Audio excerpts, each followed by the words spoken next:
There's a lot of history in North America for Counter-Strike. We are finally back after 3 long years. How much do you want this? Dallas, how much do you want this? Oh, I love the sound of this. Six great teams battled it out. Across the last few days to be here with a chance to lift this trophy on Sunday. Now already, FaZe, they've struggled. Supposed to be the #1 team in the world. They will be having to fight it out in the quarterfinals. But before that, we've got Furia taking on G2. Are we ready, Dallas?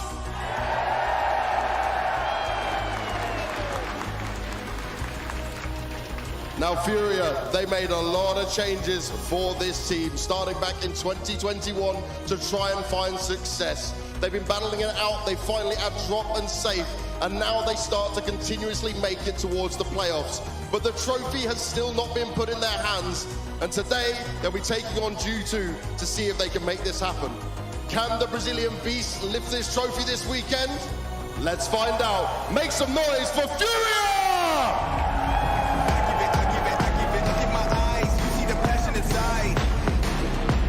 Denied. I got a lot on the line. Fish with a different approach. Only spend time in the boat.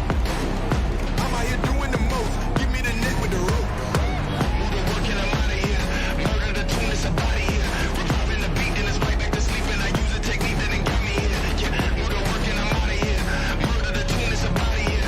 Reviving the beat, then it's right back to sleep. And I use a technique that ain't got me here. Whoa, move the work and I'm out of here. Murder the tune, it's a body here. Reviving the beat, then it's right back to sleep. And I use a technique that ain't got me here. Whoa. 10 feet ahead of you, catch me in something you'll never do. I turn around and I level you. No motivation is needed. Look, I put myself on the pedestal. This is incredible. This how it feels at the top. Got no incentive to stop. Payment is only the rock. So I take water and soda, then hit them with lyrics and mix them up all in the pot. While in the jungle, they won't be tamed. And their opponents, a team that was built to win, but they haven't quite hit the mark. The last time they made playoffs was back at Katowice, but finally they've done it again here at Dallas. They were a major disappointment when it came to the ultimate crown, but can they turn things around today? Let's hear it for G2 Esports!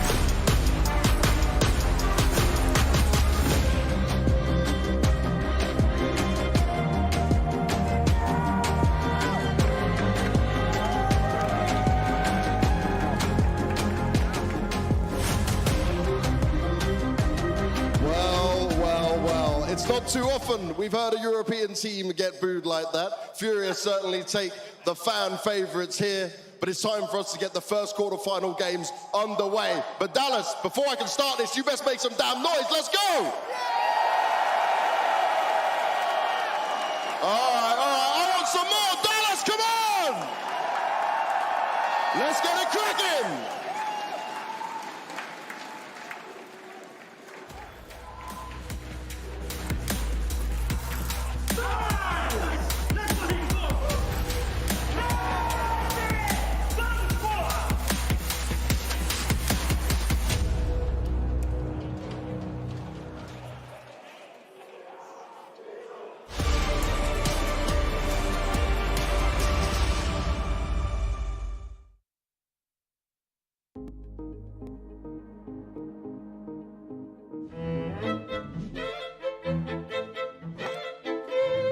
Oh, shit. Are we on? Ayun.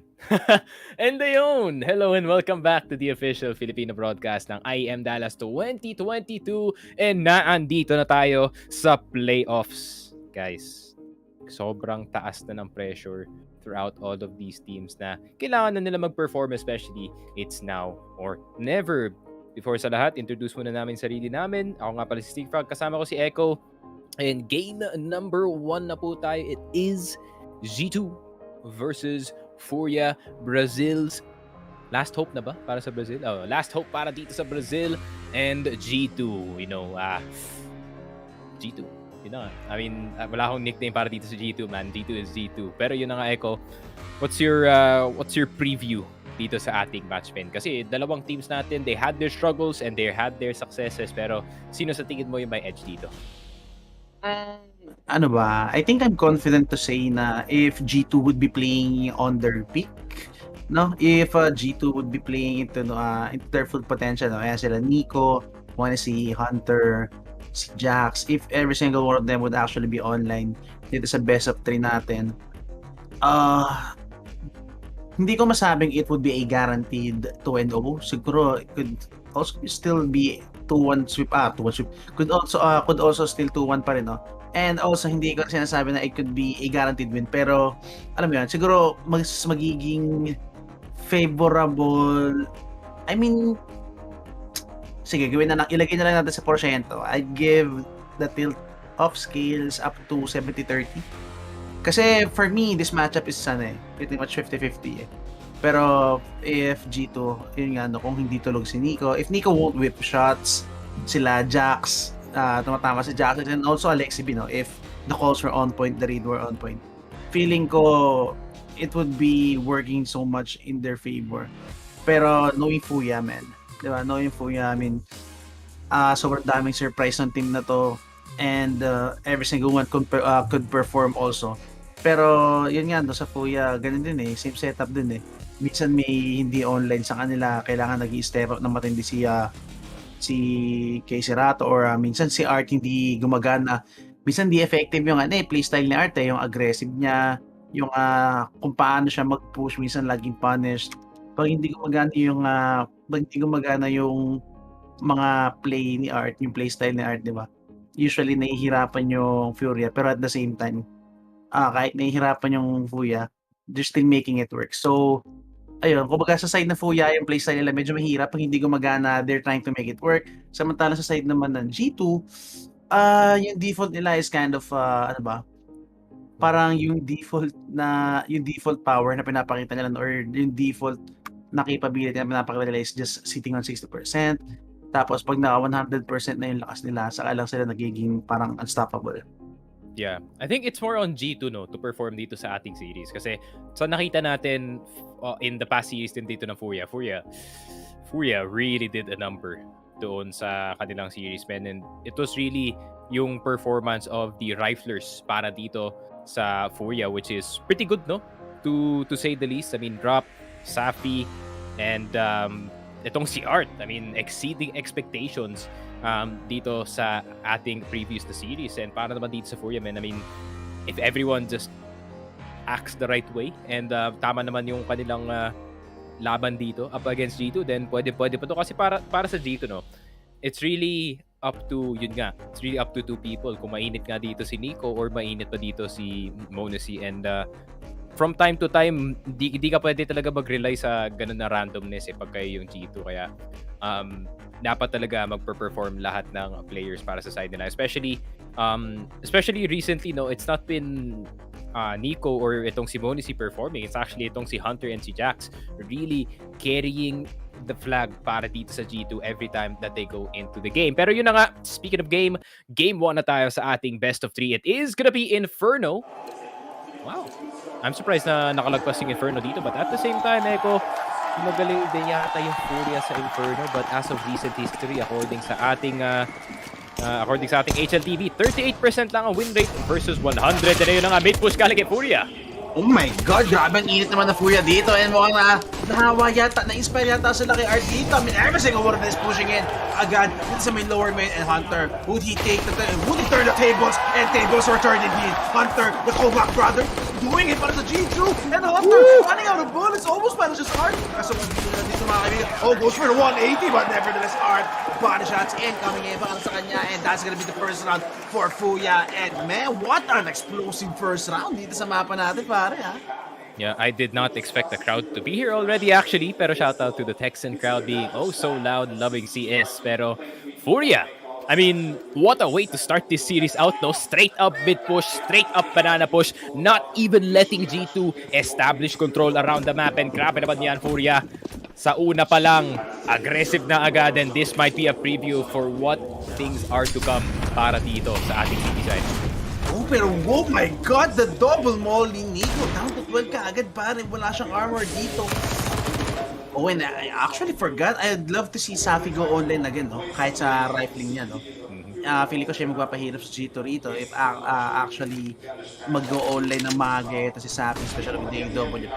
But yeah, still, this is G2 pa rin, no? And Morsi on the other side could be the kryptonite or could be the answer that they're looking for to shut down si Safi. Pero nevertheless, yep, I mean, not much gun is being brought into this round para sa may side ng G2 natin. It's just gonna be upgraded pistols para kay Nico and Hunter. So it's gonna be pretty much a massacre or a farm build para dito sa may side ng Furia unless Nico with the digs on 12 HP. I mean, kind of impossible, no? Kami para dito sa G2 Esports na makagawa pa sila ng space knowing na wala sila smokes, wala sila flash. They have no utility whatsoever to outduel, no? Or to support yung mga baril na rito.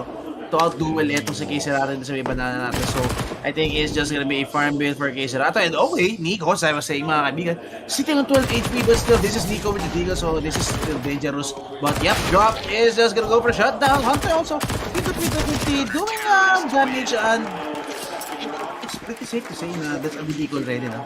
Yeah, I mean, most of the kills na nakita natin dito sa round ay nanggaling dito sa MP9, so the farm is definitely true para dito sa Furia. Once again, going aggressive dito, not letting G2 establish control around the map kahit naka-pistols lang sila. And I like it. Galing dito sa Furia, men, no? I mean, round 1 pa lang, pinapakita na talaga ang kanilang tunay na playstyle dito. Inferno especially, no? Where Art, he recognizes that this map is very, very small. So, madami talaga siyang pwedeng i-push dito and the pressure would be on back sa G2. And Safi! Ayun na yung sinasabi ko, man. This guy is so good and multifaceted. Hindi lang siya sa pasakit din, pati rin sa AK.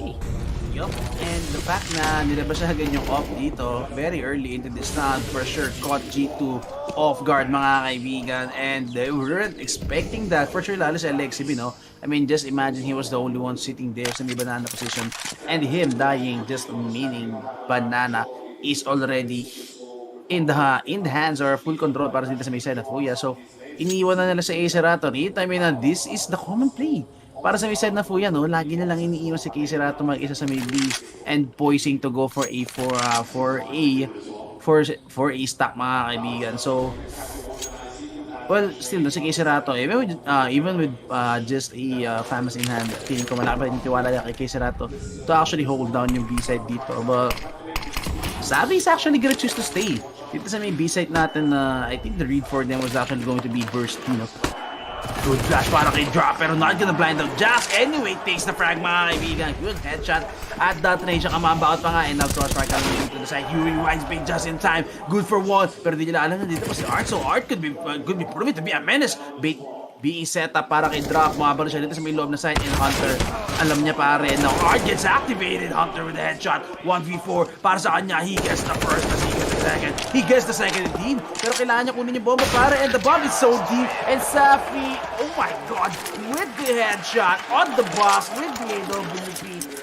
Sobrang init kaagad ni Safi early into this map, and that's what they need kung kailangan nila, kung gusto nila makuha tong first up against G2 pare. Yeah, I love it. Galing dito sa Furia, man. I mean, na-recognize nila that they have the weaker guns in that round. So instead na, you know, wait around, wait for angles na probably may advantage yung AK-47, sila na mismo ang gumawa ng play with those flashes, and knowing yung MP9 is just gonna shred anyone in front of it as long as no one is shooting back. And Furia, I mean, Art, he can deal with an MP9. He's just gonna buy an MP9 the whole game. Oh my god! Just imagine, pare, a fraction of a second kung hinod niya pa yun. That could have been Safi on the ground. Ooh, pero the balls grabe, the balls on Safi, they just go dry dito sa may mid. You gotta love the confidence, especially pag kalaban mo yung G2 mo. I mean, you don't want to play scared. You don't want to play it like they're G2. Parang dito sa Furia, men, you should be playing exactly like that Cloud9 game. Walang respect dito sa kabila, and just try to see kung kaya mo talaga kumuha ng fights where you can make a highlight play. Kasi napaka-demoralizing yan para dito sa G2 kung magawa nila. And G2, sort of prone to What this tilt. angle? Oh my god.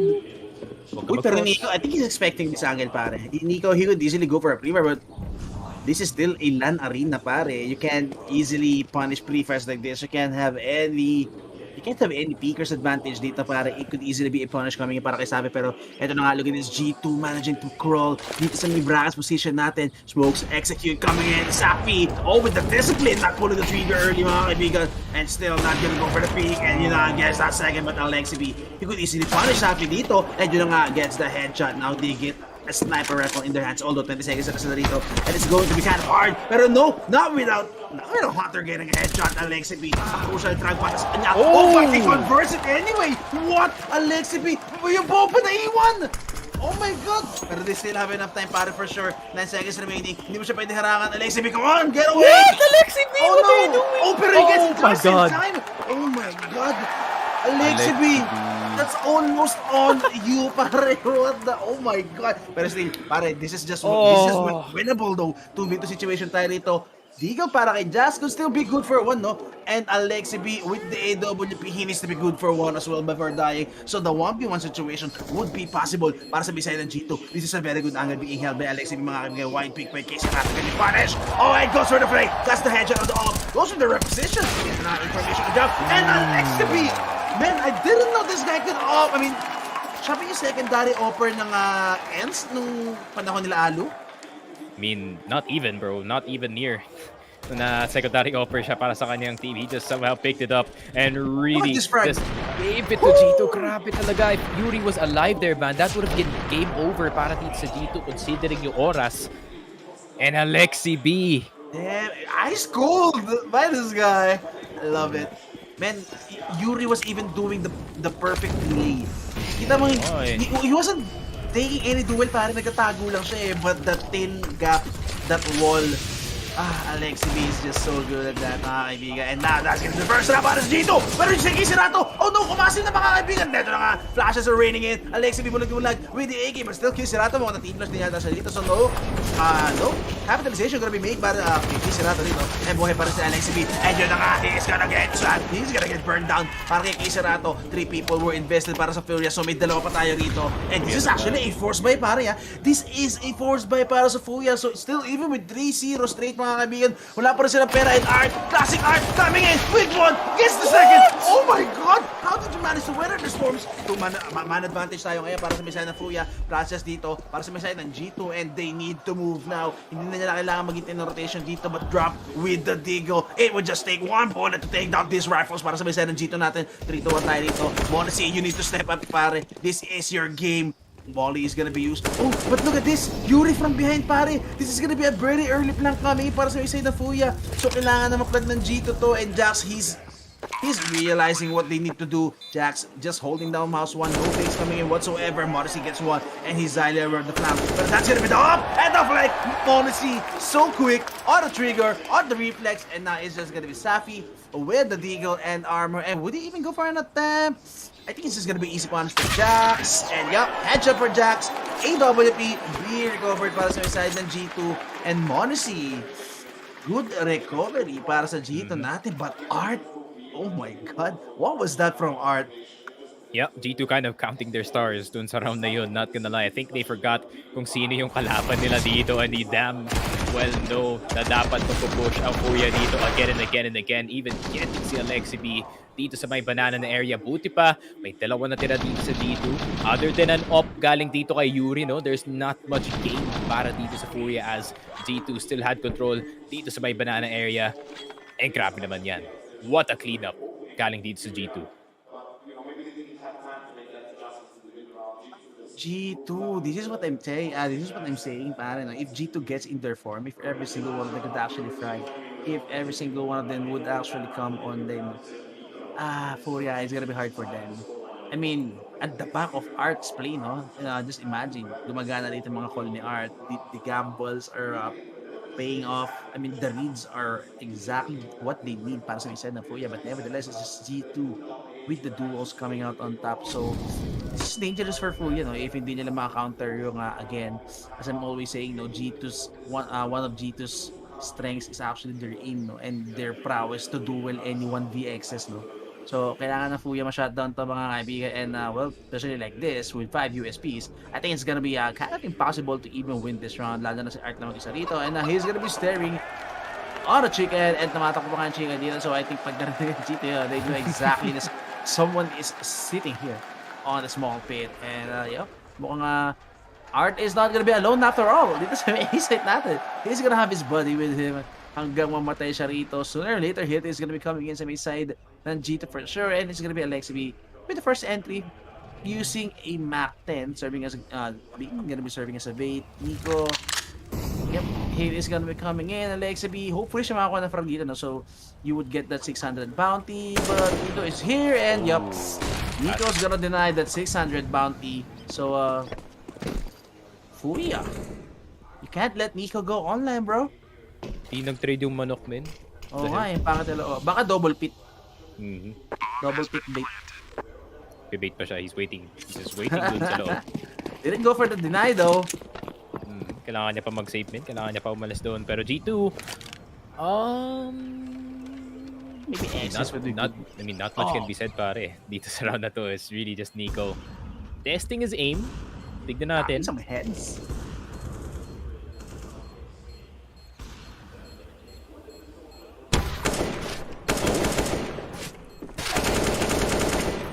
Oh, isa pa? Why not? Ayun na yun na nga. Alexi B attempting to get the ace, or rather attempting to steal the ace sa kanyang teammate doon. Sabi niya, don't be too overconfident, my friend. Pero Nico locking it down dito sa city side, and not much can be done galing dito sa Furia. USPs and the dream. I mean, the best thing para dito sa side ng Furia, no, is, yun nga, meron pa 3k dito si Art. That means maybe the op would activate dito sa ating next round. Pero para dito sa Furia, no, I really think that they should just go for the M4s first, considering kung paano nagpo-push yung T2 dito. Na hindi sila masyado nag-challenge ng mga angles other than dito sa banana. Pero really fast. Oh, what a fast shot galing dito kay Monacy, man. This is the Monacy that we've been looking for all event, pare. Monacy's aggression, man. And alam mo yun, bata pa to eh. Diba? I mean, he's a young gun. Mainit to, pare. Mainit yung dugo nito. And he always wants to shoot some heads. So, Maybe it's the crowd din. Oh, it's a crowded indeed. And who knows, that might get G2 fired up, mga kaibigan. Knowing na Monacy getting fired up, pero Safi on close range outping, pare. Oh, the moment he scopes, pare, they now sure na mayroong up dito. And Monacy, oh, nasaan yung C4, pare. Oh no, this is dangerous para kay Monacy. He needs to stay alive, or he just needs to kill Safi. Good re-smoke coming in. Actually, that's a smoke para sa may side na Furia. Ganun ba yung suspicious Safi? He's gonna be lurking in, and Alexi B, they should know na may offer pa rito. Monacy should know, and he should tell, he should relay the info for sure na meron pang tao rito, which is Safi. That's why Alexi B is just going ham, mga kaibigan. Talagang talo na siya ng talong dito and looking for the punish sa may AWA. But nevertheless, what a dodge coming in by G2. Ang ganda ng wraparound nila, man. All of them, all 5 of them went straight dito sa may arch position natin, dodging the rifle, dodging the AWP of Safi, which could easily be a punish, no? Para sa may side ng Fuyan. And beautifully played para sa may G2, dodging bullets. I mean, sure, nakapag-save ng barrel dito si Drop tsaka si Sapi, but nevertheless, G2 taking the lead in this first attack. Yeah, I think the good thing, no, para dito sa G2 is na-recognize nila even before the round started, no, that the double op setup was possible para dito sa Furia, and that they did. And Monacy, really aggressive peak dito sa B. I like the confidence galing sa kanya, no? Despite na, yun nga, I think Alexi B possibly called na may double up dito. He still confidently peaked dito sa may banana na area. And, ayun na nga, they really just tried to see if pwede pa nila ma-extend yung control nila all throughout mid as well. And ayun lang, Furia, nahulog sa sarili nilang moves, pare, the rush.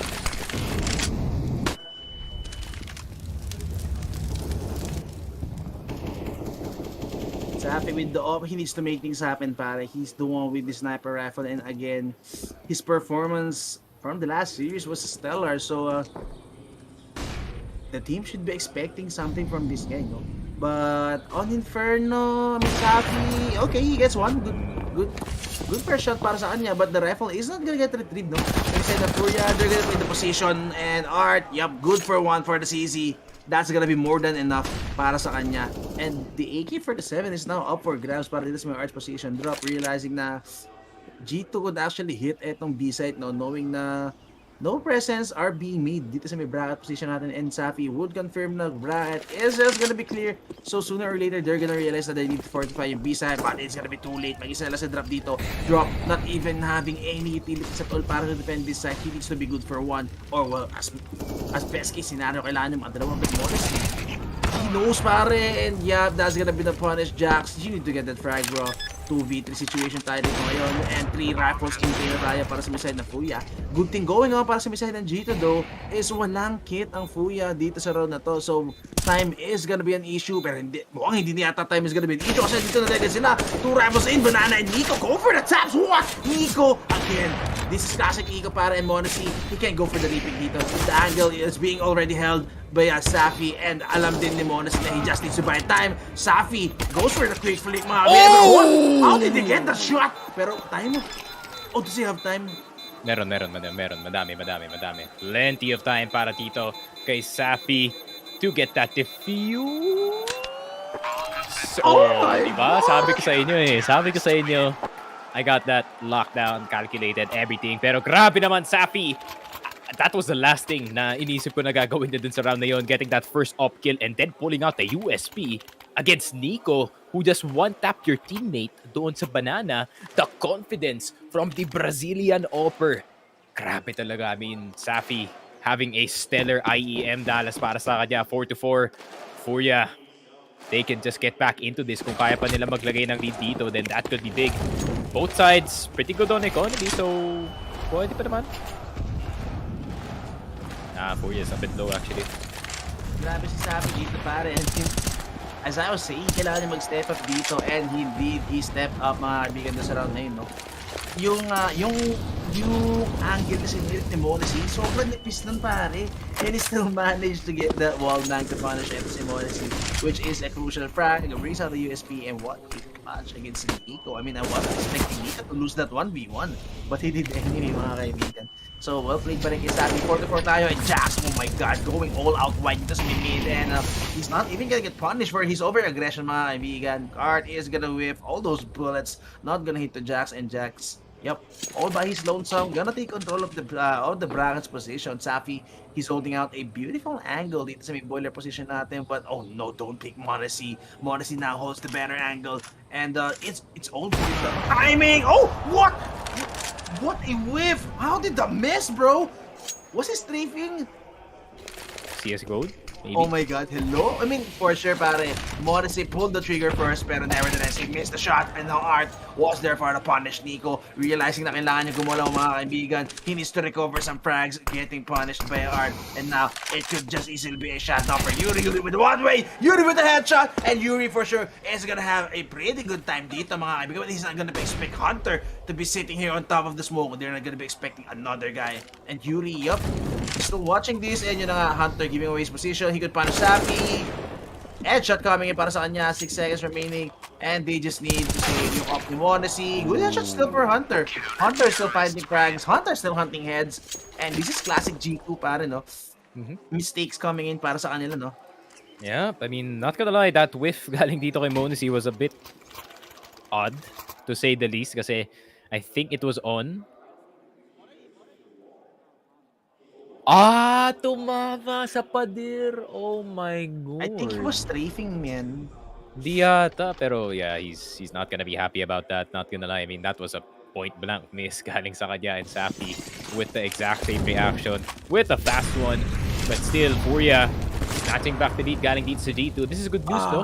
Kasi T-side ng G2 on Inferno is getting pelted. Yup. Hindi pa nilalabas yung double up ng Furia dito. Man, just imagine Casey Rato also having the secondary AWP dito sa may banana natin. It could just be the force they need to hold out yung G2 rito, no? Outside of the premises, mga kaibigan. So, this is gonna be the last pa... Oh, no. For sure, there's gonna be another buy coming for G2. Ang dami pa nila pera dito para kay Hunter, Jack, and even Moise. So, kahit matalo sila dito, sure they're still gonna have another buy, but kind of a fit by Alex B, good molly coming in. That's gonna be the clear out they need. What is that smoke? Oh, okay. Good coffee smoke though. Medyo may one way yun if I'm not mistaken. In case na to, utilities. Gonna be a... Oh, Nico. Nico almost takes down drop, pero dude, they don't have to out it. On the side of Furia and G2. Oh! He knows his angles, man. He knows his angles indeed, and Nico is gonna get brought down to his knees. And yung bomba kailangan nila po yung dito. I mean, and Hunter is waiting for the flank to be coming in. And oh, Restart. may DC. Hello. Oh, Yeah, someone got DC. I don't think they can restart kasi namatay na si Nico eh. Yeah, I mean, play was already the play was already in motion eh. And oh, it's Monacy actually. It's actually Monacy who got DC'd and feeling Oh my God, they're just gonna Monacy. save. They're just gonna save these rifles for sure. He just typed quit in console after missing that shot. Rage, Monacy Rage, hello. Same. I would do the same. Not gonna lie. Pero yun na, 6-4. We're gonna get a freebie in this one, but it is what it is. It's in the rule book na pag nag-start na yung play and may na-DC sa inyo, it has to be there, man. You can't really replay the round. Si Nico already pushed in. But Art, with the angles. Oh, she's been a transfer. And yun na nga si Monacy, mga kaibigan. What happened, bro? Oh. Oh, look at the stadium. It's full Yup. stack, pare. Full stack pare. Unfortunately, is there an NA team? Top 8? Oh, sadly. Oh, I think Liquid got eliminated. Tama ba? Yeah. Liquid got eliminated. So the only NA player dito sa ating bracket is... Yeah, it's pretty much Twists, man. Twist versus the world. Yeah, it's Canadian. The prodigals, Canadian magician. The Canadian magician, mga kaibigan, is still alive. Yeah. I think we can call him the NA prodigals now. Malapit, sobrang lapit. If the FaZe wins this event, Twists will become the most accomplished player dito sa NA. And Exactly. even surpassing si like Tarek, Stewie, everyone. Kasi meron na silang Grand Slam, meron na kayong Blast. I think they won Blast as well. Pero yun nga, meron din silang Major. It's just one achievement away, man, before you can really make his name happen. Dito sa NA, but we're talking about SA this time. Furia getting the freebie nga in this round. It is what it is. Pero nag-crash yata yung CSGO dito ni Monacy. But now it is restarted up and we are gonna restart the play. And let's see what's gonna happen. 3-2 setup pa rin tayo coming in para sa Furia and G2. No rush again para sa G2. Oh my God, Art, what are you doing? Every damn round, spamming through the smoke and getting value out of it, pare. I mean, G2, it must be tilting para sa kanya. Would Hunter there. Hunter dares, mga kaibigan! And he didn't get punished. Ito mga isip yata si Hunter dito. Yuri, going for the punish, going for the frag.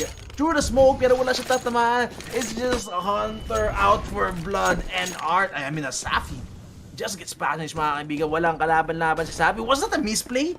Was that a misplay para sa may Furia? I mean, for sure, yes, kaya may smoke doon for a cover para kay Safi. Pero still, man, you gotta make sure. You gotta make sure Safi is safe and Safi just losing all the value with the AWP. Kisirato, good morning. That's gonna hold out so much time para dito sa may B-hit coming in para sa may G2. But, Waiting for the flash. yup. Flash coming in. And yun na nga, sa mga kaibigan. Kisirato, he only gets one drop with the transfer. Guess the second, mga kaibigan. Drops down the lane. What a big by Yuri. And the lineup. Monacy, 1v2. 35 seconds remaining. And sooner or later, mawawala na dito yung mawawala na. Exploding Monacy. Oh, could not go for the frag. And Yuri, man, going big with a clutch. Pero, ang ganda ng ginawa nung ron, pare. Ang ganda ng ginawa ng Furia. They were proactive dun sa play na yun. True. Also, the on-the-fly adjustment, no, galing dito kay Kisirato to instantly make a play happen dito sa may banana area, disrupting so much. What a crossfire between Drop and Kisirato. And of course, it's good old Yuri with the last frag, pare. I mean, Yuri, if he is online dito, then G2 are gonna have a hell of a problem. Pero, mid-control galing kay Alexi B. He's gonna try to push. Again, the Brazilian rain, as you said, Yuri. Getting value And yun na nga, good volley coming in para dito sa may side ng Furia. I mean, G2, hindi na sila nakascore dito. Furia with 4 straight rounds already, mga kaibigan. And G2, this is gonna be their last buy. So even though alaga-alaga sa second na kanina, no?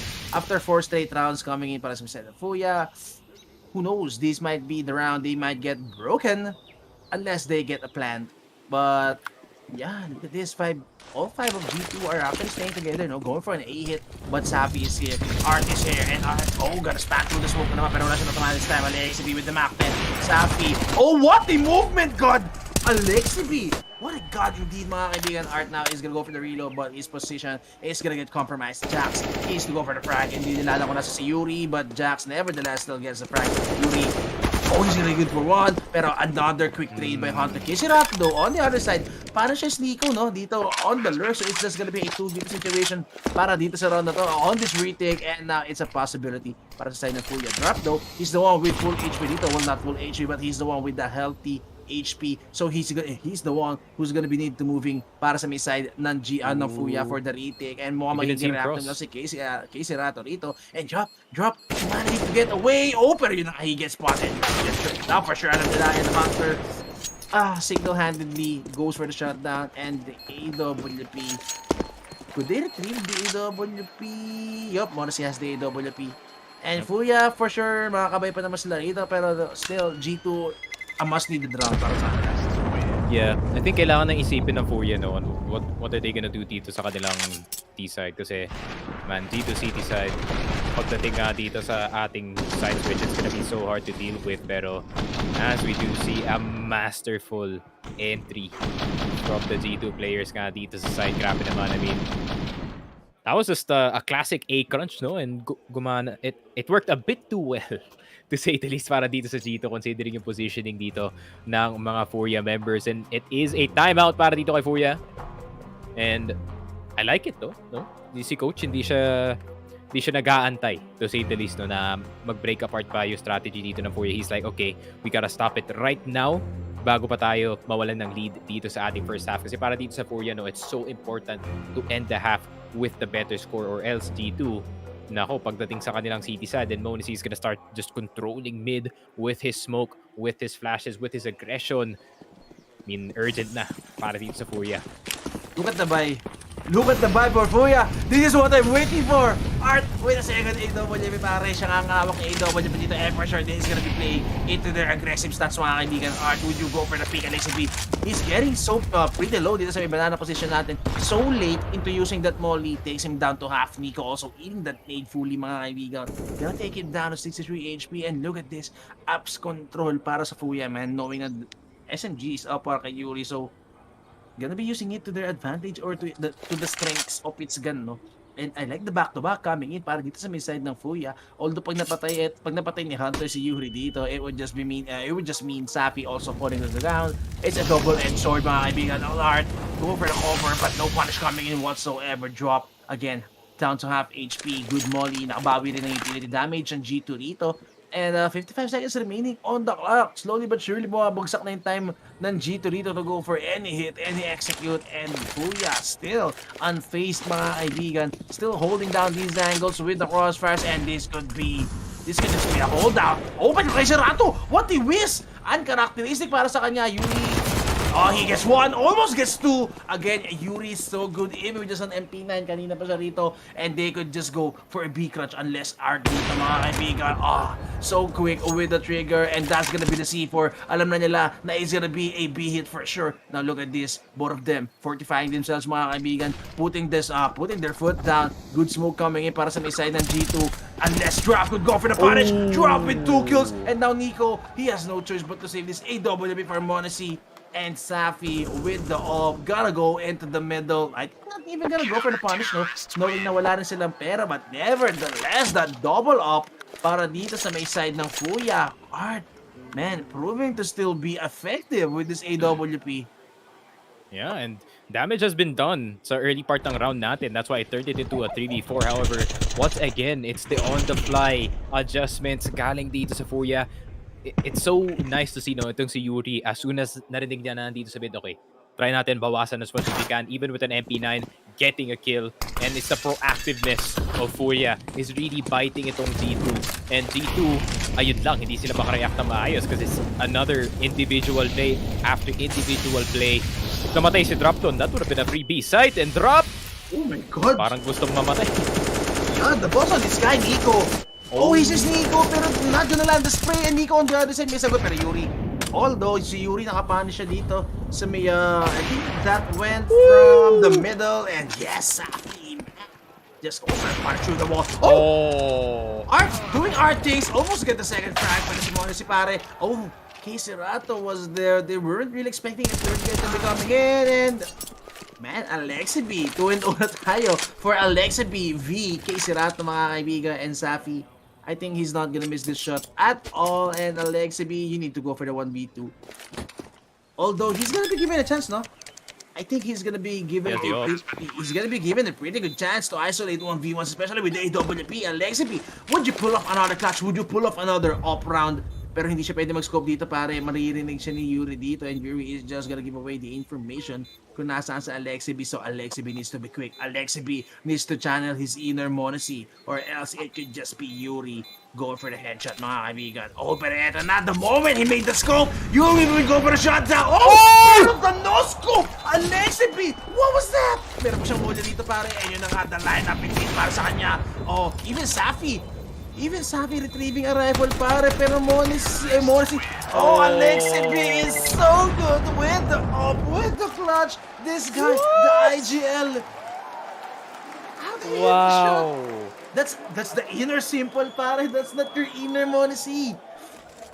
I think lahat ng aim ni Monacy napunta dito kay Alexa B on that up. What a no-scope dito kay Yuri. And that just... Hesi, pare. Oh, and that really just allowed him para pumasok ulit dito sa cons and played it very, very safe dito sa site. I mean, it was a good start para dito sa Furia, but they could not end it in time. And ayun lang, Alexi B, 2-0 sa ating clutches. And grabe naman. I mean, all the doubt around dito kay Alexi B is instantly gone after yung clutch na yun. And grabe naman, he is definitely online dito sa ating Inferno map. And it is gonna be a timeout. And G2, nako. They must be feeling really good after that one. Alexa B, straight up, shutting up yung mga haters natin dito. Alexa B, grabe, that round, it's so satisfying to watch, mga kaibigan. And I love the face he makes. Parang, sobrang ice cold, pare eh. Oh, Art getting punished, Monacy with the headshot. Pero yun nga, balik ako doon. Grabe yung mukha ni Alexa B kanina. He was like, come on man, I've been doing this every damn day. Pero eto na si Yuri na naman with the MP9. He's always good for one with this gun. Headshots galore para sa kanya. And Monacy, delikado siya dito. Sobrang low niya rin. And Yuri not gonna manage to punish him. 4v4 tayo rito. Good recovery coming in for Yuri. Nevertheless, this is the last round pala, no? So kind of a very horrible buy coming in para sa side ng Furia and G2. They're gonna take advantage of it. Nico, he's gonna get neutralized sa middle natin. And I think they have a very good idea na nandito pa si Nico going for the lurk. That's why they've even gone for that smoke, mga kaibigan. And Nico, he needs to hit the perfect timing, or else that could just mean another rifle in the retake para sa side ng Furia. He doesn't even need to get activated immediately, mga kaibigan, because no hit is gonna be coming in. Yun na nga, Nico in the middle with 2. Actually, that's Monacy with a second, and magkasagala sa drop dito. And I think pretty sure that's gonna be the round. And G2, after a masterful clutch galing kay Alexi B, they just went all out for the last round, getting that 8-7 half. And what a pretty good recovery.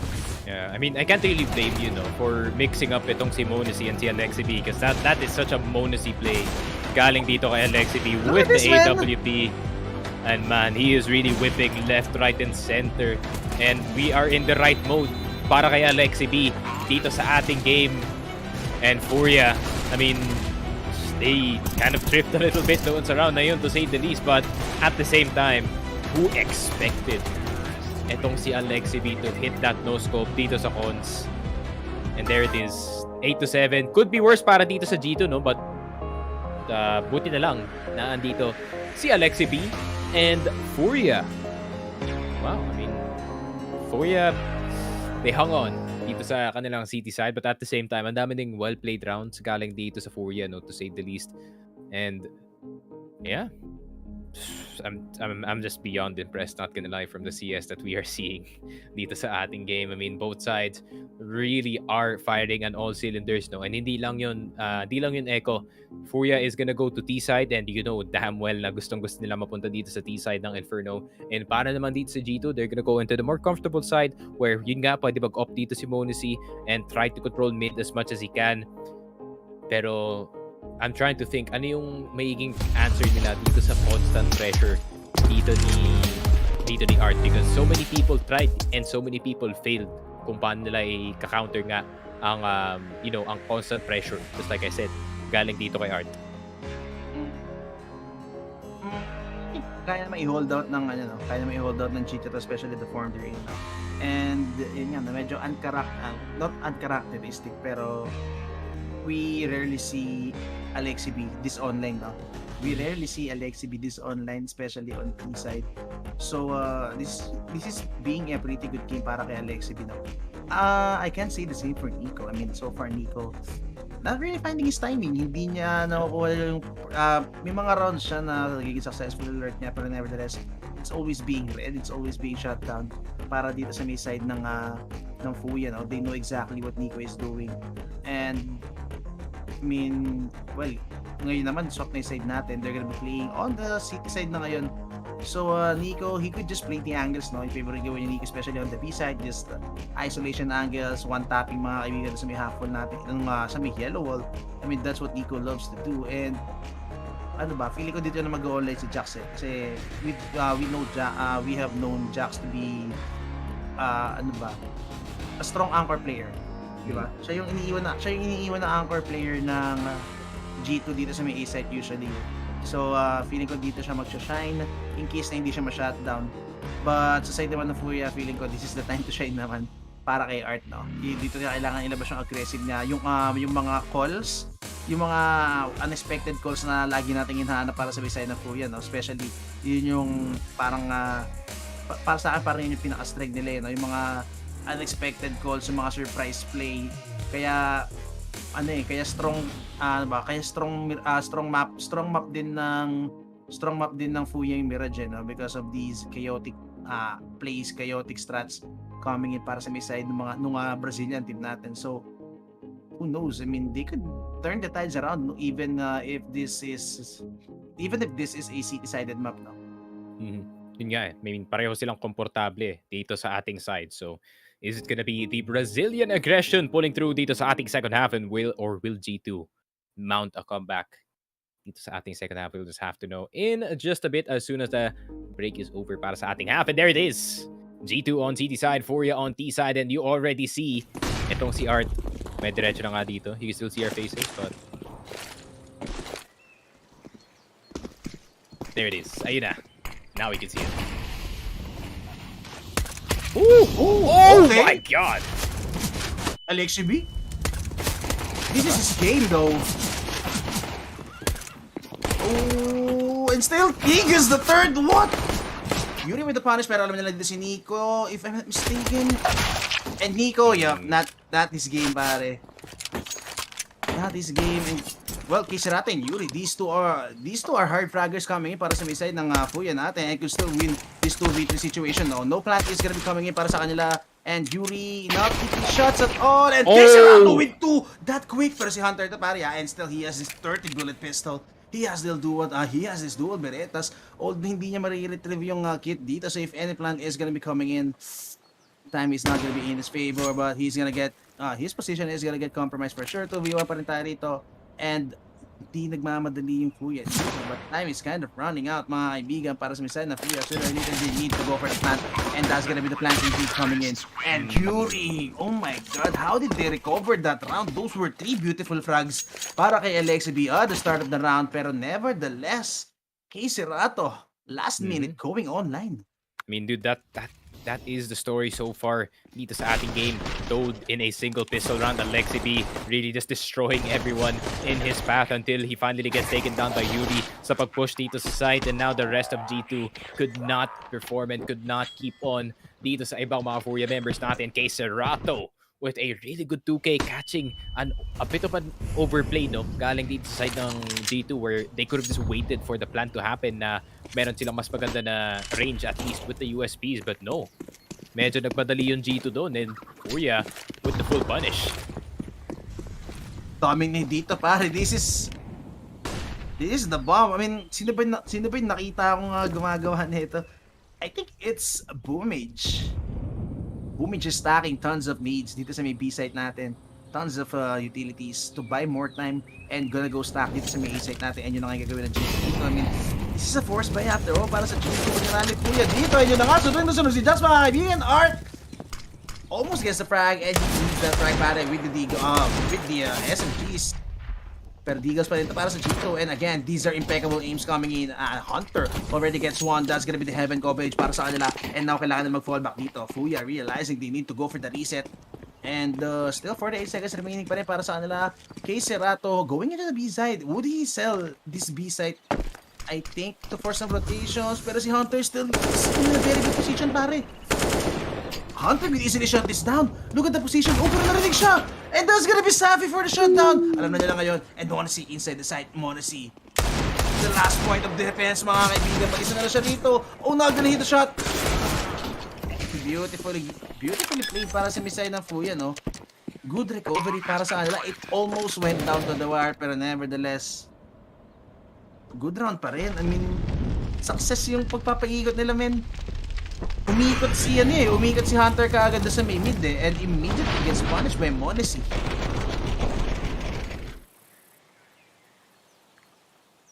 And yun na nga, I mean, pretty good awareness.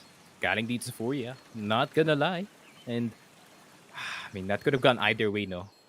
Para dito sa G2, no? If the push from the backside actually worked. But at the same time, meron din numbers dito ang Furia. So, full takeover lang dito sa ating site. Unfortunately, yung force buy dito na G2 is not gonna work in their favor. So it is gonna be 10-7. Nako po. Good news para dito sa Furia, no? I mean, they got the first punch dito sa ating second half. That means they're gonna heat up way early dito sa ating game. And G2, they're gonna have to play a little bit more catch-up dito sa ating second half. No timeout yet galing dito kay Extaz. So, wala pang chance para mag-reset dito ang G2. They still have the upgraded pistols dito sa ating round, no? Furia has to be careful just in case na, yun nga, makalasod pa nga dito yung G2 with the upgraded pistols. But knowing Art, I mean, wala yung caution sa kanyang dictionary, men. Walang ganun. Furia playing it passively this round. Knowing that these are just gonna be pistols, no, para sa misay ng G2, so you don't want to be losing with these pistols if you are Furia, kasi it would just be a huge boost sa economy ng G2 rito, especially on the city side, no. So still respect pa rin being given, being paid para dito sa misay ng G2, knowing na even if these are just deagles in their hands, pare, this is still a lethal team, mga kaibigan. Eagle, yup, not gonna be proving his worth. Even Alexibi gets away with the Deagle, mga kaibigan, and now Art going in, pushing in sa may Arch mag-isa rito, and he's gonna be making sure to be cutting all the rotations coming in on the side of G2, pero still, it's already 3-stack para sa may side of G2, and Yuri even go for the headshot, punishing Jax, waiting for any mistakes. Furia just hitting the pause button, mga kaibigan. And yup, it's just easily out-dueling every single one of them, waiting for everything to come into peace, diba? To come in together para sa may side ng Furia. Hinihintay nila talaga lobos yung G2 dito, pare. They're waiting for all the mistakes to be made sa may side ng G2 with these pistols, and yep, it's just a flawless round para sa may side ng Furia.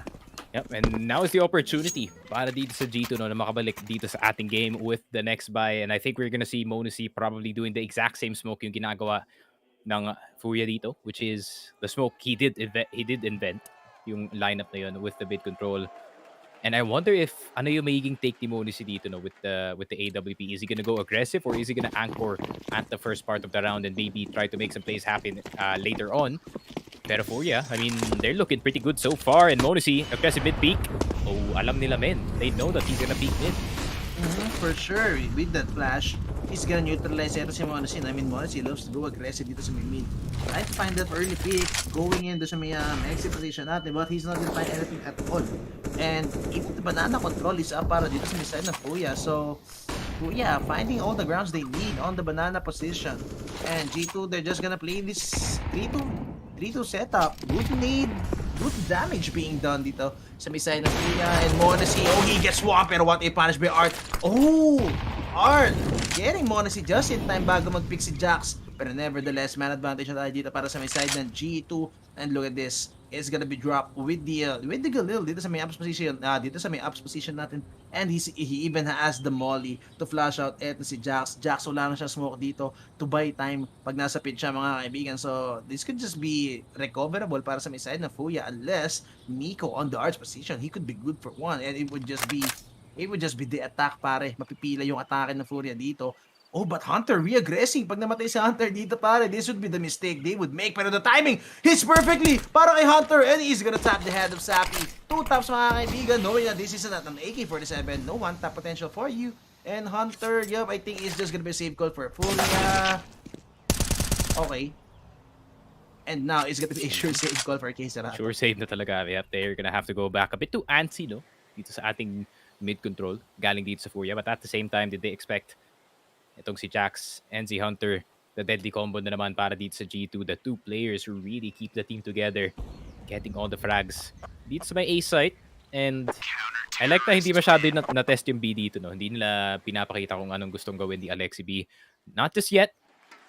Not just yet. They want to keep him as a trap card dito sa ating game. Pero Monacy, I mean, really good frags para sa kanya. Buti naman nakuha pa nga ng G2 yung kanyang op dito, but a bit of a miscom, no? Galing dito kay Queserato dahil hindi na siya mag-hold dito sa left and that really allowed itong insta-kill papunta sa may shadow na area. And 11-8, G2, nakaisa na nga dito. And that is a really early answer galing sa side nila. Monacy peeking mid again. And again, getting flash na naman. But oh, look at this Furia, sobrang bilis sila. Pare mo magmamadali lang yata to. I think they want to punish Monacy sa AWP dito. And Hunter, he's just gonna push through the smoke unless Jax could defend mga kaibigan. Pero Hunter with two Monacy and Jax together, shooting down the short push. Mag-isa na lang si Drop dito sa may heaven position. And pressure, he's gonna drop down to Monacy's AWP. That's gonna be a flawless round. And Furia with the gulat factor, not gonna be a factor indeed because G2, they were highly prepared for that hit coming in, seeing from a mile away. And what a shutdown. Ayun na nga. Ay. They're really thinking, no? They're really thinking kung paano nila i-counter itong G2 City again. Pero a force buy up galing kay Art. I mean, it's not uncharacteristic, no? Na mag-full buy siya dito sa mga force buy na rounds. And Art, what is he gonna do? Oh, is he gonna go for the peak? Oh, he's going for the peak, pero a bit doesn't too pull slow. the trigger. Yeah, a bit too slow though. And but dalaga din si Sappy to recover this AWP, so still could still prove to be valuable, no? Pag nakuha niya to, pero yun kasi hindi ka nag-i-spam and Sappy, that to half HP because of that molly. There's still man advantage para tayo sa Bisaya ng G2. And not a single point of damage being done. The nade! Oh! Gonna land to Queserato mga kaibigan. Just imagine if that landed on the head of Sappy. That could just be his demise. And okay, this could be a reheat coming in sa may B-site natin. And it's gonna be Alexi B alone. Actually, bumalik si Nico dito with the molly, with the smoke, and he could just shut down this push easily. Pero may anti-molly. Actually, they still have two smokes, no? Para sa may side ng Furia, but would they go for the setup? Would this be a contact play? Good smoke coming in para kay Nico. That's gonna buy space and time, mga kaibigan. Kung akala nyo hindi nabibili yan dito sa may CSGO. Because look at this, they're now gonna go with the crossfire to set up tayo. G2 highly confident to hold out A-side with 3 people. Even Nico spamming through the smoke. Oh my god, he's gonna take down Queserato. Pero still hindi pa rin sila sure kung magiging bihit na to because Queserato used to lurk para sa beside na Furia. And now Nico, look at this, changing his angle, playing it close, playing the poison game. And now he's gonna make sure shut down itong push to Nico, not even pulling the trigger. Alexi be getting activated. That's gonna be Nico dropping down the bomb. He gets the second, mga kaibigan, brings out the USP. Pero would he even go for this duel? 80 seconds na mini. Nico, knowing his responsibilities, mga kaibigan, waiting for the flash to come in. And yun na nga, bulog na bulog si Drop. And it's just gonna be Hunter ending his life. And that's what a pretty good hold coming in sa may side ng G2. Alexi B not even getting one doon sa position niya, pero nevertheless proving to be enough distraction para kay Nico rito to get all 3. And yun na nga. I mean, 11 to 10, Nico with an individual play of a lifetime dito sa kanyang B-side defense. And this is what we expect galing dito kay Nico. Band just crisp, clean, locks everywhere that he can. And grabe naman Almost an ace though. the transition between yung water play niya papunta dito sa my coffins was so clean actually. And G2, naku, 1 point away na lang sila dito. But clock train! Naku po! Alexi, oh, he still gets 2. Actually, Steve and Alexi together dito sa may banana position. And again, G2 was just prepared, pare. They came in prepared and no rush. Being successful, no? Para dito sa may side na Furia, gun round, eco. Nevertheless, it's always G2 prepared for the mayhem. Nakatid dito ni Art, no? And ayun na nga. I mean, pretty easy tie-up to say the least para dito sa G2. Time out probably galing sa Furia. And now, it is up to Furia to solve yung problem dito, which is the G2 defense. I mean, you have two options. So, pwede ka pumunta ng B and you face itong si Nico and si Alexi B and possibly, you know, get tapped across the screen. Or meron ka dito sa A side, which is Monacy and his two friends, Jax. Ay, grabe naman. I mean, it's such a hard defense. So, on paper pa lang, it's such a hard defense para dito sa side ng Furia to actually penetrate and actually try to figure out. Pero if it was any team to do so, no, it would be Furia. And Safi, meron pa siyang op dito, saved from the last round, and I think this is just gonna be an easy one. Yun na nga. Oh, pero still, dito pa rin si Hunter sa may banana position natin. And he's gonna shut down etong aggression ni Art. No, actually, there are 4 people from G2. And look at this! Quick reaction coming in para sa may side ni Furia. Mukhang mag-isa na si Jax dito mag-hold up. Pero since may smoke pa rin si Jax dito, para he could still be good for it. Pero Hunter making it just in time to shut down etong Art's position. He's already gonna make it into the library. And no smokes coming in whatsoever sa may library natin. Lexi with the flash for sure. Hunter with the peek. Oh, pero Hunter's not gonna peek. He waited for the reaction. And yun na nga, that's gonna be his mistake. Still, boy pa rin si Jax dito. And Alexi kind of an uncharacteristic miss kakaraara sa kanya. And Jax going out through the smoke. And man, what a misplay by G2. Oh my god. I think na-realize ng what a quick call para sa Furia. They realized immediately that there were 4 people on the B side. And just on a split second, pare, they raced towards going A kung saan mag-isa lang si Jax and thus getting the numbers advantage and getting a pretty good hold doon sa may A site natin. So, look at this. Even Safi going for a heads-up play, pare. Hahanapin niya si Nico dito. They want to win via elimination and I think they want... Actually, Safi just wants to pick up the AWP of Monacy yata, if I'm not mistaken. Making sure na Nico is not even gonna save yung AWP ni Monacy dito. Pero look at the money for G2. It's still a hell of a lot of cash para sa may side ng G2. Yeah, so pretty good to say the least. Pwede pa sila mag-opt dito sa ating next round. But, ayun na nga, G2. Tinamaan ng Furia special dito. Safi going for the aggressive peek and Art doing Art things, pushing in and dying. Pero info pa nga ang nakuha nila dito that there is more players on the other side of the map. They already rotated kasi ka ng initial banana hit dito. And G2, ayun lang. They got figured out pretty early on dito sa ating game. So maybe Alexi B would start switching things up and instead, mag-3B na lang sila dito. Yup. Monacy kind of whiffing yung ban help niya dito. Does not making it in time. This sa may mid. But still, again, it's the banana pa rin, pare. Sobrang init dito mga kaibigan. Art extinguishing yung molly dito sa may banana. And the double eight. Oh my god, Art! Woo! And he's gonna get punished indeed. Nico with the frag. And that's just gonna be Art out of the game. Alexi, even with the aggression, I love it. I love this coming in para sa may dito, pare. Switching up the facing, switching up their positions para dito sa may banana position natin, no? Lagi sila naka-passive sa may yellow wall, sa may sandbags. Going so far back sa may B-site natin, and now they just chose violence, pare, and gone full on aggressive mode dito sa may banana, thus taking down the 2 of the biggest players, Art and K Cerato. Pero si K Cerato, no, look at K Cerato, he hasn't been online, man. He's bottom fragging para sa may side ng Furia. It's been Art and Safi. Actually, it's been Yuri fragging hard para sa may side ng Furia. But still, dito pa rin si Monacy sa may arch position. He's gonna get smoked out, gonna get flashed out, but still, you're gonna be given a beautiful angle to hold out with his AWP. And this is the movement. Oh, what a peek by drop. Feeling ko yung na-anticipate nila yung position ni Monacy dun, no? So, Jax and Hunter, how would you defend this? Hunter, kind of a good position position and yun na nga, naku po, ba't ka umakyat pare? Nico, oh my god, beautifully played para kay Nico. And even the day 3 HP kay Sapi, regardless, what a headshot.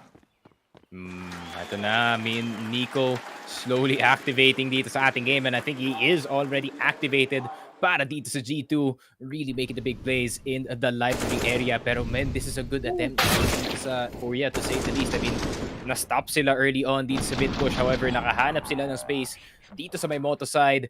Drop, attempting to get more control. However, masyado yata madaming tao ang G2 na nakabantay na dito sa A site. I mean, they had the initial players no, na nakabantay dito plus yung rotations pa galing sa B, and it was a bit too hard para dito sa Furia unless they hit some really good shots dun sa round na yun, and wala men, napinser lang sila dun sa ating archers na area, and ayun na nga, a timeout instantly. I like na everyone is really spending their timeouts no dito sa ating game. That really just tells about yung gravity ng first game na to, especially considering Inferno to, and it is a G2 signature map, and if natalo dito yung G2, that would have been good news para dito sa second game, kasi tignan mo naman yung second map natin, Eko. Yeah, it's actually Vertigo and not the best map for G2, but Furia, man, lately it's been a good showing for them para sa may Vertigo natin, even getting the best of Cloud9, no? So, I think pag nakuha ng G2 to, Furia can just force a map dito sa may Vertigo natin unless it's just gotta be G2 playing with the momentum if ever they get this map, mga kaibigan. Again, another advantage na naman tayo dito. Good pick-off by Modesty. Another frag, taking down Art. It's always Art to be the first one down, no? Uy, para si Hunter. Naku po, di ka pwede ma-off-guard dyan. Sabi with a beautiful pick. Oh, Modesty also whips! Oh no, hindi pwede mag-whip si Modesty like that because it's just gonna be Jax on his own 1v4 para sa kanya dito sa main side. And now he gets one. He already finds his value, mga kaibigan. Pero again, staying alive so much, mga kaibigan. Still getting the frag, and hindi niya pa kailangan sumilip dito, but he's just gonna find Yuri inside the side. Kay Sirato, still missing in the premises, mga kaibigan. And I think he heard Alexi B. Oh, yun na nga, naku po, misses the shot, and now Alexi B, for sure, he's gonna leave him alone. And Jax is still the one-man army, pare. 1v4, manages to get 2. Oh, pero kay Sirato gets 2 back, mga kaibigan, with the Galil, and now he knows where the last guy is. Alam niya kung saan galing etong si Alexi B, and they just might find themselves in a one-on-one head-on dito sa may arch position. Pero kay Sirato just goes back in time, goes for the flag, but Alexi B, better angle from this guy, 45 degree, holding it out, and that's gonna be kay Sirato on the ground, and G2 again gonna be stretching their lead. Jesus man, Alexi B 3-0 dito sa ating 1v1 situations, and grabe naman, Jax with a hold of a lifetime dito sa may pit na area and not really allowing the rest of Furia to get into the side without him at least getting some damage in, and he did more than damage dito sa push ng Furia, and grabe naman. I mean, that's such a huge round para dito sa G2, not just to give them the advantage dito sa ating next round, to set the tempo for the rest of the game, and G2 snatching the lead back and posibleng mako-close out na nga to sa city side if Furia are not careful. Okay, this just be another rush para sa may side na Furia. I mean, Tech Knights are here, and Mac 10 para kay Sapi. Bullet na bullet si Monacy. Oh, even goes for the quiz scope. Art na naman. It's just Art again and again falling down into the hands of Monacy para with this AWP, and that could mean the hold para sa may side ng G2 dito, Furia. That's the starter for you, that's the rush for you, and that's Art on the ground. Good mollies, good utilities being thrown dito sa may banana position natin. Well, actually dito sa may half full, making sure na no rush is gonna be coming in. Early defense, early resistance, I mean, being made by G2 dito sa may B side natin. Even a one-way smoke para dito kay Monacy, and playing it so close, mga kaibigan. He's not getting flashed out from that far flashes, and eto na nga, bounce flash coming in. Monacy missing the shot, but Alexi B, he's gonna be playing for frags. He got the bomb, mga kaibigan, and the lineup. Oh, pero hindi, kay Sirato turns around just in time, pero si Jax ang ganda na pwesto niya rito, and he's not gonna pull the trigger, pero kailangan niya magmadali because Monacy needs help, or does he, mga kaibigan? Still brings out the pistol to take in his hand, and kay Sirato through the smoke. Monacy with a shot down, kind of whipping the shot doon sa may one-way natin kanina, but nevertheless, good recovery para kay Monacy dito sa main side.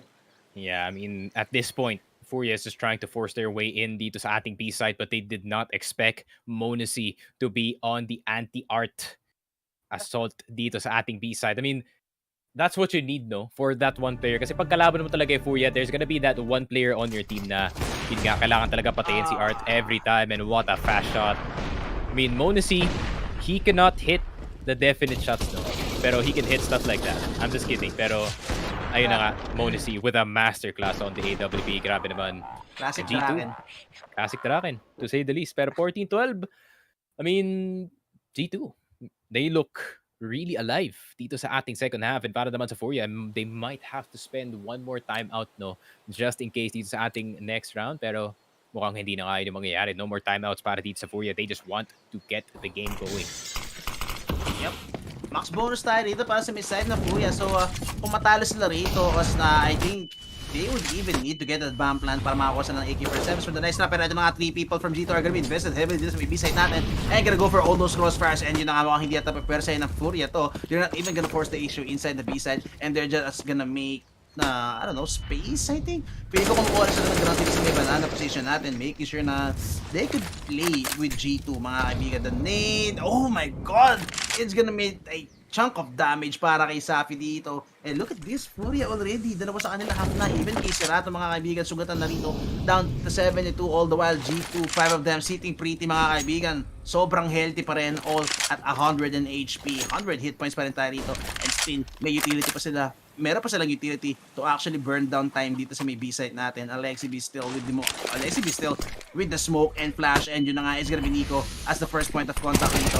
And eto na nga is gonna be the triangle defense coming in. Nico and Hunter, the Kovac brothers playing it together. Hunter go for the white fake, the flash working in para dito sa may side ng G2, and man, Alexi B with a beautiful water flash doon, mga kaibigan. Water flash combining with the Kovac brothers with the peak and an easy shutdown. That's the last gun round, pare. Grabe talaga. It's just a classic G2 B defense na naman dito, no? A single flash galing dito sa CT. Alexi B just in the site the whole time, ready and waiting just in case may magli-leak pa galing sa CT push. And ayun na nga, G2, it seems like they have the situation under control dito sa ating Inferno game. And Furia, 3 points pa nga sila dito. It's not that far. They should be expecting this rush, pare. Grabe na ba? I mean, rush on the last round? Oh! What a flick by Monesi! But a drop, goes for the transfer, not gonna get it. Now Hunter sees the bomb, mga kaibigan. Good morning para sa kanya. He's gonna buy so much time, mga kaibigan, to make sure C4 is not gonna be landing in. This is may A-site natin. Sure enough, you're still with the A-game. I mean, with the Galil, goes for the punish. Nico getting vested with just a Galil in hand. Pero si Alexi B nandito pa rin, no? And still, they have control of the bomb. Hindi rin nagpinulit ni Safi to, but Safi gets the timing perfectly. And oh, Hunter, what a whiff! Oh no, what a whiff indeed. I mean, Monesi, he can't hit the easy shots, but the hard shots indeed coming para sa kanya. Oh, but Casey Rato, man, just recovers in time, 1v2, and they know na sobrang low natin na Monesi is just gonna go all the way around sa mispawn natin. I think he's gonna get all the way around para ma-punish eto si Casey Rato. And would he even expect this position to be coming in para kay Monesi? Look at this, they're slowly crawling in, trying to retrieve yung bomba rito, and I think it's just gonna be Casey Rato, pare, anchoring down this arch position, no, to make sure na no rotations is gonna be from the middle, from the arch, and Safi is gonna be left on his lonesome. He's actually trusting so hard, putting so much trust para kay Serato to clutch this round and ever makotouch and Monesi, but that's just gonna be Monesi giving away his position, and for sure it could just be an easy punish. Yup, even a headshot kay Serato. So what a round coming in para dito sa side na Furia, no.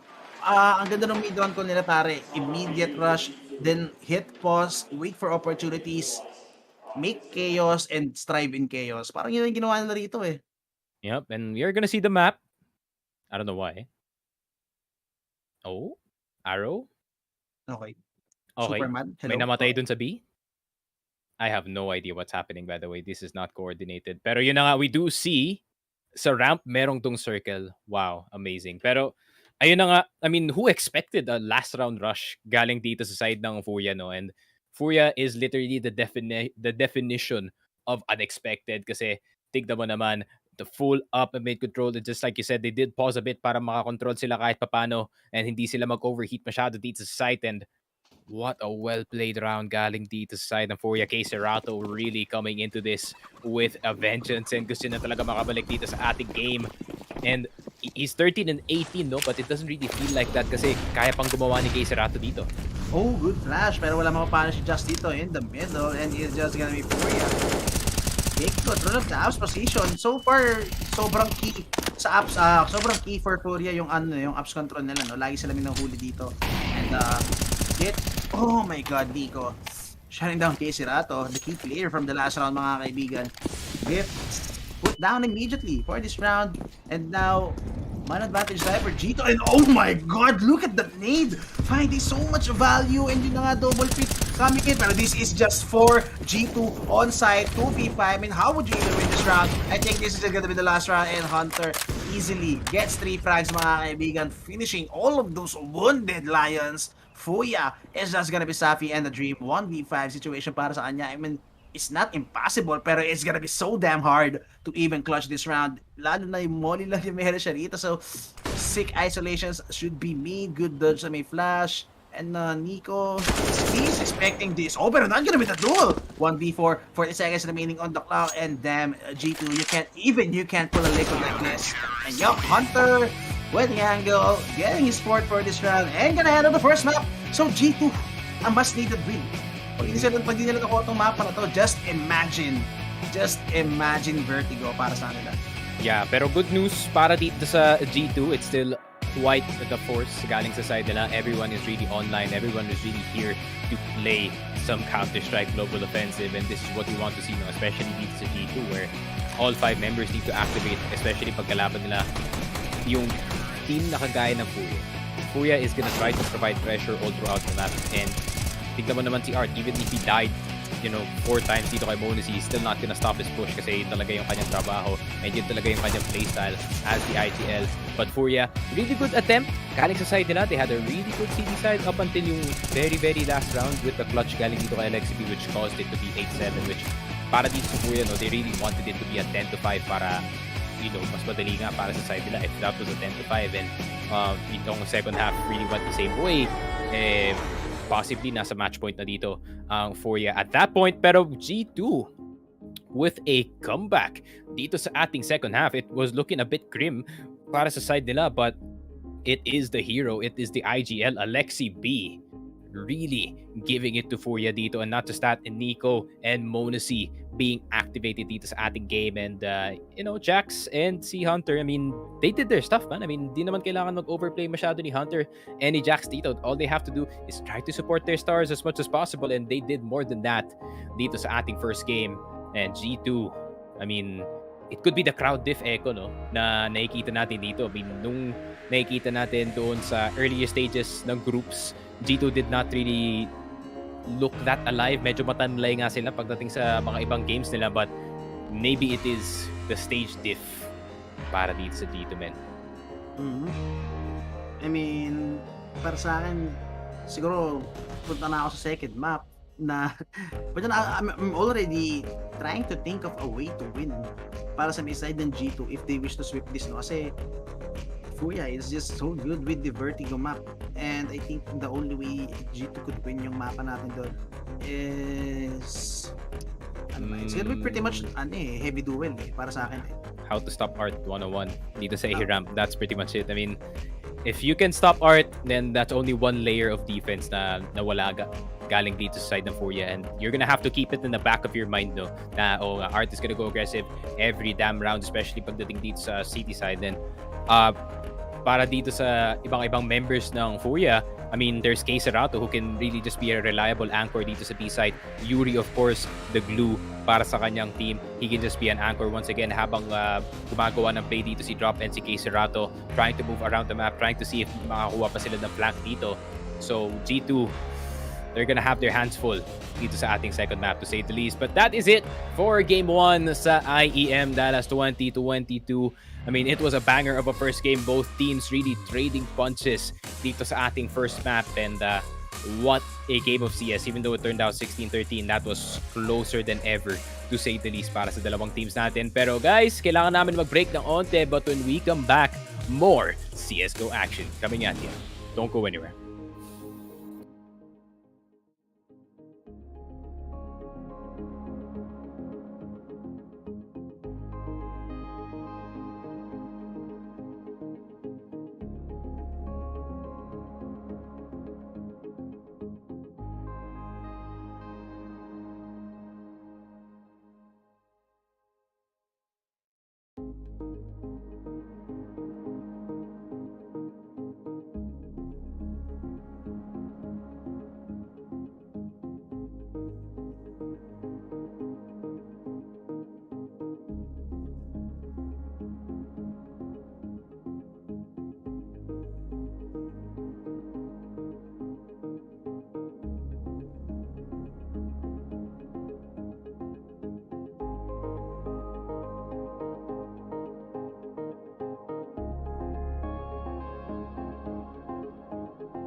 And ayun, hello and welcome back to the official Filipino broadcast ng IEM Dallas 2022. Ako si Sneaky Frog, kasama ko si Echo. Game 1 taken by G2. A bit more of a fight than they wanted. Pero yun na nga, nonetheless, nakuha pa rin nila ang first map dito. But we are gonna go into our second map, which is gonna be Vertigo. Pinag-usapan na namin ni Echo ng onte kung anong posible mangyari dito sa ating map. Just to recap, no? Yun nga, G2, on you. Kung paano mo nga matatalo yung Furia dito. First, how to neutralize itong push ni Art. Second, paano mo neutralize ang lurk dito ni Casey Rato. Any drop, and how do you take out the anchors na si Safi and the last person, which is, oh no, yun na. Nag-enact pa kay memory ko at that moment. Pero yun na nga, I mean, G2, so far, dun sa first map natin, no, we have seen them have really good rounds, but at the same time, we've seen them have really bad rounds. So, it's classic G2 na naman, no? It's up and down para sa side nila. Pero, still, knowing G2, hindi sila magpapatalo ng sobra-sobra dito sa Vertigo, no? At least they're gonna go down with the fight. I'm not saying na, tapos na yung match natin dito sa map number 2. However, I'm not underestimating itong G2 natin, no, to say the least. Especially napaka-delikado ng pwede mangyari dito sa Furia. They could lose gas really quickly, to say the least. And Furia, pag natatalo sila, minsan hindi sila masyado graceful matalo. Hindi sila kagaya ng FaZe, no, where alam nila kung magsa-stop ba sila sa push, alam ba nila mag-overextend ba sila. Para dito sa Furia, it's no stop. Just keep going in. Pag manalo ka, if mananalo. And yeah, I mean, para dito sa Furia, man, it's gonna be all about control para sa side nila. And yun nga, no? I fully agree din sa sinabi mo na you can't really count out in G2 rito. Kahit alam natin na this is actually the map. This is actually the map Furia heavily wants to play, and yung win percentage rate is actually that high. Hindi pa rin natin maaalis yung fact na G2 can still go for the punish, G2 can still multi-frag, G2 can still hit some headshots. And yun nga, no, yung past game kanina, nung post game kanina, no, nung map 1 natin, nag-iisip na ako how would G2 win etong mapa to, and feeling ko nga mauuwi tayo dito sa frags, mauuwi tayo sa fragging prowess, mauuwi tayo sa duels. And I think the key player siguro, I think the key player in this map would be Monesi. For sure, it would be Monesi's AWP on city side, especially doon sila mag-i-start. Pag hindi nag-online yung op ni Monesi dito, it's gonna be hard. I mean, who knows, baka gumawa si Nico, baka gumawa si Hunter. Pero nevertheless, kailangan na rin nila yung op ni Monesi rito to make things easier para sa may side nila on city side. Then, I don't know, let the riflers, let the entries do their work. Pagdating nila ng T-side, no? And kahit mag-support na si Monesi rito from the back. Parang yung, sino ba yung napanood natin ulit, sinabi ko na naaalala ko yung G, I think it's Liquid yata na I think kahit hindi mag-step up yung offer nila, as long as their entries, which is sila Nap and Elige, pag gumagana yung mga entries nila, hindi kailangan mag-frag out nito ni Aussie and just needs to throw those flashes and those supports para sa mga entry nila. So I think that's what needs to happen para dito sa may side ng I think that was G2. yung Imperial na game, Oh actually. yeah, it's Imperial. That one was really ugly para dito sa Imperial. If you're a Furia fan and you're probably from Brazil, close your eyes and don't remember yung game na yun, kasi that was a bit of a bloodbath para dun sa Imperial side, which is I feel pretty bad to say the least na ganun nga yung pagkalabas dito ng Imperial. But at the same time, if you are gonna play at IEM Dallas, if you are gonna play on LAN, you're gonna have to play with your best game. And unfortunately para dito sa Imperial, they did not play with their best game. But speaking of best game, I wonder how Alexi B is gonna perform dito sa Vertigo. He did amazing doon sa Inferno. He did more than what was asked of him para dito sa G2. He wasn't just exclusively an anchor para dito sa B-side. He was the guy making stuff happen across the map. Flashes, smokes, everything kompleto para sa side niya. And yeah, I wonder what gear of Alexi B yung makikita natin dito. Are we gonna see Gear 6 Alexi B na, really guns blazing, lahat ng baril na ibigay mo sa kanya tatama talaga siya? Or are we gonna see, Gear 3 to 1 itong Alexi B na, he's gonna slow down a bit, maybe try to get some kills from time to time, pero meron talagang mode itong si Alexi B na he can just be as passive and, I wouldn't say useless, pero medyo if you expected an IGL to actually, really sacrifice para sa kanyang team, sometimes he really just doesn't do it. Pero judging from the first game, I mean, Alexi B definitely going into this second map really hot. And well, actually feeling ko dito sa may Vertigo, no? It's a very different map sa may Inferno natin, no? And Inferno, feeling ko that's why Alexi B frag that hard for that map is because that's their comfort map. That's the comfort map, meaning hindi kailangan masyado mag-exert ng effort ni Alexi B into making those calls. Unlike Even on ends, man. I mean, he was yeah, that good. even on ends. Pero this map, Vertigo, feeling ko he's gonna be focusing more on the calls, especially Vertigo. This map, nakikita ko lang na na mas magfo-focus siya sa calls kasi the way he IGLs is micromanaging, diba? And at this map, especially, feeling ko that would be a big factor if you are G2 esports. If you have an offer like Monacy, you would micromanage their positions and the rotations. You would want to go for the call, so hindi masyad makafocus lagi. Pero back to the one game tayo mga kaibigan. Hunter goes for the contact play pero not gonna hit the shot at all. And mukhang mag-fall back siya rito. Gonna play the range of this USP. Pero si Yuri, still gets the one tap mga kaibigan. That's gonna be, Alexi B, he could go big. Or he could go down mga kaibigan. Doesn't get any headshot and it's just all for this one. Going for the out for blood. What a headshot para kay Jax. Pero nevertheless, 24 HP na siya rito. Against 3 on the flank. And kay Serato in the middle. That's gonna be him revealing his position. And telling G2 na, yep, we're gonna be flanking you from the middle for sure. So you have to be aware of it. So, G2, I mean, kind of a huge whip, no? Para kay Alexi B. But to be fair, that's kind of hard shot to hit, no? Yeah, I mean, he's in between two people doon sa situation na yun, so he didn't really know who to shoot in that one. And unfortunately, he kind of froze up dun sa angle na yun. And Furia, classic Furia, man, round 1. Barilan na agad. Really want that face-to-face action galing sa side nila. And they're really not stopping the aggression anytime soon, especially in the earlier T-side rounds. So talaga nila, that G2, they know what type of message that they want to send. And oh my god! Going full on Axile eto si K. Serato. I mean, we've seen Axile exploit etong wallbang na to, no? Time and time again, go for those entries. Morrissey not gonna hit a flank though. Good attempt, quick on the trigger, but not gonna land the shot. And this is a forced buy para sa G2. And Morrissey taking his shot dun sa may scout natin, no? Is gonna be giving away the fact na it's gonna be forced by Jax, holding this angle, mga kaibigan, hoping to punish kung meron mga gagapang, no, or magwawalk papunta ng white. And case that, go for the pick and si Jax reveals his position. Does Guerrero going for the punish, although Safi with the AK-47 is gonna be in the middle, getting taken by Alexi B. So for sure mag-mamba out na siya rito. And same goes para sa G2. And oh my god, Morrissey, he can't land shots at all. But okay, Nico on the other side gets two quickly, mga kaibigan. Pero okay, he's gonna go for the flash. It's gonna be Hunter, the other callback, to go for the play. Pero si Drop, kind of a miss flash, napunta sa mid yung flash. So, not a chance of being taken para sa may side ng G2. And Monacy losing again another duel. Monacy, 0 out of 3, man. All those 3 shots, he never landed a single shot, even a leg shot. yeah, and I really don't want to see this, especially galing dito kay Monacy. Last time na naandito sila sa Vertigo, it was really the best news para sa kanya in terms of the opping, in terms of the scopes, in terms of the weapons. It's more of the AK nga para sa kanya doon sa game na yun.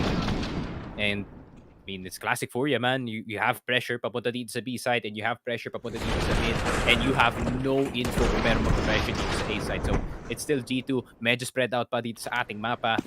And unfortunately, in the moment of weakness, Furia does strike. And ayun na nga, the only good news para dito sa G2 is madami na drop na baril dito sa Furia. So economical damage possible, but at the same time, nag-force buy din sila sa last round, so they cannot capitalize. And so far, Monacy, man, he's been cold with this scout. And wala pa siya nako-convert. But Yuri, look at this. Oh my god, early aggression. He's just gonna shoot Monacy in the back of the head, mga kaibigan. But Nico na naman. Oh my god. Is this gonna be the Deagle Nico we see, pare? Would this be the classic Nico? Getting online with the Deagle, Serato. Getting this angle. Oh my god. Look at that robot aim, pare. is just snapping heads left, right, and right, mga kaibigan, para kay Serato. And sabi niya, okay, you punished me so hard last game. This is my map, bro. And Serato, oh my god, sick headshots landing in para sa kanya.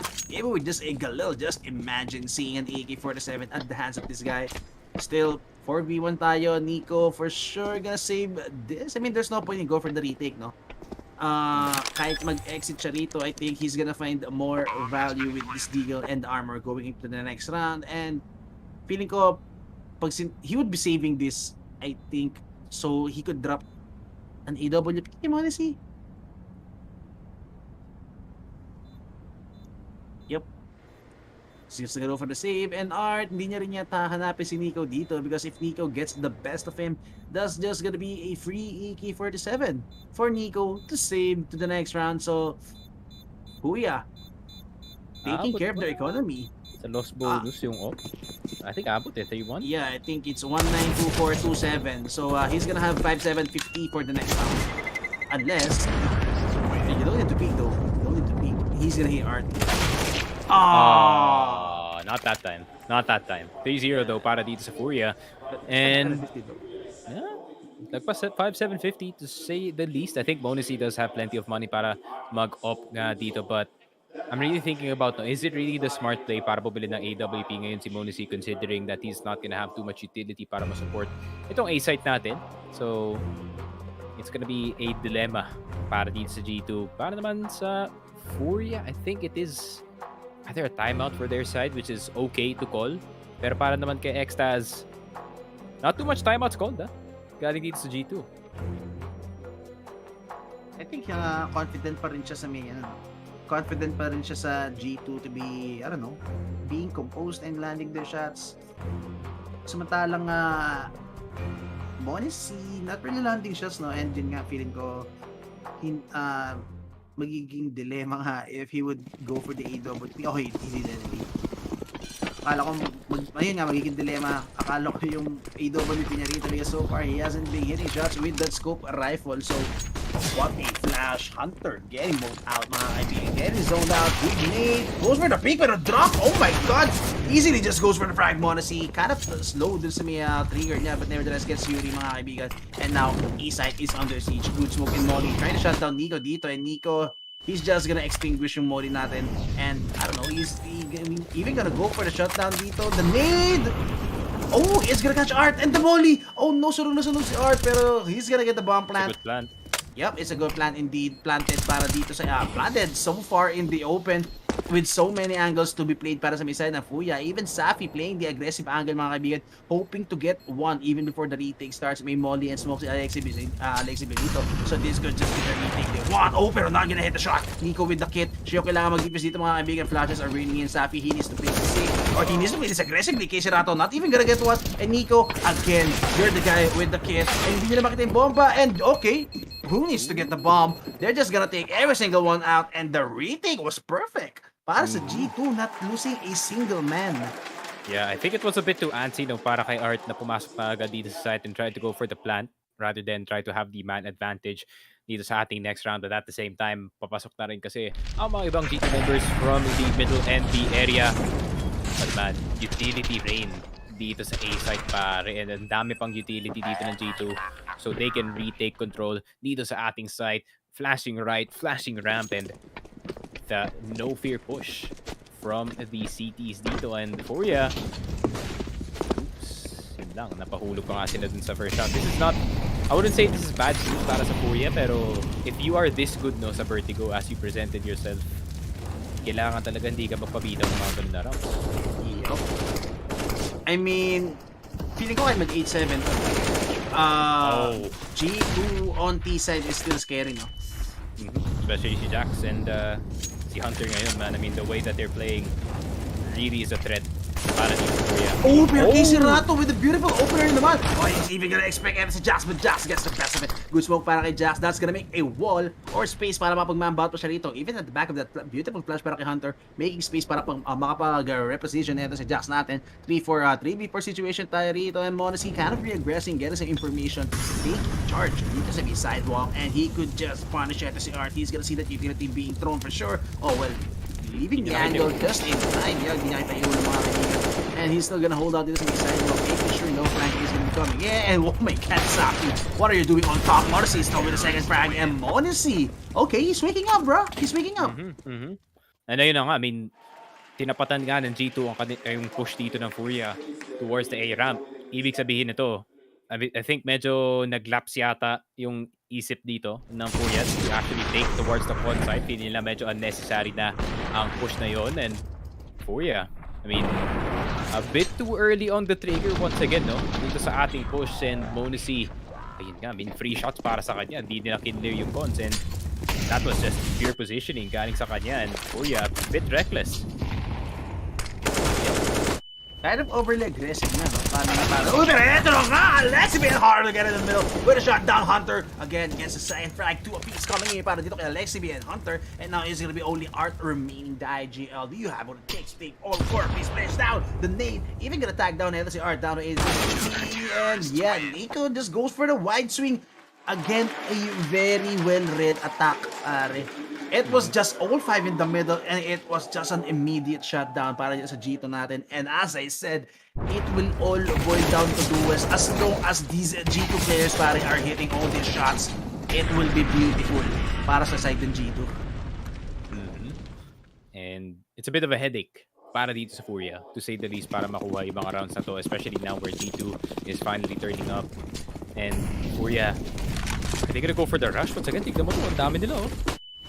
Oh my god, and Nico with the nade. Oh, they even go for the rush, pero apat to pare. These are 4 people from G2, and this could easily be just another good raid na naman para sa G2. Nico, oh my god, look at this. I mean, if you're Furia, man, how would you expect this to be happening every damn round?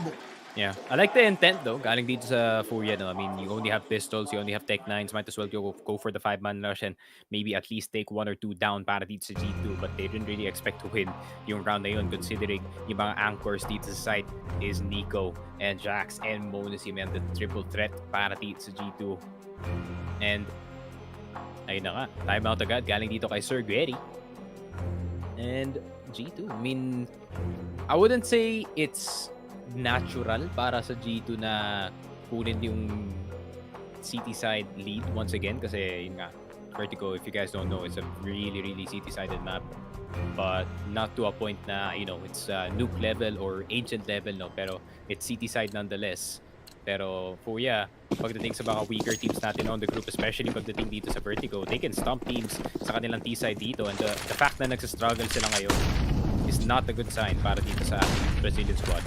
Yup, and Art, look at this, taking full charge dito sa mid mag-isa mga kaibigan, and he's even gonna go full on head-on duel mga kaibigan, but Hunter was there for the shutdown. Even Jax playing it beautiful, going for the flank, shutting down drop, pero Yuri, good trade coming in para sa kanya, a must-needed trade mga kaibigan. But Alexi B, the anti-flash, so close mga kaibigan, and Nico even punishing Keisirato. He knows Keisirato, going for the flank, going for the lurk. I mean, sabi niya lagi ginagawa yan.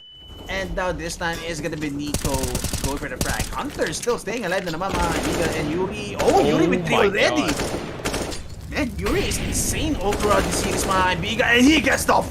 He is now up for the ace, and look at this, both of them are so low. 7 HP siya rito, and Nico with 15, and Nico, oh my god, mid of the century coming in para kay Nico, pero Yuri, is he even gonna go back?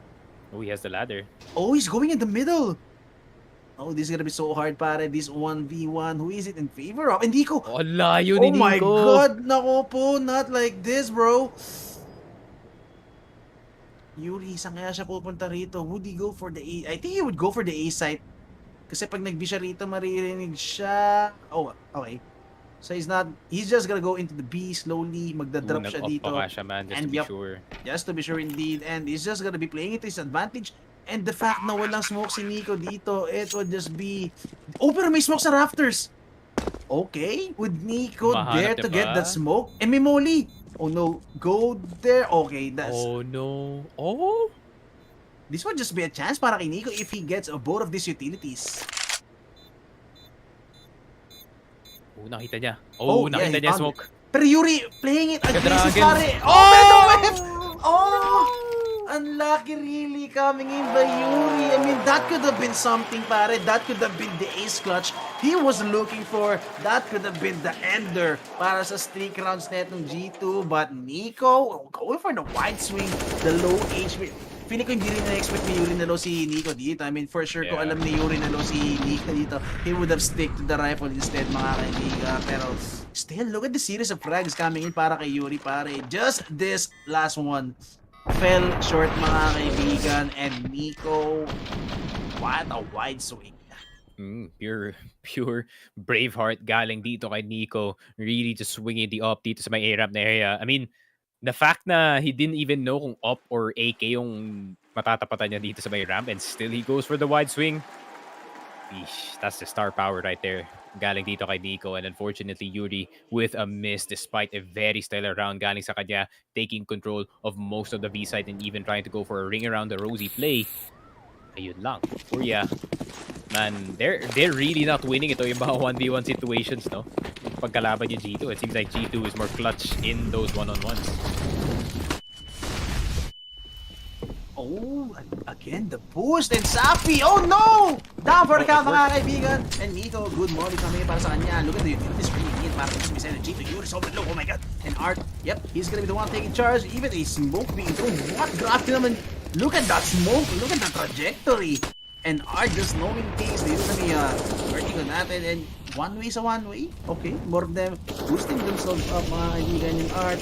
Look for opportunities to punish kung sino mga mag-overextend para sa side ng G3 ng Caserato. Yup, Caserato is actually finding the perfect timing in the mid. Pero I think Alexi is highly aware of it. And Alexi, just gonna go for the chop pick. He's not even gonna go for the double. As long as na-check na nila si Caserato dito, information is vital para dito sa may side ng G2 and Hunter. Yup. It's just gonna be G2 winning all the duels. Not a single frag. Not a single damn frag going in favor of Furia. And bro, that's the gun round for you. Boot nila nakahalis pa si Caserato, or rather si Alexi Bidon from Caserato's grip dito sa mid. Monacy's online. Fast one, man. Monacy is online. This is not good news para dito sa Furia, especially when you are on the A side and you're trying to force it every time. And alam mo naman si Monacy, especially now, no, Monacy is not really aggressively pushing itong A main. Parang paminsan-minsan lang, but mostly he's really there to serve as a side threat. But now, nagpo-push. He wants to go aggressive. Oh, he's going full on na Fanny mode, pare. Dito sa Bibira, this may A-ramp position. Pero still with a Deagle and Monacy, is he even gonna go for the challenge, pare? Dito sa ramp position. I mean, this is kind of sketchy. Oh, the nade. Oh my god. Almost takes down drop. Pero si Monacy, I think, still kind of aware. Okay, whiff by Art coming in, and that's gonna be information. Oh, Yuri just holding down mouse one. Oh, but the timing. Oh my god. Still get it anyway. Goes for the repick. Grabe, Monacy. Go for the Pinoy pick, mga kaibigan. Missing the shot. Going for the repick anyway. Gets the frag 4v4 tayo dito in Hunter. Holding on this angle. Oh, pero it's still gonna hit the head. How does he hit that shot with the spray down? 8 HP na lang ang natitira dito ng Hunter. So he's gonna choose to play passing this time. But now he's gonna be Alexi B. With the A1S, going aggressive, pare. And he could shut down etong plant natin. But Safi, man, the trust, the discipline, the full-on commitment para sa plant. And yun na nga, is gonna be the retake now. Pistols para kay Drop, Caserato with the CZ, and they don't know nasa si Caserato. So I think best choice for Caserato is just to stay alive, no? Knowing na meron pa rin siyang armor dito. So Diffuse coming in, he's gonna have tons of money remaining, and mamatay pa nga si Jax. That's gonna be a free A1S. Okay. Yun lang. Kinulang ng vertical yung tropa Short natin. legs. Short legs. Little vertical. A bit less jump. Pero yun na nga. Furia, once again, attempting to go fast dito sa ating site, but at the same time, once again, just like we said doon sa pre-show natin, men, etong si Jax and itong si Hunter really making Furia work para makapasok sila dito sa site, and the dead accurate rifles para dito sa G2 is really making it easy para sa side nila, especially dito sa city side. I mean, that's what you need, man. I mean, hindi naman mag-overextend masyado si Monacy other than yung initial push na dito sa A-ramp to try to get itong si Art. But other than that, he's just gonna hang back and just wait. And yun yung ayaw ng Furia dito. I mean, ayaw talaga nilang may sumasalo sa kanilang push with their full firepower still on towards the side. Gusto nila the full-on fights talaga dito. And Rush? All 5 of them are here actually. Wala si Kayserado sa lurk, mga kaibigan. And Nico, oh, I love it. He's going na funny mode. He's pushing so far back, pushing so far in. Dito sa may smoke natin. And Art, yeah, again, they've watched the VOD, pare. And Modesty, Nico with frag. Eto na nga, Nico, even with the one-way, going wide. Oh, pero good punishment kay Serato. Now we're down to a 2v2. Even though sobrang daming players at G2 Ron, Furia managing to weather the storms down to a 2v2 situation. Jax getting ready for the flash dito. And yung nga, Alexi B not even gonna get one. And good flash coming in para kay Jax, pero nevertheless, still kailangan mo push a smoke. Oh, but what a flick coming in through the smoke. Trying to pre-fire. Safi, he needs to be careful though. Down to 22 HP na lang siya rito. And Jax playing it passively. Knowing na kailangan dito gawa ng play ni Safi. And Safi gets well read by Jax. Jax getting the better of him. And it's just always kung kailan makakascore na yung Furia dito, pare, it's always clutches coming in para dito sa side ng G2. And this is so good, man. Especially dito kay Monisino, who really looks at Jax as kind of like that big brother figure. And big brother is here to save the day once again para dito sa dito. May onting sayo pa nga. And oh my god, Furia, you're gonna need to collect more rounds than 3, especially dito sa T-side, considering this is one of your best maps and you are literally known para sa aggression mo. However, it's like the entire G2 squad is on anti-art duty, pare. I mean, you would hate to see Furia go down like this, no? Kung 2-0 man sila, and then in this fashion, you would hate to see it. I mean, again, this is the last hope for Brazilian CS, pare, dito sa IEM Dallas natin, no? So, as much as possible, Furia, they need to weather the storm and go into Mirage. I would actually want to see Mirage, pare. I mean, both teams are insane in playing Mirage, pero so far dito it's just been G2 going on full on anti-art, as you said. Alam nila yung mga play niya ni Art dito and drop. Oh my god, he's just gonna get more out. Even flash out and Jax. Yep, spotting the head of drop. So easy spray down para kay Jax dito, and Monisy for sure. He's just gonna get the better angle.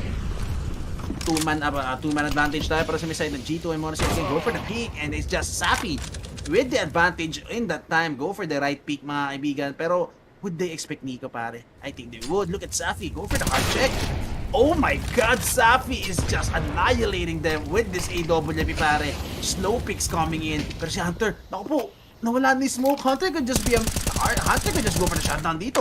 Although double op tayo rito, no? Yuri even retrieving the op. Both oppers are actually sitting on 5 and 9 HP. Pero 3v2 situation on the retake. Yuri, he needs to get this frag. Oh, Jax, even with the headshot, regardless kung gaano ka-low sa Yuri. And now he's gonna get checked by Safi, but that served as a bait. Ngayon, Alexi B is gonna take him down, but Kiserato, again, the Brazilian simple, does he have what it takes, pare? 1v3, 100 HP with an AK. Very winnable para sa kanya. Guess what? The faster! Oh my god! Almost goes for the 3K. Kiserato going insane! Pero again, just as they were about to win the round, it's another clutch para dito sa may G2, pare. Oh my god, that could have been the moment. That could have been a cold zero moment para sa kanya, pare. I mean, you see the bead of sweat on the forehead of Nico doon sa play na yun. I mean, Kiserato is the type of dude to make this play, no? Especially with the AK-47s. Ay. Oh my god, tumaas ang balahibo. That's Kiserato for you, man. I mean, he's so good with the AK. He can make stuff like that happen. Grabe talaga. Brazilian simple for a reason. Just needs to off at this point. Sino talagang mapunta nga sa Monarch na yun. Pero tingnan mo naman. God. The wallbang and the molly playing together. And Art na naman getting jagged by Nico. Sobrang low na ni Art dito. Wala pa siya nakikita kalaban, mga kaibigan. And Modesty is still with the AWP. So far, Furia, man, they're just getting neutralized every damn round. Wala silang makuha advantage. It's been a while since nakakuha silang man advantage, no? I mean, it's been a while since nakakuha sila ng 5v4. It's always G2 with the man advantage. Yeah, I mean, Nico, the perfect man to assign, no, on anti-art duty kasi siya talaga the big aim, the big brain, everything para sa kanyang team. And Furia, nakasot pa dito sa A site pero retake lang talaga yung hanap. Oh, good molly. Oh, that's gonna buy more time. And yun na nga, that's gonna force out drop in the open. Easy punish kay Nico. And still, hindi pa nga nag-rotate si Jax dito. And they're gonna find the bomb though. Yuri retrieves the C4 and would they force this plan? Oh, it's gonna be hard, pare. Pag naipit. Naku po, yun na nga. Layup. Kabim! 4 HP for Yuri, bro. And Yuri, oh my god. Honestly, even takes out Art on the defense duty. Yuri, good headshot coming para sa kanya. And Yuri Yuri feeling the need to go for an aggressive stance, no? Knowing na low na siya rito, this would just be the only chance to even go for this. Kasi Serato rito, he takes the 1, he takes down 2, headshots coming in para sa kanya, pero nevertheless, G2 again with the mana. They can spare those 2 lives for sure, going into the retake, and man, that's what they need if you're G2, though. Getting those early man advantages for trades like this. Just imagine if it was an even count retake, pare. Serato is so insane, pero it's just too much to handle. It's 4 people from G2. And G2, win condition, go 12-3, win pistol, don't even give a chance para sa Furia to go online dito sa may city side. True. And what a smart way to play itong 4v3 na situation, considering nga kay Serato can make that type of play happen just to triple stack towards dito sa my city side, and para make sure nila na makuha nga nila yung round na yon, and Bonusy with classic Bonusy with the late push. Yun naman, I mean, that's just classic G2. Nakikita natin dito sa city side, and G2, they see the 2 digits first dito sa ating game, and it is only the first half. Yep. I love how you reiterated na na nag-3 stack sila ron sa retake coming in from city side, no? Dito sa may left side, no? Kasi after makuha ni Casey natin 2, FaZe immediately points his crosses sa may right side. Not expecting the third guy, and does go for Morris and Nico together again. Hindi na Furia just can't catch a break. Oh my god. Wala pang plan na nangyayari dito, and again 2-man advantage naman tayo. It's just a deja vu all over again para sa may Furia. They can't get an even fight, pare. Oh, Safi, go for the spray down, pero not even gonna punish it kasi Morrissey, but on the other side, Yuri drop. Oh my god, climbing together, take it back into a 3v3. Morrissey and LSB down to half, pero these good flashes trying to recover this round para sa may team dito, mga kaibigan. But look at this, Yuri, yun na nga mga kaibigan, sagutan ng frags dito. Yuri and Jax together, mga kaibigan, trades all over the board. Drop and Safi not gonna be playing for the post plant, they're gonna be playing for the contact play, and Safi yun na kumontak na, and eto na nga, mukhang this is it, pansit, unless Jax gets the headshot, and he gets it indeed. It's just clutches again. Oh my god, back to back clutches para dito sa may G2. It's just them winning all those clutches. Oh my god. Man, I mean, sobrang tilting para sa program. Yeah, I mean, that's so close para dito kay Drop. He already had the angle, but he did not have the shot. Dito kay Jax. Once again, big brother Jax. Really giving it. Peak?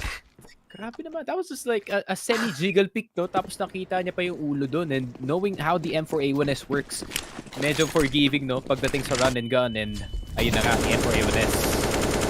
Really clutch. And really the best pick for a reason dito sa city side. But si Drop naman yung victim amin. Oh my god! No. It's just falling apart for Furia. Wala silang makuha rito. Okay, Art gets 1. Yuri, good timing by Yuri. And eto na, Yuri and Art together. 3 heads rolling on the floor para sa side ng G2. And yun na nga, nakalurk pa si Art dito. So Alexi B, well, he needs to anticipate this push coming from Art, no? Knowing na Art already came in from the middle, punishing eto si Hunter. Oh, and yun na nga, Alexi B read that perfectly well. 2v2 na naman tayo. And eto na naman, a real chance for Furia for what? The 4th? The 5th time? Makaklasya naman ba ng G2 to? I mean, Furia, come on, get this round as much as possible. You would need an 11 for not a 12 half. That's a very different half. And yun na, Yuri! Again, the guy making things happen para sa side ng Furia. I mean, there's no point in saving Jax after clutching all those rounds, no? There's no point in saving. Look at the money. Oh, actually, money's not that good though. Although last round na last round na pala. Last round na rin pala. Sorry. Yeah, doesn't matter anyway. So Jax, he's just gonna go for it anyway, mga kaibigan. 1v2, the nade. It hurts so much. 13 HP, pero still, this guy can hit some sick headshots, mga kaibigan. Smokes is just up for kay Yuri, pero that's kind of unnecessary.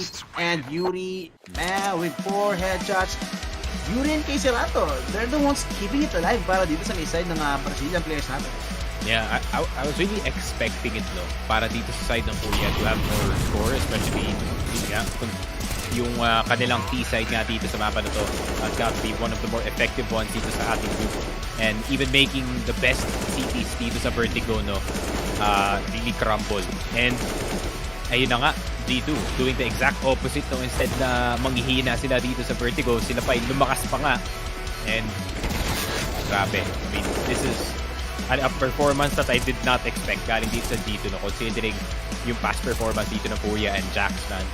Jax is the man para dito sa G2. Just like I said, man, Big Brother Jax, grabe, if he can keep clutching like that, posible talagang maging fast 2-0 itong game natin. Pero, grabe naman, dude.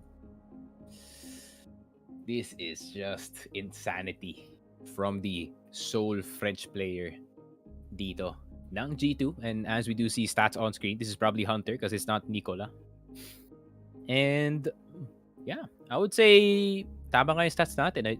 Hunter does prefer yung CT side, and kita mo naman kung bakit. He can just be the guy hanging back. He can just be the guy that is the second layer of defense para dito sa CTs, and he can just be the after fragger. Or at the same time, no, this is so multifaceted nga galing dito kay Hunter. You can also send him to lurk around the map and, you know, be that role na dapat gagawin nga dito for the side of Furia, for Drop and kay Serato. He can do that exact same thing para dito kay G2.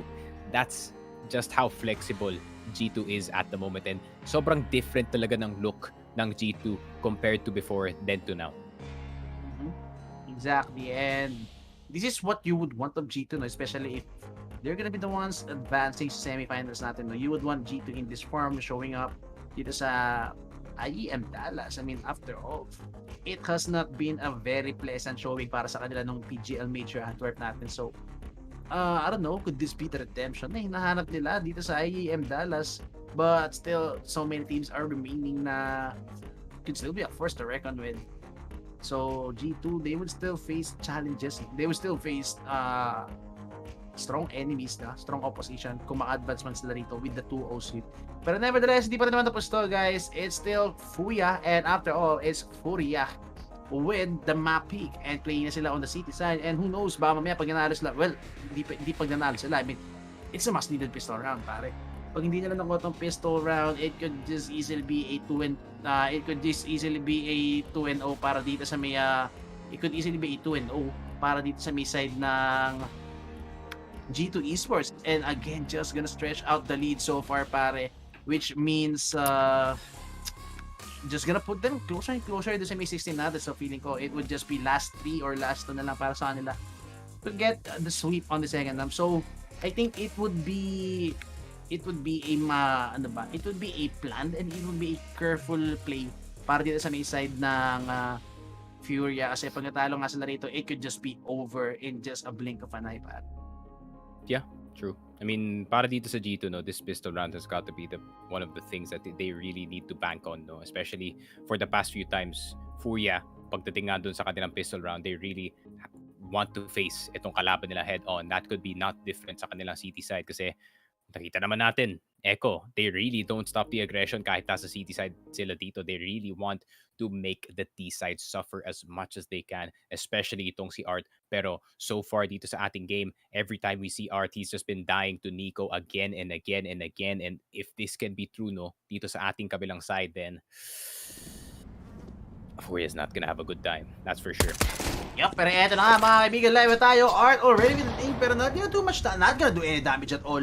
Si Jax, yeah, actually Jax got some damage, 3 HP damage, pero oh, look at this, si Drop pare nag-push na all the way into the spawn. Art just needs to buy time, pare, and yun na nga, smoke flashes everything, and Jax gonna get taken down. Art just hiding inside the smoke, mga kaibigan, picks up the Glock, and this Glock is gonna be proved to be the weapon he needs at this closer in angle. Yun na nga, Drop getting activated at the back, and Monisi and Alexei chiming together, and Drop boy para si Drop dito.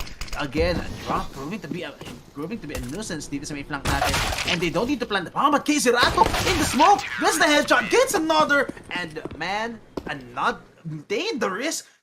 Yung flank ni Drop, pare, that was the key frag.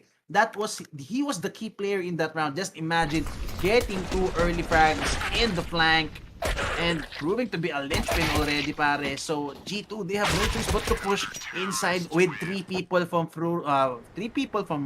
Furia waiting inside the B side. It's just a massacre. They just have them caged in, and yun na nga, G2, man, they have no choice. No, pero I love the choice from G2 dito, pare. Wala, not going for the first buy. They just want to go for the rifles immediately. Oh my god! Alexei one taps Yuri without the helmet, mga kaibigan, and Safi and Art. Yeah, this is a big classic Art, man. Farming some cash with the SMG, playing on the sidewalk. And this is gonna be the opportunity for Furia, pare.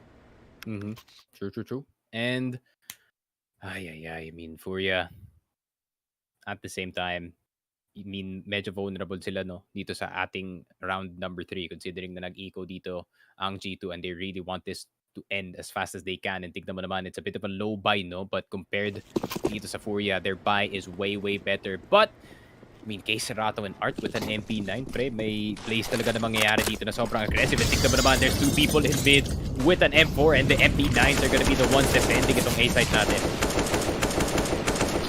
Oh, I was waiting for Monacy to hit the headshot, pare, pero not gonna land it anyway. And yun na nga, na half HP pa nga si Monacy dito, but still 5 AKs to.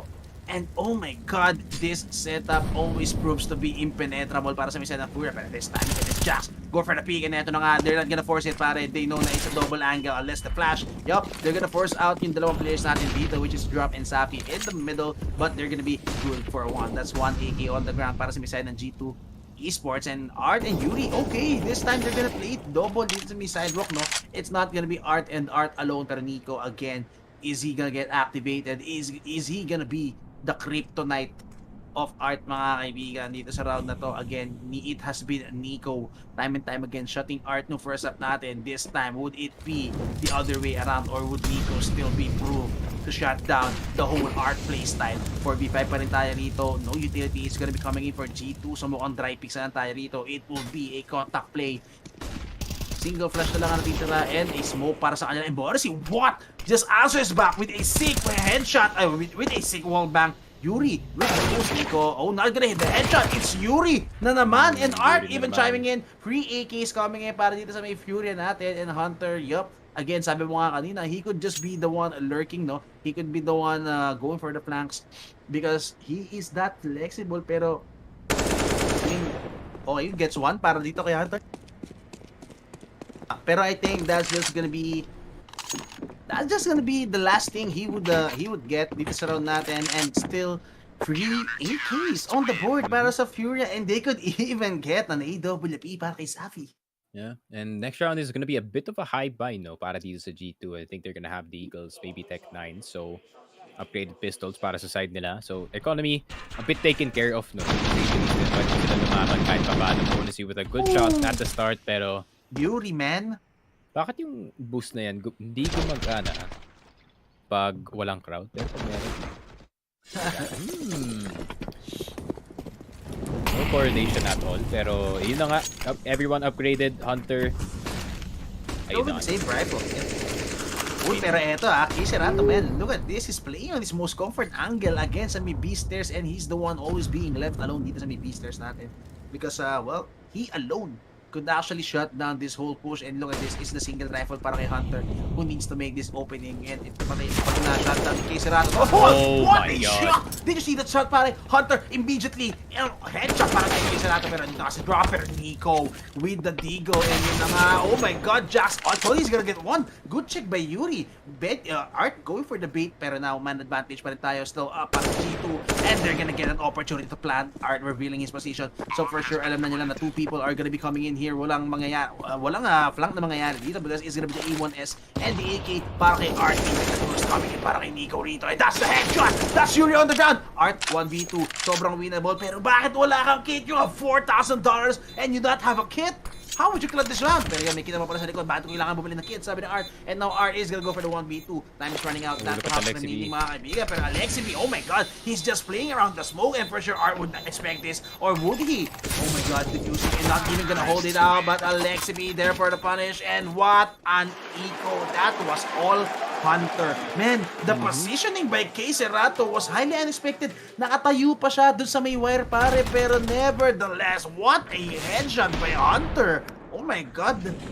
Yeah, and what a shot din galing dito kay Nico. Headshot after headshot para sa kanya, getting 2 members dito ng Furia. But this is what we expected from the star himself.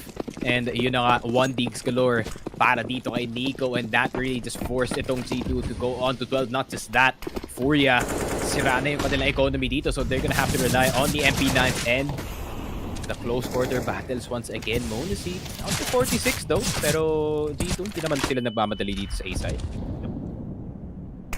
sila pa nga yung makakakuha ng off dito, pare. I mean, Furia not gonna be having an off, and this is classic Art. And, well, knowing Art, knowing how Furia wants to play, they're gonna respect this, no? Iiwaran nila si Art dito, they're gonna let Art do his thing, and, I don't know, I think would just go for the retake dito, even go for the boost, Yuri, making sure no one is gonna be coming in dito. If ever mangyara, it would just be a shutdown they need. Pero Smokey is gonna be dissipating, so, kind of gonna be playing it passive para sa side ng Furia, or even they're gonna play double. It's gonna be Yuri and Art playing together dito sa may close, and as I was saying, mukhang i-retake nga lang nila itong A-RAM position natin. Backup is coming in the form of Safi, mga kaibigan, pero no utility na. Look at this, Furia, 50 seconds remaining on the clock still, and wala na silang utility, no smokes, no mollies, no flash whatsoever. It's just gonna be a pure contact play. It's just gonna be crossfires relying, mga kaibigan, and si Art, oh no, falling back, and this is still a 5v5, 30 seconds remaining. K-Serato with the MP9. K-Serato and drop. Ako po, nakita na kasi drop dito, mga kaibigan, and even go for the contact play. Pero nakita, did they see K-Serato with the jumpy? 20 seconds remaining, they need to go for the hit. And mga K-Serato, mga kaibigan, pero what a wall bang. Oh my god, series of frags coming in. Pero no, look at this, all 5 players of Furia are already here. Pero Alexi din naman with a shutdown, and again, it's just duels on duels, and again, on duels, G2 winning everything. Grabe. I think yung eco win na yun, no, galing dito sa side ng G2 did more than economical damage. Mukhang emotional damage din yata kasi Furia, tignan mo naman, they look so deflated dito that Alexi B can just walk into the side without much retaliation. Galing dito sa Furia. And you can see the excitement on their faces, man, especially considering that this is one of Furia, if not Furia's best map. And Art? Yeah, it's not really gonna work this time. Yep. Even Jax knows. Oh my Big Brother god. Jax. Yun They're naman. just aware. They're just aware of everything. Look at this. Even Nico, Balik man. ka sa taas. He's just watching this, and uy, nakita nga. Goes for the frag anyway. Goes for the flick. Ayaw niya pa data na naka-pre-aim dito, mga kaibigan. So, it's just gonna be 14 para dito sa may side ng G2, and man, the Brazilian CS players slowly but surely being taken away from this map. The dreams of Brazil ride on this last time out galing dito kay Gary. It has been a disaster of a city side para dito sa side ng Furia. I mean, it was such a huge lead, no, to say the least, para dito sa G2 in the first half, and akala ko talaga makakahabol pa nga ang Furia dito, but just like I said, because of that half-by win galing dito sa heroics ni Hunter and galing dito kay Nico, I mean, that's a heartbreaking round, no, para sa side nila, and it's really hard to recover, especially pag ganito nakalapit yung G2 from just eliminating you and sending you flying back home down south. Yeah, we really have to feel para dito sa Furia, man. Not in the line. Yep, I mean, they had a pretty good run, pare, no? Before this came in. Honestly, I love the initial pick coming in, no? Expecting na laging inaasim ni Casey Ratot or even Art, pero this time, no one is gonna be going aggressive. That's tough. Yep. And Casey Rato, he needs to go online. He needs to pull out everything he can, pare, at this point, because pagkatalos na rito, it's just money down the drain, and it's map point, series point para sa G2. Caserato waiting for the flash, and yun na nga, gets the timing perfectly, gets two! And he's gonna be passively. Yuri on the other side gets another lurk on Nico. I mean, punishes the lurker, which is Nico. 2-man advantage para dito sa... 2-man advantage. 1-man advantage tayo para sa may side ng Furia, pero still, G2 is playing on T-side para, but Yuri, yup, he's gonna make sure to punish Jax dito, so it's gonna be left down to the IGL. IGL Alexi B 1v3. Hasn't lost a clutch yet. Yeah, exactly, and he did this a while ago in Inferno on what, 11 HP with an EWP. But still, this is a different story, mga kaibigan. Oh, he's not gonna hit a headshot, pero ito na nga, he's gonna get tested, mga kaibigan. And would he expect this angle? Oh, he's actually baiting. He knows na may tao dito sa may close position, Gusto pare. mag-push ni Safi dito. Yeah, waiting Safi to get activated. Alexi B waiting, baiting, mga kaibigan. Waiting for mistakes to be committed. And oh, he knows! Oh! He has just gone for the half check. Just imagine if he have committed, pare. If he'd committed dun sa pick na yon, that could have been a frag para sa kanya. Pero nevertheless, I mean, Caserato, again, sabi ko nga, no, he needs to pull out everything, and indeed, he made this beautiful play, pare. Even Yuri with the timing. And I'm surprised na Dax isn't actually watching his back there considering na yun nga, na-eliminate na ang isang member dito ng G2 in the downstairs area. And G2 naman na magta-timeout dito on Extaz. He has plenty to work with. I think he still has all 4 or maybe even 3 dito sa ating second half. And now, the challenge begins para dito sa G2. Can they close out the last 2 rounds? And a really good round para dito sa side ng Furia. Not gonna lie, I mean, individual play galing dito kay Cerato, but this is what we expect galing sa kanya for him to come huge in a really huge way dito sa ating B side. And yun na nga, more than what he was asked for dito. Free up for Safi though. Oh, that could be the difference maker sa game natin. Alam mo pare, kung titignan mo yung scoreline, it's 14 already for G2, no? So makikita mo last 2 na sila rito. Pero sa mga naglalaro talaga ng CSGO dyan, you know na this is the hardest. Feel over yet, no? This is the hardest pag nasa 14 na kayo. It's really damn hard to close out the map when you're sitting on 14. So everything becomes hard. Your enemies are back against the ropes, mga kaibigan, and nag-iiba yung ihip ng hangin kapag ganito naka-close into winning the map, especially the series. But G2, well, still, this is G2, no? And they could still end this map in an orderly fashion, mga kaibigan. Look at this, even a boost coming in para dito sa may side ng G2, and oh my god! Oh, just imagine it, that was an AWP pick, pare. It could just be Cerato down on the ground. Pero Hunter, not gonna hit the headshot, and Cerato just spotting, man. Just spotting head on. Eto si Hunter, the full HP guy. And he's gonna be playing it close dito sa may double stack natin. Still waiting. Cerato waiting for a hit to be coming in. But good smoke being thrown para sa may side ng Furia dito sa may B-ramp natin. Making sure na no easy push is gonna be coming in. Monisi, that's a really good spot. Waiting for a pick to be coming in dito sa may yellow pa sa may white, no? Pero walang mangyayaring pick na yun because Furia, they know the advantage they have. They have the man advantage. They have the city advantage. They're just gonna play inside the site unless until G2 goes for the hit. And eto nga, G2, 20 seconds remaining. Hit is coming in. Raining chaos, mga kaibigan. And Nico with the flag. Oh, pero what a check by Art. Just in time. And I think it's just gonna be a shutdown. It's just gonna be a mow down. It's just gonna be Furia getting these flawless rounds. Yeah, I love that Art na hindi siya masyado nag-deep play dito sa may middle na area. So hindi siya, hindi siya vulnerable dito sa pag-push ni Nico through mid because Lurk Nico is a scary thing to bump into, not gonna lie. Pero grabe naman. This is just how much of a monster rifler itong si Cerato, no? He can react in just a split second na meron pala nabuboost sa likod ng smoke, and he kind of expected that, not gonna lie. And Cerato, he changed his role dito sa B-side. Hindi na siya yung... Oh my god, Alexi B. The double lead. Art, okay. Going, you can go aggro, bro.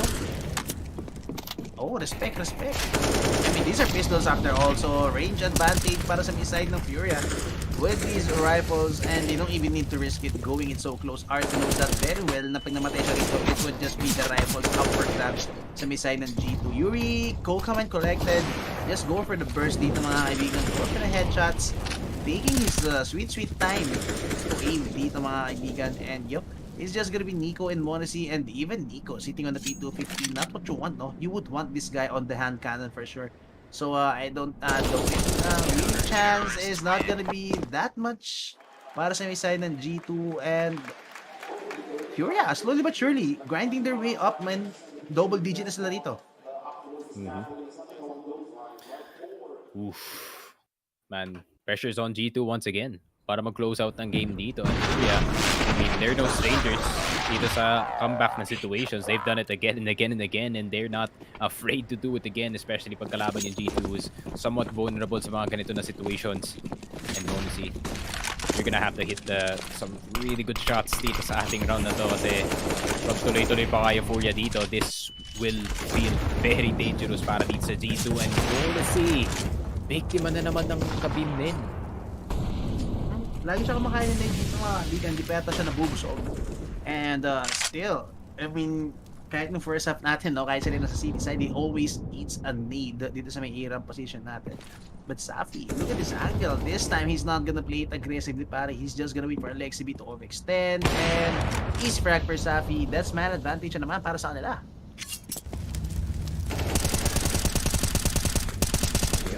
Art, going classic, pare, ha? Art's not dead, so pwede pa. Yep. I mean, Nico so far haven't been finding Art, no? Feeling ko alam din ni Art na Nico always keeping him in check. So this time, Art is not even going for any aggressive maneuvers, no? Dito sa may A-ramp natin because he doesn't want to get punished by Nico. Again, man advantage. Doesn't want to be thrown away by Furia, knowing na it was in a long time. Okay, Serato na naman. Man, yung paulit-ulit lang yung position niya rito. But then again, this is a hard position to clear.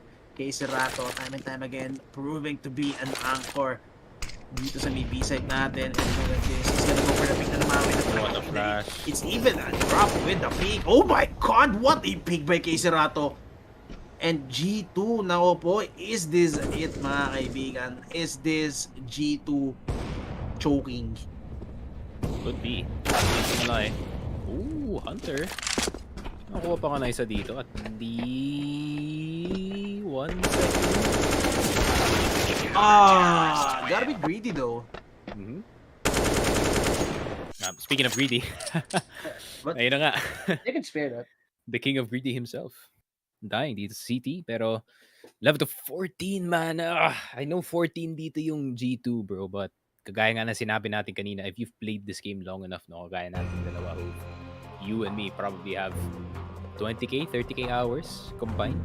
So, alam natin talaga, no, hindi pa talaga tapos yung laban na to. It doesn't feel over. Not just that, yung economy dito ng G2 is actually in shambles. So, kailangan nila mag-eco going into the next round considering how much they bought doon sa round na yon.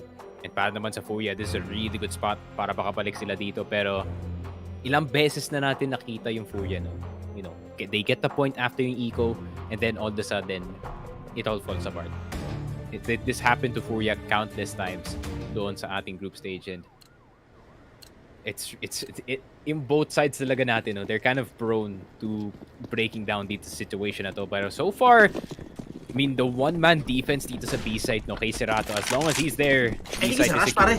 Ayun na nga, ano natin sabi na isa rush, pero ito na nga, napainit na mga kaibigan, nalabas na yung Molly, and even Alexi gets for the headshot. The Art immediately gets punished. Good Molly, countering out ito sa hook natin. Look at this, utilities raining in. Countering so hard, counter go para dito sa may mga, para dito sa may rush ng G2 natin. I mean, look at the map, look at the radar. 4 people from Furia are already here on the A side, ready for the punish, ready for the onslaught, ready for the massacre to happen. And G2, oh my God, what a headshot by Yuri. That's gonna be Jax on the ground. Si Hunter, the only one with the hero AK-47 from the same blast from mga kaibigan, is still undamaged mga kaibigan. So that rush almost proving to be just imagine kung namatay agad si Arden, pare, that would be the sidewalk open kung hindi na ilabas ni Art yung molly doon. So I think Rehit is gonna be coming in on the side of P2, but Crowd going in aggressively, not gonna hit a shot kay Morrissey, and Morrissey kind of wanting to peek with the Deagle, and yun na nga, that's the punish. They one drop, making the mistake of giving away a rifle into the hands of G2, and oh my God, no. Yuri with the overextension. Nico knows heavily what's happening, pero si Safi still have full control dito sa may sidewalk natin on the AWP, but it's gonna be so damn hard for him to hold out these two angles, so he's just gonna push to, he's just gonna choose to push etong sidewalk natin. But Art through the smoke, oh my God, Safi getting one, and oh no, Hunter, just imagine kung naghintay pa siya, that would have been the punish he wanted. Tesserato, yup, so far he hasn't been losing duels mga kaibigan. So, Furia, man, this is gonna be the comeback of a century. Yeah, I mean, the dreams of Brazil is still alive despite the very bad scoreline na nakita natin early on. Furia, where did this confidence come from, man? Grabe talaga. They're still not stopping anytime soon. Nico's hitting some really nice shots. However, it's still the gun diff para dito sa Furia. Hunter trying his best to go for the 1v2. However, wala amin eh. Kagaya nga na sinabi ko, K-Strato has not been losing any duels for the past few times. Pero, parang pangit yung timing nila dito sa ramp. Oh, naku po, Yuri, okay. Medyo off the mark siya rito mga kaibigan. And Nico, oh, he's just going for the duel mga kaibigan. He's just going for the punish para dito kay Yuri. If he manages to overextend, Alexi be playing the Nafani area mga kaibigan. And Art, would Alexi be get the best timing? Nico getting needed out mga kaibigan. And Art, yep, he's just going in, giving in heavy resistance dito sa may sidewalk natin.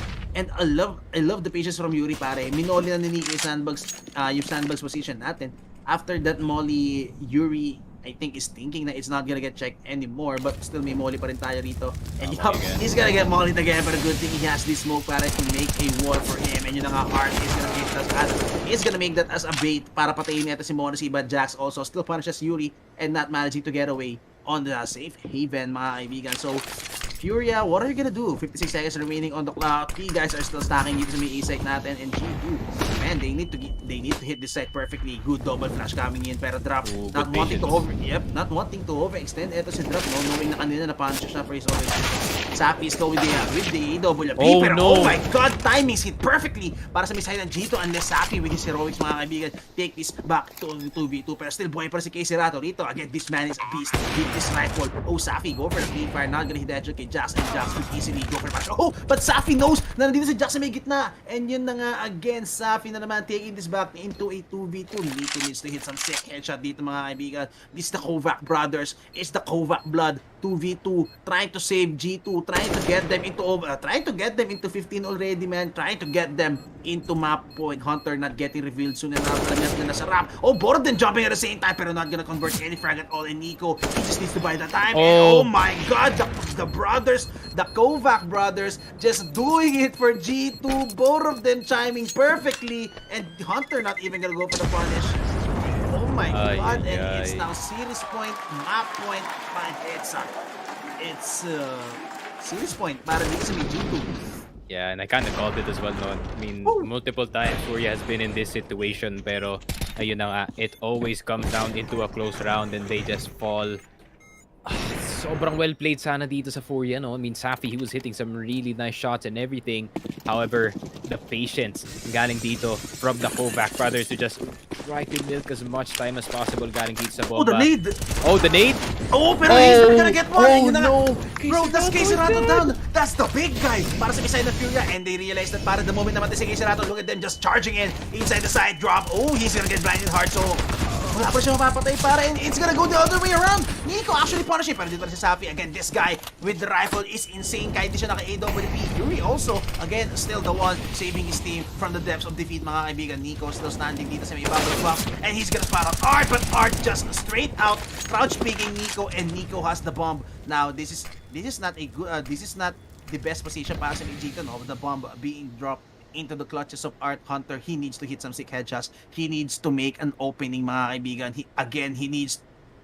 He needs to take back the man advantage. Good flick coming by Hunter, and no overextensions wants to be made without a flash. Good flash, mga kaibigan, pero Safi hiding just enough para hindi mabulag dito, and he's gonna hold the better angle. Monacy, how would you hit the shot? He's gonna do the jump bait. Oh, but Safi, okay, the discipline, but he doesn't know kung nasa si Yuri, pare. And even Yuri got the shot, and yun na nga, again, you can't best Safi at that angle, especially on LAN Arena, pare. Safi, quick like lightning. And man, it's 13-15 and walang pera yung G2 rito. So we could easily just go max 40 rounds, max 30 rounds dito.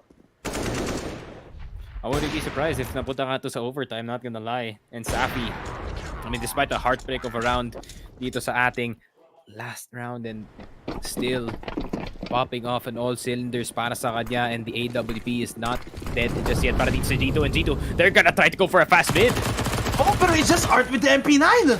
Good knee kami para sa kanya, and eto na nga, umasim na, but grabbing Case Rato, so well prepared for the rush coming in, pero yun na nga, look at this, Furia, what are you gonna do? G2, medyo nag-pause din sila rito because of all the utilities being thrown at them, so G2 is actually the one with the mid-round calls dito. Yun na nga, they're gonna be swarming in, and now it's gonna be the massacre they needed. Oh, pero one tap by Nico, but Case Rato na naman, oh my god, this guy is just a force, mga kaibigan. 2 kills immediately para sa kanya, and they don't know na dito si Hunter, goes for the reload, Hunter immediately goes for the punish, pero not gonna expect the guy on the white drop immediately with the trade. So we're going the distance, mga kaibigan. Max 30 rounds tayo. 14-15. Is Furia gonna force an overtime, or G2? Would it be right here, right now, the 2-0 sweep, mga kaibigan? Or would we go the distance? Alexi B, you need to think of a very nice play in your noggin, and that's why nag-timeout dito sa Xtas to provide more insight, at least dito sa ating final round in Vertigo, in regulation. And grabe naman, Furia. What a heroic comeback galing sa side nila. I mean, from the depths of losing, I think there were 7-14 at one time, pero ngayon 14-15, only losing that one round. Medyo natapa lang sila doon. Pero yun na nga, the Brazilian dream is still alive dito sa Vertigo, and pag napunta pa nga to sa overtime, I think Furia would have a bit of an advantage here, no, considering yung experience nila dito sa ating mapa. Pero G2, they've shown some really, really good stuff dito sa kanilang city side. However, that is not the side that they're gonna start with. It's OT, so they are gonna need to end it right here, right now. Yup.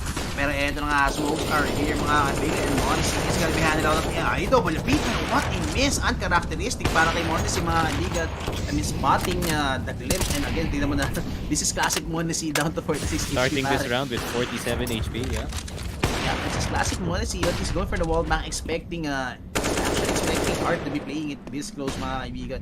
So far, Art hasn't been playing aggro all night mga kaibigan. Talagang respect has been paid dito sa G2, knowing na lagi nilang na-expect si Art dito. I mean, look at this, Art down to 37 mga kaibigan, getting spammed through that molly, through that smoke, through the thin wall.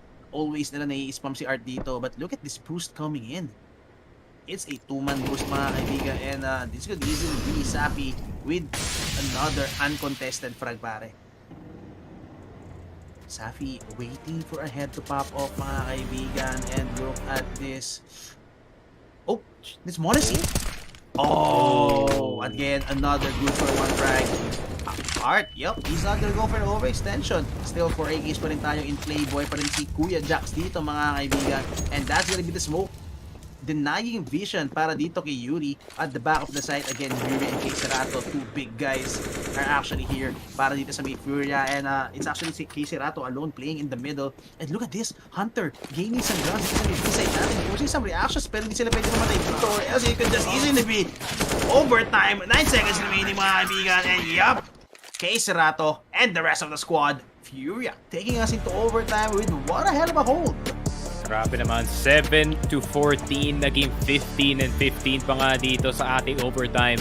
And this is what Furia wanted dito sa ating game number 2 when they slipped really hard dito sa kanilang T-side, and it was a bit of a struggle to come back dito sa kanilang CT. They finally get their rhythm. They're finally back in this game. And we have a series pare. I mean, 15-15 dito sa Vertigo on their own pick, no? On Furia's own pick. Sila mismo yung nahihirapan dito, but at the same time, you could say, yun nga, if this map goes the distance, meron silang onting advantage dito kasi nga, the experience on this map, both on CT and on T side, really can come into fruition para dito sa Furia. But at the same time, you could make the same point rin dito sa G2. I mean, they've been playing good the entire game with the exception nga ng kanilang T-side nga at the moment. It's a bit of a struggle to actually close out yung game natin. They had some really good rounds to make it to 15 at least, especially galing dito kay Hunter and especially galing dito kay Jax. I don't know, man. I mean, both teams really capable of just ending this one map, and not gonna lie, gusto ko talaga makakita back 3. I really, really want to see itong dalawang teams natin duke it out on Mirage, especially parang ano yun yung how would you say this? It's like the equal na battling grounds para sa dalawang team natin. I mean, yun nga, sinabi ko kanina, both of these teams are actually good at playing in Mirage. No? So, I kind of want to see how it will go down against these two teams. Again, the firepower coming in from these two teams and duking it out in Mirage. It's gonna be a one hell of a map for sure. Pero, hindi yun yung gusto ng G2 rito for sure. G2 would want it to end right here, right now, pare. I mean, getting the 2-0 sweep against Furia in their own map pick is gonna make a statement, and Furia knows that. So, well, Furia just showing us why this is their map pick again on the city side. As I said earlier, no, the 4-11 half would be very much different to a 12-3 half. Yeah, just imagine if it was a 12-3 half pare, it would have been done by now because of that one round difference, di ba? So, man, it was ano ba? Is it lapses? Is it lapses on the side of G2, or is it just the whole feeling ko the whole Furia just waking up late into this map?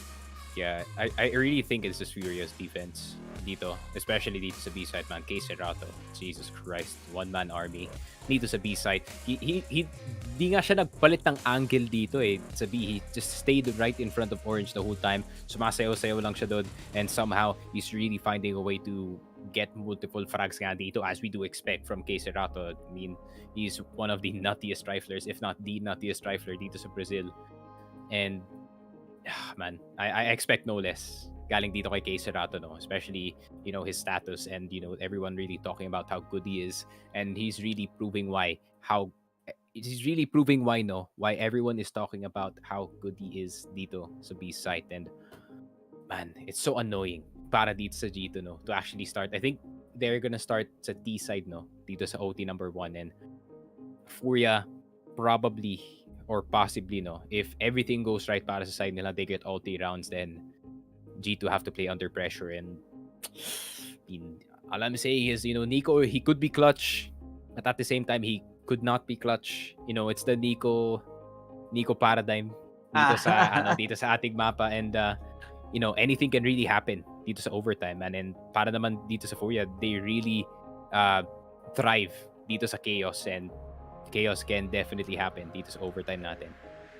Feeling ko win condition for G2 would be at least get one round. At least get one round from T side, then just go straight up 3-0 para dito sa may T side natin, sa may CT side. Pero I think Furia is highly capable of getting a sweep. I mean, 3-0 dito sa first half ng overtime natin. I mean, look at this commanding position coming in para sa G2. Pero so far, m0NESY, oh my god, for the first time in forever, he's going to be sitting on 100 HP, and it's a Nico on the B-rap position. Nakasubukan sa Fury dito, and m0NESY gonna go for the late pick on the A ramp, making sure na he's not gonna get needed out na naman. But Safi, again, look at this beautiful angle. It could be an easy flick coming in para sa kanya, and yup, that's an easy punish. Even Art with the flash, beautifully done. Alexibi on the ground, 3v5 agad tayo dito. 2-man advantage para sa may side ng Furia, and G2, how would you recover this round? I mean, 2-man down kayo, and even Nico down to 34 HP. How would you recover? It has to be some sick shots, pare. It has to be headshots. It has to be pixel aim, pixel perfect aim. It has to be perfect para sa G2 if they need to, if they wish to win this round. With Molly, that's gonna flash out Yuri from his position, pero Nico not gonna capitalize, mga kaibigan. Not gonna get the frag para dito kay Yuri, and m0NESY, he's the one making the peaks, and that's gonna be the opener para sa kanya. He's waiting for an overextension to be coming in dito, and actually, this is kind of hard para kay m0NESY, holding out both angles. Di na alam kung ano yung hold niya rito, and it's even Safi on the sidewalk again. Dito na naman siya, mga kaibigan, and it's just hard pushing through the smoke. No cover being made. Again, Safi with the peek. Oh, and it's just m0NESY going for the wall bang. Safi. Could have been a good run, no? I mean, it could have been a good recovery with that first opener coming in para kay m0NESY, pero nevertheless, it's the time against them. Man, you really just see how good Furia is pagdating sa kanilang utility usage dito sa A site. I mean, Art using the Molotov as a one-way, and Alexibi having no idea what is on the other side. And para naman kay Art, he knows exactly what he's doing. He's done this countless times. And grabe naman, this man is the W warrior for a reason. He does not stop in front. Pero ngayon, playing a bit more passive, no, to say the least, but still, yung passively Art is like the most aggressive for some of the players dito ng G2. Yep, look at that lead by Yuri, and m0NESY not really gonna catch the lead na, medyo nag-better ng angle dito, and is not gonna have that one way he's always looking for, pero still no punish is gonna be coming in. Safi again in the middle na naman, holding out this angle. Mukhang it's gonna be Jax again, but it's a patience battle para dito kay Jax kay Safi dito sa may middle. Who will first leave the angle? Who will first rotate? For sure is gonna be Safi, who is going to rotate first pag may nangyaring frag dito, mga kaibigan. Or Jax lurking, mga kaibigan, making sure na no one is gonna be flanking sa side of Furia. But Art with the one-way. Okay, Art could be good for one dito, mga kaibigan, pero flash Art dodges a flash, and now they're gonna spamming, and Alexibi getting caught out, mga kaibigan, with the main hand, and m0NESY again, another uncharacteristic miss. Nico with the opener, and Safi, for sure he's gonna go for the punish. Oh, the tag coming in. Yuri with the transfer. Easy frag. Pero Jax, 1 dito para kay Jax. 25 seconds remaining. Again, this is a winnable para sa kanya. Pero he didn't recover the bomb. Okay. Jax, are you sure? Not recovering the bomb? Dude, this one round could be the difference. Not gonna lie. Yup. Safi with the better angle. Yup. Unfortunate. Unfortunate nga para dito kay Jax, but unfortunately, they do run into another brick wall dito sa A side. I mean, it was a good attempt para sa side ng G2. They got most of the ramp control dito with the exception of Art literally sitting inside of the smoke. I mean, spinam na ni spinam na ni Nico, I think, yung smoke na yun, and even Alexi B, yet wala namang result na lumabas doon. So, medyo naging reckless sila doon sa kanilang pag-push dito sa A main. Unfortunately, Art lurking inside of the smoke, and Yuri, yun naman, just pushing through, man. No fear talaga galing sa kanya. One of the best supports in Brazil, and he's really supporting his very aggressive IGL well. Mhm. Still up pa rin, is up para dito kay Monacy, mga kaibigan, pero so far he hasn't been showing results, no, with this AWP. Medyo hindi pa siya nakakakuha ng mga maraming frags dito. I mean, it's just Furia's defense is really hard to play. Parang Monacy. Oh, good frag by LXB. It's been a while since naka-frag sa LXB dito, but yup, that's gonna be dropped in rooting together dito sa may A-site natin, and I think they both know yung position nila dito, and oh, okay! Monacy with the frag. That's gonna be dropped on the ground, mga kaibigan, and si Yuri na lang mag-isa rito. So, kailangan nila mapatay si Yuri dito. As long as Yuri is standing dito sa may sidewalk, it would be damn hard. Pero oh my god, that's why you go for the headshot, Yuri. It's just gonna be Jax recovering with the sick headshot. Oh, but Kiserato on the flank. Alexi B, 1v2. He needs to get the frag kay Safi dito. And Safi, oh, he's gonna go for it. Pero hindi niya alam na nagpalit ng rifle si Safi. Oh, Safi is just so good, pare. Just imagine if that was an AWP, pare. I mean, could have still been an insane shot kay Safi, pero nevertheless, pag nag-miss si Safi, that would be a 1v1 para kay Alexi B, left to Kiserato. And man, oh man, as I was saying, Furia is just poised to get this 3-0 sa first half natin, pare.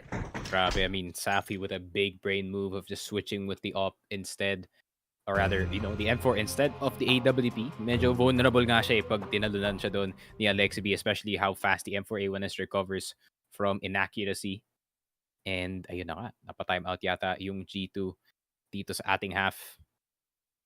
And it makes you think, no, kaya pa man ang G2 na makabalik dito kasi Furia, they're just gonna start rushing every site until something works. So it has to be 3 good dates galing dito sa G2 net. Yep. And it's gonna be never possible to get those 3-0 round dito sa may second half natin if you're G2, especially if Furia is on a momentum. I mean, they're just on fire, pare, knowing na, oh my god, okay, the nade, hello, what a nade coming in by G2. Hindi ko na kasi it was Jax who threw the nade. Pero back to what I was saying, yung momentum hawak na Furia dito, pare, just knowing, getting back into a 7-14 na deficit. The emotional battle para dito, the mental fortitude para sa G2, it has to be insanely solid to get back into this game after giving up that huge of a lead. So Furia, they might take us into map 3, mga kaibigan. 50 seconds remaining on the clock. They're just baiting util. This is not normal Furia, man.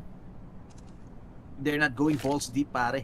They're not going balls deep into executing sa may site natin. And now, look at this. 30 seconds remaining on the clock, and Drop is gonna force out reactions dito sa may B-site. He's the only one with the utility. Gonna force out reactions dito. Smoke is gonna be thrown with flashes. Pero no rotations are being made sa G2. Still, andito pa rin sila sa may A-site, and they know that sooner or later hit is gonna be coming in. And Nico is spamming through the smoke. It's Nico, and he's gonna take one down, and tons of damage being made. Yuri, sobrang low niya na rito. Hunter is just gonna play this box, pero sobrang hirap nito para kay Hunter unless Monacy is gonna guard his right side. What a flick by Monacy, and that's the bomb. Hunter with the discipline, even not shooting Safi immediately, making sure that the bomb is gonna be dropped into their clutches. And yup, G2 live to fight another day. Even Jax with the frag after time. Yeah, I think para dito kay Furia, man, this is not the time to slow down, and this is not the time to go for the bait picks kasi that is not really the way that you won for the past few rounds dito sa ating regulation. And G2, I mean, that was pretty easy to say the least, no? Mag-hang back lang sila doon. I mean, one person got picked, but it did not matter as long as buhay pa ibang anchors dito sa site, and it's A-okay. And this is what I was looking for from Furia, man. Just straight up mid-push. Pare, alam mo, mamadali sila. Even Safi, pare, not buying the AWP. Look at him. Will take the AK for the 7. And look at this, playing the angles. G2 Hunter making sure na... Oh, he's not gonna check it. Naku po, he's gonna get checked, mga kaibigan. On the other side, good mall. Pero Alex B immediately punches drop dito, mga kaibigan. Fury, oh my god, it's just G2 holding out on their own, mga kaibigan. Reload coming in, and it's just pure on chaos. Look at the radar. It's just a mix and match dito sa middle. Art gonna get spammed. The walls are gonna be dissipating soon enough, and no cover is gonna be coming in sa side na Furia, forcing out some angles. Casey Rato with the first frag they need. Pero si Jax is gonna be the anchor para sa side ng G2. Yep. Alam nila kung nasa si Jax dito, and Jax is gonna take one down, mga kaibigan. Even takes a second! And going for the third Casey Rato, but this is Casey Rato. A minute remaining on the clock, mga kaibigan. Wala na siyang utility. Already dropping 31. Okay, timing perfectly para dito sa side ng G2. And okay, looking spicy for G2. Are they gonna force a second overtime? Yeah, pero yun na nga yung hinahanap ko galing dito sa Furia, no? The straight up mid push, or just any push rather, galing sa side nila. And that was a good start of the round para sa side nila. They cut off the rotations galing dito sa A, with the exception of that one other door dito sa likod ng CT, and other than that, they didn't really have much to worry. Pero medyo na-stuck na sila dito sa mid because of the smokes and the mollies na nilabas dito ng G2. Really well placed galing sa side nila. And Furia, they could not just push all the way in kasi nga, they don't know what's on the other side of that smoke. And Furia failing twice, but will it be the third one? Yep. Oh, again, the boost na naman by Nico, and hopefully they would get the frag, no? I mean, I wouldn't expect this to be coming in from G2 if you are Furia. You haven't been doing this, pero oh my god, iniwan si Nico, mga kaibigan, and mukhang decent pansit, pare. Oh, unless Alexi B, with 2! Almost gets the third, pero Yuri closing it out, mga kaibigan. If he got the third, that would have been a 1v2 para kay Jax, pero this is gonna be 10 para sa kanya. And yup, we're going into a map 3. That's gonna be Mirage, and man, oh man, it's just Furia making that huge comeback from 7 to 14, and who knows, they might carry this huge momentum, pare, going into Mirage. Yeah, and once again, man, it's G2 so close to closing it out. Borderline 50 na ang kanila score doon. However, the dream of Brazil keeps on fighting dito, and Furia, what a performance by them, especially dito kay Yuri. Yuri dropping frags again and again and again para sa kanyang team. And honestly, very fitting of the role of the best support in Brazil kasi napakaganda talaga ng pagka-supporta sa kanyang mga teammates dito. And you can really see Furia, when all the cogs are working para sa side nila, they can just be such a force to be reckoned with, especially kung they're dito sa CT side. It took them 2 tries dito sa ating OT. However, the third matters pa. 1850 yung nakuha nilang half dito. So, it was just a single mistake galing dito sa G2, and everything fell apart. And ayun na, we go into map 3. So we go into Mirage, man. Nako po, napunta pa nga tayo sa Mirage Echo, the equal battlegrounds between both of these teams. I do not think stats really matter para dito sa ating third map kasi both teams, they're probably gonna play all out dito sa ating third. After all, matalo rito, uwi, sumbong nanay, pare. So again, this is a third map, and I don't know, no chance at redemption for both these teams. Wala nang wala nang fourth map, wala nang fifth map. It's just gonna boil down to this last map, which is Mirage. And we have known both of these teams, these 10 players, to be actually insane in Mirage. And I don't know, no prediction, I think, could be coming in para dito sa Mirage natin. It would just be impossible to predict kung sino man nanalo dito or who would have the upper hand going into the third map.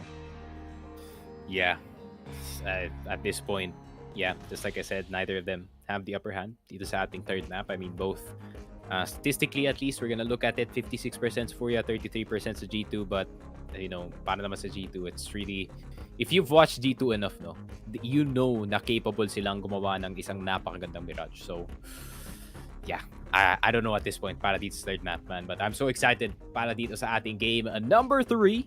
But guys, before anything else, we need to take a break kasi man, I need to breathe after that one, especially overtime, 19-17, 7-14 comeback. everything going in the way of Furia dito sa ating second map. But guys, don't go anywhere. It's still the official Filipino broadcast ng IEM Dallas 2022, and we will be right back.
And ayun, game number 3 is upon us, man. And it has been a thriller up and down, left and right para dito sa G2 and sa Furia. Anyways, welcome back to the official Filipino broadcast ng IEM Dallas 2022. O nga pala si Sneak Frog, kasama ko si Echo joining me for this lovely game number 3. I mean, it's been quite the banger between these two teams. Grabe talaga ang laban. Grabe talaga the heartbreaks, the comebacks, the shots, everything is really molding into a great series between yung dalawang teams natin. And Furia, what a comeback galing sa side nila, man. I mean, from 7 to 14 to 19 and 17, it really just goes to show kung gaano kalakas yung mental ng Furia dito sa ating series, man. And Echo, how excited are you para dito sa ating map number 3, man? I'm actually quite excited to see kung paano lalaroin ng Furia yung Mirage natin. I mean, time and time again, we've seen G2 perform dito, no? Especially signature G2 sa mid control, no? Lagi natin take yung top mid regardless of the side. CP side, take the top mid. T side, they also take control of top mid. It's always the mid control para sa G2 esports. And well, sa side naman ng G2 is just simple, simply art, no? Pushing on ramp, pushing on the underpass, pushing on the top mid, pushing sa BPS position natin.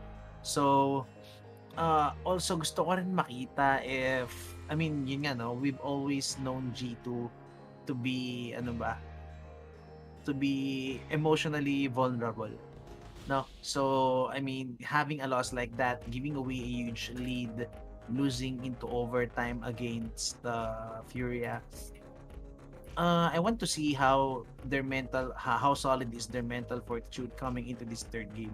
Kasi if bibigay sila rin sa pagiging tilted nila, or ano mo yun, if they won't move on from the past game, even though really it was a hell of a comeback para sa may Furia, well, siguro, I don't know if may kind of tulong na galing sa may side ng G2 to help Furia come back. Pero nevertheless, you need to move on from that loss and work on this third map. Pero yun nga, no, if they actually get tilted or kung sino move on sa mapa na yun, it would just be Furia with the momentum, riding the momentum into the third map, into this third map, and for sure would just, I don't know, going straight with this game. Parang feeling ko they would just get away with this game if hindi makakasagot yung G2 natin dito, pare. Yeah, and you and I have been casting G2 for how many events now? I think mga 8 or 7 events na yata tayo nagkakast ng G2. And it's really the same story, no? To say the least, para sa side nila. And I really don't want to see G2 at least go out dito sa game number 3 natin without the fight. Kasi sometimes it does happen para dito sa G2 where nag-enter sila into game number 3 and suddenly it's like na-deflate na ang lahat ng mental nila doon. Pero I want to see G2 doon, yung kagaya na nakita natin doon sa Major when they were in the grand finals up against Navi, with the exception of, a certain Nico miss, pero still, the scoreline was really close. And gusto ko talaga if G2 was gonna go out into this series, they're gonna go out swinging, but I'm not saying they're going out just yet kasi G2, we know damn well na napakagaling nila dito sa mapa na to, and G2 is definitely capable of swinging things back in their favor. But Furia, let's see what they can do. Yep, Nico is gonna get bombed out dito, mga kaibigan, for sure. So he's gonna break the vent to make them think na actually may tao dito sa may vent natin. Pero like, good smoke coming para sa kanila, pero bulog na bulog siya. Nevertheless, yung nakakita sa rito, he gets spotted immediately. Get swarmed over. Morrissey whipping the shots. Also gets swarmed before siya mamatay. Must needed frag para sa kanya. Safi, although good recovery para sa kanya. And Nico, he's gonna deny the bomb. That's huge. 3v3 na tayo dito, and still no flank is gonna be coming in sa may side ng G2. So Furia, they don't know yung whereabouts ng mga tropa natin dito on the side of G2. Pero on the other side, yung kit yata natin, do we have a kit? I think we have a kit kay Alexi B, and he's the one sitting in so far back sa may advanced position natin. Hunter looking for the top mid player, but he's not gonna be coming in for Furia. All 3 players from Furia are actually here inside the side, and I think Jax is gonna confirm those information. Look at this triple angle, mga kaibigan, coming in for Furia. It's just gonna be one piece para sa kanila. And man, they never stop. Man, I don't think they have lost dito sa series natin. Not a single round sa kanilang T-side pistols. And that's just a testament of how good they can recover Oh. sa mga ganitong plays ng G2. I mean, Nico, you could go aggressive. However, Yuri, great cross pabalik dito sa side to get the plant down, put pressure on the timer para dito sa G2. And they were just forced to go into the site where the Glocks really are effective up close and up close. Dito na nga ang ginawa dito. Pero Nico, not the classic Nico. Not the classic Nico push dito sa connector, man. They know. Uy, pero double scout tayo rito ha. Sa akin, Alexi B buying another scout para dito sa may site ng Cheeto, and he's gonna be the one holding out on short position again, tagging one. So medyo softening up drop dito, but Yuri, he's gonna punish Hunter, and Modesty with the headshot, he's gonna end Yuri's life.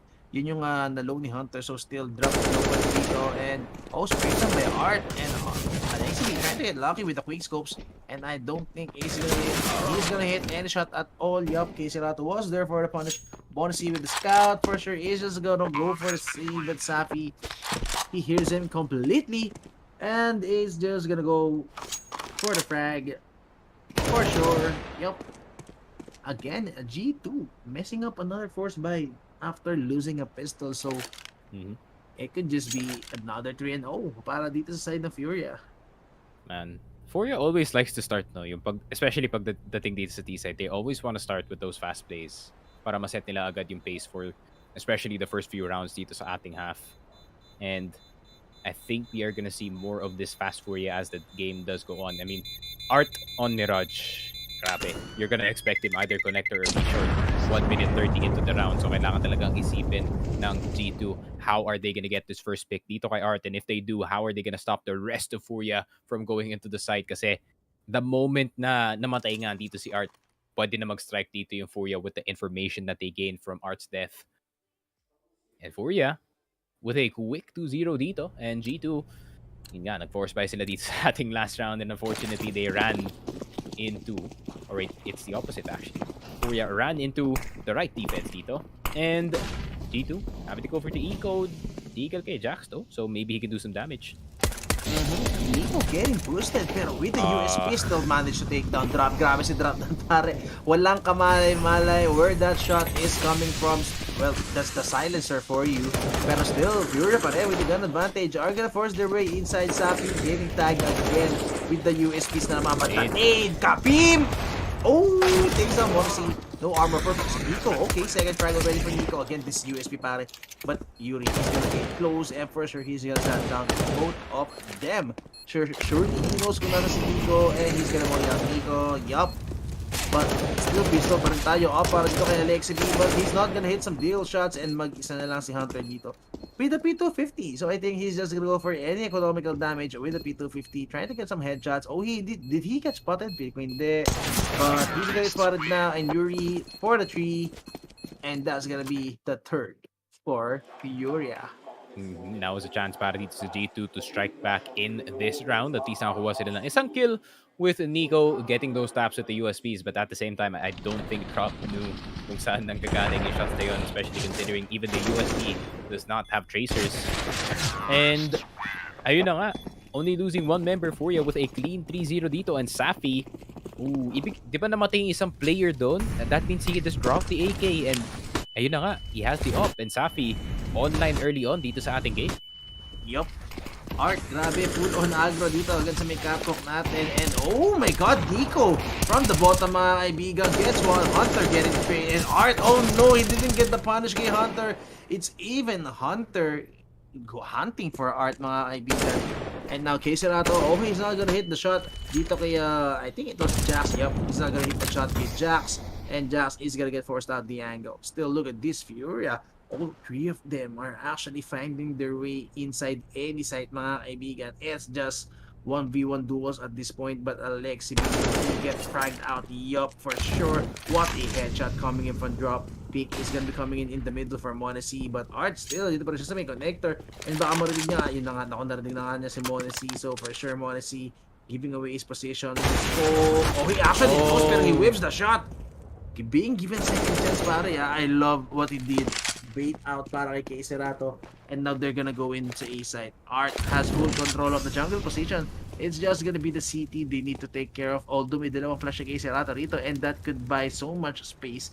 That could buy so much time para makapag-plan si Art dito. Or they just need to watch itong angle na to. Hunter and Jax, they still have a smoke, but wala silang kit to work with. So it's gonna be damn hard to even go for this clutch, especially sobrang ganda ng pwesto ni Drop para he's even playing on the palace position, and yung mga Hunter kay takes Serrato. one down. Kay Serrato, oh my god, he's just standing in the open. Good smoke, good smoke para kay Hunter, pero oh my god, what a spray down. Drop just lands him up, mga kaibigan, from the palace position. Not really expecting that angle to be played by Drop. So 4-0 na tayo para dito sa may side ng Furia, and ito na yung sinasabi natin, para is this G2 falling into the tilts? Yeah, but at the same time, G2 is always a cold starter pagdating sa baka-mapa na to. So it's gonna take them a bit to get into this game. But at the same time, I'm wondering ano yung call dun ni Monacy, no? Why he was kind of forced to go mid and to be in a dangerous position para makakuha ng pick doon. Kasi G2, you're not really desperate to get numbers dun sa round na hindi naman ang situation. But the push is in. Art takes down the jungle guy, pero if they don't take Jax, which they should, surely. Yep, Art, okay, he gets 2 before dropping down to Nico, but this is Nico's legal, pare. Oh no, Alexi B, that could have been a 3v. That could have been a huge damage being done, mga kaibigan. And now Yuri with check. 5-0 and timeout. Hello, Extas gone. Yeah. Is it time? I think it's time. Not gonna lie. Yep, there it is. Match pause. But I do not think it is a timeout. If it says match pause on task, that means it might be a text. Maybe someone's PC is not working again. Baka si Monacy off-on na naman ng kanyang PC dito. Pero G2, once again, a cold start dito sa ating game. And Furia, I mean, 5-0. Yuri, still the same Yuri, man. He's still the god carry para sa kanyang team. And man, it's actually on the side of Furia. Nako, si Yuri pa nga yung nag-ano doon. Kailangan ni Yuri ng audio because he is the one really carrying the charge para dito sa Furia. And Furia, man, what a performance by them dito sa first 5 rounds. Really, nothing is stopping ang kanilang mga pushes dito. I mean, G2 can get a clue, no? Dun sa kanilang almost win dun sa isang round. How do you stop itong push ng Furia? You try to see if you can mess up yung setup nila dito sa mid, kasi mid talaga ang hinahanap dito ng Furia. Yun yung default nila every time as they try to set up with a 2, I think it's a 2-2-1. Tapos maglalagay sila ng isang tao dun sa B-side, and alam mo naman, classic Art, maghahanap na naman siya ng opening kahit saan dito sa mapa. And if makahanap siya, then good. If hindi, then info pa rin yan para sa side ng Furia. And yeah, they really need to figure out kung paano nila i-dismantle yung setup dito ng Furia so early in the round. And pag meron na silang numbers advantage doon, they can start to back off, they can just start playing classic city side, stay back, wait for the Ts to get in, and maybe even if gusto talaga nila maging extra careful dito, maybe just play for the retake with the man advantage.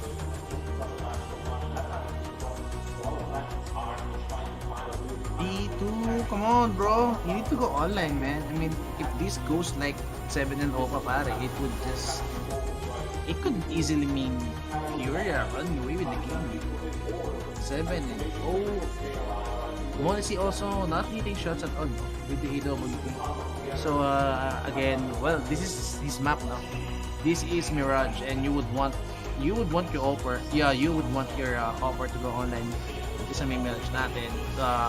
Dito nga nagsashine yung mga offer natin playing in 1vxs. Again, this is kind of a bug map, I mean, everything works in Mirage. And sino ba yung offer dito? Actually, it's Art pala. It's Art himself, pare, with the AWP playing aggressive top mid, aggressive underpass, aggressive ops, aggressive A-ramp. It's just Art flexing yung capabilities ng AWP dito sa mapa na to, no? So, on city side, hopefully, Monacy could also exploit yung possibilities na yun, or yung strength na yun as city side. And a little bit of a change of a headset para dito sa Furia. I think di nagubagana yung headset na yun. I think Yuri is fragging too hard that his headset exploded. And ayun na nga, they're gonna have to just switch it out. And it seems like the crowd really wants G2 to win, though. But at the same time, Dallas is so close to Brazil, and tignan mo naman, I mean, there's one part of the fans that is just pure green, blue, and white, yellow, pare. Yun talaga. That's just how strong the Brazilian force is, man, when it comes to this Counter-Strike game.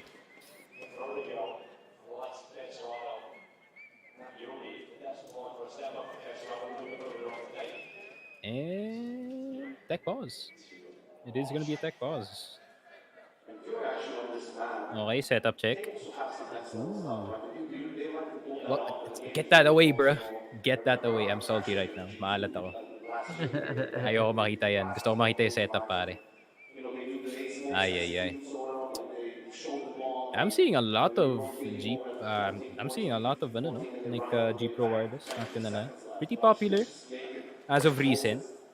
Especially ano, no, it, how customizable yung mouse na yun, no? You just put tape on it, extra grip agad, how fast it can respond. Super light.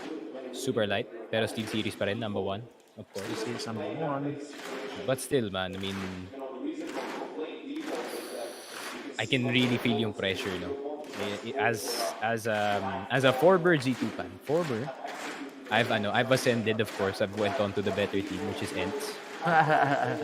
Parang as a former G2 fan, no, parang nararamdaman mo na G2 are in jeopardy dito sa game na to. Especially considering tignan mo naman yung scoreline. I know I said na G2, they are a cold starter pagdating nga sa mga ibang games natin, but at the same time, if Furia can get like a 7-0 start dito sa ating half end, that's not a sign of good times para dito sa G2.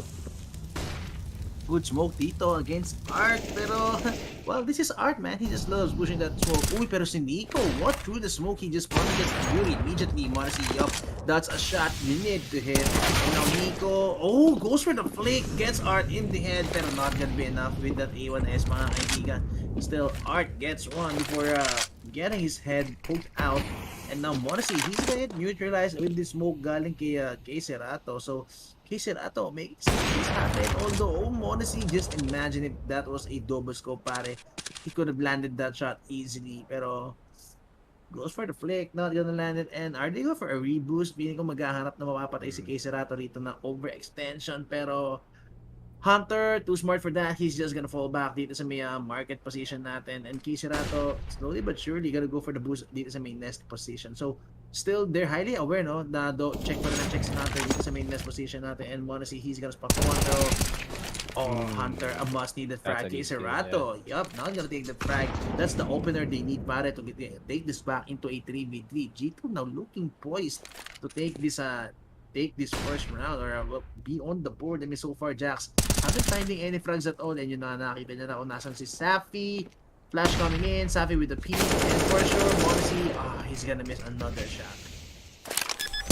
Ooh, Jax is gonna get covered, mga kaibigan. And Monster, good body. Pero ano mangyayari dito? Oh no, Art with the AWP. Although 8 HP na lang siya rito, it could easily be a frag para kay Alexi B, no? But Alexi B needs to play this part. Art could still prove to be a nuisance. Could still prove to be a force. Pero Safi, recovering the op, not enough. And would they go for the double op? It's possible. I mean, nag-op naman si Nico. As we did see earlier, nag-op din si Alexi B.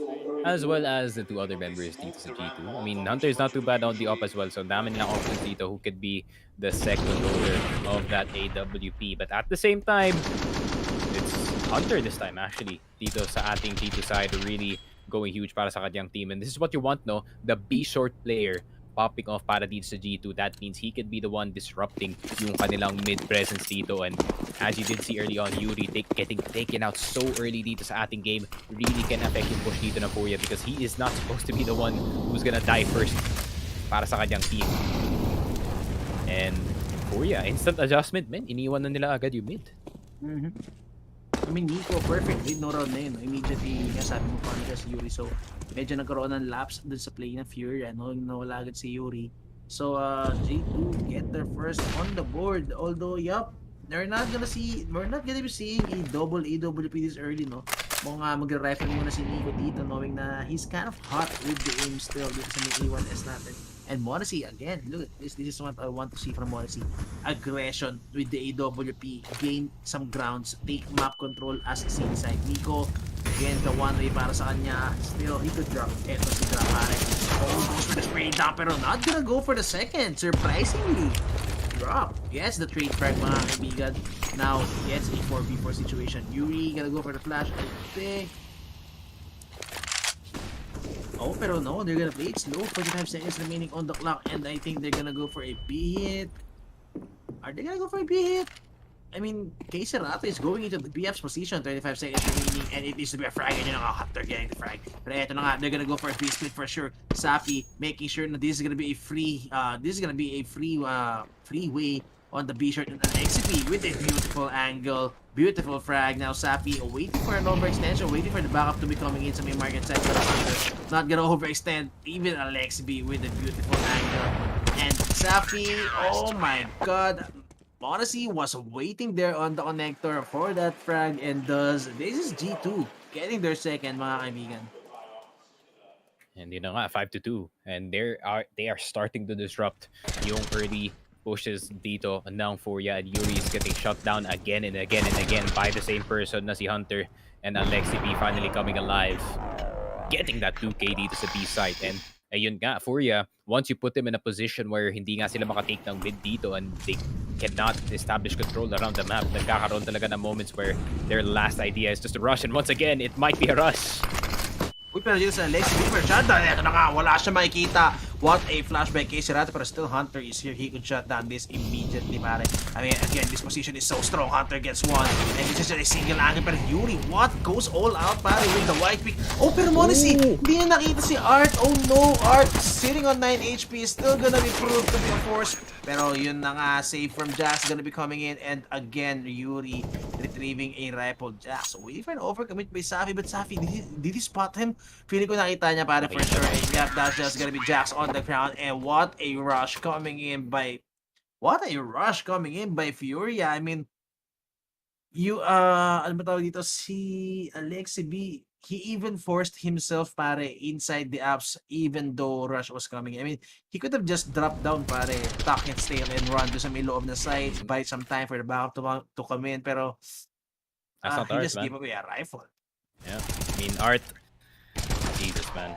Hindi mo talaga may expect si Art that he would actually peek the top side of that van, and para dun kay Monacy, I think he forgot who he was playing against, and Art is just gonna peek that every time, any angle that he can exploit, even especially nung time na yun, where he is low HP, he's just gonna be like, okay, 9 HP na lang ako, might as well try to go for some risky peeks, and risky peeks did pay off para sa kanya.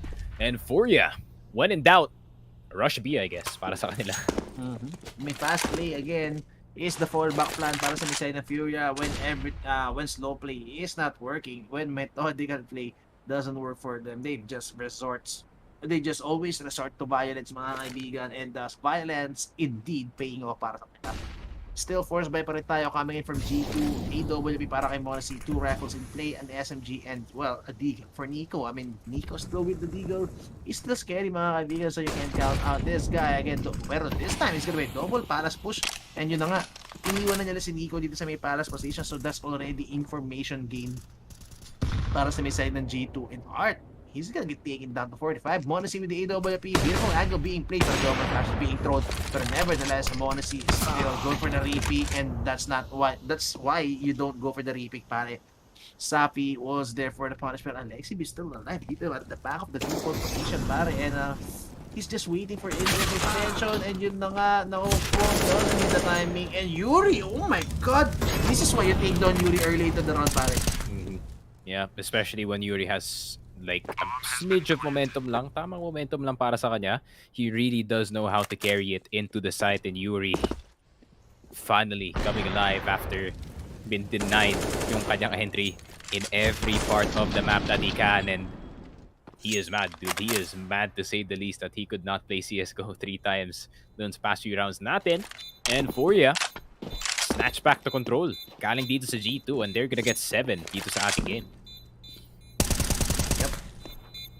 Monacy, why would you go for that peak? Nakuha niya na initial peak eh. He should have just gone, I don't know, up the truck. He forgot na Safi is just as fast. No? AK? It's mid third map already, and yup, Nico, beautiful save for the AK-7 para sa kanya. So still, it's gonna be a half buy. I think it's gonna be a half buy para dito sa may para dito sa side ng G2 Esports, and I think even Nico even gonna drop the deagle sa may teammates niya, no? Siya yata siyang gagamit ng rifle dito, or would it be the other way around? Would he give the rifle to Hunter and make use of the deagle, knowing na still with just a deagle, he is a threat para dito sa may side ng Furia. Timeout is gonna be called, I think, for G2. I mean, they should be the one calling the timeout at this point. Yeah, I think at this point, X-Styles should really just pull the trigger dun sa timeout, and I think he did. Really talking to his team kasi so far yung kanilang default dito ay hindi talaga gumagana. And in Furia, it's the same story. Dun sa kanilang default, man. Push mid and then get mid control. Mid control, nakasetup na naman sila doon, and they really just take every opportunity that they can dito sa First mid. B? And first B again? Oh my god, He Hunter expected it. gets immediately decapitated. And si Yuri na naman, pare, the Saka difference nakatingin. maker, Alexi thought he could make away, pare. He could get away with that positioning, pero Nico with the 8.7, he gets one, and low na rin si drop dito. So they can still go for this. After all, magbabay din naman sila. Would they go for this and bait Jax, pare? I think they would bait Jax indeed. Pero may kit ba sila? They don't have a kit. Or may kit ba sila sa lower side? I mean, Jax, you need to go for the bait easily, pare, for Drop sure. is low, man. Ganda na angle. Oh, doesn't matter. Headshot by Jax being hit. And eto na nga, Nico. I think they're expecting Nico to save a rifle. Pero, oh my god! Oh, the What? Glock. Art with the Glock? Hello? Wala siyang head armor so that was just free shots para sa kanya with the GLOCK 18. And yun na nga, 8-2 para dito sa Furia. So far, domination para sa kanilang T-side, and they are so damn good on taking control dito sa ating map once they have that initial mid control. And grabe naman yun. Same story once again, Furia taking mid control and just going from there. Oh, not gonna go for the risk. Pull the trigger. This is what instead, it's just gonna be Nico getting fragged out habang pulang si Yuri. I mean, how unlucky would you be if you're Nico, pare? Honestly, waiting for the boost to be coming in. I mean, yup. Highly expected the Fury, mga kaibigan. The read was perfect. Monesi was there for the shutdown. And now Yuri is again out for the count. Kisarado, good molly. He's gonna flash out Jax to his usual angle dito sa may ticket position in Safi. Picking a Hunter in the middle, and Art, yup, it's just G2, man. It's just G2 falling down into pieces. And I don't know, safe call siguro. Yeah, and Art is just staring at that top, sabi niya, do I pick it up? Maybe not, maybe. And then, not yet. Naka T-side pa sila dito. It's not the CT side. But I really know that he wants to opt. Tinamaan pa nga siya ng sarili niyang kakampi with the flash. Friendly tap. He's looking at drop like, what the hell, man? Oh? Wallbang? It's called the kill hole for a reason, man. It's called the kill hole for a reason. Oh! How? Gets traded. How did he win that? The fact na nahulog pa nga siya dun, and Alexi B looking unlike his usual stressed self, especially in 92 na ang ating score. And Brazil is really alive, man. And look at the fans. They know. The Brazilian fans know that they're on the verge of tasting itong semi-final up against itong ends. Pero G2, the frustrations are starting, man. The frustrations are starting. We've seen this event after event after event. Paalala lang, we've been casting G2 for like 10 plus events now at this point, and we do see the same pattern galing sa side nila. Yep, it's just not looking good, no? If G2 showing signs like this, for sure, like, we would see yung playstyle na rito maapektuhan, no? And Furia running away with the game. I mean, it hasn't been clutches para sa kanila, no? It's always clean rounds para sa Furia when they take a round. So, highly convincing, I must say, if you're Furia, no? If you're a Furia fan, no? Highly convincing yung mga round na naipapanalo na rito. But, Look at the util. Look at the util, dude. So much spent para lang makakuha ng mid control dito. Pero tignan mo yung Furia. They're not anywhere near mid. They're actually gonna go A. Yep, well actually they're going for a late mid control para dito sa may side ng Furia. When all is lost para sa G2 mga kaibigan. Or is it going to be a late catwalk push? Forcing reactions dito sa may A site. But look at this G2. Yup, that's gonna be information for you. Nico gonna be sending out all the information they need. Na it's not gonna be a B hit for sure. No one is here on the association and late rotations are being made. Jax first one, see the white pick. Gonna drop, getting Odyssey, but Jax, oh no, not also gonna get dropped. Oh no, but look at this. Early CT push coming in para dito kay Hunter and Alexi. But Nico, would he get the perfect timing para dito kay Safi? Yup, that's what they need. Nico go for the sandwich play mga kaibigan. Go for the corner split play. Nico, Yuri getting Hunter on the other side, thus giving an opportunity para dito sa may side ng Furia. And look at this, going all the way far on the palace. Etong si Drop. And they just need to buy time. Alexi B, come on, you need to stick the bomb, pare. It will be a double pick para sa may side ng Furia. Hindi nila alam kung nasaan yung isa, pare. They're confused though what's happening and Drop. Oh my god! Oh, it's Jonathan playing, hello? Where's Yuri? He's not peeking. He's waiting for the trade frag, pare. I think you should just swing at the same time, no? Ang ganun yung play. Yep. That is just weird, pero okay. G2 sneak around. Very sneaky round. Pero you know, around. snatches around. You know nga, I mean, 9-3. Kind of a lifeline. Galing dito sa G2, no? But at the same time, most of them died and economy not that good. So, meron pa silang pambili ng rifles, I think. Pero it is gonna be a bit low, no? To say the least, considering they literally threw everything at mid just to get mid control. And timeout agad. Galing dito kay Gary. I respect it, man. I respect it galing dito kay Gary, man. I mean, once... Oh, good play. I mean, timeout agad. Don't let them catch any momentum. Jax, you can see Jax hyping up the team, pare, no? I mean, look at the emotion. Look at the emotion for G2. Look at the faces. So grim, mga kaibigan. I mean, come on, G2. If it's not dead, pare. Pwede pa nila gawing 9-6 to or 10-5. It could still be winnable. On the other half, on the other side, Furia, if you're Furia, as much as possible, if you are this hot on your aim, mga kaibigan, going for those contact plays, no? T-side pa lang to, ah. Yeah, T-side pa lang to. Just imagine the CT side coming in sa may side ng Furia, the wall they would build. The wall. CT side natin, and the javelin that is art na laging lumilipad. Either will hit or not. Either way, it's still at least a presence, no? Para maramdaman dito ng G2 that they are not safe if they do not have the senses to detect itong si Art, pare.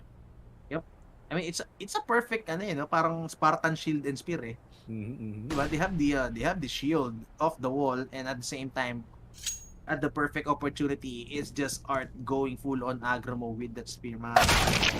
Oh my god, as I was saying, Jesus, Art immediately punishes ito si Monacy dun sa main nest position natin. I mean, kahit namatay na si Art dito, he already did his part. He have gone for the entry in the middle and forced reaction sa may G2. Oh no. It's just falling apart para sa G2. Although Nico has still just one, and Alexi B, didn't miss the shot.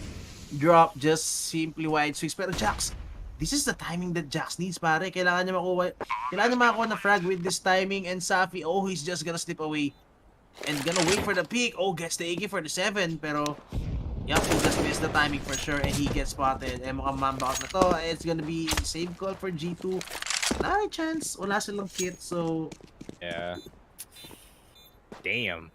Furia is really giving it to G2 dito sa ating game. And just like I said, man, I mean, naubos nga ang G2 dun sa kanilang panalo dun. Ibig sabihin yan, they're gonna be a bit low in terms of the money despite of the buy.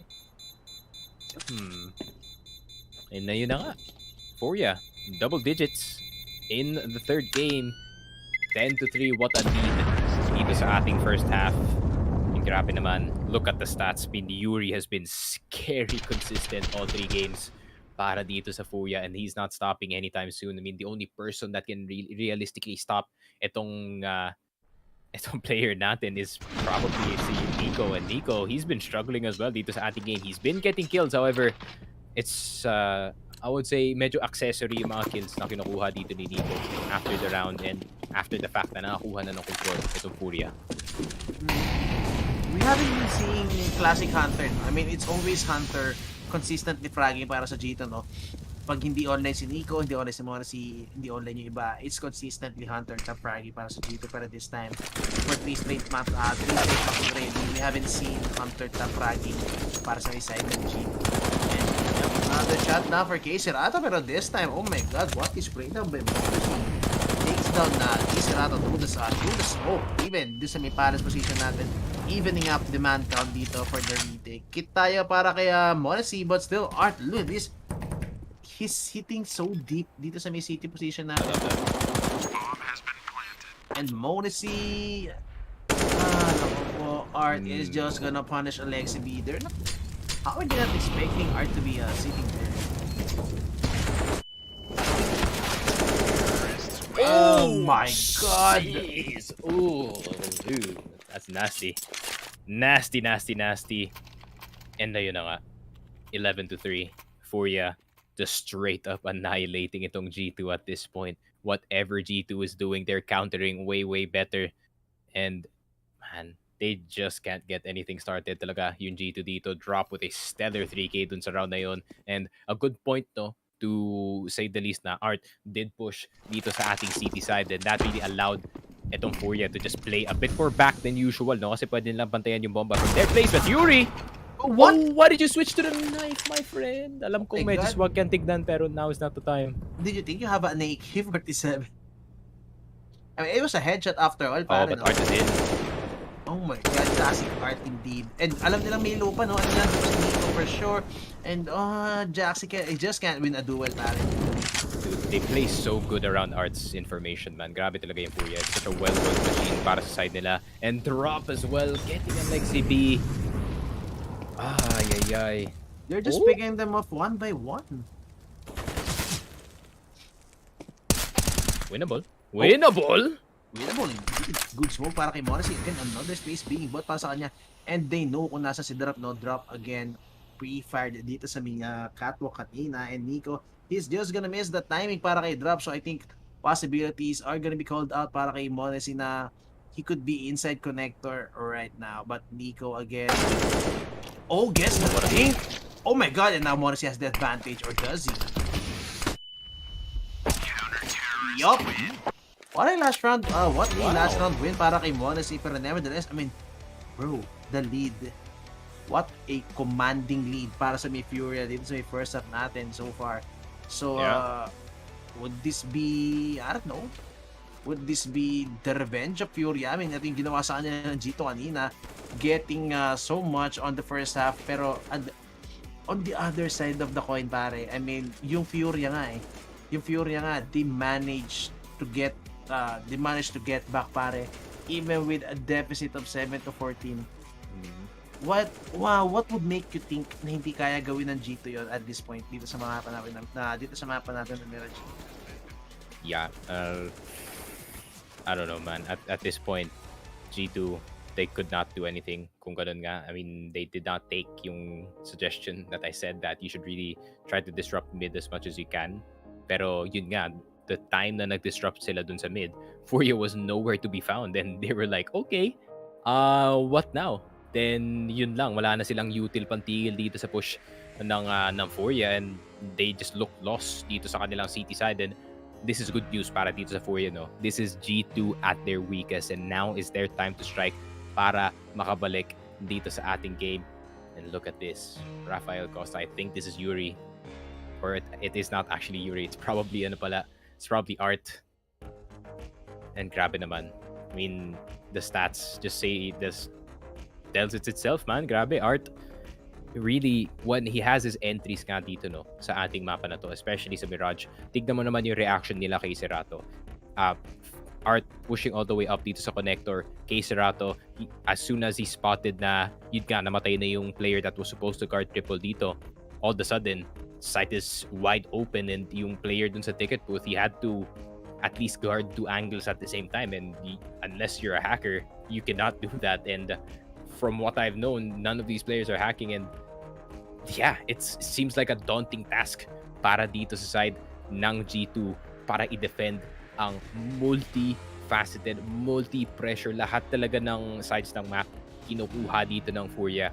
And yeah, it's G2 kind of crumbling dito sa kanilang city side. The players that we saw that were hot early on, Jax and Hunter, were nowhere to be found. Hunter had a really good play dito sa mid, which was supposed to be the blueprint kung paano nila matatalo yung Furia dito. Pero we did not see G2 contest mid that well until nag-late round na tayo dito sa ating first half. And I don't know, man. I feel like G2 reacted too late dito sa gameplay ng ating Furia side.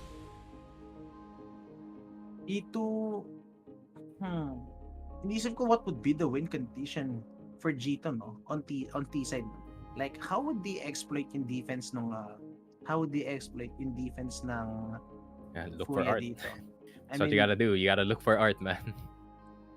Kasi even with art down, I think 4v5 Hirap pa rin, no? Yeah, I think 4v5 This is like the best 4v5 team in the world we're talking about, I mean, you have possibly. Cerato and Yuri online, pare, and we've seen the last round even drop going online with the rifle, pare. Yeah, and Safi is Safi. Safi with the AWP. So, alam mo yun, in this, I think the condition na kung nasaan yung Furia ngayon, no, they would, Art himself wouldn't care making those aggressive push, no? Kasi he's highly confident in his teammates na kahit mamatay siya, they would still win itong mga 4v5s, no? And you know what? Second half is upon us. 5:38 in the morning with a total of 3 hours of sleep between the casters. And yun na nga. We are gonna be here in the last half of this best of 3 Furia. Will they close out the game, G2? Can you come back? Is the magic alive para sa side nila? Yup, and indeed, look at this, pare. It's 11-4 yung scoreline din kanina sa may Vertigo, which Furia managed to come back with G2, make the same, mga kaibigan. And tingnan mo naman, oh my god, Cerato from the range, decapitates Jax. Sabi na Jax can't catch a break. Kanina pa, it's always Cerato getting the best of him nung first half pa lang natin. And Jax, Hunter pushes it. Hindi niya alam kung nasa si Cerato. He's looking for Cerato, and Cerato just playing the smoke perfectly. Alexi B, good recovery para sa kanya. Takes one back, mga kaibigan, but it has to be Monsi. Actually, Alexi B na naman. Gets one, but this guy is sitting on 1 HP. It has to be a damn perfect shot para sa kanya to get one, mga kaibigan. Pero, yup, that's just gonna be dropped. And Monasi hiding underneath him, beneath him, mga kaibigan, getting ready for that headshot. But, yup, Monasi without the armor is just gonna be paper para dito sa may USPs. So, G2, man, stress all over para kay Alexi B. I mean, you can't really blame Alexi B, no? I mean, G2's pistol rounds have been horrible this entire series, and wala talaga sila nakukuha kahit ano sa mga pistol rounds dito. And Furia, that's where they shine, man. That's where they shined, where they always start hot dito sa pistol round, and it really benefited them dito sa ating game, especially Cerato. Right click, smoke right in front of him. Plenty of space to work with, outplaying itong si Hunter with the push. And G2 on the cusp. They're on the cusp of losing.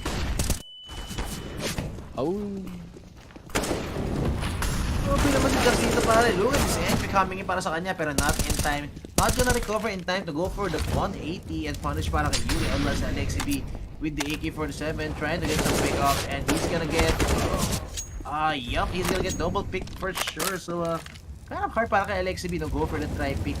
This is G2 things, pare, no? This is classic G2 things. Go for the timings, not going for the team play.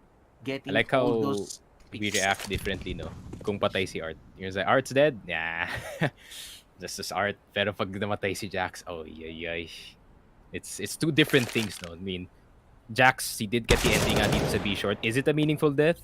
Yes, it is, at least. No? Nakakuha siya ng isa dito sa B short. However, Yuri still relinquishing control dito sa my connector side. However, Hunter is gonna try to recover. Good taps with him. Okay, nakakuha ng dalawa.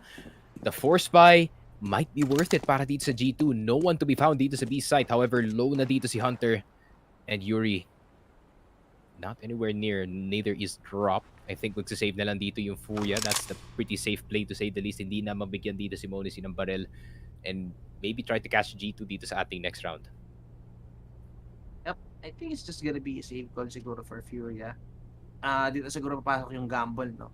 Na let's stack A. Pag nag-B sila, they will just go for the save, and G2 gonna go for the latter decision. So, good force spike coming in. I mean, si Jax, no, kahit nakaisa na siya rito, he has already proven his value. Taking control of the catwalk position. Alexi B dying dito sa may palace position.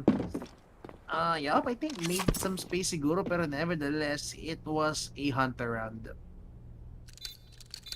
It was a hunter round. Good shots on the Galil, no? I mean, he cleared the ticket booth guy instantly. Nakakuha pa nga siya ng isa dito sa mid.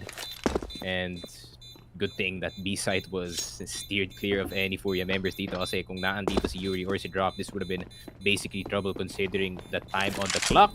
Pero G2 finding the right picks at the right time, and the lifeline is still here para sa side nila. Money is still low. However, afford naman nila ang mga AKs dito. For the other side, it's gonna be a bit hard to afford guns, so it's gonna be eco for some of the members dito ng Furia, but it's gonna be on the two rifles whether or not gagawa sila ng damage dito sa ating round. Knowing Art, I think Art is gonna go for something. Might be underpass push, might be 99 top legal mid, or something. Yeah.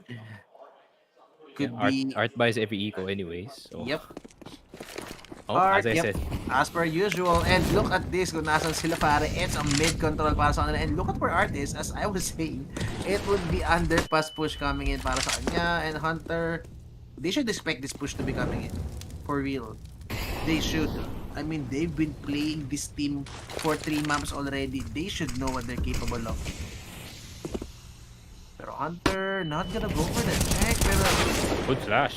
good flash indeed. Buti lang si Hunter for the recover. Pero not gonna expect Art. But Art misses his timing, mga kaibigan. And now Hunter, Oh, the basic teamwork.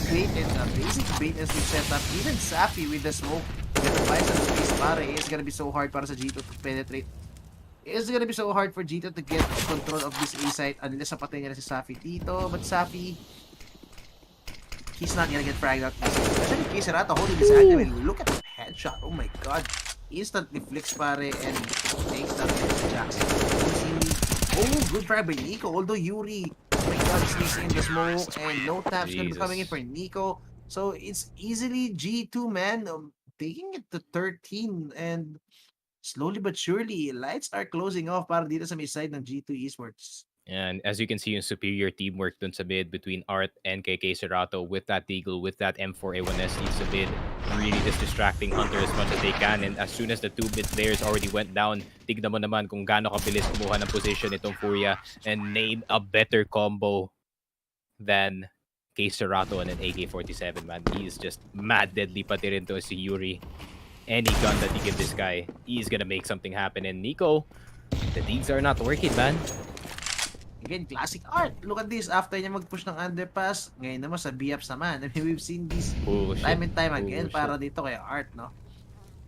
And, well, the dangerous thing about this is pag namatay si Art, it would just be a rifle in their hands. Although, judging from the position, this could easily be a 2 kill para kay Art. And yeah, as I was saying, it could easily be 2 kills para kay Art. So, 2v4 on the retake, kind of impossible para dito sa may side ng G2.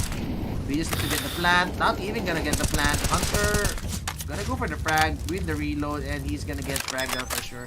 Gonna tap the bomb, go for the pick, but oh my god, drop with the nade easily. And look at this Brazilian boys, just so mad, mga kaibigan. Yeah, they've been wanting a Brazilian team in the top 4. It did happen nga dun sa Major, however, they want more galing dito sa Furia, and Furia definitely capable of more dito sa ating game. Furia on the cusp of making Brazil's dream come true and getting into the semifinal. And G2 one by, man. This is where it matters. Last by indeed coming in para sa side ng G2. And man, just imagine pare, sobrang hard fought. Sobrang hard fought no second map natin. 7-14 kinambak nila, and this time they're just steamrolling over G2 Esports. Babalikan at babalik. If you were G2 Esports, babalikan at babalikan mo yung second map and say, kung doon pa lang natapos na natin, it should have been over right there and there with the 2-0 sweep. Yeah, it's not just that, no. It's like, is this a sign that the Nico era at G2 is almost over? Kasi it's been a while since since he kind of re-signed his contract. And, you know, it's been up and down with the team. Pero, alam mo naman ni Nico, the Nico standard. He wants to win. Oh, Yuri. But a drop, he has it covered, man. He sees the gun. Easy frag. Oh my god, it's just G2 again getting picked off apart. And yup, I mean, wala nang pera yung G2 rito. It's just the serious point para dito sa may Furia natin. And G2 looking so hopeless pare going into the last round. Yeah, and on the other side, what a contrast, man. It's all smiles para dito sa Furia. They know that they are on the chance to win this one, to just close out the game. G2, wala silang pera dito other than the Deagles or whatever armors that they can. And Alexi B, he sees flashbacks, man. He sees the flashbacks. And look at this art. Just man, this guy has no fear. He's fearless na kaibigan. He just gets every damn way. He just gets away with whatever he wants to do, pare. And yeah, 3 guys are here. Nico with the 1 tap. Drop, Yuri. It's just over. And Furia managing to weather the storm. I mean, the moment they get away with map 2, it was just smooth sailing all over the 3rd map. And G2 again gonna go home with their first series dito sa playoffs, no? So Furia advancing into semifinals. Yeah, and what a game. What a series galing dito kay Furia. Really proving why they are a mainstay in the top 5 rankings dito. Brazil has a new hero and it is gonna be Furia. Grabe naman. I mean, what a performance by everyone. Everyone had their moments dito sa ating series. Safi, Yuri, Art, Serato, and Drop. Grabe talaga. This is Brazilian CS. And it is not stopping anytime soon. And G2 future is kinda medyo malabo yung future ng G2, not gonna lie. Even, especially after this one. Kasi knowing si Carlos to, knowing si Ocelot, his standard pagdating sa team is major winner or bust. And we might see maybe some changes soon going towards the side of G2. And I'm pretty sad though, to say the least, na possibly one of these players might actually go, pero mag-i-interview muna tayo. Wow. Interview? Wala. Mamaya ka na, Art. Kami muna. Pero 2-1 na nga, as you can see on screen. I'm kind of deflated, man, after that game. Kasi we did say, dun nga sa start ng game natin, no, Echo, is G2 is kind of known for the game 3 or the last game breakdown, and this is exactly what happened dito sa game na to. This is Art, man. Oh, it's sad to say the least para dito sa G2. It's a good squad.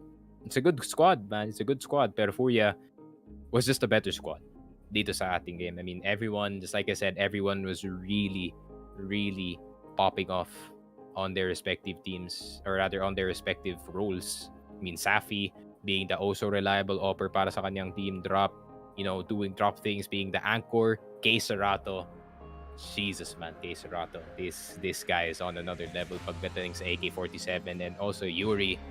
I mean, everyone just performed at their best. And I don't know, man. Furia, Brazil, the crowd is the difference, kumbaga, dito sa ating tournament. And it happened again dito sa G2. Unfortunately, the crowd was the weakness in that one, and Brazil screams strong dito sa ating IEM Dallas. I mean, it's not that far from Brazil, not gonna lie. It's just like a 5-hour flight away, and napakadaming supporters talaga. And I think Furia really does appreciate it, and I think Gaules is happy as well. The biggest Brazilian co-streamer probably has 500,000 people, 500,000 Brazilians on his stream, and they're all happy dun sa kanilang pagkapanalo today. Anyways, that is it para sa ating best of 3.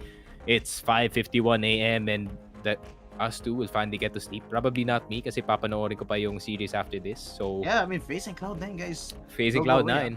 I'm gonna stay up for this one. That is for sure. Pero yun na nga, it is gonna be casted by the Salam duo, of course. And we might see them go all the way up to 8 a.m. And I might be asleep at that point. Pero yun na nga, Kenoy Tanafu is gonna join you after this one. Make sure to check out our socials. Sticky Frogcast on Twitter and on Facebook. Para naman kay Echo, it's Echo Mael on Twitter and on Twitch. Twitch din sa akin is Sticky Frogcast. So, yeah. That is it para sa amin dalawa ni Echo. What a stellar series from Furia. What a heartbreaker of a series para dito sa G2. But we have to move on and we have to see who is gonna win IEM Dallas. Anyways, guys, that is it para sa amin dalawa. Make sure to stay tuned because there will be Cloud9 and FaZe after this. So, see you tomorrow.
And good day! Welcome back sa official Filipino broadcast ng IEM Dallas 2022 here on Fire Gaming. And ang matchup natin for today will be FaZe Clan versus Cloud9. Kami may customer for this series. This is Kenoit.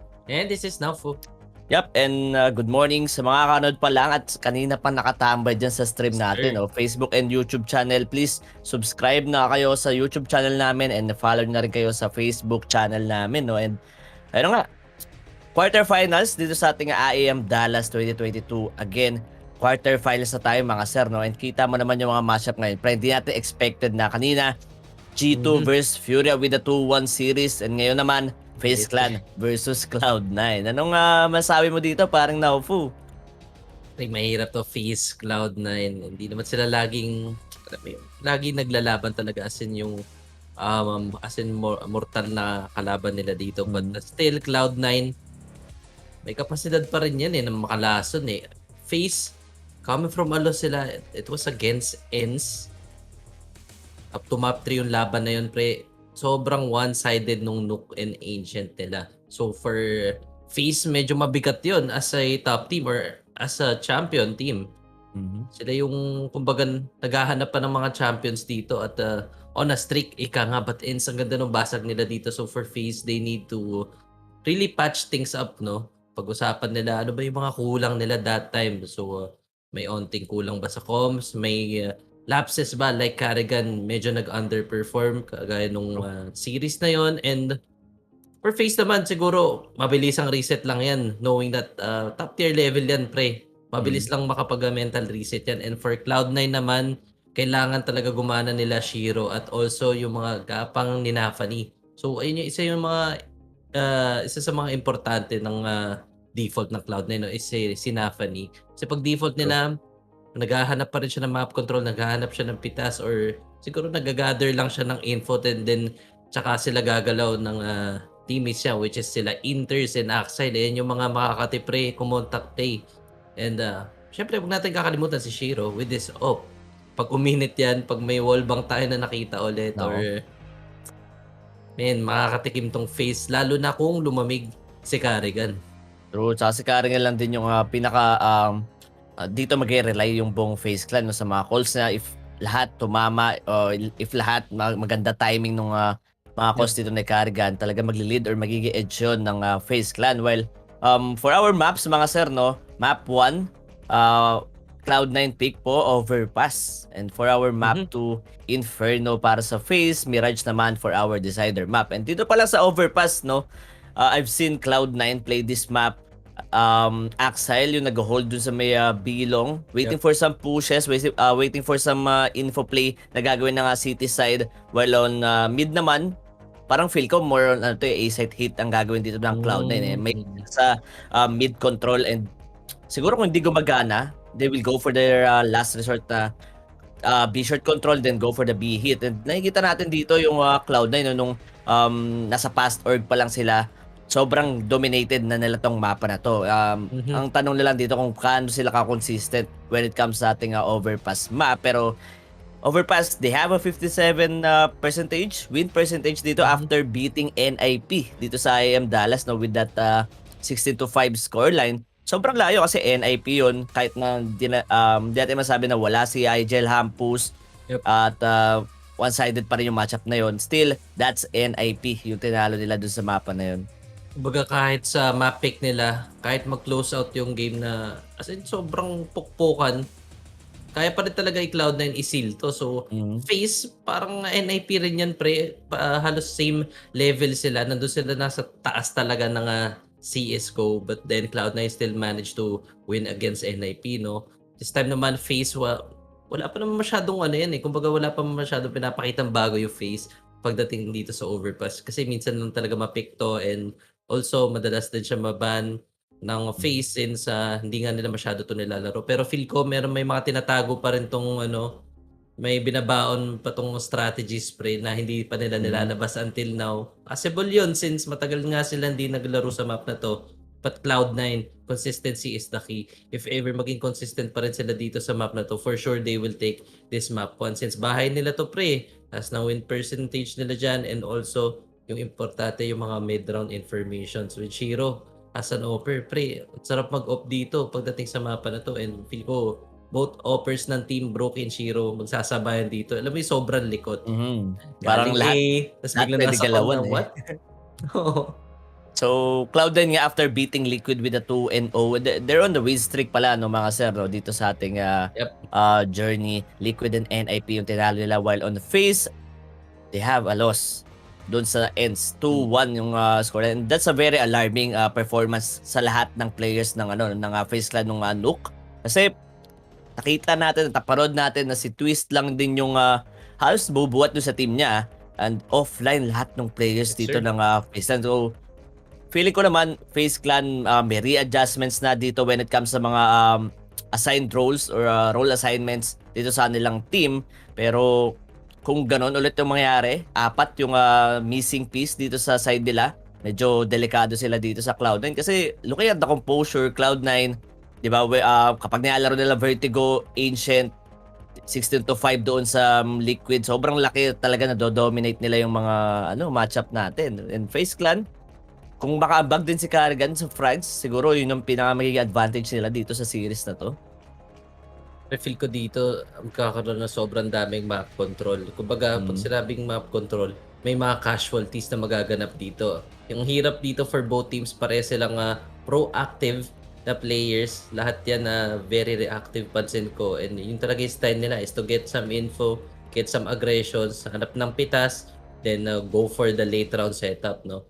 And I'm expecting a lot dito sa Cloud9 pagdating sa mga mid-round readjustments nila. Alam mo yung mga pag-ikot sa mapa, yung mga rotations, yung mga pasok nila kung saan mahina yung area ng team nila, and alam kung ano yung cover. And that's what I like about Cloud9 dito sa map na to. Cohesive sila, sobrang organized nila, and FaZe known talaga yung FaZe sa strong default nila, no? Kumbaga pag sinabing default, hindi lang basta kalat, yung kalat na may map control, tapos sila pa yung mga kapitas. So ito doon talaga magkakatapat no, pre. Yung timing, yung positioning, at syempre yung yung 1v1 battles na rin or yung duels. True. And di pa natin nasasabi na Brokey and Shiro of head-to-head matchup, no? Talagang tingnan natin kung sino yung pinakahari dito sa overpass kasi since mag-start naman yung FaZe Clan into the city side, pili ko naman makakapondo to ng ng mga double digit run. Kaso after nga nung laban din nila sa NIP, no, doon na major pa lang 16-13, medyo magkadikit lang, and kita mo yung scoreline ng Cloud9 sa NIP yun, di ba? Sobrang one-sided, and doon pa lang makita natin na medyo may edge nga rin dito yung Cloud9 sa overpass. Siguro map 1 lang din to, parang Naufu, no? Warm-up game for both sides. And Inferno talaga yung literal na magpapainit sa dalawang players na to. Let's talk about Inferno now, Fu. Ano naman ng natin dito, take natin dito. Karrigan, our FaZe Clan will start on the T side. Alam natin na T side yung pinaka main problem nila dito, pero city side hindi na naman gano'ng kasama, at lagi silang nakapondo dito, or lagi silang nakalamang when it comes na sila yung nakauna sa city side. Tapos ang maganda pa dito, pre, Inferno is yung pinaka banana battle tsaka yung brackets battle. Kasi yan talaga yung kumbaga dyan nagsisimula yung map control. Dyan nagsisimula yung pacing ng game. Saan ba mas maraming pressure? Sa may middle area ba coming from Cloud9? Or will Cloud9 lean towards dun sa may banana area? Pwede mangyari yun eh. May mga times na consecutive rounds nagbibihit lagi yung Cloud9, and hindi na kanila minsan kinukuha yung bracket stake. They're taking that B or banana sobrang early. Then mid-round, G agad. Wala nang late round. Wala nang default. Kayang gawin ng Cloud9 yan. And for gulat plays, feel ko mas lamang yung Cloud9 dito pag sinabing gulat na strats. Pero pagdating sa mga slow plays or contact plays, feel ko mahihirapan yung Cloud9 dito against FaZe, knowing that ang lalakas ng anchors niyan, tapos yung mga rotators nila, ang ganda ng mga timing ng rotations, ang ganda ng mga info play, yung mga two-man play nila, the setups. FaZe, kailangan lang nila tibayan yung pinaka-default nila dito, yung pinaka-foundation ng depensa or ng atake nila. And feel ko madadala nila yun sa map 2, since isa to sa mga basic na map sa kanila no? Inferno. Inferno, and lahat talaga nila baliktad nila dito yung playstyle nila dito, no? FaZe versus Cheeto ba yun? Yung may clutch si Rops, yung nahabol nila into map point, then dito yung G2 Esports. Talagang gamay na ng FaZe Clan itong Inferno map. Pero Cloud9, siguro pre, para sa akin, no, wag lang talaga sila matambakan on the first half. Kasi mahirapan sila parang pag sila yung nakalamang, knowing Cloud9, ito yung basa ko sa Cloud9 Parang pag sila nakalamang, sila yung ahead dito sa kalaban nila, parang easy makuha nila yung mapa Pero kung sila yung naghahabol, sila yung talagang the better team dito sa ating first half, siguro masabi ko na FaZe Clan will dominate this map 1 nila, no, overpass. Siguro kung map 2 naman, Inferno, parang easy na eh. Parang Mhm. map ano pa rin eh, map pick, map Yeah. win pa rin ang magaganapan dito. And nag-expect tayo na meron ding map 3, which is Mirage. Pre, Mirage. Cloud9. Alam natin malas din Mirage ng Cloud9. Hindi natin pwedeng i-set aside itong Mirage nila. Matibay ito pre. So, puro common maps pala tayo, no? So, ito na yung mga sinasabi natin pre na sobrang dikit na, na laban. Pwede magsalitan lang to eh.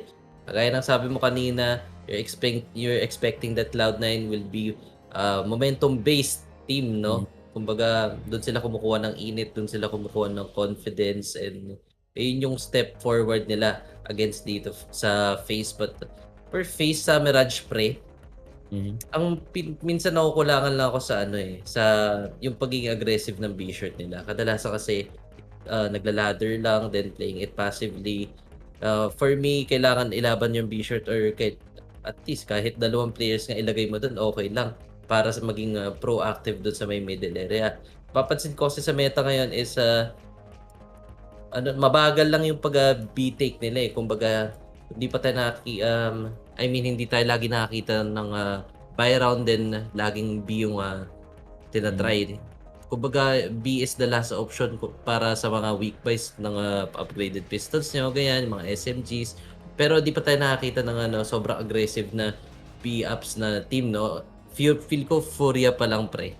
Yun pa Furia pa lang yung pinaka may aggression sa B-ups. Art as the B player dito ng Furia. Pero Mirage, statistically wise, FaZe Clan, pantay lang eh, 51% on their city side, T side naman 51 din. So, feeling ko medyo lamang sila dito kung madadala man into the map 3, no? Kasi after a win, dun nga sa ENS, 16-12, and Spirit nung Major 16-13, alam mo, bibigating teams yan eh, ENS and Spirit. Yun yung mga tinalo nila dito sa Mirage. Kaso, overpass, feeling ko naman na Cloud9 kaya na i-close out to into siguro expect ko one-sided pa nga itong overpass na mapa, no? Kung tumama rin yung mga calls. And yun nga, minsan kasi si Carrigan hindi rin na gano'n nakakaambago ni Steam when it comes sa mga fragging dito sa FaZe Clan. Pero dito mag-start na tayo in a bit ng pistol round. Sino ba expect mo dito manalo, pre, sa FaZe Clan and Cloud9? Basta ako, map 3 ako dito. Walang Map 3 siguro. Kaso Mirage kasi, feel ko ibibigay ko sa FaZe yun, pre. Yung dahil lang doon sa map 3 Mirage. Pero kung map 3 natin is Vertigo, Cloud9 ako doon. Map Vertigo, Ancient, kung yan yung naging map 3 natin dito, feel ko Cloud9 din ako dito eh. Kaso, since nasa stage na rin pala tayo, no, paring Nafu, alam natin na Cloud9, minsan, nagkakaroon ng pressure sa kanila dito on the big stage or land stage nga. Pero FaZe Clan, pre, after pa lang nung major, parang niligawan na ni Carrigan yung mga crowd eh. Being the crowd favorite, plus damage na rin yon for their team, di ba? Kung marami nag-cheer sa inyo, kung maraming sumusuporta, possible na maging moral booster yon for his team, and they will take this series. Baga no pre, crowd buff. Crowd buff. Oo, kasi pressure yun sa kalaban na naririnig mo daming nag-cheer sa'yo, and quarterfinals na tayo ngayon, no? So heading towards semis na to. If ever laglag yung Cloud9 dito or malaglag yung FaZe, lipad talaga to, pre, pa uwi. Matik yan. Babay na, eliminated na kayo, then see you next time na lang dito sa may Dallas. And Cloud9, pinawi na yung ating NA team na Team Liquid kanina. Pre. Sobrang na-dominate nila yun. 16-5, 16-12. Sino makapagsabi na Cloud9 kaya na gumanong performance sa ating mga best of 3 series, no? Kasi best of 1, alam natin na lasunan lang for lahat ng teams. FaZe Clan, nalason lang din ng di ba? May mga times na kapag best of 1, andyan yung big. And after pala na itong matchup na to, no, FaZe Clan and Cloud9, dadako sila sa ating semifinals, which is awaiting na nga dun yung big. Sobrang lang, no? Parang di natin expect yung mga makakaangat dito on our playoffs. Sa kabila naman, Furia and Ents. Diba? Sobrang lang eh. dito, unpredictable lahat ng nangyayari dito sa mga teams natin. FaZe Clan, natalo na isa ng ends. Oo, nakasundot no? Oo, nakasundot nakatikim. Nakatikim kay Isa Snacks. lang. And Snacks, ayun, pag-usapan na rin natin si Snacks dito since wala pa naman tayong pistol round. And pre, ano masahe mo sa nuke ni Snacks nung game na yon? Feel ko parang naging statement yung comeback niya dito sa sa CS natin as being the stand-in ng Yes, sir. ENS. At look at that. Talagang na-dominate niya itong champions natin, former champions natin. Kumbaga kumbaga pride yun pre Pride yun. na di pa tapos si Snacks dito, kumbaga di pa siya tapos sa scene. Mainit na mainit pa rin siya. Ngayon lang siya ginamit ng ends dito para mag-stand in, no? Pero grabe yung performance niya pre against FaZe. Meron siyang rating na 1.27 pre. Sobrang Taas. ang taas niyan against FaZe. Hirap nun pre na ends naka-snatch nga dito against FaZe. So yun nga, ang sinasabi natin no pre, pag mga talo na ganun, yung mga labanan ng pride pre, pwedeng maka-hurt yan ng ego no? Or at least man na makahila until the next series na inaabangan natin. So pre, anong basa mo sa grand finals na ito? Ano bang ine-expect mo na team na uy, para sa akin, ito na yun. Ano, nakita mo pa lang yung brackets. Siguro predict ko dito no bias, nag-base lang ako sa stats ngayon. Furia siguro makakahula Uy. dito on our IEM Dallas. Kaso wala yun, di nila predicted din yung ends. Possible 2-1 series nga yung semifinals doon. And dito naman sa kabilang bracket, FaZe Clan and Cloud9 nga tayo ngayon, no? FaZe Clan siguro makaka-snatch dito sa ating series and matatalo nila yung big. Then sila pa rin grand final. Parang lang same rotations lang sa playoff, ulit lang. Lasunan kung sino yung pinaka nagcho-choke dun sa ating mga matchups, sila siguro yung di mananalo or di makakuha ng spot dito sa ating IEM Dallas. Pero yun nga guys, shoutout sa mga YouTube viewers namin dyan. Napakarami nating viewers dyan. And shoutout to you sa Facebook din, na naka-live din tayo dyan. Mga boss, ngayon araw din ba gaganapin yung semis after? Ayun, sabi ni YY Cal, bukas pa ata. Oo, kung di ako nagkakamali, bukas pa yung ating semifinals and 2 series lang tayo for today. Sakto yung oras natin pang umaga talaga. Nakatoka tayo sa umaga. Abangan nyo na lang din. Semifinals yan bukas. And grand finals will be on Monday. A best of 5 series. Mas mahaba pa yun. And yun na nga guys, meron natin technical issues on their side. And for us, mag-break lang kami. Sandali lang to. And huwag kayong alis dyan. Stay tuned dito sa Foxfire Gaming.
And we're back ulit dito sa ating official Filipino broadcast ng IEM Dallas 2022 Quarterfinals between FaZe Clan versus Cloud9. And syempre kami pa rin ang kaso nyo, Kenoit and Naufu para sa umagang ito. No? 6:41 AM.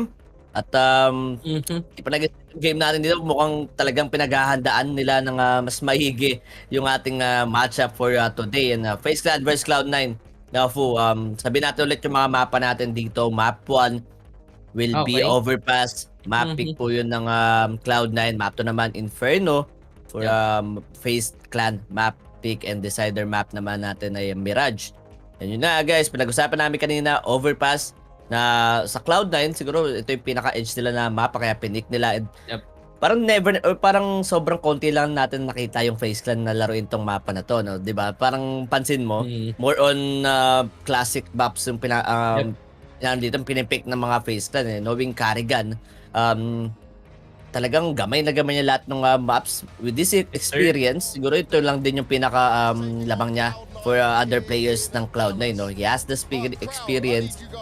And yun, tingin mo naman, Cloud9, sino naman ng dito mag-pop off? Yung hindi ko magpa-pop off dito is sila Axile, no? Yun yung mga contact players nitong Cloud9. Yung mga slow picks, yung mga info pick, and yung also yung anchor capabilities nila Axel and Inters. Pasok na pasok yan, pre. Yung mga two-man na hold nila. Okay. James Banks muna tayo, sir. James Banks, dami ring crowd, no? Okay. Sobra. Kahit pa paano, knowing NA nga, no, marami pa rin na mga punta dyan, mga Brazilian siguro halos. For sure. Pero grabe yung introduction sa kanila, no? They'll be one step closer to the Intel Grand Slam, but it's going to be a tough journey to get it done. Make some noise for FaZe Clan! Si Raps, ba't di naglalaro si Raps? Uy, hindi si Raps. Ay, hindi ba si Raps Si Raps yun? yun. Hindi si Raps yun. Ito pa lang, ito pa lang. Ay, pa lang, may walk-in pala. Hey!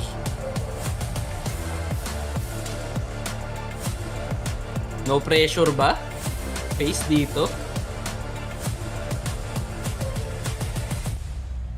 4 in a row. Yung hinahabol Napovit sa pala. Dallas Lord, sabi ni Sticky. Patibayan ng loob, tsaka pakapalo ng muka. Ayun ang Truly. pinaka mo dyan, laban mo. So, walk in muna tayo guys. FaZe Clan, Rops, Solid, no? Roki, Rain, Twist, and Carrigan.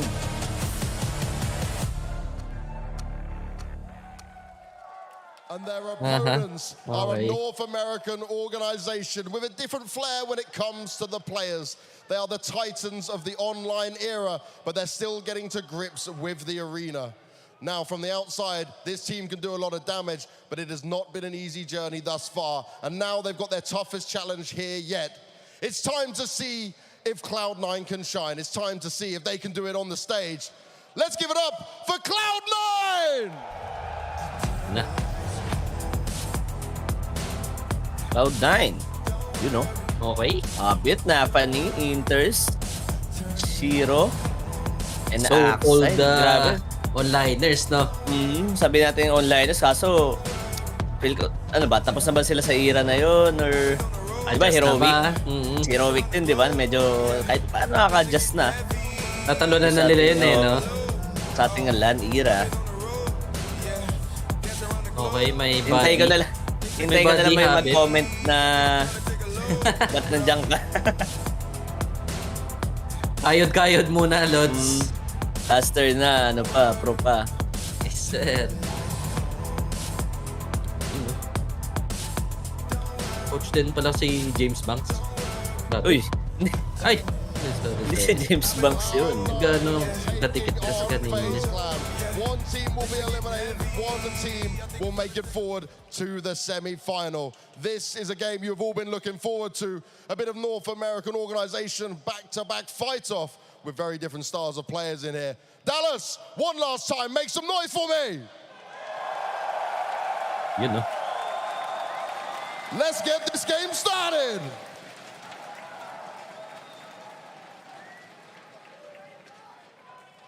Yun, no? Yes, sir. Cloud9 versus Grabe. FaZe. Okay. Grabe naman yung production na yun. Parang talagang pang finals na talaga. Quarterfinals pa lang tayo mga idol. FaZe Clan versus Cloud9. And look at the crowd. Look at the support from NA fans and kung sino man mga dumayo dyan sa arena na yan. And ayun na nga guys. I wonder now kung after ng mga walking na ganyan, rekta agad sila para mo po. Rekta agad para sa pistol round. Parang kaya pag gano'n, ano kayang feeling ng uupo ka agad, tas rekta, babaril ka na, wala nang warm up eh. Oh, sure yun. Habang nakatayo ka palang pasmado na yung kamay mo, pre. Kasi LAN na yan eh. And FaZe, still, pagdating sa LAN, Matic, sila yung mga nagcha-champion recently. So, 3 in a row sila ngayon. Nahabol nila yung pang 4th championship nila dito. And Cloud9 versus FaZe, pre. Napaka-classic yan, no? Baga, Boston, pero iba lang yung ano neto, iba lang yung ano neto, pre. Ibang ano lang, ibang kaganapan. Parang new era na New ng era na. Cloud9 na makikita natin ngayon. And then nga guys, daming nag-uusap sa YouTube channel natin kung kanino ba sila talaga. FaZe lang, Cloud9, halos pantay lang yung mga nagchat-chat dito, yung mga fanbase ng both sides. And kanya guys, sa mga gustong or sa mga sumusuporta sa dalawang teams na to, no, hashtag nyo na FaZe up or hashtag C9 itong matchup natin, itong series natin. And gusto ko rin Okay. marinig sa viewers natin kung sino ang makakuha ng map 1. Yan, para sa mga viewers natin dyan sa Facebook and YouTube channel. Sir, comment down below. Mhm. Hashtag face up. Or ano ba, Cloud9. Cloud9. Sabi ni Sneaky, Cloud9 lang. Boston rematch daw, Tarik in Uy, Game 3. Yun nga eh. Papasok si Tarik in Game 3. Nako. Baka dalhin niya yung ano niyan, yung boom arm niyan. Baka dalhin niya yung streaming kit niya dyan. Lugay pre, gagawin niya lang content yan. Mhm. Record niya Sabi yan. na, hashtag face daw. And Oo. Rain, handsome. Truly. Lalos lahat naman ng ng players dito ng FaZe parang popogi. Nakita pala natin yung documentary nila, vlog. Oo, sa YouTube. Grabe. Diba? Kita mo yung Oo. mga pormahan. Alam mong yaman ng org na to. Pero yun na guys, we're back dito sa ating FaZe vs Cloud9. Di ko na lang masabi kung Cloud9 ma-close out neto na yung map nila into one-sided. Ang hirap eh. Oh. Knowing na overpass, siguro dito yung pinaka-best map ng FaZe Clan. Makapalag pa rin naman ang FaZe siguro kahit na mapa nga to ng Cloud9. Alam natin look at the stats. Axile and Twist yung nanguna. Alam mo, Rifler agad Rifler agad yung pinaka magbe-base tayo dito. Dito magre-rely lahat ng both teams. Ang gusto ko lang dito sa laban na to pre is ang pinaka-edge or pinaka-lamang lang talaga yung FaZe is yung environment also plus yung mga situations that they needed to recover, no? Kumbaga, yung mga clutch moments, yung mga 2v4, 2v3, pre, ilang beses na napatunayan ng FaZe yan and feel ko yun lang yung gagamitin nila since Carrigan gusto niya mauna for some info. Tapos tsaka sila nagde-decide during mga mid-rounds. And also, pre, si Twist, pre, pag umentry yan, pre, masakit talaga masakit yan. O lalo na yung overpass bilong. Feel ko doon maraming contact na mangyayari or maraming pop setups na mangyayari or executions. So for that, feel ko naman ready naman both teams sa mga counter UTs nila, no? Very standard na yun, yung mga protocols na ganun. So makikita tayo siguro mas maraming BX6. But for sa mga A-site naman, feel ko wala masyadong exec dyan. Feel ko mga one flash yan or one smoke then contact bago sila pumasok sa site. Nilabangan ko rin dito, pre, kung saan maglalaro si Carrigan on their city side. Kasi knowing Carrigan nga, di ba, may mga unexpected pushes ang ginagawa, off-guard play for their opponent. And tingnan natin kung sa A-long ba or B-long ba tatao dito si Carrigan going for info para sa kanyang team at maka-call ng mas maayos. Kasi once na nakakuha to ng big info sa isang round, alam mo na yung capabilities na okay, yung apat na teammates na susunod lang din sa kanya, knowing Raps being the insurance dito sa FaZe Clan, alam natin yan na kapag naubos lahat ng players nila dito, andyan si Raps, pre, to get the round, to clutch the round. Lahat sila may clutch abilities dito sa ating matchup. Sa kabila naman, Cloud9, ang best anchor, masabi ko na lang, is a Habit dito sa nila, sa lineup nila. And Habit proves it na talaga marami siyang nagawa. Or yung anchor dito ni Habit, no? Pati na yung duels, lahat napapanalo opening duels. Andiyan si Habit dominating that. And grabe, sobrang tagal na nga naglalaro to ni Habit di ba? Talagang papakitaan ng gilas tong FaZe Clan. Veterano na yan. And isa pa pre sa mga pinaka nakuha talaga ng mata ko para sa laban na to is Nafani and Carrigan, no? Yung dalawang IGN ng team. Kasi halos parehas sila ng ng style na pag-IGN. Parang may times na sila yung nagle-lurk, pero mas marami yung times na gusto nilang uminfo, mag-push, yung mga random pushes, yung mga, alam mo yan, yung at their own discretion na lang, tapos sasabihin na lang nila, bala na ako nung mangyari dito, react kayo agad. Kaya may napatay ako, react kayo. pag namatay ako, punta kayo sa kabilang side or try nyo na mag-contact somewhere. And also, Nafani, alam natin yan, Cloud9. Pag minsan ko lang makitang magkasama si Nafani tsaka si Shiro pagdating sa mga sugal plays. Kumbaga, parang magkahiwalay sila ng ginagalawa na map or site. Kumbaga Vertigo, Nafani, minsan papatulong lang siya kay Shiro para i-mark yung sandbags, pero kadalasan iniiwan si Nafani, then Shiro rerouting towards sa may B, o kaya rotating doon sa may middle area for some mga late peak, mga late fast peak, yung mga ganun. Feel ko sa overpass, mas marami magagalawan ngayon si Shiro, no? Daming lulusutan niya. Feel Yung ko mga offers, toilet, connector, party, dami. may pagka-offers map din tong itong overpass, knowing Oo. that puro long range nga yung nakikita natin. After netong FaZe Clan vs Cloud9, pag-usapan naman natin to parang na yung yung pasok ni SDY sa Navi. Ang dami Uy. dami nag-chat diyan di ba? Oo. Akala nila si Flamey na, akala nila si Miekinder na. Pero yun nga, Electronic as an IGL on Navi. Uy. Tingin mo ba medyo may na to? Papalag na ba to or magiging consistent na ba sila dito? Since na-add nga nila si SDY on their lineup. Yung SDY, di ko sobrang kabisado yung nito, yung playstyle nito. Ang sa akin lang, medyo similar sila ni Simple kahit papaano sa sa playstyle, pero kung mga clutches, mga 1v3 siguro. Parang si SDY yung mas titingala ako Oo, yun nga, sobrang interesting pre no, SDY pagpasok sa Navi. Daming daming nasaktan. Parang uy, or nagulat. Parang wait lang. Siya pala yun. Sana sila na lang. Oh. Sana na lang, ito na lang, si ganyan na lang. Ba't hindi yung mga dating players, yung mga ex-veterans, di ba? Pero pre, feel ko kung mabilis makapag-adjust si SDY no sa sistema ng Navi.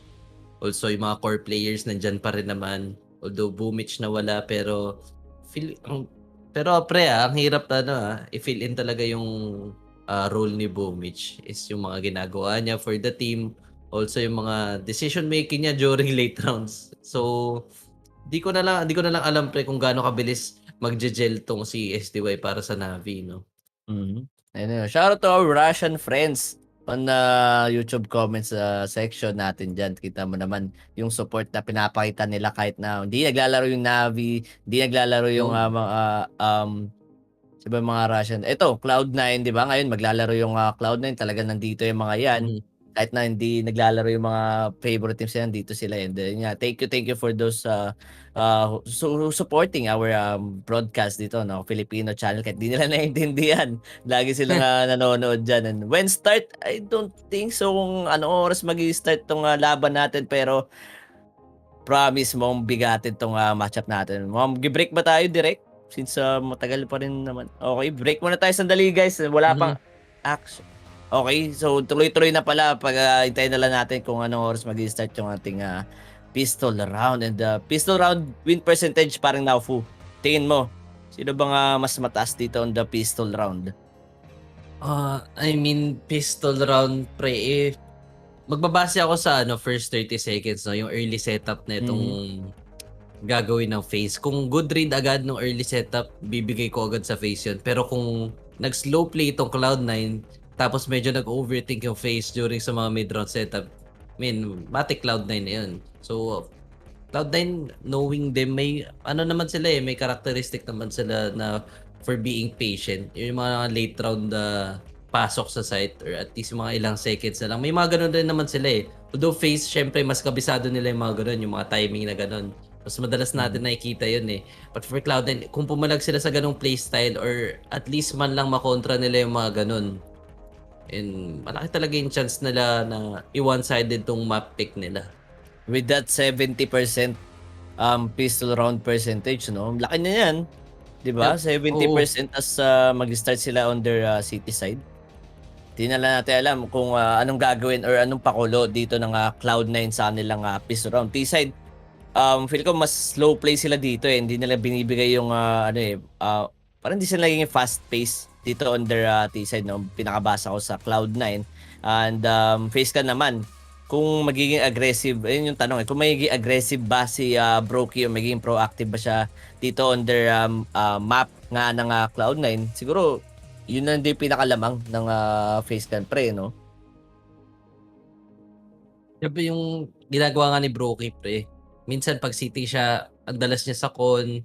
Tapos minsan sobrang passive niya. Wala silang info sa offer. Tapos nasa may pillar lang pala doon sa may B-side. Hindi sense sa mga nilalaroan ni Brokey. But also Brokey knowing na may times na naging aggressive siya. Pero ganda naman yung mga Punish aggression niya eh. minsan, Oo. Ganda naman sana ng mga ideas niya. Kaso pag napunish siya, parang giba agad yung A defense eh, no? Nung phase. Both sides, ang taas sa pistol round pre. Tsaka check ko lang, no, Cloud9 has 75% naman. Kala ko ang taas na nung nung 70 ng FaZe Clan, pero Oo. yung 75 dito ng Cloud9 parang okay, may ganun palang kataas or mas mataas pa pala sila sa FaZe Clan dito on their pistol round. Kasi alam natin na guys, kapag pistol round dyan kukuha ng momentum eh. Dyan kukuha ng Yep. moral dito yung teams. And eto na, sa wakas, finally. Pistol Okay. round na tayo guys. FaZe Clan versus Cloud9. FaZe Clan will start on the city side. Cloud9 naman sa T side. And let's see. Okay. Utilities for C9. Smoke and flashes. 2 decoys. Then drops. Kating. Down to 25 HP. Kita lang or minfo lang sila dito sa may A-long. Pero that flash, bulag na bulag. Isang player. And also this is down. Dito sa may A-long area natin na 3v5 situation. Rain still holding his ground dito sa ating gas. Hindi ito matama yung mga players sa C9. Nakaisa pa nga doon si Rain and Shiro with the big flank dito sa may B-site. No? Pwedeng maipit si Carrigan and Brokey. Kailangan nilang uminfo. Ang ganda ng ginagawa ng Cloud9 dito and they're just waiting. Since man advantage nga. At ayun, na backstab pa. Brokey with the trade. A 1v3 scenario dito sa ating round 1. Down to a minute. Para lang ma-plant yung bomb. Mukhang safe muna sila. And si Shiro yung i-info dun sa may B-site. And 2-man is not rotating. Pa B. Si Brokey yung pa-rotate. And Shiro hinihintay lang na umik siya dito sa may B-site. Pero bomb has been planted sa may A. Brokey with the taps. Dalawa yung kalaban niya dito sa may side. And Hobbit down to 5 HP lang. Nanalo siya sa pistol round na yon. And 1-0 Cloud9. Mali agad ako. Sabi ko pag nabasa ng FaZe during early rounds or yung early setup ng FaZe, matatalo yung Cloud9. But Cloud9 still, the duels. Yung talaga yung naging secret or naging formula nila eh, no? Mapanalo yung duels, make sure na tumama yung shots, and also that flash papunta doon sa may A-long. Yung support na hinahanap natin coming from C9, no? Kumbaga lahat sila marunong mag-support eh. Ayaw tumulong sa teammates with those UTs. Alam mo yung spacing. Alam kung kailan go along with their teammates na hindi lang basta isa-isa pumibig. Tendency kasi, pag pistol, pag nagush mo, iinit ka, then going for the repick, no? But this time, good swarm dun sa may A-long. Ganda ng dalawang pitas. Rain failing to take at least 2 with him and info. Kaso yun lang. Ang ganda ng info ni Shiro eh. Si Ozzy oh. Di ba si Ozzy yun? So Cloud9 will get the pistol round. Wala, parang totoo nga yung sinabi dito ng stats, no, pre. 75 dun sa pistol round nila. And talaga may isa pang insurance. Andun si Shiro sa may B-site, no? Parang kung maipit man sila sa A-site, matik rekta sila dun sa rotation kay Shiro. Pero force by round for FaZe Clan, MP9 and Scout para kay Carrigan. Uy. Alam natin yung Scout dito ni Carrigan. Potential talaga na kumekta sa ulo pero Mach 10 lang at hindi dyan aware si Carrigan na 4v5 situation na round 2. Hour half. Invest ng utilities dito yung FaZe Clan. Sabay A-long take. 4 yun nasa A-long Raps. Aware kaya siya na 4. Yung tao dito is not going for that info. Isang tap lang, isang baril lang. Para hindi agad maka-forward dito yung C9. And Rain will go for the space para hindi maipit yung A-side players nila. Stack A coming from FaZe. Ako po, may hard lead na agad, no? And sakto yung C9, nag-aabang lang din. Delikado sila once na maisipan nila na mag-cons to B pa. 50 seconds on the mark. Still no casualties for Cloud9. Siguro Mach 10 lang yung info dito. And look at drops. Ang laki ng repo niya, no? From default and Nafani, good mark. And eto na nga guys, si FaZe Clan falling down. Broken twist na lang yung matitira. 2v5 situation. Walang tatama at walang mamamatay sa side ng Cloud9. My gosh, what a good mid-round call coming from Nafani. Daming smoke doon sa may ilong cross, tapos hindi talaga sila gumalaw. Naghintay sila maging impatient yung FaZe. No way, FaZe. Proactive lahat ng players niya and kailangan maghanap sila ng info doon unless GG sila doon. I mean, si Shiro, lagi siya yung lurk doon.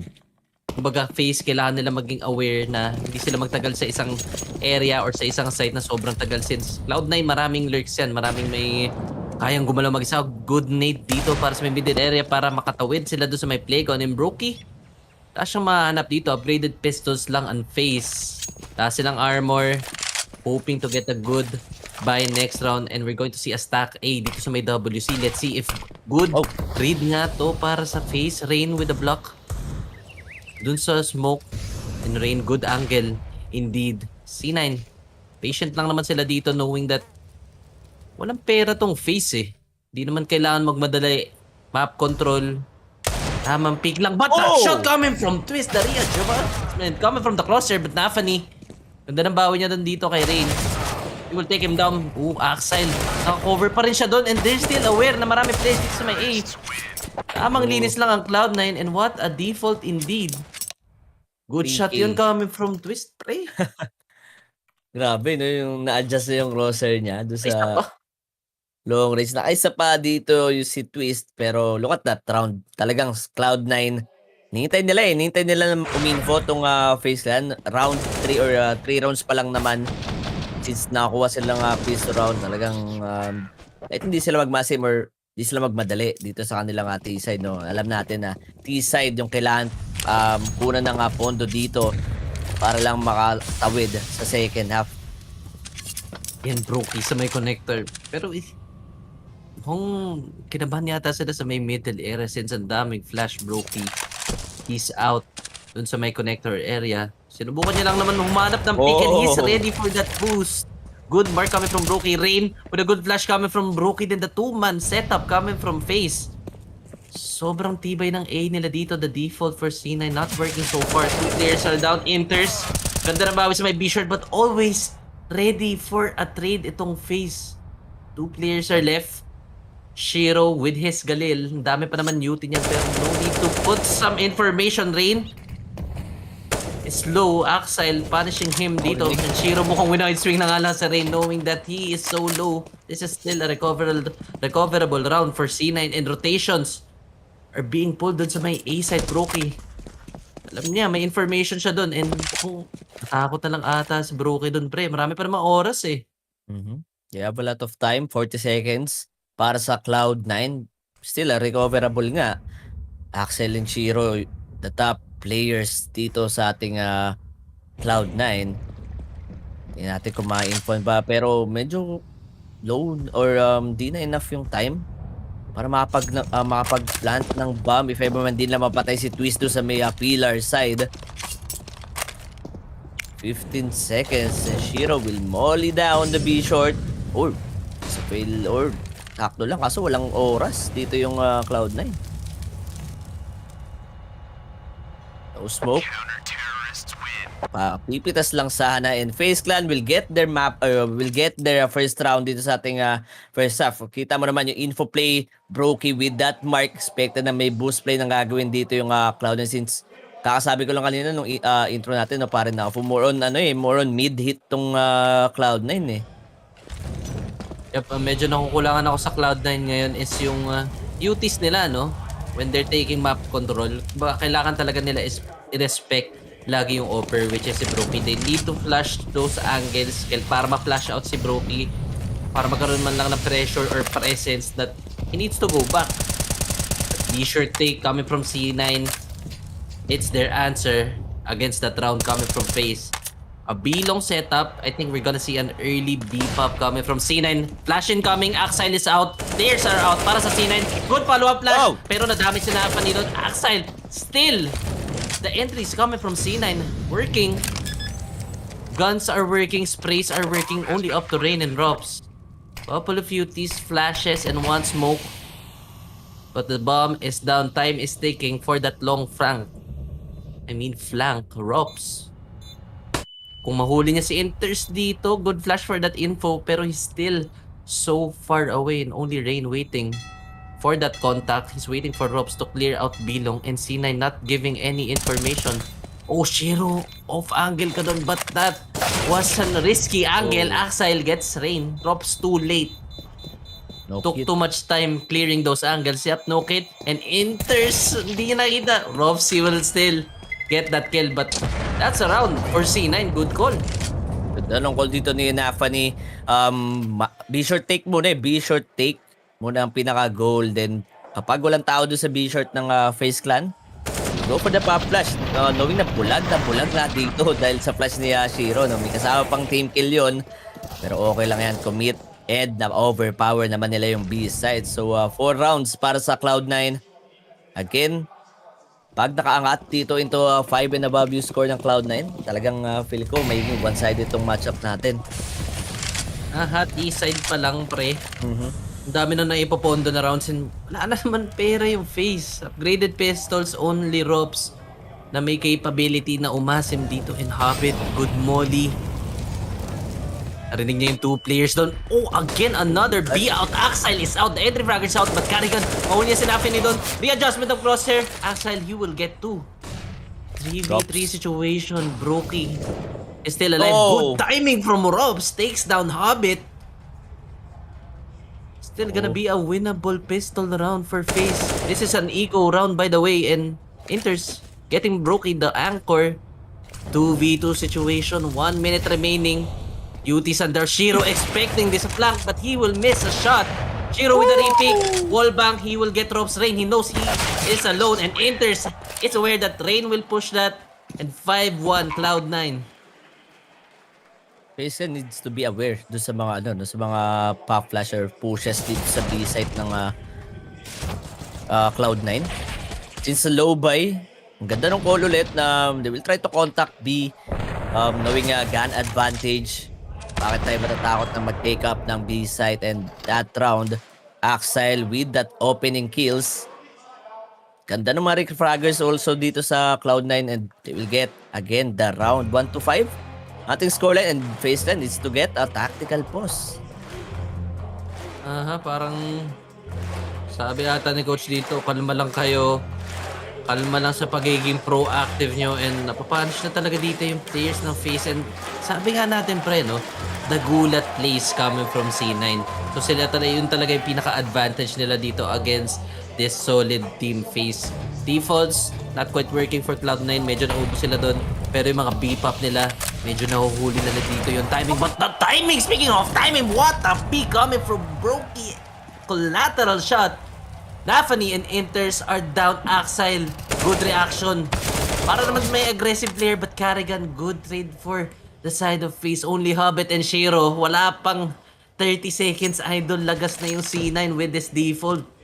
Man advantage for FaZe Clan. Good pick doon kay Brokey sa may connector side. Hobbit and Shiro na lang to recover this round. And grabe, doon pa lang sa shot na yun. Medyo tagilid na dito sa round 7 yung Cloud9, no? And they have a lot of time pa rin naman knowing their playstyle sa T-side. Medyo mabagal sila maglaro and talagang the time management is the key para dito sa T-side nila. 4v2 situation, man advantage for FaZe. FaZe Clan, kahit hindi na sila pumush dito, abangan nila sa site. Etong si Hobbit and Shiro, no? Pwede pa nila ma-secure yung round. Pero Shiro, he has a lot of utilities na hawak. Talagang decide niya lang siya kung saan niya ibabato itong utilities na to. 2v3. 30 seconds remaining, C9. Last silang info for the side of FaZe. Walang nag-push. Naging patient lang naman yung C9. They tried to recover this round. But again, FaZe is not giving any information whatsoever. Mukhang C9 decided to save the AK and the op. Maraming UT si Shiro. Pwede yan for next round and another snatch round for FaZe. So, walang momentum, no, pre? For C9, walang solid momentum. Okay, na-seal nila yung 3 rounds, which is yung mga anti-ecos. But then, yung bawian ng mga buy round nila, yun yung importante dito since first half, kailangan walang lumayong team or unless makakabuo sila ng momentum and that shot from Brokey. Ganda. Yung First papunta pa two lang kills si Brokey doon sa may connector, alam mo na may magaganap na ano eh. No? Oo. Tapos May magaganap tumatakbo na pa yung dilubyo eh. Kumbaga di nila expect eh, no? Molotovs, 2 Molotovs will be invested dun sa ating ramp area. And let's see. Good innovation for the side of FaZe. Kaso hindi sila aware na interest. And na funny, yung tumatao na dito sa connector side. They're not overextending it as this early. T-short control. Walang info dyan for both sides pero kakabukas pa lang pinto. 3 na agad sa side ng Cloud9. Nandun sa may B-short area natin. Broken Carrigan get tagged. Axile again with that opening kill. Hindi na naman expected yung kanyang push doon sa may B-short. Man advantage for Cloud9. A lot of utilities din for C9 na pwede pa sila mag-set up dito sa may A side. Kailangan talaga nila clear dito si Rain. Drops as well. And look at the shadow. Hindi agad nakita. And funny, good headshot. Taking down Rops.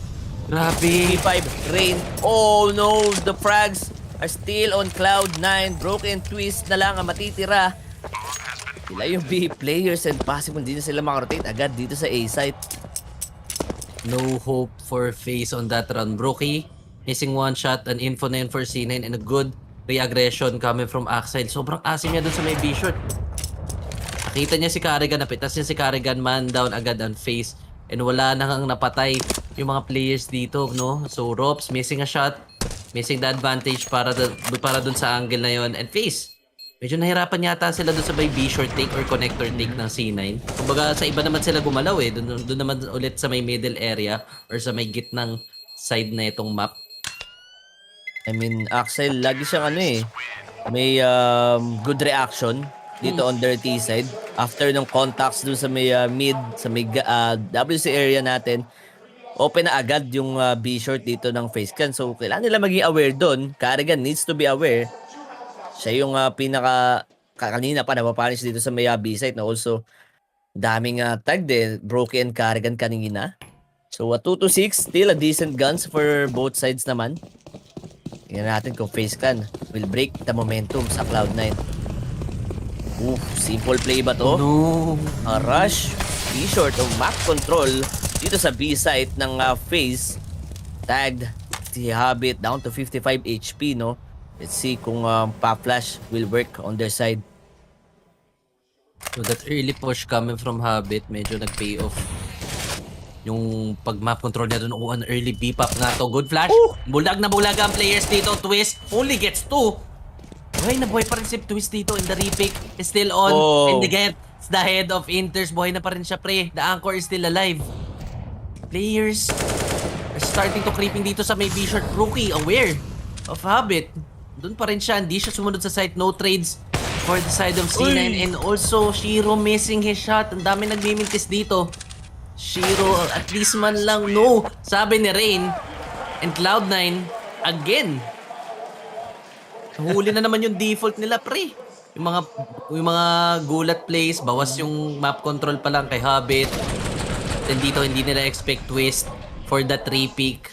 Ganda, pre. Hindi talaga binibigay yung B-side. Although, nagulat sila. Carrigan, Rops, pitas na naman agad doon sa entry. But then, buti gumana na yung anchor natin. Sasabihin ko pa lang, lumalamig si Twist eh.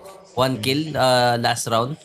But that time, nakabawi na siya. Mukhang online na rin siya. And mukhang mainit na rin yung mga kamay niya. Yep. Hot hands for Twist doon sa round na yon. Good anchor. Di na patay sa toxic area natin. And feel ko may adjustments na agad, no? With that timeout kanina ng FaZe Clan. Adjustments for their side, talagang kinuha na yon and di sila nagbigay ng space na makapag-plant pa dito yung Cloud9 sa may B site. Laging B-site yung pinakamalambot di ba? For FaZe Clan.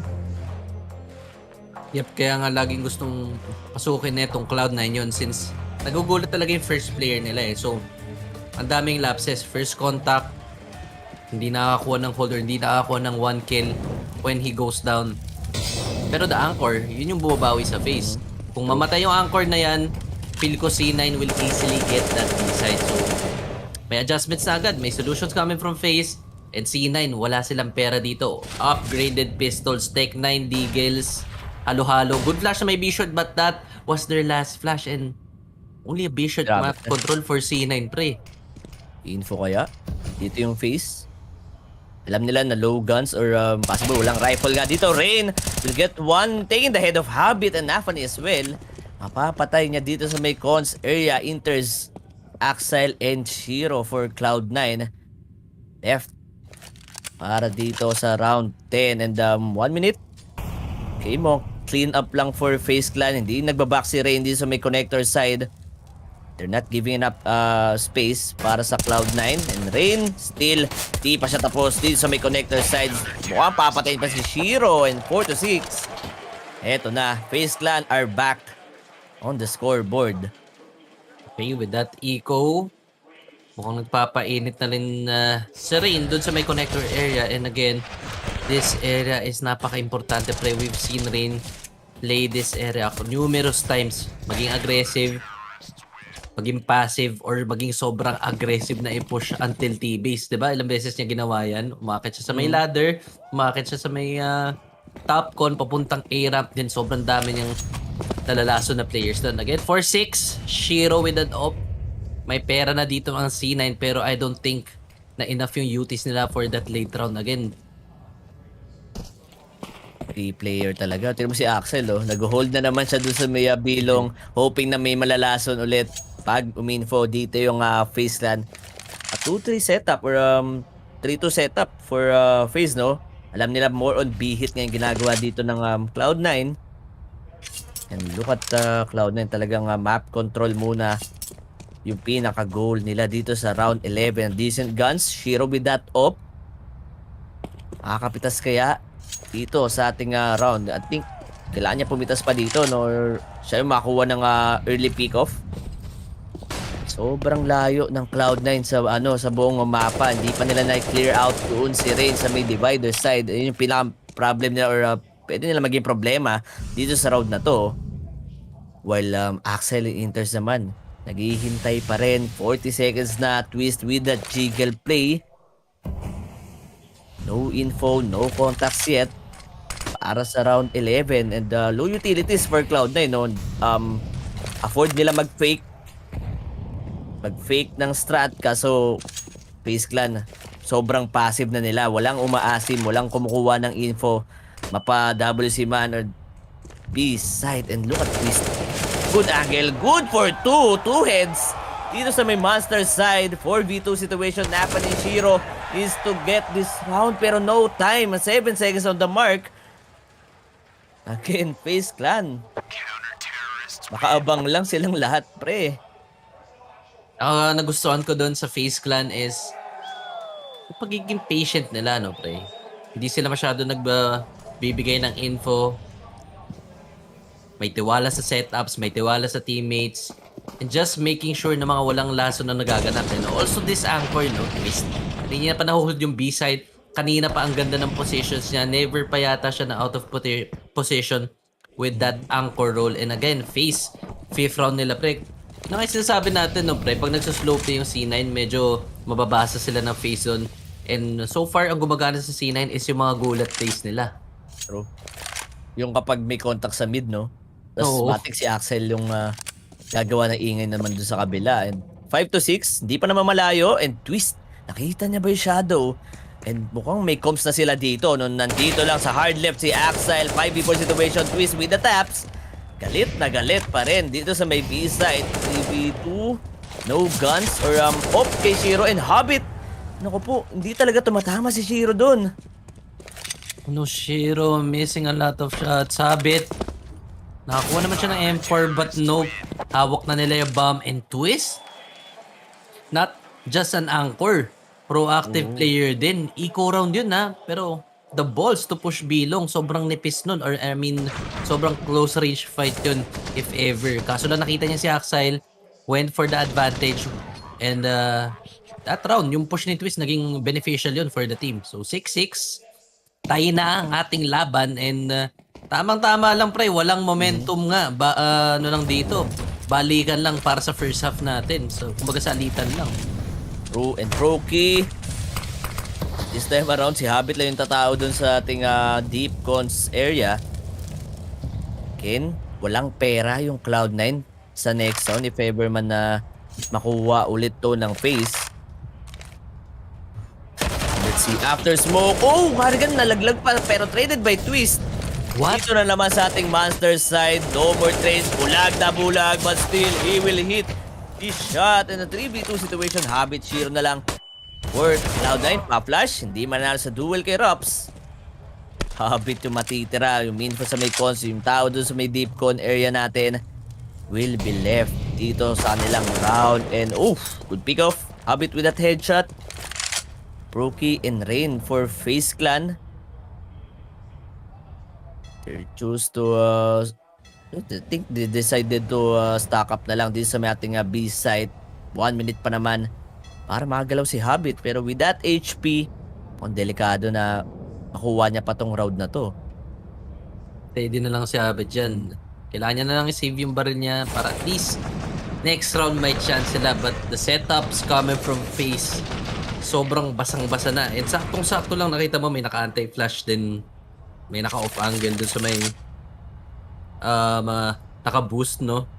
But then, again, C9 failing sa mga gulat plays nila. Habit, think he will just try for the sake of just trying since may pera yata sila next. Habit, nakalusot siya dito. 10 seconds remaining and Brokey, masyadong malapit doon with his pistol, and that's another round for FaZe.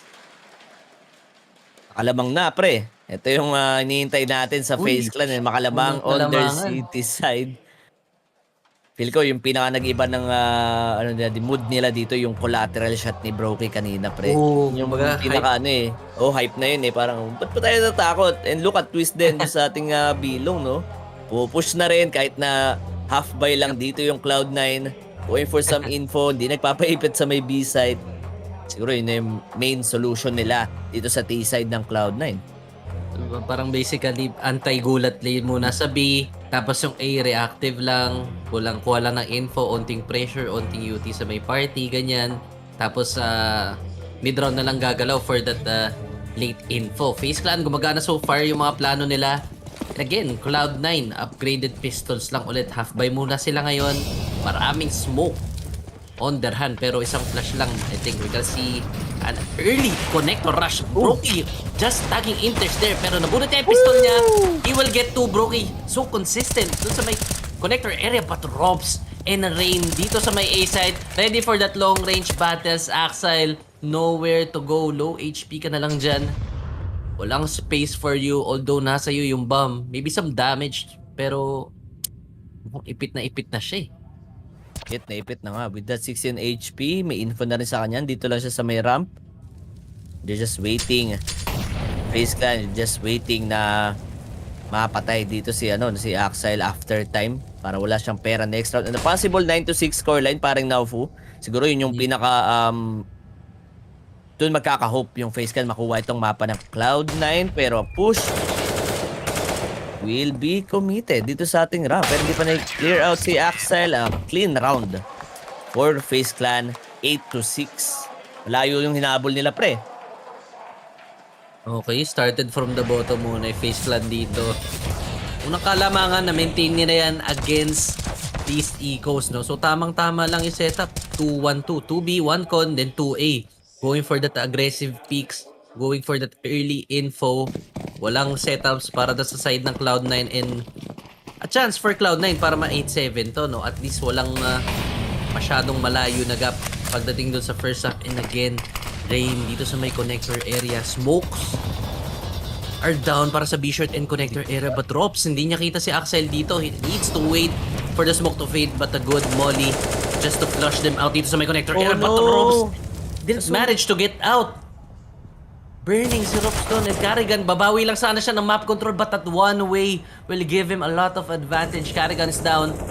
And Rain, kung nakikita niya yung barrel, he's ready for that pick. And Habit will still. Ang daming punishments dito na C9.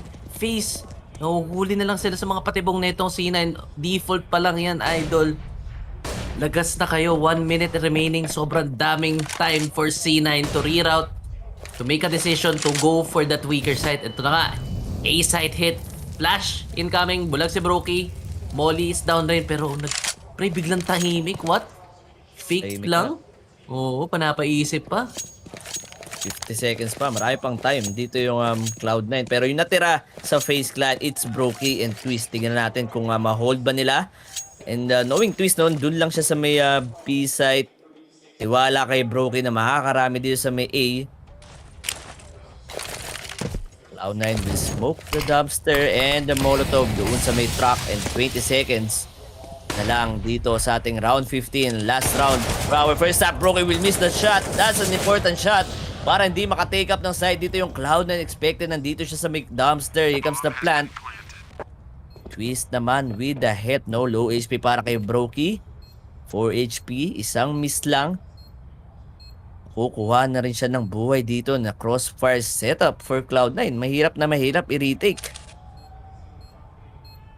Brokey and Twist, so capable of these kinds of situations. Brokey, that's one. But Shiro, good cover for his teammate. He picks again.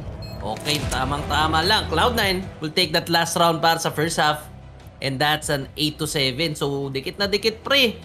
Ano lang dito, 50-50 pa rin tayo dito. And ano bang naging problema ng FaZe dun, since nag-expect ako ng at least man ng mga 9-6 or 10-5 na scoreline dito sa first half, since medyo city-sided nga tong map na to, no? So, maraming advantages yan. But then, mukhang napapunish lang sila ng C9, and mukhang naayos na yung default ng C9, no? Doon sila nadadali sa mga slow plays nila, for that contact plays. Yung mga chance lang nila makapasok ng site is yung mga gulat na B-pop nga na ginagawa nila, no? Off-guarding Carrigan, off-guarding Robs. But that time, good solution from C9. And buti, naka 7 rounds pa sila dito. So sobrang laking na yan. Kumbaga sobrang laking advantage na yan heading towards second half. 3-0 yung nakalipas, and lahat ng default setup yung gumagana dito sa side ng Cloud9, no? Look at their default. Doon sa may mid pa lang, hindi nila in-overextend, knowing na si Rain lagi yung tumatao doon sa may WC area natin. Also, Raps being the flank or big flank dito sa side ng FaZe Clan. Pero yung isang ground na ginawa doon ng Cloud9, pre, sobrang ganda. Yung may molotov doon na punish yung yung boost setup ni Raps eh. Oo. Diba na sakto may smoke din yung B short. Kung walang smoke siguro dun sa B short era natin, -1 agad yung Cloud9. Pero look at that default play. Habit as the connector guy para sa side nila, and Axel yung tumatao lagi sa may B. Sobrang lakas, lahat may role na agad dito sa kanilang T side. Sakto-sakto lang, no? Ang ganda ng readjustments ng both teams. Cloud9 nananalo sa mga gulat plays nila, tapos good solution pa para sa last round for their default. And FaZe, mukhang nakakanap naman sila ng timing dito against Cloud9, no? Yung mga pushes, contact plays, yung readjustment nung madepensa nila. Although, ang daming napapunish din.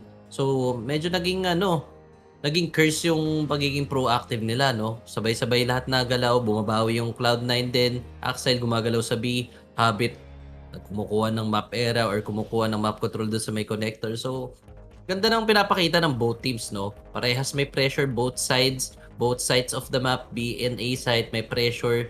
So, ang ganda, map control pa lang, bakbakan na. Wala tayong makikita masyadong na technical dito. Kumbaga, ang pinaka-technical lang dito is yung pagiging patient sa rotations or yung mga pagbasa ng rotations for both teams. Parang medyo alanganin lang ako sa T-side dito, pa rin ng FaZe Clan, no? Comparing dun sa City side percentage nila, 65 and 40 naman dito on their T-side. Medyo laking gap. Oo. Favor man ikaw naman yung T-side dito. And FaZe Clan, kailangan siguro nila gamitin pa si Twist when it comes sa mga entries natin. And knowing Twist, diba, kita mo naman, siya na rin yung nag-i-step up sa may B-site, and sila rin kasi yung napapunish doon ng mga pop flash ng Cloud9. So, might as well i-push na lang nila yung bilong, trying to break the strat ng Cloud9 ginagawa doon sa may B side. Sakto, nagawa naman ng paraan yun. Twist with that 2 rounds na pumusha doon sa may bilong. Dami niya napitas sa may B side. Also yung anchor niya doon sa may toxic spot. Yan yung pinaka nag-lead to 8-7 scoreline. Paganda nga ng salita ng both teams. So, yung init nila parehas lang eh. Kabila, twist, umiinit. Sa kabila, Axile with those entries. So, we got to see interesting second half, no? Kumbaga, hindi ako naniniwala dito na if pistol makuha ng isa, GG na agad yung kabilang team. Naniniwala ako dito sa laban na to. Is another salitan ulit pagdating dito sa second half, no? Kanya-kanyang solutions, kanya-kanyang readjustments, and siguro, ano lang yung hinahanap natin dito kung sino mas maraming baon. Strat. Na, piso round. Ooh! What? Drops. With that opening kill, contact play lang ginawa niya kay Interspray. Tutukan lang for both guys, and grabe si Twist na naman yung mananalo dito. Man advantage for FaZe Clan. If they want the momentum, kailangan nila kunin tong pistol round para madala into a double digit round. And let's see, 2 flashes naman yung hawak dito ng Cloud9, no? And a pop flash going for the info, kaso naka-walk out dito yung FaZe Clan. They're heading towards the A site. Kailangan lang tumama ulit ni Axile dito sa spot niya. See, Axile, dueling twist dito sa may ilong, but Nafany will take the head of Rain and Brokey as well. Ganda ng trading dito ng FaZe Clan. Ipit na rin si Axile sa site. Carrigan with the plant. 2v4 situation. Hobbit and Shiro. The tap. Di namatay dito si Brokey. 9 HP left and Shiro will punish him dito sa smoke. 3v2 situation pa rin. And Hobbit, wala man lang siya nakita doon sa may WC spot, and Shiro na lang ang matitira for Cloud9. The bomb has been planted and good post-plant situation we are seeing sa side ng FaZe Clan and Shiro. Nope, hindi pa rin tatama USP. So 9-7. Piso round naman sa side ng FaZe. Good entry kill coming from Ropes. Ang ganda nung contact niya dun sa may binong, expecting a player coming from C9 to swing just right by, kasi alam nilang long range yun. They need to take those fights. They need to take those information. Unfortunately, that was Ropes punishing you down Inters. But man, the default coming from FaZe and also the pistol round, pasok eh. Duels, nakakapatay sila. Ang daming na-miss na shots ng both teams, and also an integral potential kill ata yun for the side of Hobbit. Bomb yun eh. Possible bomb drop yun, then mahawakan niya sana yung cross. But then, other loose round for Cloud9. Again, I think FaZe kailangan nila ng manalo dito sa anti-eco na to, then goods na for their economy booster. True. Hintay lang natin na makapondo rin dito yung Cloud9 to have their decent guns, kaso this a full eco. Nakikita natin, no? And Axile 7 HP, and the Rops will get him out dito sa may B short area. 5v4 stack, and C9 will choose to gamble the B short area. Mukhang clean up round lang for FaZe. Hobbit na lang ulit yung matitira with that USP. Dito mama kanina doon kay Brokey, and eto na naman, Mac 10, good farm, 10-7. Basic lang. Ganda talaga ng default nila against weak buys, no? Tamang kalat lang, pag nagka-info, may tutulong agad na teammate, tapos sa iba, gumagalaw na, gumagapang na sa kabilang side ng map. Then, another round for FaZe. Sila yung mukhang matibay ngayon, and you're gonna see a buy round for Cloud9 next, this coming round, no? Look at that. Shiro with an Opta, but it's a glass cannon. Wala siyang UT, wala siyang armor. Only Inters, Nafany, and Hobbit. 3 players lang ang may utility dito. At least man lang, para ma-delay man lang yung mga rushes or gulat plays ng FaZe, but I think it won't last pagdating sa mga last seconds ng round. Although SMGs pa lang naman yung mga gamit dito nila Carrigan, hindi pa naman full AKs yan. And another default play again, same setup, same timing sa pagkuha ng map control, and C9. I think they need to decide kung ibibigay na ba talaga nito ng A or hihingi sila ng tao for the 3 agre. And again, a slow play for FaZe. Oh my god! Napakanipis nun for Shiro. He will take twist. in the grave. Axile is solo. Good punishes but good flashes dito. Carrigan with the free fire taking down Axile. Daphne is out. Nasa truck siya. He will get 3. Spray control and transfer for the side of C9. Very working only Rops. 1v4, 45 seconds remaining. Wala na nagpapakita sa side ng C9. No information given. And Rops struggling to get a kill. At least an opener for that clutch situation. But I think Cloud9 will just play it off easily, no? Kumbaga, standstill na lang yan. Wait for the last guy to just pick you, hold important angles and drops. Aware ba siya na nandito si Shiro, pre? Pwede niya maunahan si Shiro dito, ah. Oo. Knowing na low HP nga si Shiro and no armor. Dagdag armor na lang din kasi andito si Nafani. Guardian Angel ni Shiro and he will clear out the A-long area. Again, good punishment. Nafani, that's a good frags doon sa ating A site. No? Si Carrigan na yung nag-step up. Siya na yung kumuha or siya na yung pumatay dito kay Axile. Knowing na 1 HP na nga, sakto na, bulag na lang din. And, that's unfortunate sa FaZe Clan na nakatatlo pa si Nafani. Hindi agad na-tradean dito ni Rain. Again, a good round for Cloud9. From pick pa lang ni Shiro, no? Sa may A-long. Sobrang bilis. Not Dito na rin siya, expecting that third guy. Shiro still with that up. Mahanap ng pitas dito sa may mid area but Brokey. Sobrang iba nito, no? Over yung tatao dito sa may B-short area natin. Spam naman kay Nafani. Di expected na si Brokey nakahawak na agad dito sa may B-short area. Carrigan got tagged. Down to 62 HP. Here comes the boost play. Going to find some info dito sa may B site. Binibake lang ni Brokey yung shot para lang magalaw yung pwestuhan dito. And Nafani, hindi pa rin niya nakita doon si Rops sa may boost. Delikado pa dito yung Cloud9 if ever man na wala silang info dito sa boost play ng FaZe Clan. Kung binabago ng face yung galawan, pre, no? Biglang mabagal. Ginagaya nila, no? Oo. And ayun, gumana. Rob, stay in the head of Nafani. Medyo malambot na nga yung B site dito and FaZe will choose to set up the B site. Brokey with that Oh my frag. God. 5v3 situation. Hobbit still holding his ground and Guts dito sa ating pillar side. Go for one. Lang yung mapipitas niya dito sa ating B and a 4v2 situation. A possible save for Cloud9. Free plant naman sa FaZe. Again, good pick off. Rops. Tulad nga sabi natin kanina na puno parang ginagaya nila dito yung Cloud9 on their T side. Chill lang muna eh. Nakakagulat, pre. Brokey headed toward B short, pre. Sobrang lala. Ano yun? Parang napaka-unexpected play yun, no? Yun nga, sakto-sakto binigay na clean ng Cloud9 yung short. Yung Brokey, ang ganda ng pressure niya. Nagulat nga yung Cloud9 na, ba't may off doon? Makita mo yung bilong error? Hindi, kumbaga, hindi na siya nagstay sa isang side eh. Tumakbo na siya against that off. But then again, ganda ng boost kay Ropstone. Good timing. Mukhang na-exploit na nila yung depensa sa B-side na C9. Ang ingay eh, no? Nafani, nagsaspam, tapos tumalong pa sa may water. So, info na nga yun for Rops to pick that angle since hindi na aware eh. Also, Brokey, no? Ang ganda ng reroute niya dun sa may bilong opening up that B-side together with Rops. Another round for FaZe. 11 na sila dito. Cloud9, another buy round for them. Favor matalo sila dyan. Masakit to.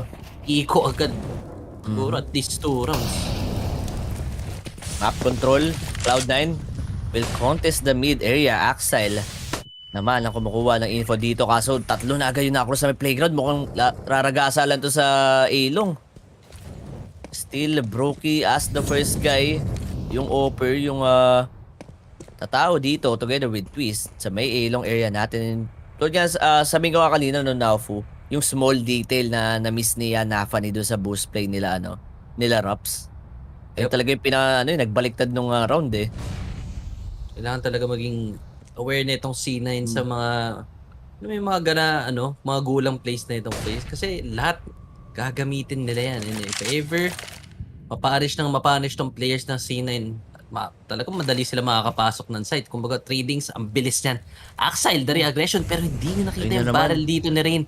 Again, the timing from the side of FaZe. This default really working for the side of them. Shiro only left alone dito. He is so blind. A lot of flashes. Good swing coming from this twist, but Habit, kailangan niya mabawi yung area na yun. But Robs, alam niya nasa likod pa siya. He is taking so much time. Daphne will expect Brokey, and Brokey, we're so careless. Daphne again, dito sa may A-side, gets 2. Na possible 3 for him. 2v2 situation. Good timing for both sides. And again, 20 seconds remaining. Twist needs to plant the bomb, but headshot machine. He will open up that A-side. Inters needs to get out. He needs to save this gun. A wrong read for C9, leaving Nafani alone. And FaZe, ang ganda ng default talaga nila. Ano pre, that small detail na sinasabi natin, no? Rain, di siya nakita doon sa backstab niya kay Axile. And again, open na naman yung A-site. After nung isang frag nila, rekta na sila dito para sa A-site plant. Also Twist, again, hitting that shot. Sobrang on point lang dito nung rifle ni Twist. And again, they will save or they will get the round. 12-8 ang ating score. Pako dito yung Cloud9. Also Shiro, yung mga miss ng off siya, medyo nakakaba on their side. Kanina pa siya nag-miss, T-side pa lang. Also kapag naiipit siya dito ng mga flashes ng FaZe Clan, hindi na siya nakakarepo ng mas maayos. I feel like Shiro needs to be more aggressive dito for the side of Cloud9, no? Kasi this is an uppers map. Di ka pwede maging stable lang and just hold ng angle. Kita mo yun, ilang flashes lang, ilang jiggles lang, ilang swings lang coming from a FaZe. Nabubutasan sila dun sa A-site. And Shiro, kailangan niya talaga makapitas. Hanap ng kill, then repo, wait for some pushes, maging patient lang, trust your rifler yung kasama niya dun sa A-site, and hindi ko mas mag-work siya dun instead na holding A-site. Parang ano no? Kailan umasim ni Shiro pag sa op? Kasi yung playstyle ni Shiro, alam natin, sobrang asip talaga nitong player na to. Kung-compare ko na lang din siya kay Art kapag nag-o-op.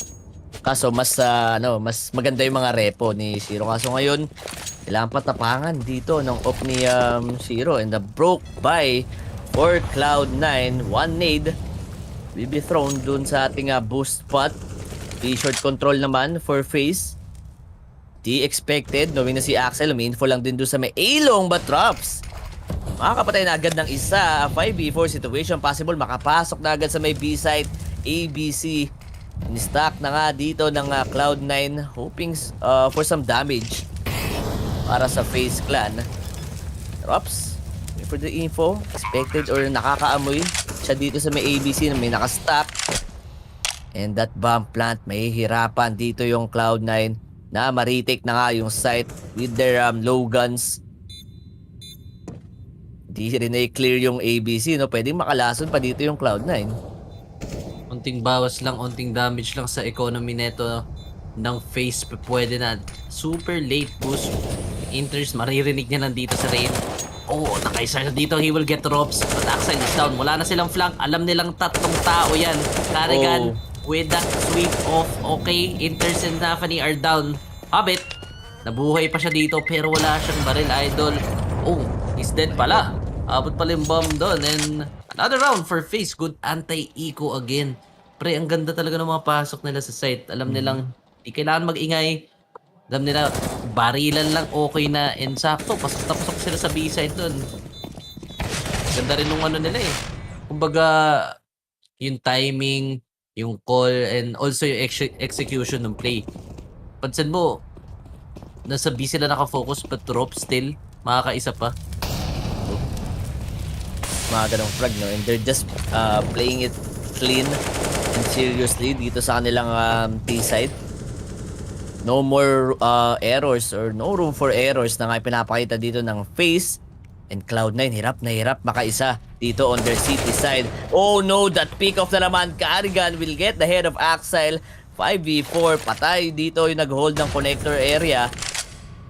Delikado dito, man advantage na naman po sa FaZe. Medyo ipit rin si Nafani dito sa gas area natin, pero hindi pa siya na-clear out ni Carrigan dyan. Hintay lang ulit yung FaZe Clan, and let's see, half HP will be taken down by Nafani. Good equalizer, 1 minute on the mark. Map control pa rin ang goal dito ng FaZe. 4v4 situation. FaZe, I think B site ang gusto nilang puntahan dito. They will be facing 2 players, 2 riflers. Brokim. Nakita niya ba yun, yung jump spot na yun? Good smoke to delay this B site hit. Pero a better smoke para makapasok sa rin dito. This is an awkward angle. Ang daming angles siyang open dito. But the timing is there. Habit through the smoke. But Rain, ang ganda ng pasok niya. Leaving that B site open. Ropes is ready for Shiro. And again, bomb is being planted only up to Nafani na galing gas. 2v1 situation, Brokey with an op. Still, Nafani, walang ibibigay na info tong FaZe. Nafani, you need to decide whether you go for it or you just save this gun. I think Nafani needs to try. Wala silang rounds dito and if matalo pa sila, dalawa na lang. FaZe will be getting their 14th round. Kailangan na magano dito, mag-post ng Cloud9. Pag-usapan yung possible nga, saan ba sila nabubutasan? And no more save for Nafani din. 14-9 and they're just giving up dito sa city side nila. High percentage, high win percentage on their city side. And yet, sila yung ano dito, no? Nahihirapan. Look at the reactions from FaZe Clan, Rain. Medyo may similar na ng ginagawa ni Axel kanina on his T-side, no? Pero ngayon, mas maganda yung timing dito ng FaZe Clan. Contacts are really working on their side. And ito na, yung post na hinihintay natin, paring Naofu, no? 2 rounds na lang for FaZe and no more timeout for Cloud9. Kailangan bumalik na dito yung Cloud9, pre. Duel-wise, medyo nahihirapan na sila. 1v1s, wala masyadong trades for Cloud9. And also FaZe, the timing really on point talaga para sa kanila. Also, yung tiwala sa teammate, no? Okay, si Rops kanina, pinapasok niya doon si Rain, leaving him alone for that open angle. Naka-entry siya ng dalawa, but the trade was just that fast, no? Against Shiro. If ever mabuhay si Shiro doon, 2v2 situation yun. Tapos, possible, this is gonna be a rush B twist with that best spawn holding down his SMG. Good anti-molly for the side of Inters. Bulag na bulag lahat ng players dito. Nafani still holding down water. The players are out for FaZe, but no commitments yet dito sa B-side. They're still waiting for some punishments for C9. Pero tatlong players na yan. And ipit na kayo dyan, idol. Look at the info dun sa may party. They need to be aware na B-side na talagang gustong puntahan dito. Smokes are fading para dun sa may toxic. Carrigan, nandito lang siya sa may pillar. Still Inters alive. Good entry by Rain. Punishing Hobbit na sobrang ulit. Pick siya ng pick doon. Interest na rinig siya dyan. Ropes just holding that cross and no trades whatsoever. But Nafani, nakapasok siya dito sa water. Ang dami niyang laso na naganap. The bomb is down. Axile, they expect this long flank coming from Axile. Ropes. The info is there and oh man, Cloud9, ang ganda ng bawi nila doon, pre. Almost dangerous though. What an epic round for Cloud9. Good flashes, good counter utilities. Para lang hindi makapasok dito yung FaZe Clan. I mean, trinay ulit nila i-reheat yung B-site, no? Sobrang nagka-hesitate. Parang nag-hesitate na rin dito yung FaZe Clan on B-site. Carrigan with that self-flash. Walang makagalaw. Knowing na siya yung back 10 player doon ng FaZe. Siya yung kailangan na mag-forward or kumuha ng info at least makapitas pa. Kaso nga lang, good anchor sa lahat ng players ng Cloud9. 49 scoreline. Way forward naman na maka 10 dito yung C9 on their city side. Mga slow play to. Sa tingin mo, saan naman pupunta dito yung FaZe Clan? Feel ko balik sila sa strong default nila, no? Ang default lang ulit, no? Map control. Oo, map control, tas siguro late A-side hit. With that, low utilities. I think they will choose just to contact Cloud9 dito sa mga areas natin. Rain is well known dun sa kanyang rifling abilities or mga opening duels, no? Marami siya napapanalo dito. Kaso nga lang yung isa pang kalaban dito ng FaZe Clan, which is yung time nila. Medyo mabagal sila maglaro on their T side. And Cloud9 still di sila umi-info, no? They're just waiting. Dito sa may B-side, tiwala kay Hobbit. And Hobbit, hinahanap siya dito na utilities. Possible binato, pero here comes the flashes, Molotovs. Doon sa may B, oh no, more Inters. contact. Inters, delikado siya dyan. Wala siyang ka-trade. He will go for the one. Killing Rain, traded by Twist. 4v4 situation. Still Hobbit trying to chase someone dito sa ating Reach and Raps again. The good trades. Trades are really working sa FaZe Clan. Mabilisan lang yan. So yung rotation ng Cloud9, no, medyo nabagalan lang. And may info na sila. Doon pa lang sa first contact ni Inters. And they will go for the retake. No more kills para sa nila. Axel will get the head of Raps. Proki. Twist na lang ulit yung matitira. And Axel still makakapatay pa rin. And a 1v3 situation. If it is si Proki, swing naman para kay Axel. And they're back. 40-10 yung scoreline. Cloud9 with a gold hold. Axel was the key player there. That connector player. Dami niyang info dun eh. Dali niya makapunta sa B, ang dali niya makapunta sa A. And that was just fortunate for Axel. Nakita niya si Rox dun. Good hard pick, good swing. Easy 2 kills for Axel. And nakabawi yung C9 dun dahil sa position ni Axel. Nakita mo yung maliit na bagay na yun for that positioning lang. Ang ganda nung retake nila sa B and FaZe. Medyo nag-struggle sa doon sa may post-plant position nila. Kumbaga, napaka-unlikely yun for FaZe, no? Matalo sa mga ganun. Mga out of positions, mga small punishments. And C9, mukhang duels.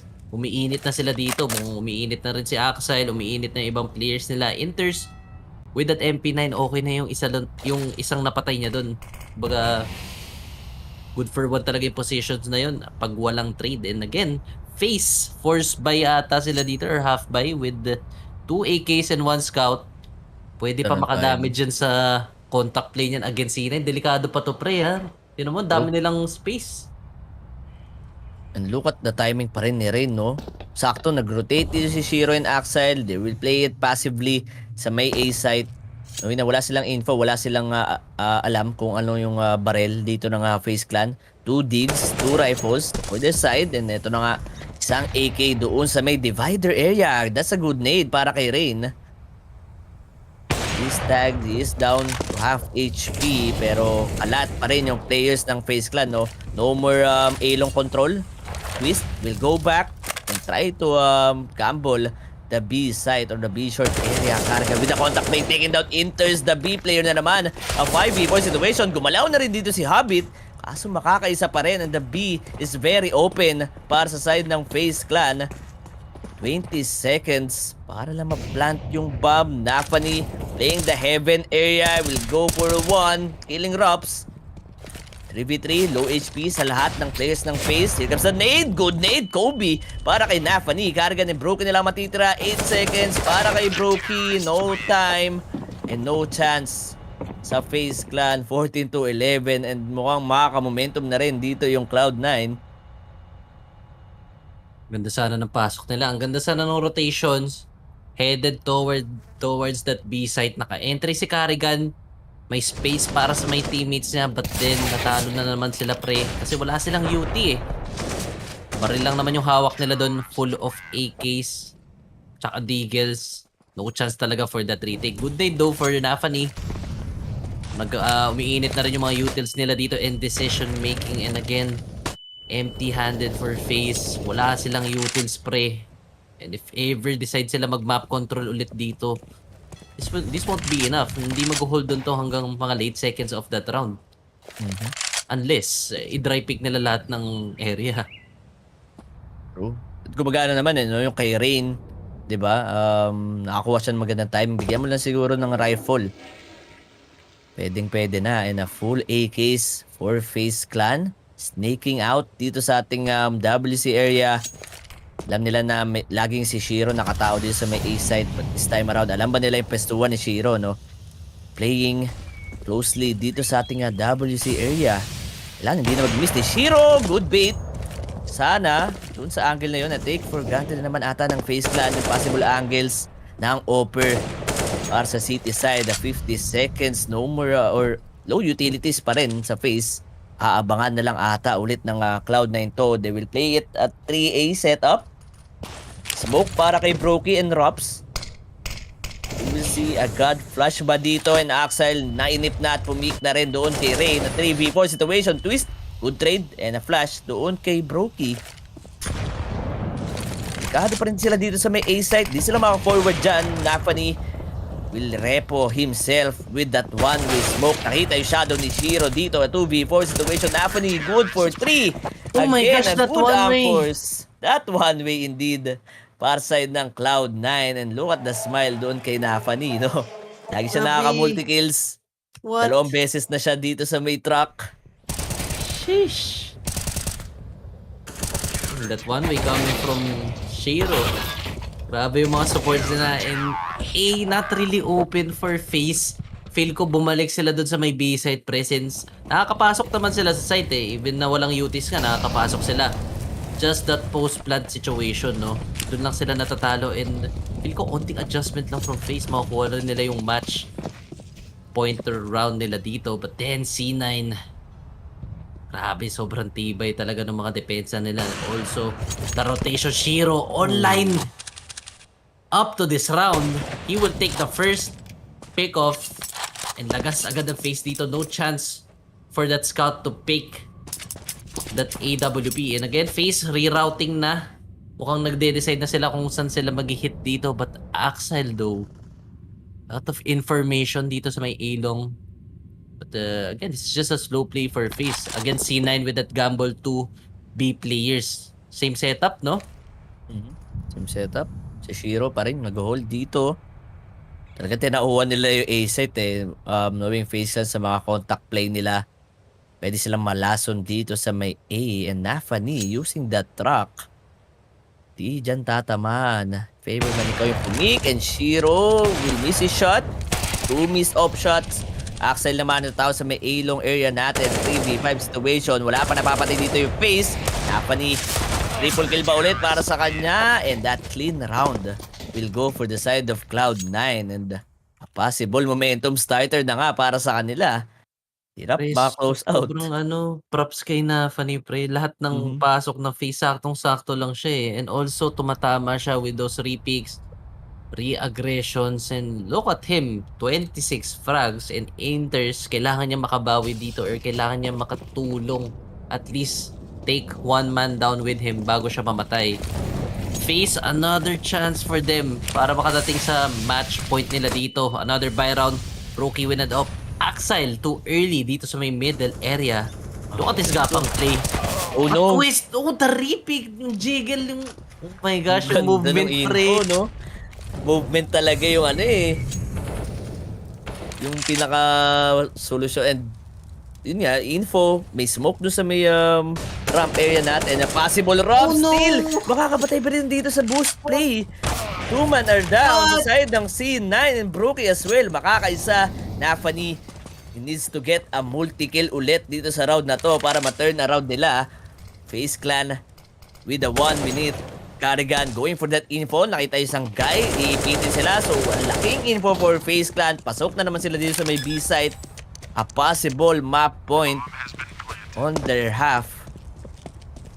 What a timing for all the players sa FaZe Clan. Red duels. Napanalo ni Twist doon sa may middle area. Expecting that push coming from Axel. Tapos doon sa may B short drops with the boost.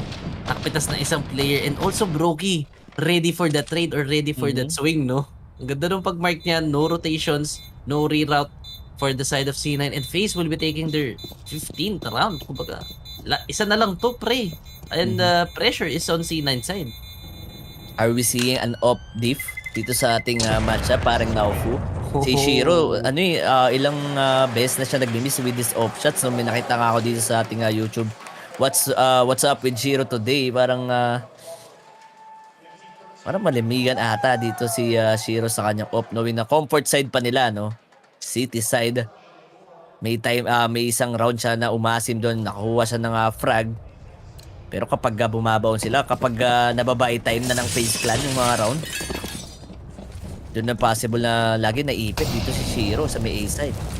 Daming pressure for Shiro. And I mean, a lot of expectations talaga for him. Lalo na overpass. Punta na tayo sa city side. And naghihintay tayo na mag-deliver talaga ng multi-kills or early pickoffs to si Shiro. But right now, yung default na FaZe walang binibigay na early pick and enters. Mukhang masaspatan niya si Rops dito. Kita. Good flash. Good nade from Rops. He is out dito sa may B-side. But no, sobrang sarado pre. They're ready for that contact play. Rops is down. C9 should capitalize this advantage and Carrigan with the reaction play dun sa may B-shirt area. Nakaregain siya ng map control. Pero still, 1 minute remaining. A-side players from C9 very passively. Again, this setup, very familiar tayo dyan, pre. Axel, re-aggressing short. Tapos si Shiro, magme-maintain lang ng angle until Nafani arrives dun sa may site. Eh na nga, saktong-sakto nga. Nafani just arrived. And I think they're ready Hirap for to. this A-site hit, pre. Oo. Sinafan niya ulit yung tatao sa may A-site, no? 40 seconds. Pwedeng uminfo yung dalawang players ng Cloud9 sa may pilong at look at the map. Mukhang ilang seconds na lang yung kailangan dito ng FaZe para makapag A-site hit na nga sila. Here comes the Molotov. Shiro, got tag lang dito si Carrigan. 4v5 situation. Counter utilities for their solution dito sa may A-site. And Shiro will get one. Taking the head of Carrigan. Napanin na naman ng tao. Good trade. Mabilisan lang. Shiro, nilalaro lang yung dice area. Triple kill on his name. Good round and dun pa lang sa inipit nila si Inter sa may toxic spot. Ganda ng swing eh. Very by the book yung ginawa nila dun. Good idea for FaZe. Good try though to get some early pick-off doon sa may B-side but they failed to do it. Ready lang talaga yung C9 sa mga ganung play and also Nafani that mid-round rotation with that hard read para sa A-side hit ng FaZe. Again, abasa na naman sila dito. Good stack from the side of C9 and also Axel re-aggressing. Oh no, Rain! Masyado ka makulit. Mukhang double off setup na nga C9 dito. They didn't expect that was an early pick con since ang tagal na nga ginagawa ni Shiro yun. Kumbaga, never niya pa ata ginawa this second half but rookie. Kailangan kaya feel ko makakabawi si Brookie dito pre. Pag may tumalon, kumbaga may ano pa yan eh. Naghintay lang ng mistakes yan knowing Brookie. Magpapassive siya pag alam niya magre-re-aggress tong C9 and yun na nga same play pre. Look at Axel. Forward na naman sa Along. Tapos readjustment naman ng depensa nila. C9, mababasa ba nila to? Nahihirap yung B-site dito ng Cloud9, no? Tatlo pa rin naka-hold dyan. A lot of utilities, counter utilities para sa Cloud9. Pwede na madala into overtime. Kaso FaZe Clan, wala na silang gaanong hawak na utilities dito. Kailangan nila paggalawin si Carrigan doon sa may mid. Or else may ipit sila and wala na silang choice kundi mag-hit dito sa round. Twist with the spam, only tagging Inters. With that 72 HP. Dalawa yung kailangan nilang pitasin dito sa may monster area natin. 30 seconds on the mark. Wala na or hindi sila makagalaw doon sa may A-site. Flashes are in dito sa may B. Bulag na bulag si Inters. Here comes the swing. Pero patay yung dalawa. Oh no, Nafa nila ang matitira. Siya yung pinakapag-asa dito sa may sa may B-site. Bomb has been dropped. Drops with a trade tap para kay Shiro. Axel with the kit. Smoke and nade. Down to 12 seconds. Nabulsa pa yung nade. Makakapag-plant na nga dito. Axel with a 2v1 situation. Mark naman heaven para kay Brookie. Almost a round or almost a game para sa Cloud9. But still, FaZe Clan will prevail dito sa mapa nila. Imperfections from both sides. But still, FaZe managed pa rin nila makabawi, makabangon dun sa may second half. Ano nga sinasabi natin pre, sobrang close fight nun. 16 to 14. I mean, pumapalag naman yung C9 para sa map pick nila. FaZe, ang dami lang talaga nilang solusyon. And that last round setup or execution coming from FaZe. C9, baga hard read na naman ata yung gagawin nila eh. Nafani went A, still getting ready for that A execution against FaZe. But FaZe, sinimplihan na lang na B-site. Dali lang yan, trades lang tayo dyan. Tapos check natin kung ano mangyayari during those post-plant situations. And yun na nga pre, sabi natin nakakapasok sila sa B-site, natatalo lang sa post-plant. This time, hindi na sila natalo and FaZe will be getting map 1. That's a 1-0 para sa series na to. That's huge sa FaZe Clan pre kasi alam natin na Inferno, map pick po dito ng FaZe Clan. Di ko lang sure yung ano dito ng yung Inferno play dito na ano ng Cloud9, very unpredicted and very hindi stable yung kanilang Inferno. Kaso nga lang, yun na yung pinaka chance ng FaZe Clan makuha tong series na to. No? Nakuha nila yung map 1. nag-short lang doon sa kanilang T-side but the recovery is there. An 8-7 scoreline sa first half natin pero Yep. grabe, na one sa or napako nila into the 8th round dito yung Cloud9 no. Oo. Also Nafany tumatama pa rin knowing na siya yung IGL dito ng Cloud9, siya yung nag-aambag rin when it comes sa fragging system nila. Also Shiro, di natin na expect na malamigan siya dito in a very cold start para sa kanyang off. 'Di ba? Parang si Brokey lang yung pinaka nakakagalaw dito, yung tapang. Lagi ni Brokey kapag nagki-take sila ng B short, lagi siya yung first guy dito. And yung pick niya pa sa cons area ng Cloud9 nung city side sila. Yun yung pinaka nag-turn around sa ating game. Pero yun na nga guys, 16-14 ang scoreline.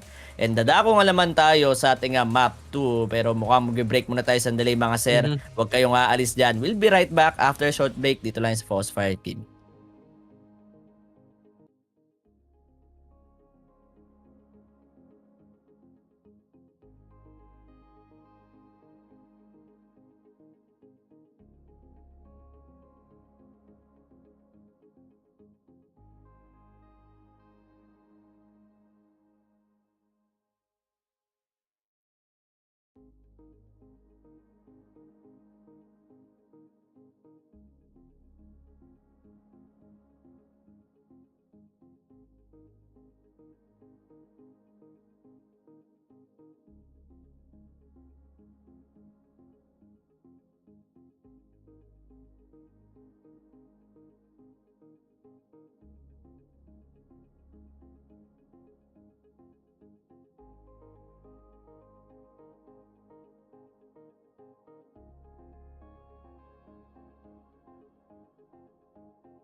And we're back dito sa official Filipino broadcast ng IEM Dallas 2022 quarterfinals between FaZe Clan versus Cloud9. Kami pa rin ng caster nyo for this series, this Kenoid. And this is Nafu. Yep, shout out to our fans and shout out to our viewers dyan sa ating YouTube and also sa Sir. Facebook channel natin. Don't forget to like and share the stream as well para marami tayo dito, para maraming nag-uusap dito sa ating comment section. And yun na nga guys, quick recap lang sa nangyari nung overpass. An 8 to 7 half, pero napako ng FaZe Clan into, I think, 14-8 ba? Parang ganun yung scoreline. 14-8. Oh, 14-8. And then, from there, di man nakaka-recover ng konting rounds dito yung Cloud9. Wala. Talagang FaZe Clan is just a better team dun sa series na yun. Pero map 2 naman tayo, Inferno, paring Naufu. Anong tingin mo dito? Anong nararamdaman mo dito para sa mapa na to? For map 2, no, we're gonna be seeing, of course, a lot of default for FaZe. And also Cloud9. But this time, ang pinapakita ng FaZe, they have stronger defaults, they have better trades, and they had more to offer during those late round executions, no? Gumagana talaga yung mga, kumbaga, pag under pressure na, or kumbaga sobrang tahimik na bigla, dun gumagana yung FaZe sa mga biglaang contacts nila, biglaang swing, tas good trades lang, then go for the post plan position. But for Cloud9, kinulang lang talaga sila nung map pick nila dun sa overpass. Andun na yung idea, andun na yung mga reads, ang ganda na ng mga mid-round setups, also the rotations coming from Nafani. But I mean, Shiro needs to get more aggressive. Kailangan niya maghanap ng kalaban, pre. Kasi pag dumadating or yung kalaban yung pumupunta sa kanya, either natitradean lang siya or nafa-fast pick lang siya. Dalawa lang yun against FaZe. And also Inters, no? He needs to contribute more. Kailangan pa siya, kumbaga kailangan niya pa magparamdam dito. Lalo na't map 2. And nung map 1, sobrang lamig niya, pre. Parang that was the 14th round for FaZe. Tapos 9 kills pa lang siya. Nasa Single digit pa lang siya nun. And for this kind of level, kailangan talaga lahat na pre magko-contribute. If ever gusto nyo talaga makakuha ng malinis na kalamangan, malinis na momentum, or at least malinis na rounds, no? True. Saka ito yung pinaka basic na sasabihin natin, no? Brokey and Twist. Compare mo kay Inters and Shiro, pre. Sobrang layo dun sa Layo. overpass natin, pre. Sobrang layo. And kapag natitira dito si Brokey and Twist, 'di ba? Sila yung talagang may isang round sila na recover nila on their T side. Also yung pushes nila dun sa city side gumagana na rin. Being aggressive para kay Twist dun sa bilong area natin, no? Napatay niya lahat ng players dun. Ayun lang talaga yung pinaka chance nila na may isang mag-step up on their city side din na yun, sakto. Andun si Twist and Brokey. Pero sa Inferno map naman, ito yung kinakabala ko sa side ng Cloud9. No? Wala silang Inferno map played dito sa ating IEM Dallas. So may edge dito yung FaZe Clan or kayang-kaya nila mag-close out to 2-0 series. And also Cloud9. Alam nila na yung gumagana sa kanila is yung gulat plays. If ever madala nila yon dito sa map 2 Inferno, possible na magulat nila tong FaZe since hindi pa kasi na nakakapaglaro. Possible na wala pang info sa mga new strats or mga new setups ng Cloud9. But now, dadako muna tayo dito sa Inferno. Okay, pistol round muna and UTs for Shiro. Parehas din kay Karrigan dito with that flashes, and this is a familiar setup that FaZe is using. And yung tinatawag na vitality is yung flash mid and just wait for the crossfire. Hintayin nyo lang naman pumasok sa crosshair nyo yan. And yun na nga flash for that info habit. Nabigay niya na yung information na yun sa teammates niya. And really quick, banana setup na ang ginagawa ng C9 dito. And Rain, again, siya na naman ang tatao for this pistol round. Solo defense, solo hold for Rain. Good luck sa smoke. But Twist, nabawian na si Habit. No more lurk. But Rain, pinapasok niya lang to sa B-side. Hindi na kailangan lumaban and Karrigan. The smoke bomb is down. Doon sa may city, Axile, kailangan niya makaisa dito. At least good boost, good awareness, but faster trades. Ang bilis naman ng trade dito ni Karrigan. Axile, good decision yon para may space kayo. Para di kayo maipit. They need to find some more frags. Axile, leading the team, leading the pack. Good trades and Axile, third kill for him. Only up to Twist. Wala siyang kit. Kailangan niya makahanap pa dito. Time is ticking. Time is sensitive. He spots one. Pero alam niya both players are there. And trades lang magaganap dito. Inters naman ang papasok. And that's the first round for Cloud9. Tables have turned for FaZe Clan and look at that B hit. Hindi na sila uminfo pa doon sa may mid, no? Buti na lang si Twist nakaisa. Will take down Habit doon sa may middle area, but look at the spam. Karrigan nakapatay through the smoke pero hindi ito enough para makuha pa nila yung pistol round. And again, T-side for Cloud9. Nakuha na naman yung pistol. Mayiging same ba to? 3-0 start ba to para sa kanila? We will see. A-scout for Brokey. Tingnan natin kung makakaisa siya dito. But ang bilis ni Shiro dun. Mas mabilis na si Shiro ngayon tagging down. Brokey down to low HP. Karrigan, grabe talaga pre. Dami niyang information dito sa may banana area and that's a sign for C9 to just hold. Wait for some punishments.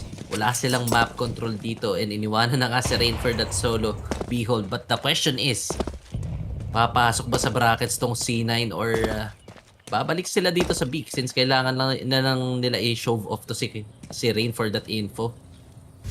Yep. And si Habit naka-mac 10 siya dito. Pwede siyang minfo sa may A site.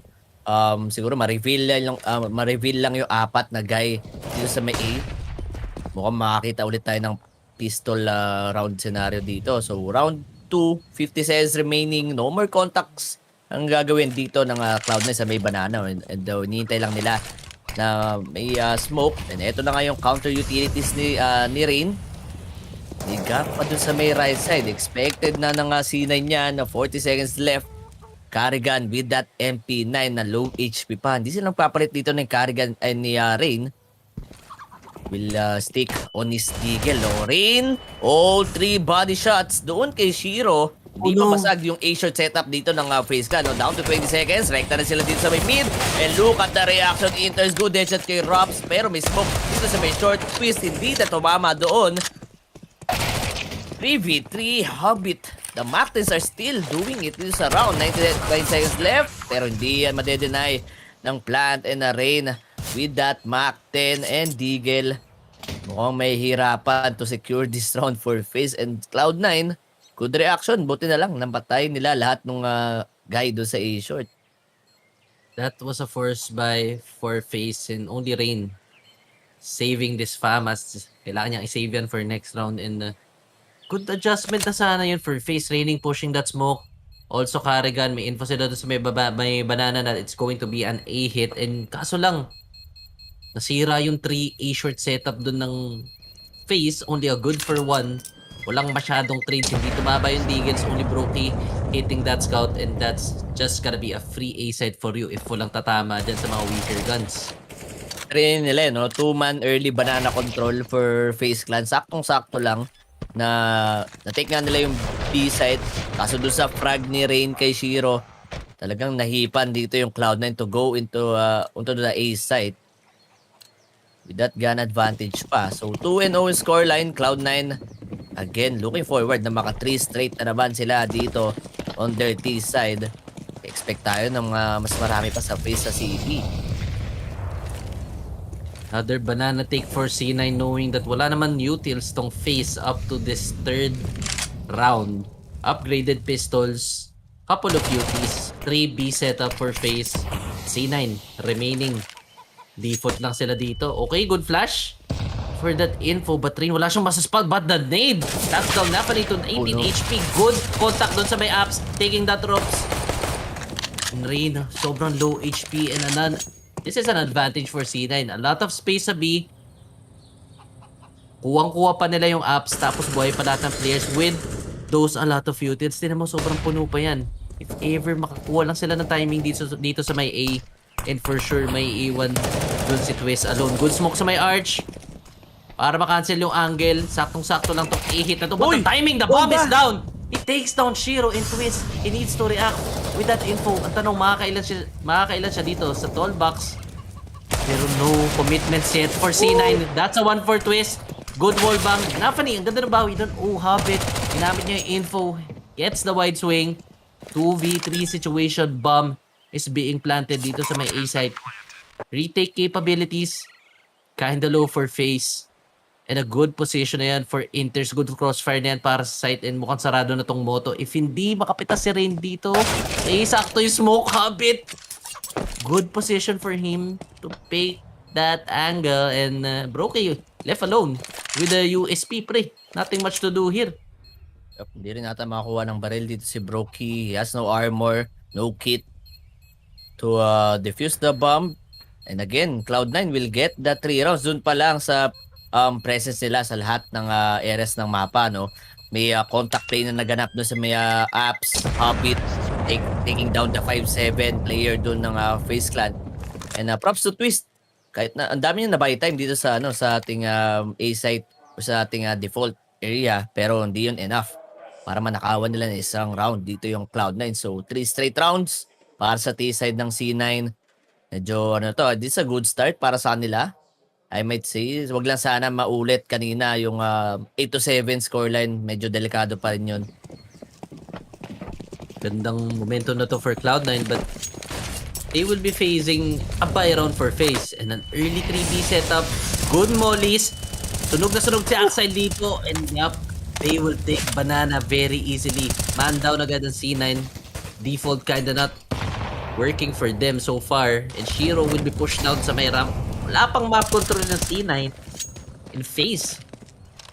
Baga, malaking space to, or makakahinga muna sila for couple of seconds since kakapatay lang ni Rain kay Axel, then kailangan pa mag-reset ng C9 since mahirapan sila sa trades dito, or they need to decide kung ano kukunin, brackets, or they will be taking banana again dito from Rain, but Rain keeping it very aggressive dun sa may banana. Spamming lang, tamang pressure lang, but C9 again wasting so much time. Wala pa silang map control dito. Smoke sa may arch, but Brokey, he is the real deal dito. If ever magmintis siya, delikado sila dito. Stop it! Down to low HP! What? Good spams lang coming from Carrigan. 3 players are left for C9, 40 seconds remaining. Brookie, wala pa silang information dito. And yup, Brookie, he sees bracket is so clear. They need to rotate. They need to make a move. If ever makapasok sila dito, if ever mabasag nila yung depensa na rin dyan, oh man, B-site is gonna be open. Smokes incoming, mollies incoming. Rain, good angle, gets the head of Nafani, spots 2 players. Went down for some reposition but enters good trade. B-site is open now but the FaZe players, sobrang lapit na nila. They're ready for this retake. Good swing coming from Twist. No trades whatsoever. Both players are low. And enters also sa may banana. My gosh, how did that go? 3v. Oh my gosh, that was a 3v5 situation, pre. How did that round go to Cloud9? Oh my gosh. What the hell just happened? How? Cloud9 recovered that round, 3v5 situation. Inters with that frag kahit na low HP pa. Ito nga, early banana take for FaZe Clan. Yes, andun si Rain. What? Kanina, nakuha na isang frag. And again, FaZe Clan will use their man advantage to get the round. No, kaso hindi yun enough doon sa recovery round ng C9. Again, superior angle ni Rain doon sa may B side. Di rin nag-work for this side. Oh, what a nade. And they're just broke dito sa round 5.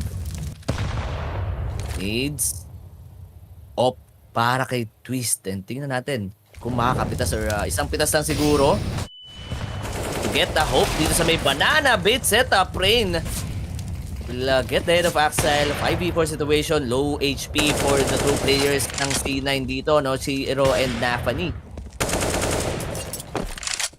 Wala namang problema sa banana itong FaZe but ito, yung brackets talaga, dito sila nauubos. Dito nakakapitas yung players ng C9 and saktong-sakto lang tong 3 arch setup. Look at this, or I mean 2 arch setup. They will be facing 2 upgraded pistols. And the early swing coming from both guys. Not expecting that dry peak and yun lang Twist. Ang ganda na ng position niya dito. Forward na siya sa may short and only apps is the problem dito. But Brookie, pipikin niya pa rin. Shiro off guard. Only up to enters. Ano nangyari sa players ng C9 and FaZe? Saktong-sakto lang yung mga stock nila dito per area as the round moves along. Enters. No info for you. FaZe will not be giving anything and that's a clean round for FaZe. Ano na naman nangyari? Parang low gun superior dun sa round na yon. Low guns advantage. Good bait setup. Rain and Twist sa may banana side. Taking out one. That's Axel dun sa may banana. No? Di niya alam kung ilan ba yung tao doon. Na bait lang ng op dito ni Twist. Good mark din. Knowing C9 after nila gumawa ng play or after nila ingay doon sa may banana, matik diretso bracket yan eh. That's a carry gun doon sa may arch of guarding the players from Cloud9 and still that's a good round para sa FaZe. FaZe coming from a tough loss last round. Medyo nagmadali sila sa retake na yun and a good recovery yun for Cloud9. But this time, mapa-force by itong Cloud9 and those just weaker guns, no? Doon sila nalalason. Not aware na may stock na nangyayari since may B setup na naganap doon. And this is the first round for FaZe. Gandang simula na to, but Nafani, ang bilis niya talaga doon sa may half-full play. But the damage kay Hobbit and Nafani, para doon sa may banana control nila, a lot of damage has been dealt and a lot of info for FaZe. Mukhang ugo agad to na C9, pre. Wala nang patumpik-tumpik to. And good boost dito kay Rain. Anti-contact play naman yan. And yun na, nahuli si Nafani doon. Masyado ka maaga dyan, idol. This is a 3B setup from FaZe. You need to be careful of what's happening. Good trades para kay Shiro. But Robs lumabas sa smoke. He will get two. Not expecting that third player again enters alone. Struggling to get an information or at least a kill. And may info na nga siya sa kanya. Oh my God. That's a 2 round for FaZe. Good round for FaZe Clan. Good counter utilities for FaZe doon sa may banana side. Tatlo agad yung low sa C9 and with that utilities, yun lang din yung naging campaign nila doon sa round na yon. And I think Cloud9 contacts play or contact play are not working for their side. Naman wala nang utilities na binato and they're decided na mag-contact na lang and naligaw pa ata si Inter sa may boiler side. 2 straight rounds. City-sided. Sabi ng iba dito yung Inferno pero we will see sa T-side na baon ng Cloud9. Kumbaga, ang pinaka-objective lang ng Cloud9 is to pack up some rounds, makaipon lang ng pera at least, then kahit makipagsalitan lang sila ng rounds dito for FaZe, goods na yan for T-side, no? So far, FaZe, ang bilis na solusyon nila for that bracket stake, for that banana fast stake. And again, still, consistent sila dun sa may banana pressure nila, no? Although nakukuha ng Cloud9, pero sobrang daming damage yung nabibigay nila dun with just a couple of utils. Now, walang pera ang Cloud9, 2K lang, and full of lucks. Oh, I mean, upgraded pistols. So, Nishiro with the Deagle, 2 P250s for Habit, no utils, no flashes whatsoever. So, feel ko, layuan lang to ng FaZe and Ropes. Ganyan dito, pre. Sobrang aggressive niyan. Sobrang aggressive niya sa part na to, pre. This is an eco round and sa boiler siya nakaposition. Got the tandem doon sa may banana area. Nakita ko lang yung mapa, pero Rops will get one. Hindi expected ni Habit, no, yung angle niya na yun sa may boiler side. Kahit na gun advantage sa kanila, naka-forward pa rin dito yung FaZe Clan. And look at Brokey, sobrang asim. Isang miss lang ulit. Possible ma-off-guard siya dito na P250 ni Nafani. And with that man advantage, may hirapan yung C9. Nafani got tag doon sa off ni Brokey, 22 HP. Pangalan niya, and mukhang aabangan lang ata to ng FaZe. Brokey, nakatag siya doon. Still, aggressive angle doon sa may brackets area. Rain being tagged doon sa may banana area. Pero, iliti lang yan. Kailangan lang, Nafani na paano si Rops doon? I mean, bakit mo naman kasi the dry pick yun? Kalma lang, idol. 4v4 situation, but 3 players are low for C9. Time is also low. Brokey, good contact. Panlinis na nga lang to for FaZe, and napanish lang talaga si Rops doon. Both sides with the 2-4 loss bonus. And eto, kung ulitin ulit ni Carrigan and Rain yung banana take nila ng mas maaga, no? I mean, 2-man banana take lang lagi eh. Diba, usually, kapag gusto mo talaga makuha yung banana, 3 players, isang flasher, 2 flashes ang invest mo sa may banana. Pero that's Rain and Carrigan. Gamay na yung tandem nila dito sa may B site. Alam natin yan, si Carrigan as the very good anchor dito sa B site natin. Okay. Got a gun round for both sides. Utilities will be thrown. Molotovs sa may sandbags and entrance area. Naku, napaka-asimata ni Carrigan doon. Na sobrahan pa and Habit. Completely neutralizing. Carrigan spam naman para kay Rain. Patay lahat ng IGL dito sa round na to. A 4v4 situation. No para kay Shiro. They will decide kung saan sila pupunta with that 4 smokes and a flash. Kailangan nila gamitin to sa tama. Kami pang time. They're sneaking out towards the apps area. 1 minute remaining para sa Cloud9 kung choice nila mag-plant dito sa may A site. Nakabaon na rin yung B players dito ng FaZe, which is si Rain and Twist. Molotov trying to delay C9 dito sa may apps. No more utilities, no more smokes na hawak dito sa ng FaZe Clan. But Brokey will go for that pit, helping out Rops, and Rops hindi makakaisa dito sa may bulk, and Brokey pa rin ang gumagawa ng trabaho. No more trades para kay Brokey, a 2v2 situation. Very retakeable pa for Rain and Twist. They have both kits. And Axel also low HP dito sa round na to or sa post-plant situation na to. And tingnan natin, no? After that smoke fades, rerekta na ata dito si Rain. Twist.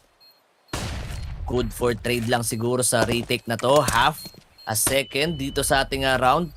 Para na ma-defuse yung bomb. Here comes Twist. Pasok na nga sila sa site, and Twist with that headshot. Alam na agad dito si Axel. Stick defuse kay Rain. No! Spam hindi! At walang bala dito si Axel, and they will snatch that round. FaZe Clan. Good retake for Rain and Twist.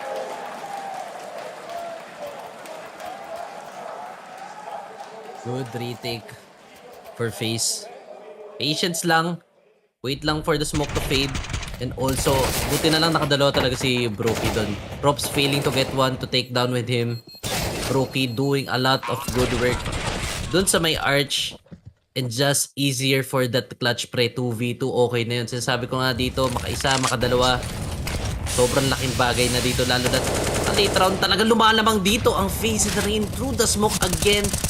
Banana control for FaZe and everything is working for them. A lot of map control at this early, and look at C9. Wala silang masyadong UT.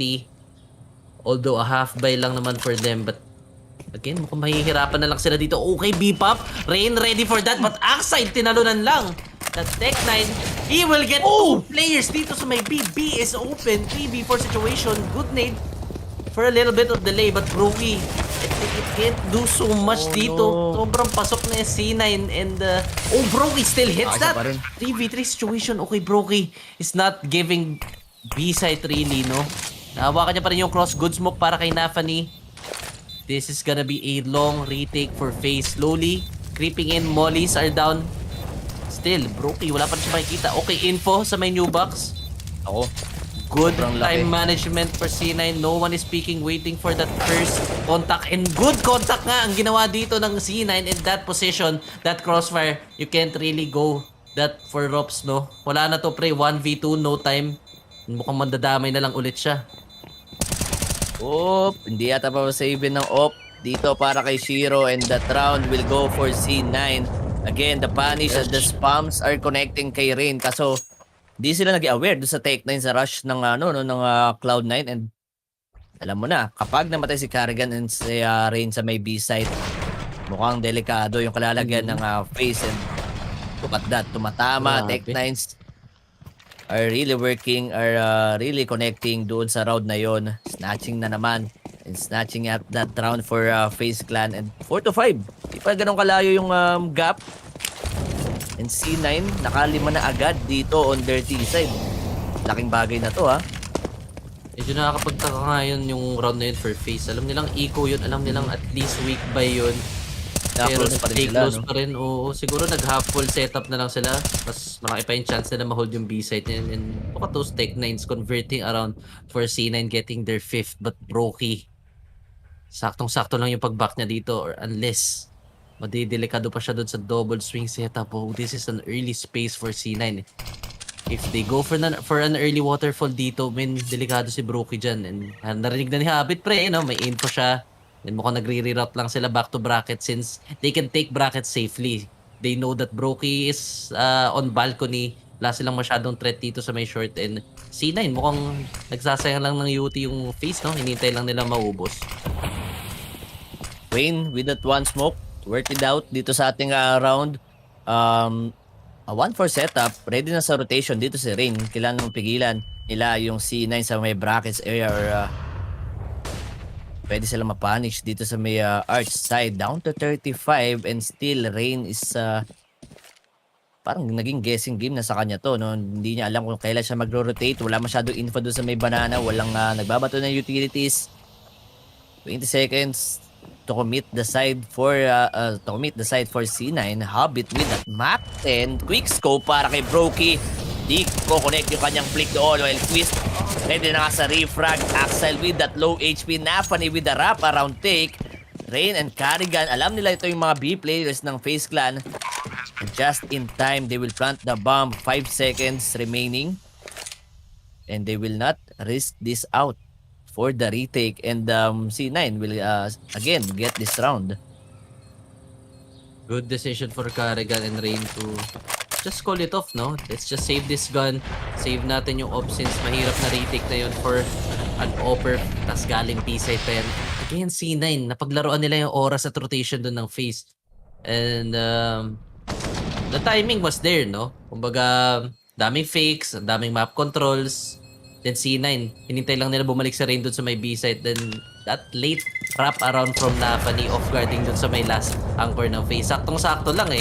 Wala na nagbabantay sa arch. Nakafocus sila sa short and sa apps. And Nafani, ta-timing na nga lang dun for that seal pagdating sa may A-side. And again, C9 mukhang mas mataas yung chance nila makapasok sa A-side. Mukhang dun muna sila magli-lean towards, and also FaZe, no? Kumbaga, naging proactive lang naman sila eh. May info sila, walang arch, walang masyadong brackets pressure. Then, tama lang naman yung decision na rin to go big since masosolo na si Carrigan doon, going for that solo B hold. But now, dalawang baril lang ang meron ng FaZe dito. Good try from Shiro. Good try na yan kasi hindi natin siya nakikita umagre last map, and this time meron na siyang initiative to get that early pick off. But Carrigan, ang layo ng off sa kalaban, nasa may A. And C9 mukhang early B hit again. Pwede. Walang utilities yung FaZe para mapigilan or para ma-delay dito yung C9 pick para kay Carrigan. Hindi natin expect. Siya naman nakahawak na mahaba dito sa may A site. Man advantage for FaZe Clan. Hindi mababasa ng C9 to, no? They will stack out the B side. Daphne with the spray down, taking down the Robs for B4 situation. Also, taking down Rain. May isa pang nakaboost and Carrigan with the no-scope. Good the smoke and a headshot para kay Daphne Twist na naka 250 lang. 2v2 situation. Shiro, AK and Tech9 on his hand. Kaso hindi siya makakapatid sa may B side. And possible, open na nga yung A para kay Inters. Delikado dito yung FaZe Clan. Masyado naka-forward na si Inters dito, and the objective is to wait for Shiro and wait some rotations. Yun na nga, footsteps heard. Op has the info dito, Inters. Mukhang hihintayin niya lang magkamali to si Carrigan, and he's holding that A-shirt cross. Wala siyang idea na nakapasok na si Shiro sa side, but Brookie, ang aga niya dito.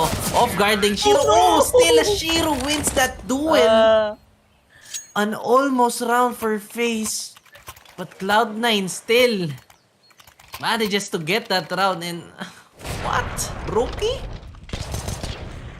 Just the weaker gun, no? The round. Kung kumagat lang yung last bullets dito ni Brokey, possible deny nga yung plant. At very lucky, Cloud9 still will prevail dun sa round na yun. Na 4-7 scoreline. Decent guns for both sides. 5A1S, no op for Brokey. Saan naman kaya sila pupunta dito, no? Same setup pa rin every round. Carrigan and Rain pa rin yung maglalaro dito sa may banana area natin where the brackets nasa kamay ng FaZe Clan. Maasim na maasim si Axile. Tumatalon lang dito sa may entrance. Down to 41 HP. Doon sa spam ni Rain. Spams and Shiro also low HP na. Half HP. Hindi pa sila nakakangat dito sa may banana natin. Hindi pa tinitake yung bracket side ng C9. Ubus lang or nilalagas lang yung utilities na hawak dito ng FaZe. Brokey makakaharap ng pitas to the smoke, killing the IGL ng C9. Carrigan spamming his A1S, baiting out Hobbit. Saktong-sakto lang pumush inside the smoke in a 5v3 situation. Brokey hindi pa rin naalis sa spot niya dito sa may Cabe area. Marami pang time yung C9 para lang ma-take yung banana control. Kaso nga lang si Rain na yung naghawak dyan, jumping out, going for the info lang. Wala siyang kahit anong utilities na hawak dito. And this could be a hard time para sa C9, no? Mukhang save ba? Yes sir, C9, save nyo na lang yan. 3 baril, may mga UT pa, tapos si Shiro buhay pa with this op. Good try though for that round, but that banana area, that was the integral part para sa map control though. Only 2 man taking the banana coming from FaZe, and C9 having a lot of trouble para ma-retake yun. Kumbaga wala silang positions, wala silang area, wala silang map control during the first minute of that round, and that bracket stake, that was so horrendous. Ang daming na-exploit dun sa smoke. Ang daming smoke kills, and C9 just getting a bit careless pagdating sa map control nila, no? And they need to decide na kung ano ba talaga yung una nilang iiwanan. Iwanan muna ba natin yung banana, give it to FaZe, let them waste their UTs, tapos mag-focus tayo sa ups and brackets. Then let's just retake the banana during late rounds, no? Huwag na masyado mag-overthink pagdating sa map control and also their defaults. And kalmado lang for Cloud9, siguro makakahula din sila. I mean, nakakapasok naman sila during late rounds pre eh. Nakakakuha sila ng map control pag maaga nila kinukuha yung brackets. Mas marami silang options pagdating doon. Feel ko kailangan lang nila same setup, tapos try for an A take ulit or A execution, tapos headed tayo sa post plant ulit. 2 rounds gap for FaZe Clan. Mukhang possible 8 to 7 man to if ever C9. Di pa sila makakuha ng rounds dito on their T side. Again, no off para kay Brokey. Almost a good utility para sa FaZe Clan, and C9 will not contest the banana area na in-hold dito ni Carrigan and Rain. Kanina pa nila hold dyan. Siguro sabi ni Coach Grove na iwasan mo na yung mga spams or iwasan mo na yung pagtambay sa smoke dito ng C9 kasi minsan mahilig tong C9 na gumulat play eh. And let's see, Rops, expected kaya na tatlo agad yung tao dito sa may apps. That's a good smoke. Trying to delay the apps or the waterfall setup dito ng Cloud9. No? 1 minute. Naka-ready flash dyan si Nafany. Only a 1 flash on his hand. Habit din na may isa pang flash dito sa middle area natin. No info pa rin sa may banana area and also dito sa bracket. Kitang-kita ng FaZe Clan. Hindi pa sila umaangat and Rops has the info. Nandito si Nafany and get the head of Nafany. Brokey as well. Hindi na na-check out dito sa may haystack. Man advantage for FaZe. Oh no, the frags are on the side of FaZe Clan. 3v1 situation. Axel with a low HP. Hindi siya makakapatay agad. He has a smoke to cover him up. Kaso sobrang low HP na nga to para sa kanya. Aiming for the plant lang sana, pero a lot of utilities para hindi makapasok at maka-forward dito yung C9 and good hold for the A players sa FaZe Clan. Ganda ng reaction nila. Only throwing UTs when necessary. Counter UT lang dito. Only sa may apps. And that A short stack, C9 was not ready. Masyado silang nahirapan bumaba doon. Masyado silang nahirapan nakapasok sa may bracket area. I mean, boosted yun eh. 2 shelters, isa sa taas, isa sa baba. Napakasimpleng setup pero sobrang effective naman for FaZe. So good read yun para sa setup ng C9 na yun. And look at the guns. 3 pistols lang. Inters P250, Hobbit Tech 9s. And Nafany also Tech 9. Oh, the banana retake coming from FaZe. Good mollies. Will be flash out dito sa mga players ng C9. Good swing. But Brokey will miss that shot. Good molly para sa may close. Napilitan mag-swing yung mga players and Brokey still. Good trade pa rin dito sa may banana area. Lamang pa rin ng tao ang FaZe and Shiro and Hobbit. Wala na silang masyado magagawa dito since the smoke is up and Brokey is holding B-side. Ang ganda niyan, pre. Malayo lang siya. If ever mag-miss siya, okay lang. Retake tayo 3v2. Sila rin nag-spam. Brokey will go for the pick. That's the bomb for C9. No more repick. Sabi dito ni Hobbit, a 2v1 situation, very winnable pa for Hobbit to. No? Knowing nasa kanya yung bomb, pero that rotation ni Rops, delikado siya dito sa may banana side and try ni Twist and Rops i-sandwich na nga dito si Hobbit, but Hobbit will expect na may guy dito no sa may banana, sa may middle side. 30 seconds to plant the bomb. He has the armor and the HP to recover this round. Tech 9 dink lang para kay Rops, and again FaZe Clan will get that round. 2 straight rounds and that chaotic banana take for both sides. Pre, sobrang lala nung labanang yun. Di talaga binigay ng FaZe Clan, no? Okay, siguro ang bilis na ng solution ng FaZe. Pag weak by yung kalaban, pag alam nilang may pistols, lumayo na lang sila sa may banana area. Tapos saktong-sakto, 3 yung nakatao doon, pre, with an offer. For sure, lugi sila sa trades doon. Tapos ang ganda pa ng positions ng FaZe. Ready lang sa saluhan and wala na naman pera yung C9 for this last round dito sa matchup na to. That slow pick coming from Nafany. Ang ganda na sana ng nade ni Raydon, but Robs nababanish pa rin siya. Good movement coming from Inters. 2 players just got punished from the side of FaZe. They are down to 2 people and Hobbit 3 aggressing apps. Brokey really not aware of that. And mukhang C9 alam nila A should be clear, A should be open, and yup, deciding to go A Axile, ready pa sa flank ni Carrigan dito, but will he expect Twist na nandito pa rin sa may banana? Twist, nothing much to do. Bomb is getting planted dun sa may A site. Kuha na rin yung CT ni Nafany, tapos ready pa si Axel dito sa flank. Twist, makaisa ka man lang dito. Nope. And Cloud9, sila yung unang lalamang plate. An 8 para sa first half. Laki niyan. 8 rounds on their T side, knowing na map pick pa nga to ng FaZe Clan. Again, pares na pares lang. Overpass, first half, 8-7 scoreline. C9 nakakuha ng pistol round. And look at that round, no? Slow pick to disable Rain. Sabi dito ni Nafani. And fast reaction naman ginawa ni Rops doon sa may apps. Kaso, napani siya ng guy doon na si, I think that's Inters. Hindi ako nagkakamali, pero 8-7, parang Naufu. Tingin mo sa ating city side naman ng Cloud9. Mas magpopondo ba sila dito or talaga madadala ba nila into map 3? Possible madala nila to sa map 3, no? If ever mahirapan yung FaZe sa pag-map control nila or ma-deny agad ng Cloud9 kung ano yung gustong kunin ng FaZe, no? Kagaya ng ginagawa nila nung first half, yung banana, hirap makuha, minsan nakaka-punish, but most of the time nalalabanan ng FaZe. And nakakakuha yung FaZe ng rounds dun. But if Cloud9 nagpakitang gila sila dito ng second half kumbaga kung pumuso pa sila dito during city side and also Shiro, no, kailangan mas maramdaman natin siya, no. City side na to, idol, mag-hold ka na lang ng angles, repo-repo ka na lang dyan, unlike nung T side. Mas mahirap talaga yon to get some skills, no, or lalo na yung mga early pickoffs kasi kumbaga city side ang daming mga preemptive UTs niyan eh. May mga mollies, nades para hindi ka makapag-early pickoff, but this time city ka ngayon.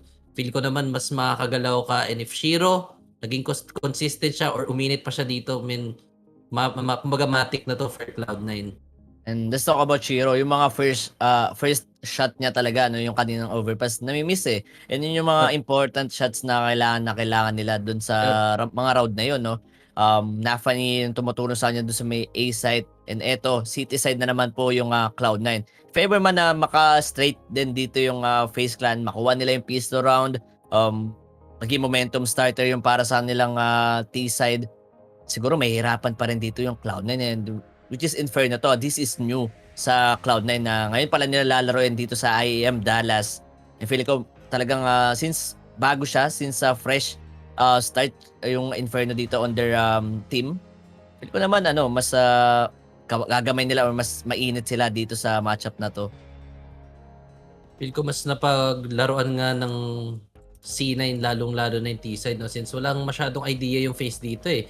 Hindi nila sure kung ano yung mga adjustments na ginawa ng Cloud9 for their past months na nagpa-practice, di ba? Naghahanap ng solusyon, naghahanap ng mga timings, tapos sa FaZe, kasi wala silang masyadong idea since hindi naman nila nakatapat tong Cloud9 during those mga hard times, no? Lalo na nung sumusungkit sila ng mga championships. Pwede ito makalason, pre. Inferno, possible 1-1, possible hindi nila mabasa yung depensa ng Cloud9. Although FaZe, alam ko sobrang reliant yan sa default, and a default setup, maraming solutions na bubuo dyan. Kumbaga, bawat timing lang per area, makukuha rin nila yan. And also, pre, kailangan ng anchor yung A-site ng C9, no? Pansin natin noon. Kailangan. Pinapasok lang sila ng NIP. Remember that, pre? Sobrang, almost all rounds ng second half or same situations like this, no? Dali nung A nila eh. Kung maybe FaZe, alam nila yon or napanood nila yung game na yon, siguro tatry nila mag-wrap around Arch like yung ginagawa ng NIP against Cloud9. But now, pistol round muna tayo. Tingnan natin kung sinong unang makakasungkit ng pistol round dito sa second half. Okay? Carrigan, daming UTs. Pati si Brookie, may smoke and flash dyan. And for Cloud9, tinan mo, pre, walang kit, walang UTs. Sisimplehan lang to. Ito na, battle crash gear. Dito sa may middle area. 4 players pushing middle area. May info sila dyan. Then twist. Bulag na bulag. Binulag ka ng kampi mo. But still, you win that duel. And ubos agad ang players ng Cloud9. FaZe, good reaction, good adjustments from their teammates. And Inters, wala na siya magagawa dito. Low HP, walang kit. Tapos B-site, very open. Hantingin na lang siya niyan ng FaZe. It's a very dangerous flash para kay Carrigan, pre. Bulag dun si Twist. But still, makuha nila yung mga frags na yun. Good adjustments. Sa may banana side, alam nila agad na nag-push mid etong Cloud9. And I think FaZe will safely get this pistol round. Ito na naman tayo now, full pistol round. FaZe naman yung makakuha. Makakita ba tayo ng safe 3 rounds para sa nila dito or mababasag ba ng C9? Nakita rin si Inters. That's an 8-8 scoreline para sa para second half. C9 decides to buy for sure. Makakakita tayo ng scout ni Shiro. Then, possible pa makuha tong second round na to. But FaZe pre, pansin ko, papainit na sila no? Second half, time to shine para sa mga tutok. Yung mga baril nila pang suntukan na. Ayun na nga, first buy for Cloud9. Shiro, Nade, and Scout. Tapos upgraded pistols yung mga kampi niya with the UT. Early 3B setup for C9. I think they're gonna take this very early against FaZe. Nope. Mukhang ano lang ngayon, anti-rush B lang. Again, rotations. Bumabalik na sa normal. Standard setup na ang mangyayari for C9 and FaZe. Syempre, default yan and slow play. Making sure na di sila mapapunish. Lalo na't anti-eco to. Okay, double nade sa may sandbox. Parang sure na walang laso na nagaganap dito. And for the first time, Shiro, nakita ko sa may B-site. Usually, nakikita ko yun sa mga brackets. Getting that early pick-off dito. Tag! Para kay Twist, but good over for Habit. Good swing, alam niyang low yun. That's the first for FaZe 4v5 situation. Smokes are down dun sa may arch. Good entry coming from Robs. 2 players na left para sa A-site, but only enters. Siya lang yung pinaka-anchor dito with his 5-7. Will he get one? Yup, he will get one. He wants more. He offers his life though for Robs. Good trade, but happening that one way. Oh, Robs punishing him, but Rain. I like this position. Superior angle. A lot of areas being covered. Gets the first contact. Gets a bit, but a quick trade coming from Shiro. He knows the bomb is down. He knows that player is sight. Robs. Shiro 1v1 situation. Big gap dito sa may smoke. But Shiro, is he fast enough to flick? Nakita. Papunta sa may haystack. Yup, nakita niya yung ulo. Shiro very well aware where Robs is. It's just a matter of time kung aabot pa siya dito kasi wala siyang kit. Bawal niya slow pick yan. And yun na nga, smokes down. Robs ready for that pick. In the face, will steal that round against Cloud9. Good reaction. Oh, it's a good reaction. Very good reaction for FaZe Clan. Mid is open for the 1 minute and 30 seconds of the mark. No, yung banana take. Dalawang ups guy doon ng FaZe Clan. Shiro, flash pick doon kay Habit para lang mapatay dito si Twist. Ganda lang same setup, same scenario nang naganap kanina, no. Cloud9 naman doon sa sa first half. Banana take mo na sila, then kapag may casualties na naganap, you will go for the A hit. Pero 2 frags pa naman, again 4 frags for this early round and clean up round for FaZe Clan. 10-8, nakauna na naman sila maka double digit dito, pre. Again, 8 na naman yung pinaka-curse round dito ng ng Cloud9. Oh my Pwede bang gosh. Cloud 8 na lang para Parang doon na lang rin sila lagi nasa stuck eh. C9. Ito pa slow start dito sa second half. No frags. No masyadong damage sa economy against T-side. But Shiro, this is the first time we're gonna be seeing him opping para sa sa city side. But Brokey, masyadong dami pressure doon. Carrigan, na-punish ka dyan. Good molly doon sa may Mexi for no trades. Man down agad ang face. The IGL is down. Oh, Brokey taking a lot of damage. Getting this banana control. Same setup lang sa face. Mukhang patay si Brokey, pre. Oh, airstrike. Obi. Man advantage for C9. Spam kay Axel. Tagging Rain down to 11 HP. Man advantage. Wala pang damage dito ginagawa yung FaZe Clan sa C9. No, buhay na buhay pa.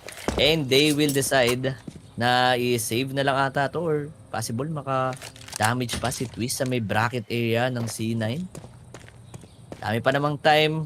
Kaso nga lang, wala silang utilities. Sobrang load na rin dito ni Rain. Ano bang solution nila dito sa round na to? Kung save na nga lang, no? Okay, Cloud9. Di sila masastuck sa 8 ngayon. Getting their 9th round. They will be stealing around para sa first buy round nila dito. And look at Axel. That being... ang tira mo na pailing na lang si Carrigan, pre. Anong gagawa nun? Solo play yung mga ganun eh, diba? Kumbaga gamble for side of Axel. Pero buti na lang ginagawa niya yun. Taking that calculated risk. Ika nga. Kumbaga, may molly naman siya sa may Mexi. Why not pick mid with a flash, no? Kumbaga, isolated na yung players. But now, FaZe, Mukhang basag agad yung momentum nila pero may pera naman sila next round. Another chance for them para ma-check kung paano babasagin yung default ng Cloud9. And for sure, default defense yun for Cloud9 no? Since there were 2B, tapos 3A setup, Shiro ready sa op niya. Nakamark na doon sa may middle area unless mapano si Axile and FaZe. Again, wag muna mapunish yung default nyo siguro kung gusto nyo makapasok sa mga respective areas na gusto nyo i-take.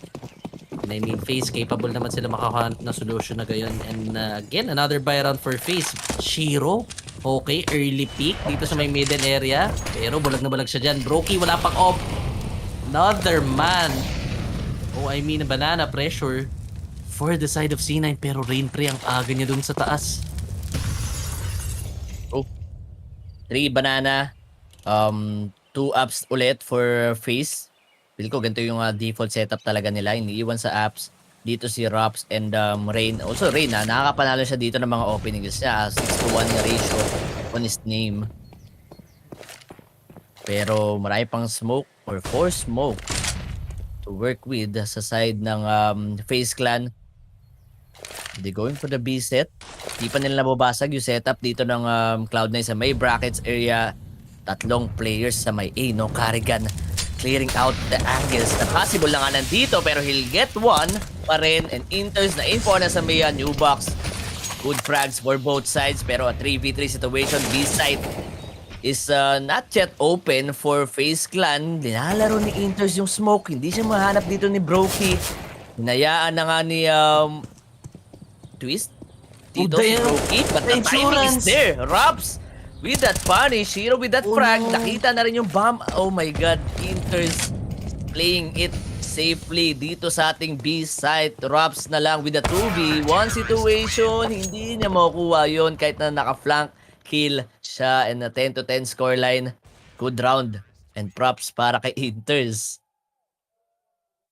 Credible anchor for Cloud9's.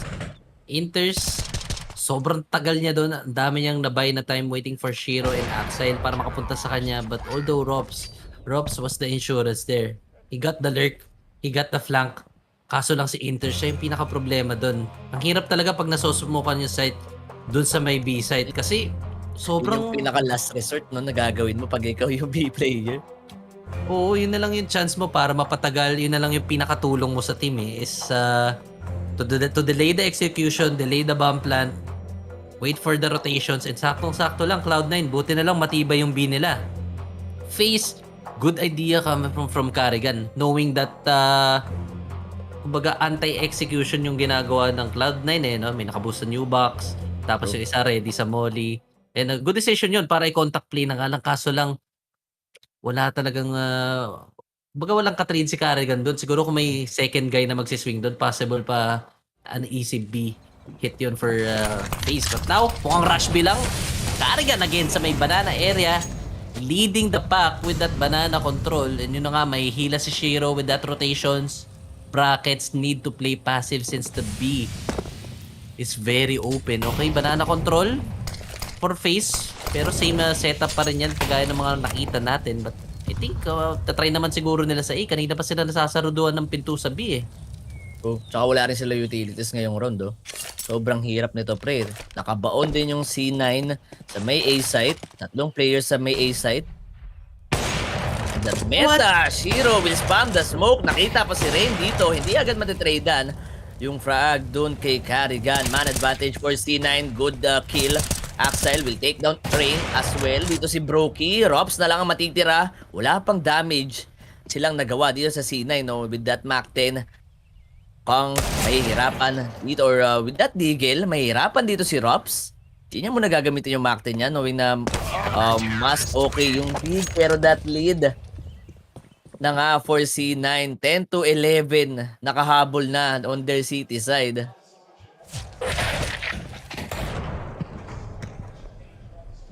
Easy round for Cloud9. Good clean. Good clean off para doon sa anti-eco nila. And Cloud9 makakalamang na dito against FaZe. Shiro still holding an op.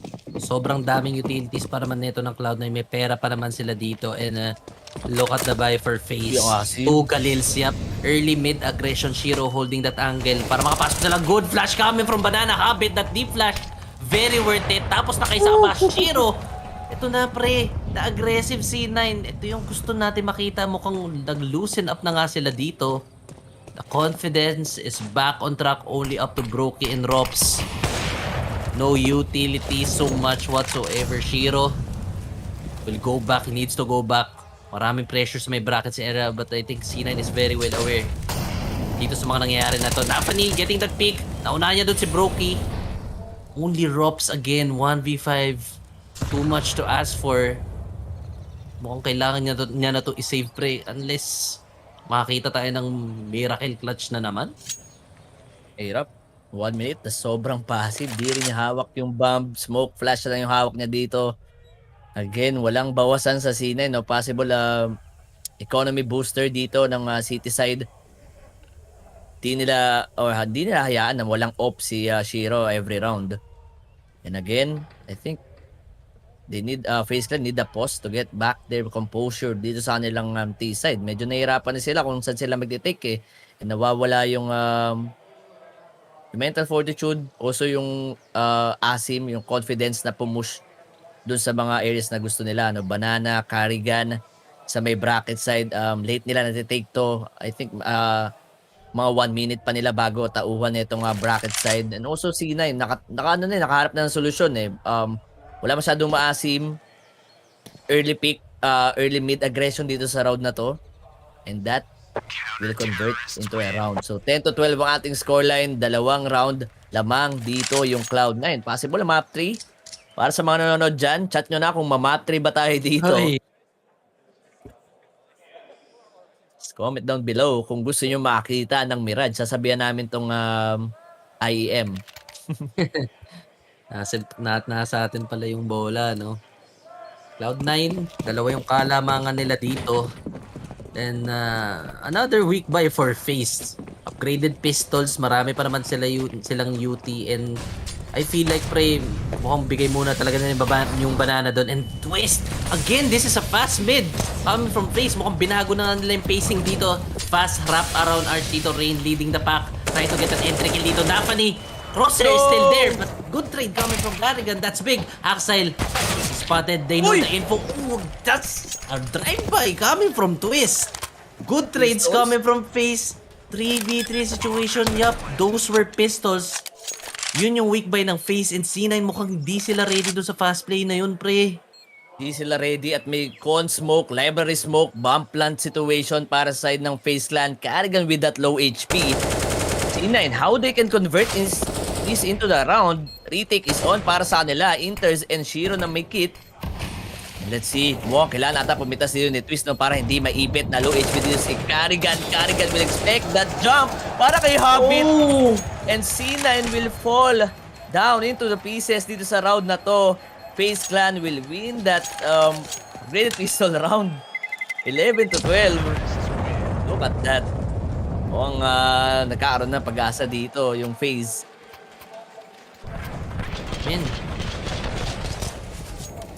just a good call coming from Carrigan. That was an early 3B setup coming from C9. They were I think they were preventing a B rush, but then it all failed. Masyadong delikado yung stack na yun, knowing that FaZe may mga ganun silang play, fast mid, live con smoke. I mean, ilang beses na nila ginawa to, pre. Hindi lang naman basta eco. During virals din, ginagawa nila din. And C9, they need to be aware of those kinds of situations. And Robs also need to be aware. No, he is not aware. Axile will be punishing him. Masyado na kayong mabilis sa apps and good solution for C9. Nakukuha agad ng FaZe yung apps ilang rounds na sobrang safely. But this time, Robs will be falling down. FaZe deciding to get banana control. Tapos feel ko siguro rekta B hit na to since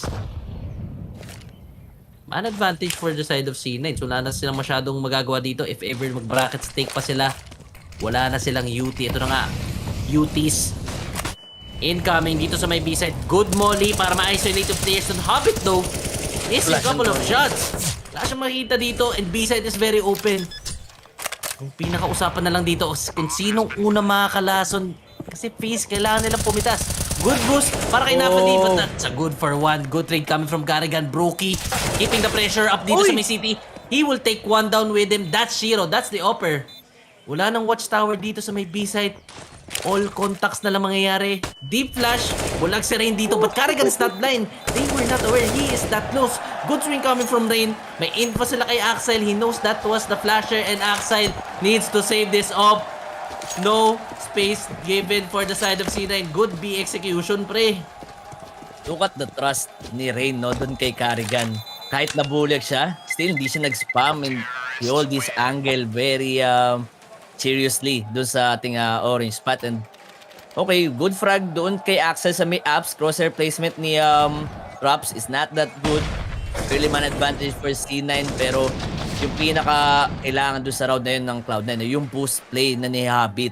Kailangan niya makaisa doon sa boost na yun or else ito yung mangyayari. Ito yung mangyayari. Pasok na naman sila sa may B-site. No more timeout for Cloud9.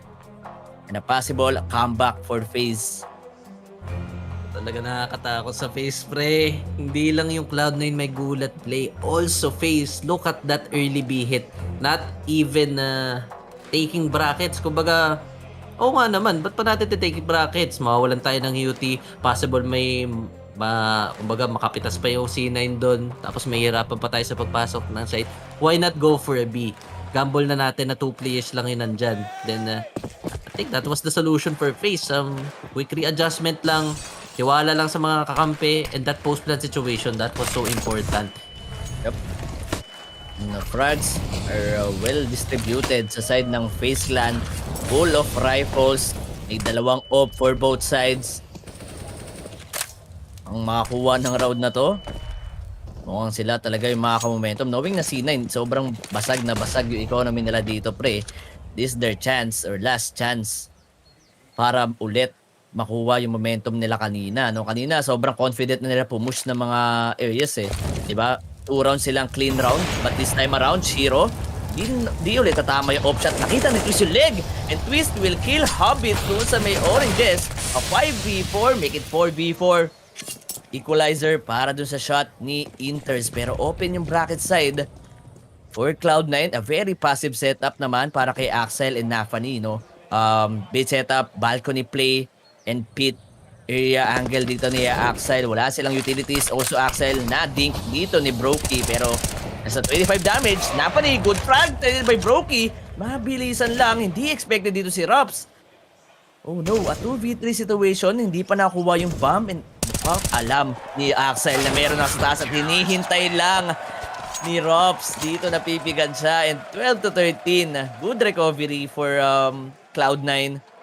Nagtigan pa sila dito sa may A side. Ganda eh. Banana area, kuhang-kuha ng FaZe, marami silang space doon and ang daming information lang talaga ng C9 kaya nakapasok si Shiro doon. But nevertheless, ang ganda ng entry ni Twist pero mas maganda yung positions ng dalawang A-anchor, no? Nafani, capable of multi-frags. Ilang beses niya na yung napatunayan. Pati last map, siya yung lumalaban dito for Cloud9 in what a guns. Over FaZe, isang malinis na lang yan for C9. For sure, makukuha nila yung 14th round na inaasam nila dito and a lot of map control for C9. Full banana control, dami pang pressure sa mid area. FaZe, good nade pa dito kay Brokey. Lambot niyan. Sobrang lambot. Down to 40 HP. Naka-forward pa si Hobbit dito with that MP9. Possible ma-farm niya nga dito yung FaZe. And masisecure nila na si Shiro may op every round. Di rin sobrang asim ni Shiro, no? And sobrang safe lang muna yung galawan dito ng C9. 1 minute remaining. Upgraded pistols. 2 Glocks for FaZe. No contacts yet, pero Axel, narinig na agad yung mga players dito. Spray down, good for 3, going for 4. Dito sa may shelter area natin, going for an ace pa. Pero andyan si Shiro to get him back up sa may A short. And again, Cloud9, 12-14. No more curse to 14 to get this map 2. Shots are working for Cloud9. Firepower, andun. Duels, andun. Yung hold, pasok din. Also the anchor. So deserve talaga nila makuha tong 14 rounds na to. And this is a boost play para kay Shiro. But wala siya makikita doon. Good protocol, good flash doon sa may middle area para ma-prevent yung mga ganong klaseng situations. And Axile, this is the first time he will be pushing ups. This is the first time he will try to make some one-way dito. But Rain and Rops, the duo dun sa may ups, will they expect this kind of play of Axile? I mean, wala pa naman pressure both sides of the map. FaZe trying to get banana pa lang. And Axile, I think he's just a player na umaagra dito. Okay na, early brackets take. No, this is a wrap around A for FaZe. Look at that arch being taken. Info for Axile. Very good position for him to play through. If bumagal dito yung FaZe, ang dami niyang info na makukuha, pre. Tapos kung mag-split B pa yan, naku po, 4 players ang haharapin yan. Ito na si Brookie, naririnig na siya, and that's the bomb. That's the info for Axile. Has a lot of space to work with and a good timing. He sees the bomb, trying to follow it. This is a majestic play coming from C9. The read is working. May smoke pa doon sa may entrance. Axile, ikaw ang bahala dito. Ang dami nangyari sa may B-side. You need to move. Swing, that's one. That's twist for you. Axile needs to get some more. He needs to help his teammate. Para dito, bulag na bulag. Good flash, but Carrigan still wins that duel. How?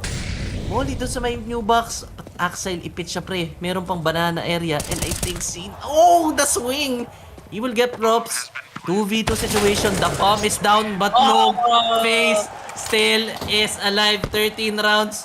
Cloud9 fell apart with too much. I don't know, man. Paano ba sila natalo doon? Natagalan ba yung flank nila? Or good decision for FaZe to puwersahin na lang yung entrance? What the hell just happened? Axile, good trigger discipline. Nakita niya si Raps, yung bomb dito ng FaZe clan. Pero siguro masyadong natagalan, no? Mas okay sana kung napatay niya agad si Brokey doon. Mababay sometime dito yung FaZe clan. Hindi sila agad makakapag-B-hit. Pero sobrang confident ng FaZe. Talaga nalasan lang yung C9 dun sa play ni Axile sa, sa may middle area. Napaganda pa for FaZe clan. 1 minute. Naka-react agad dito si Axel sa may second mid, pero sobrang risky nun, pre, and very questionable doon sa round na yon. And FaZe clan is back dito sa nilang T-side at 13-14 scoreline. Look at the smoke. 3 smokes will be invested dito sa may A side. May smoke pa yung pit. Napani, good reposition. Blinded by the lights dito si Twist, while Robs hindi siya makagalaw. No more frags kay Robs, and Axel will get 2. Oh no, hindi alam si Shiro. Set up pa dito sa may mini pit, hindi alam yan ni Twist. 1 minute remaining, and Shiro with a very good play, taking up their map point, 13-15. Ganun lang kabilis makuha ng Cloud9 yun. The A anchors, sila talaga yung kumakana dito. I mean, ilang beses na yun. Yung mga lason sa A, that mini pit setup, that small pit. That was the area, that was the space for Cloud9 to move with. And FaZe, man, look at the economy, look at the guns. Wala masyadong pera, walang UT.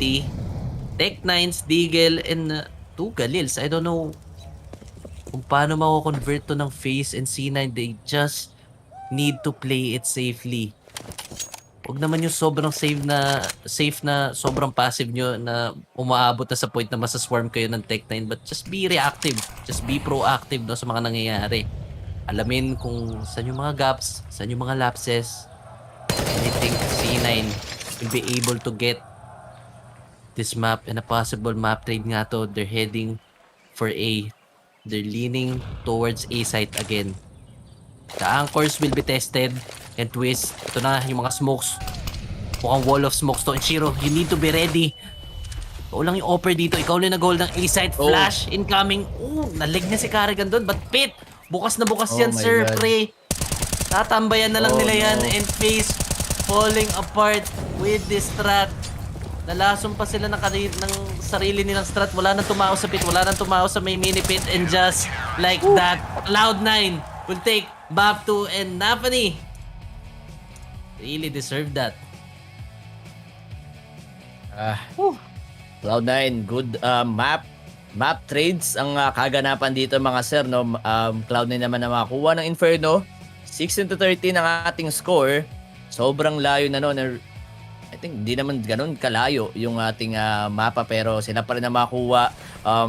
Good aggression din na ginagawa dito ng C9 on their city side. Kita mo, nagkaroon ng confidence na pumush sila 2 rounds straight po silang clean round dito sa kanilang city side. No? 1 eco round na panalo dito ng FaZe Clan.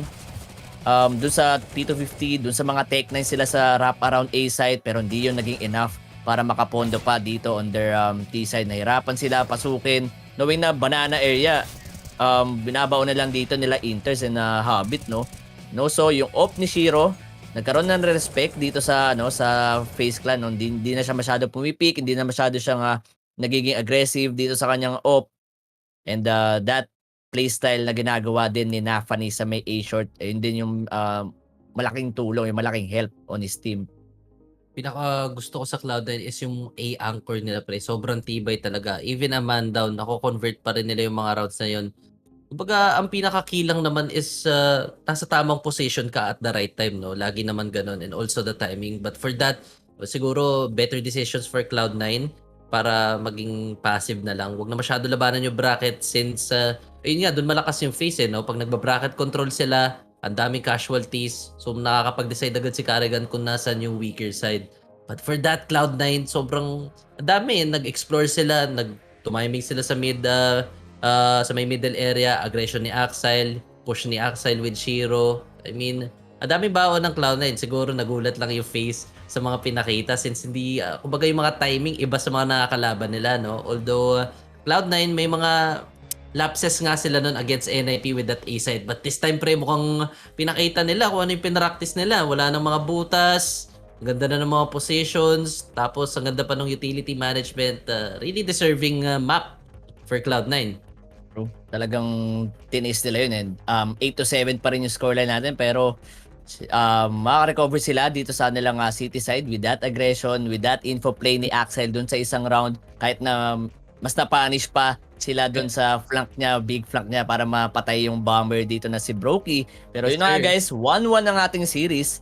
Series is tied, FaZe Clan versus Cloud9, and mukhang mag-break muna kami sandali. Dadako tayo dito ngayon sa Mirage. Pag-usapan natin mamaya yung, yung Mirage ng mga Serenda. See you in a bit dito sa Fire Game.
And we are back dito sa official Filipino broadcast ng IEM Dallas 2022.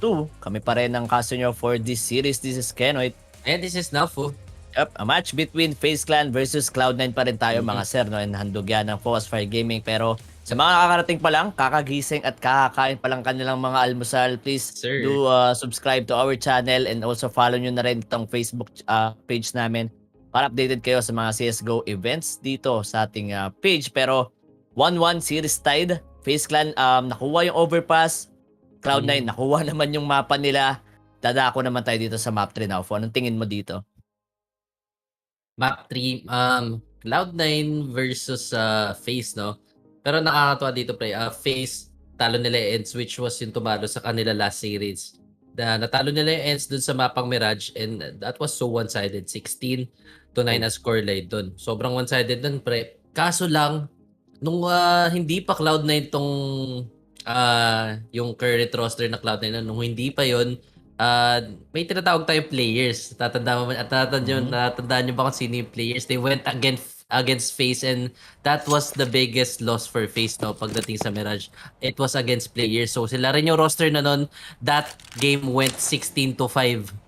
Layo. Durog na durog yung FaZe doon, pre. So this time, tingnan natin kung may solusyon na yung FaZe. Yep. Possibly. Sana.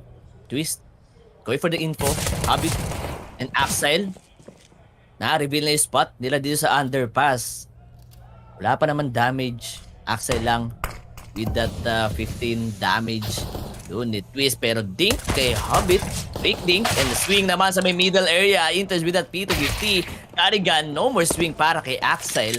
Alam na alam nila na underpass player. Dalawang player doon ng C9. No, na 4v4 situation. Smoke or flash and molotov para dito sa C9. Carrigan, good headshot to take down Inters. Hindi na nakita rin si Nafani. Quick trade for C9. Pero mas quick trade. What is that? What is that? Twist! What are you doing, my man? Oh my God, the taps. Headshot machine nga pala ng NA, mga idol. Better than Scream, sabi nila, di ba? Grabe yun, pre. Jeez. 1v1 kayo niyan, Naufu. Post loads. Pas tayo dyan, idol. loads. Pas idol. Oo. Kati. 1-0. Wala siyang mouse G ako. Aray ko po. Half by, rather, sa side ng C9. Deagle dito kay Nafani. Or Glocks naman. Mukhang waterfall lang gusto nila, no? 3 players doon sa may app or sa may palace. Dink, drops. That double dink. Pero half HP lang yung damage. Rain with that backup. The double R for FaZe Clan. Going for that frag and Twist to clean up that round. 2-0. FaZe Clan pa rin. Malinis lang para sa lahat ng players na itong FaZe. Okay. First 2 rounds, sobrang init agad. Parang kalma lang kayo, Lods. Quarterfinals pa lang tayo. Tapos ganito na yung mga pinapakita nyo. Okay, makikita na naman natin si Twist sa ating feed. For sure, highlight yan. Gonna be 2-0 first. Buy round ng C9. Na natin kung paanong map control ba yung gagawin nila. Unahin ba nila yung middle area? Or magsiset up ba agad sila dito? But drops a lot of information for him. Libre yung A-main idol. And Rain, aware siya na palas na lang yung butas ng C9 dito. And FaZe, feel ko hintayin lang niya maka-info tapos readjustment na yan. But that's zero. Yun yung may AK, pre. Yun yung may AK tapos sobrang daming UTs. This is a no-no. This is a bad sign for C9. Maraming space yung nakuha, and for C9, ang dami pa nilang i-check, pre. They have to go back. They have to make sure na wala nang lason dito, and sobrang time-consuming neto. Time-consuming for C9. A 5v4 dahil doon sa frag ni Rops. Sobrang made-delay dito yung Cloud9. Pero down to 50 seconds sa ating round 3. Man advantage for FaZe Clan. Brokey with that FAMAS. And a flash. Makaka-timing ba? Hindi makaka-timing din si Axel. And aware na aware si Brokey with that boost play. Pero hindi niya narinig na tumalon si Hobbit. Shadow to work with the Rops. Good headshot dun kay Inter's 4v2 situation. A lot of utilities. Hawak ni Nafani and malalaglag lahat ng yun. Almost a clean round for FaZe Clan and they're just lurking around paring now. Full Rops. Again with the early info sa may A. Kay FaZe, confidence is definitely back on their side, no? Ito yung hinahanap natin kind of caliber na gusto natin panoorin para sa team na to. And first 3 rounds, they're simply showing what they've learned during those mga times na china-challenge sila during championships, no? Then, now, Cloud9 getting a bit maybe tired of what happened. Sobrang dikit nung first 2 maps natin. And I think this is a battle of mental fortitude. Laging pinaglalabanan natin, no? Is gaano ba katibay yung isang team? Gaano ba sila kalakas? Gaano ba sila consistent all throughout the series ba? Or is it just gonna be another choke para dito sa both sides natin? But early mid take. Oh But my a good God. flash coming from Rain. Takes down Nafani early at this point. Drops again. Sobrang asim that tap the first bullet. For sure, it's for you. Mainit na ang players dito ng FaZe. And a mid control, no space rather for C9. Rops is online with this rifle. 5v3 situation. Cloud9, di sila aware na lagi sila napupush ni Rops, no? Mukhang adjustment agad na ginagawa dito ng FaZe. The taps still connect and need as well para kay Rops to take down Hobbit. Broken naman doon sa may abs and Rops with the 4K. Oh my gosh, pre. 4K and 4 rounds for FaZe. 4K in 4 rounds, 9-0 on the board. Drops. My gosh. Go. Mainit na mainit. Man, kailangan ma-shutdown agad ng Cloud9 to. This is a chance. By round, daming UTs. Full of AKs and an op for Shiro. Wala pa naman op si Brokey dyan, so possible na manakaw na Cloud9 to if ever hindi sila maging careful dun sa op. Ito ni Shiro, but an early underpass control. 2 players headed Oh my towards God. their good spam. Again, coming from Rain. Lagi na lang siya nakakalason sa mga ganun, but Nafani is too quick though. Dito sa may B-short, getting up ladder very quickly, but a lot of information for FaZe dun sa may back alley.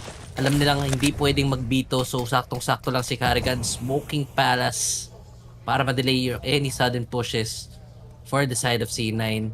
And C9 trying to get it back, trying to regain composure, making, yun na nga, Nafani making a move dun sa may ladder. That's the rotator for you. Rain is down, although FaZe still knows na papuntang A pa rin to. Will they be aware na may close nga dito to West?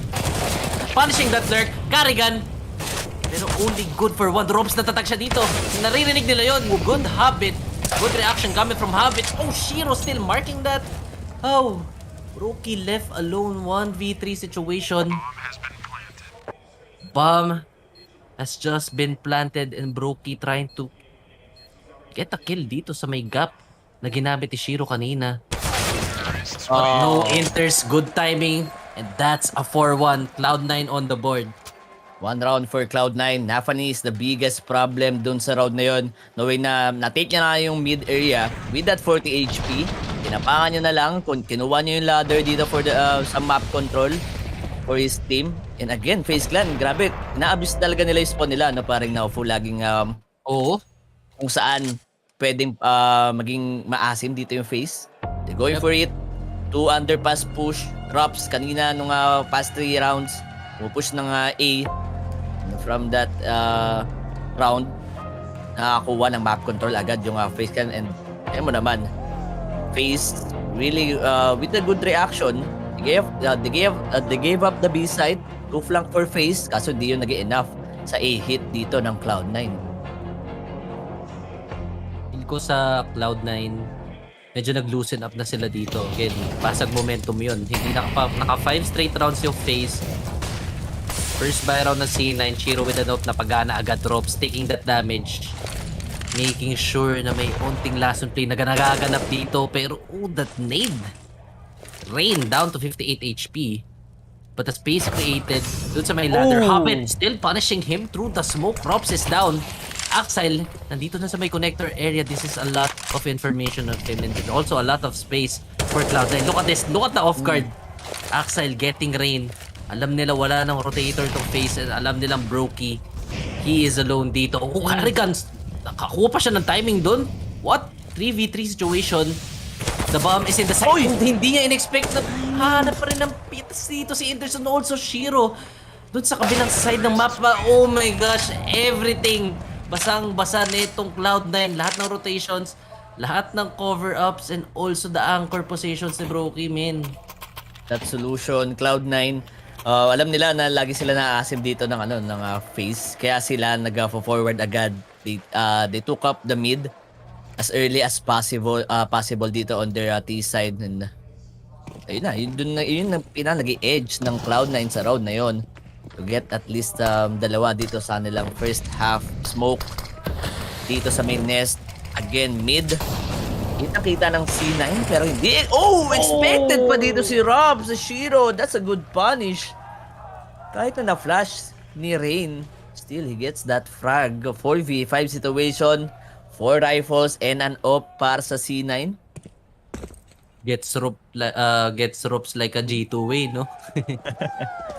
Maasim masyado yun.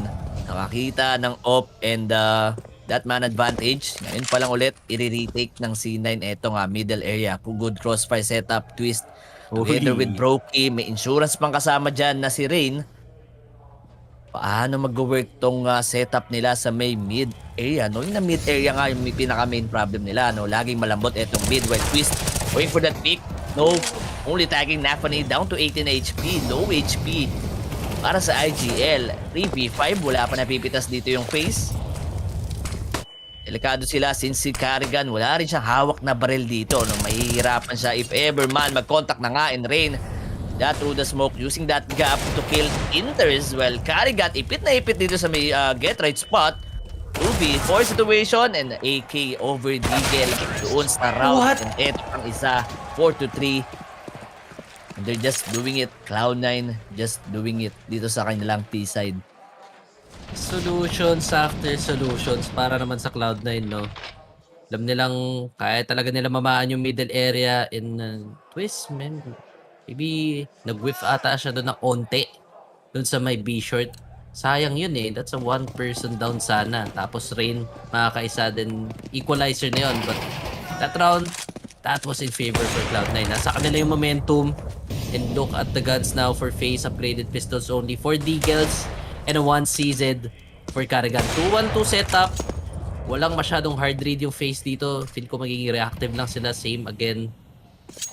Like they were doing for the past few matches. And C9 rerouting dito sa may A, and I think this is gonna be an A out tapos wait reactions dun sa may B short to cut rotations. What the crowd? Misigaw na sila. Sino ba talaga chini-cheer dito ng crowd natin? Since low guns nga dito yung FaZe clan, they will play it passively hoping na maka-lason or damage sa side ng C9. Well, Cloud9 will invest. Smoke and flashes dito sa ating A site, also sa may A main para lang pan anti-eco and Rain nakaramdam ng konting kate with the 20 HP. Deagles, di pa na-clear up din si Rops, but Rops medyo nailang ata sa swing ni Axile. 3v2 situation, pasok na naman sa may A site, 2 smokes, jungle and stairs. Walang vision dyan si Carrigan and ngayon pala nila ipaplant yung bomb. Di alam ni Carrigan, doon lang ni Plinant yung bomb. 1v3 situation. But this time around, wala siyang barrel and 3 straight rounds for Cloud9. Dire-diretso na on their T side. Magandang paangitain to, pre.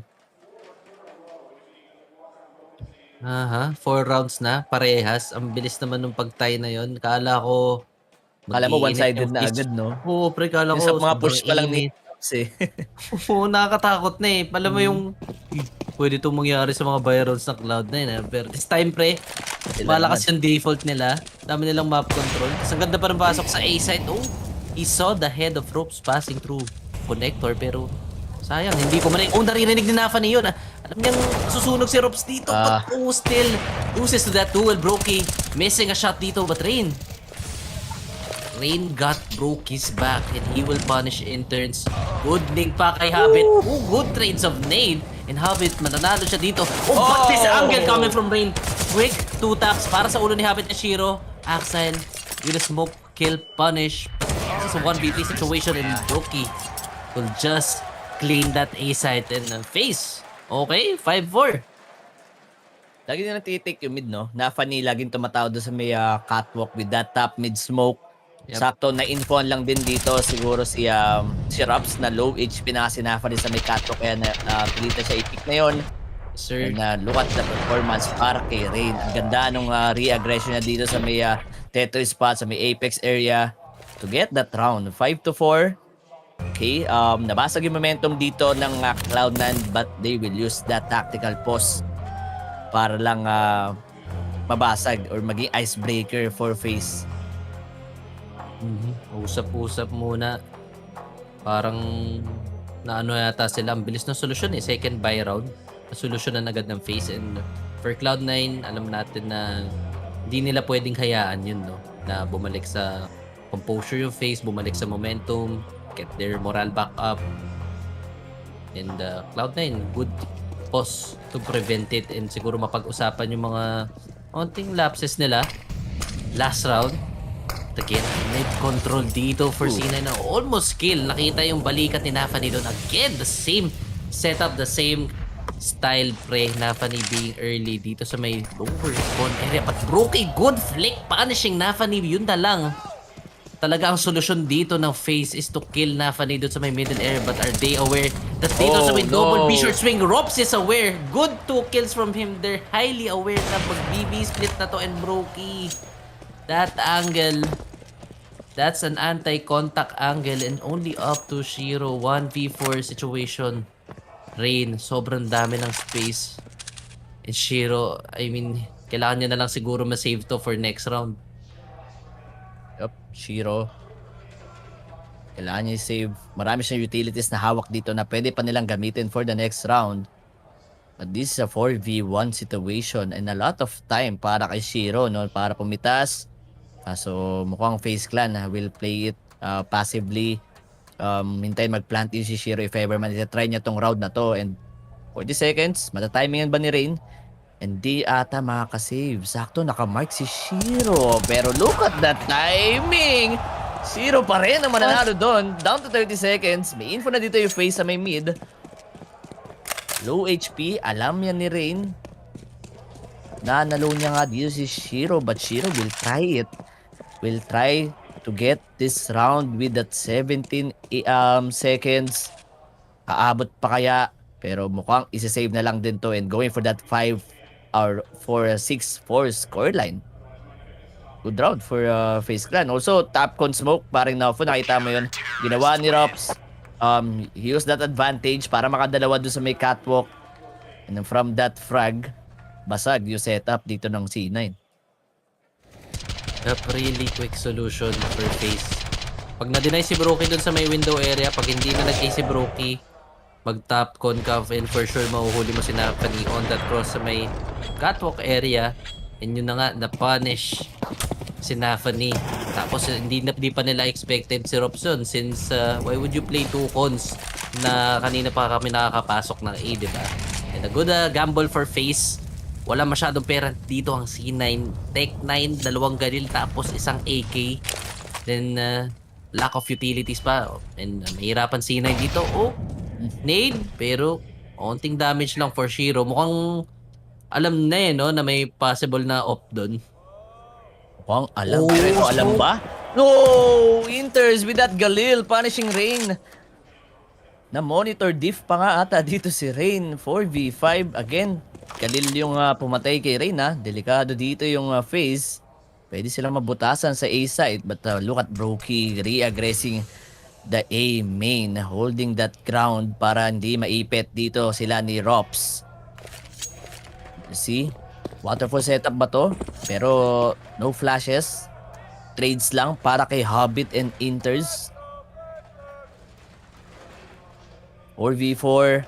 A lot of utilities or C9 to use dito sa ating round. Pero ang ba sila mag-hit? May lurk guy na si Axel, kaso nga lang Tech9 yung hawak niya. Hindi siya makagalaw agad doon sa may cons, while Brokey marking the palace area. Here comes the first smoke sa may deep jungle, and we will see kung makakailan si Brokey dito sa may aim. Good flick, taking down Hobbit.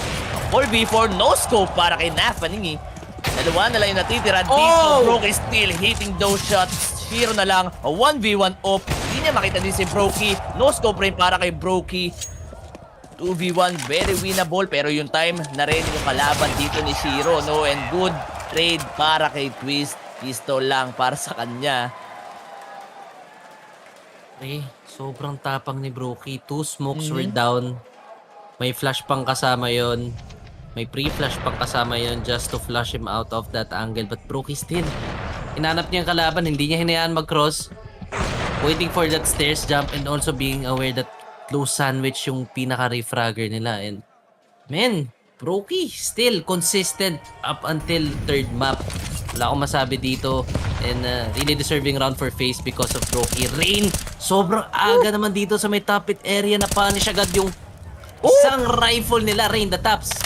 Incoming dito para sa may top mid. Bomb is down in C9. Kanya ba? Ito lang yung kalaban nila. They need to swing this together. Props, mukhang matatimingan pa si Abit dito. Yun ang lagas ang players ng C9. Inters na infoan pa. Very clean round for the side of FaZe. Ibang senaryo naman guys. 8 naman sa side ng FaZe Clan. Tingnan na lang natin kung maka-close out ba ng Cloud9 into a 7 score dito sa kanilang T-side. Kasi ang ganda na nung start nila eh. Ang ganda na nung solution nila nung pumupush si Rops doon sa may aiming or na aggressive play na sila dito ng FaZe Clan, di ba? They took up the mid maagang maaga for their T-side using that top mid smoke, pero dahil nga sa economy damage na ginagawa dito ng FaZe, di sila makaka-forward ganun kaaga dito sa kanilang T-side. Yep, mahihirapan sila dun, pre. I mean, map control pa lang eh. Kasi yun yung isa sa mga bagay na kailangan malinis nyong gawin or consistent nyong gawin is safe kayo makakapag map control. Walang mapapunish sa inyo. Lahat ng areas, lahat ng choke point may nakamark, and medyo nagugulat lang sila ng Cloud9 dito, pre. Yung mga unexpected fights na kinukuha na FaZe. Kumbaga, risky eh, pero gumagana pa rin sa kanila. C9, walang off si Shiro dito, and again, a mid take for C9. Mid take ulit, pero early boost, no? Rops. Parang may ano dito si Rops, di ba? Yung smoke dati, naalala mo yun? Yung pang extinguish lang na molly, pero hindi nila bato. Sakto, dalawa yung na ma-damage. Kalimutan ko sino yung kalaban nila na yun. Pero yun nga guys, rifles, full of rifles for C9 na round 13 dito sa ating first half. Slow play for the T side, and there, I think they will go for the B split. Knowing na 3 players na agad dito sa may catwalk area natin. Feeling ko more on contact play na rin ang gagawin dito ng C9. Let's see the timing. Hobbit will take down Twist. 4v5 situation. B hit is on for C9. Rain will get through. Going for the 3. Rops, good spray down, taking down Shiro. 2v2 situation, pero bank plant para sa C9. Di alam ni Brokey kung nasan si Axel dito. May info lang siya kay Inters. Crops, wala niya gumalaw. Brokey caught off guard with this op. Malayong malayo yung panggagalingan dito ni Rops. And he will save this for the next round.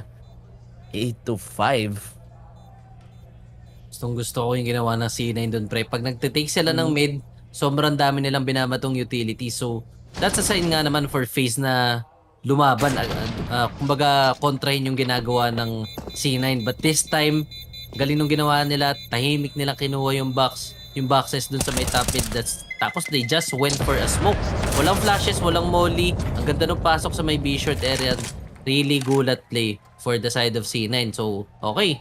Siguro, nasa strat book nila yon. And also, after nung tech post nila, napag-usapan na nila yung siguro yung mga reaction ng FaZe, no? Pag marami sigurong UT sa may middle area, talagang pinipersa rin ng FaZe, eh. Cloud9 chose to get back on their basic fundamentals dito sa T-side, no? Map control muna. Isipin natin kung ano yung pinaka-objective natin dito sa mga early seconds. Sakto, nagagawa naman din nila. This time, a double off setup for FaZe. Gagana naman ba to? Raps as the secondary offer for this round. Still a slow play. Maraming utilities yung C9 while FaZe Clan naghihingalo on their utilities. 4 smokes and 2 flashes. So, kailangan nilang mabato to ng tama. And first smoke dun sa may cons. No more mid contact for both sides. Di rin tinauhan to ng FaZe. A 2-3 setup. Kariga naman yung tatao din sa may B-short area. Spams to get the map control. Pero connector take. Madidelay lang konti with that top con smoke. 1 minute remaining. Yung bomb magagaling pa dito sa may back alley. They need to get fast if ever man na FaZe Clan, no? Naka-forward pa sila eh. Good for 1, sabay mamba out. Pwedeng-pwede na yan dito sa ating round. Double players or 2 players sa side ng C9. Dito sa may connector area. Walang gustong kumuha ng info. Twist, Rain ang tatao dito sa may inside. Well, Axel with a good trade doon kay Carrigan. 3v3 situation. May tao pa pala dito sa may Amin. Ito yung pinaproblema nila, si Rops. Again, this is a double op setup for FaZe Clan. 20 seconds on the mark. Madi-deny ba yung plant? And Rops with a tight angle. Punishing 2. Killing Shiro din. It's only up to Axile with that half HP. No more utilities. Pero bomb plant naman. No? Planted din naman ata sa kanya yung bomb. Dito sa may triple area. Axile gets 1 head doon kay Brokey. Getting 2. A clutch for Axile. 8-6. What a clutch. Oh my God. It's a very disappointing round for FaZe. Kailangan na ata nila i-triple pick na lang yun. Yup, masyado ata nilang in-underestimate si Axile and Axile, that's very important clutch, no?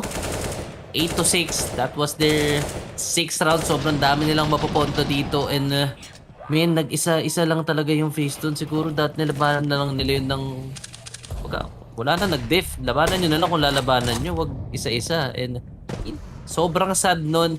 And what a clutch coming from Axile. Kailangan siya dito and buti na lang nagpap-off siya. Carrigan, medyo busy siya. Ang dami niya kinakausap. Hindi niya alam na rush to. And bulag na bulag ng players. Dito sa may B-side. Good shot coming from Brookie, but the trade is there. Sobrang ganda ng pasok. And FaZe, nagulat sila dun sa play na yun. Hindi mo nakita si Carrigan tumitingin pa sa radar. Tas ewan ko na lang. Sobrang unexpected, no? Rush B for our last round dito sa ating first half. Rain and Twist na lang matitira. Twist with the scout. No more save para sa round na to. And they're just falling apart. Axile, Hobbit. Saksakin mo daw, sabi ng audience. And that 8-7. Okay. But this time around, FaZe Clan naman ang lalamang, no? Ito, 8 rounds. Grabe, 8-7 half. Sobrang dikit. Sobrang dikit kahit na nagkaroon nga tayo dito ng map picks. Pero look at that first half. Ang ganda and quality CS ang nakikita natin dito sa matchup na to.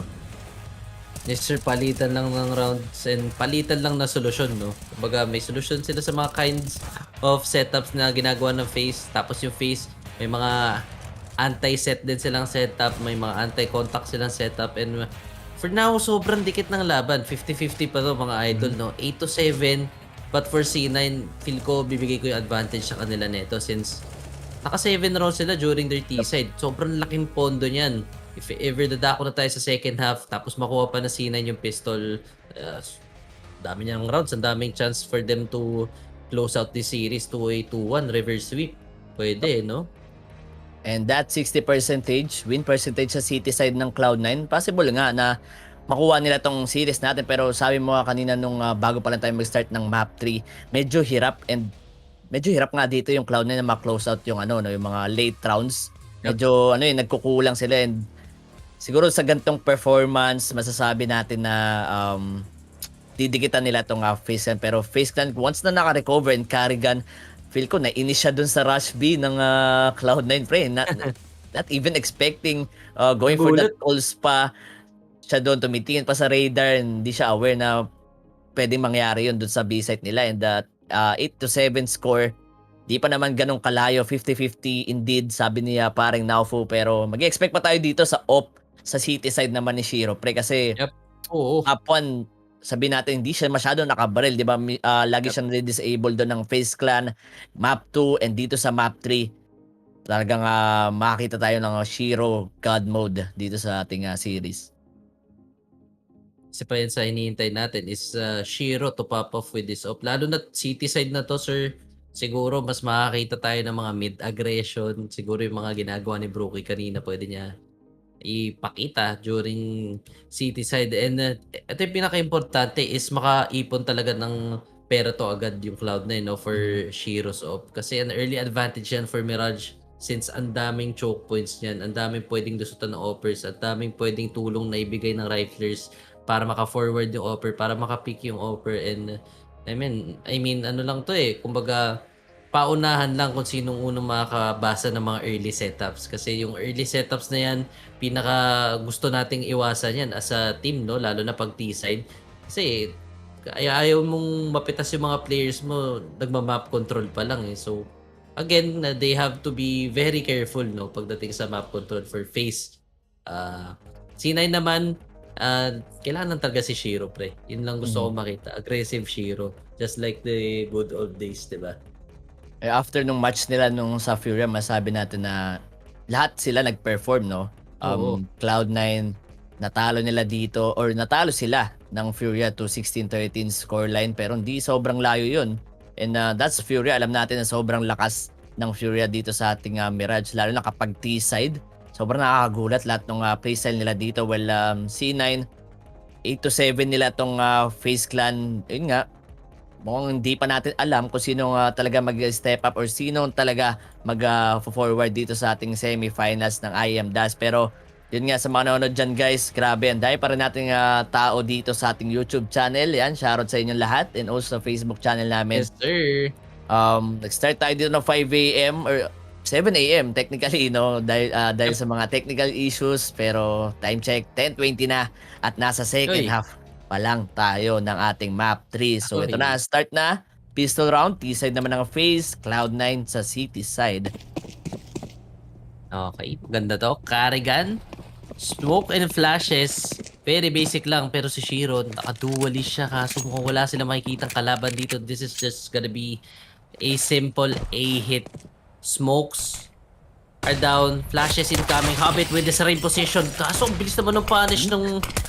Yes, an auto gush dito kay Hobbit. Wala na siyang makikita. Free A side for the side of FaZe. It's up to kung paano nila lalaroin ng position sila. They need to go forward. Hindi pwedeng nasa A side lang to. And Robs, are they ready for this lurk? Oh, no. The flank of the century. Robs gets dead of the Axel. That's one. 2 players are down for C9.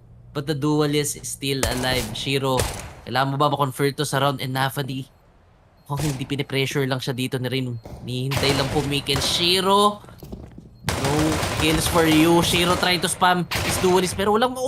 He will get the head of Rob's 3v3 situation pero walang kitang C9. Time is taking. Shiro, headshots, over headshots. Only up to Carrigan. But the bomb, nasa default yan. Shiro, ang ganda ng position ni Carrigan. No way for Inters to get that defuse, no kit. And that's the round of FaZe.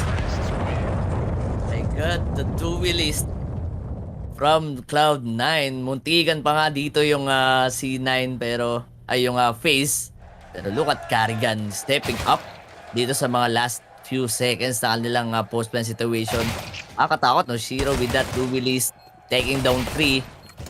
2 smokes to invest with doon sa ating A side para sa FaZe Clan. Rops with that 19 frags on his name, pre. Nakakatakot kasi si Rops nga yung pinaka-insurance dito sa FaZe Clan. And kapag nagtuloy-tuloy yung mga lurk niya, kapag naging successful lahat ng lurk niya, possible ma-close out nga nito ng FaZe. Pero full eco for their side, C9 with only 5-7 para kay Inters. Anti-eco strat, train, perfect info, close range angle, close range battle. 2 down or 2 man down para side ng C9. Mukhang clean up na nga lang din to with a 5v2 situation. Inters ang matitira. Double digit round na ata sa FaZe. Okay, linis-linis na lang yung FaZe dito. Only Inters. Kailangan niyang i-save tong armor. Malaking bagay na yan for next round. And good round for, no? FaZe, kumbaga, yung mga rounds lang naman to. Testing lang yan. Ipapainit lang. Mhm. Tamang, lang, safe default lang. Also rain, alam mo, sobrang confident niya Kita mo, tumatawid lang siya dun sa may catwalk area. Nagkakarga nyo parang may mga sira-ulo play na gagawin pre, no? Yung mga bahala na, Oo, tapos bahala kung na. mangyari sa akin, kayo na bahala. Kayo na mag-convert. Kumbaga kung ano yung playstyle ng pre, ng mga Southeast Asian teams, no? Yung mga bahala strat. Pero gumagana Yun yung pinaka-importante at nako-convert ng round. And 10-7, from 8-7 scoreline, makakapag-buy na ulit dito yung Cloud9. Shiro will invest. Is up dito sa round na to. Tignan natin kung makakailan siya, no? 1-4 bonus for FaZe. Di nila pwede italo tong round na to or else makakambakan sila dito ng C9 and we will see 4-man stack doon sa may aim-in while Rain dire-diretso lang dito sa may catwalk, no? 2 smokes, catwalk, and top mid pero Brokey, low HP siya doon sa spam ni Hobbit and also Nafani punishing the lurk na si Rain. Man advantage for C9.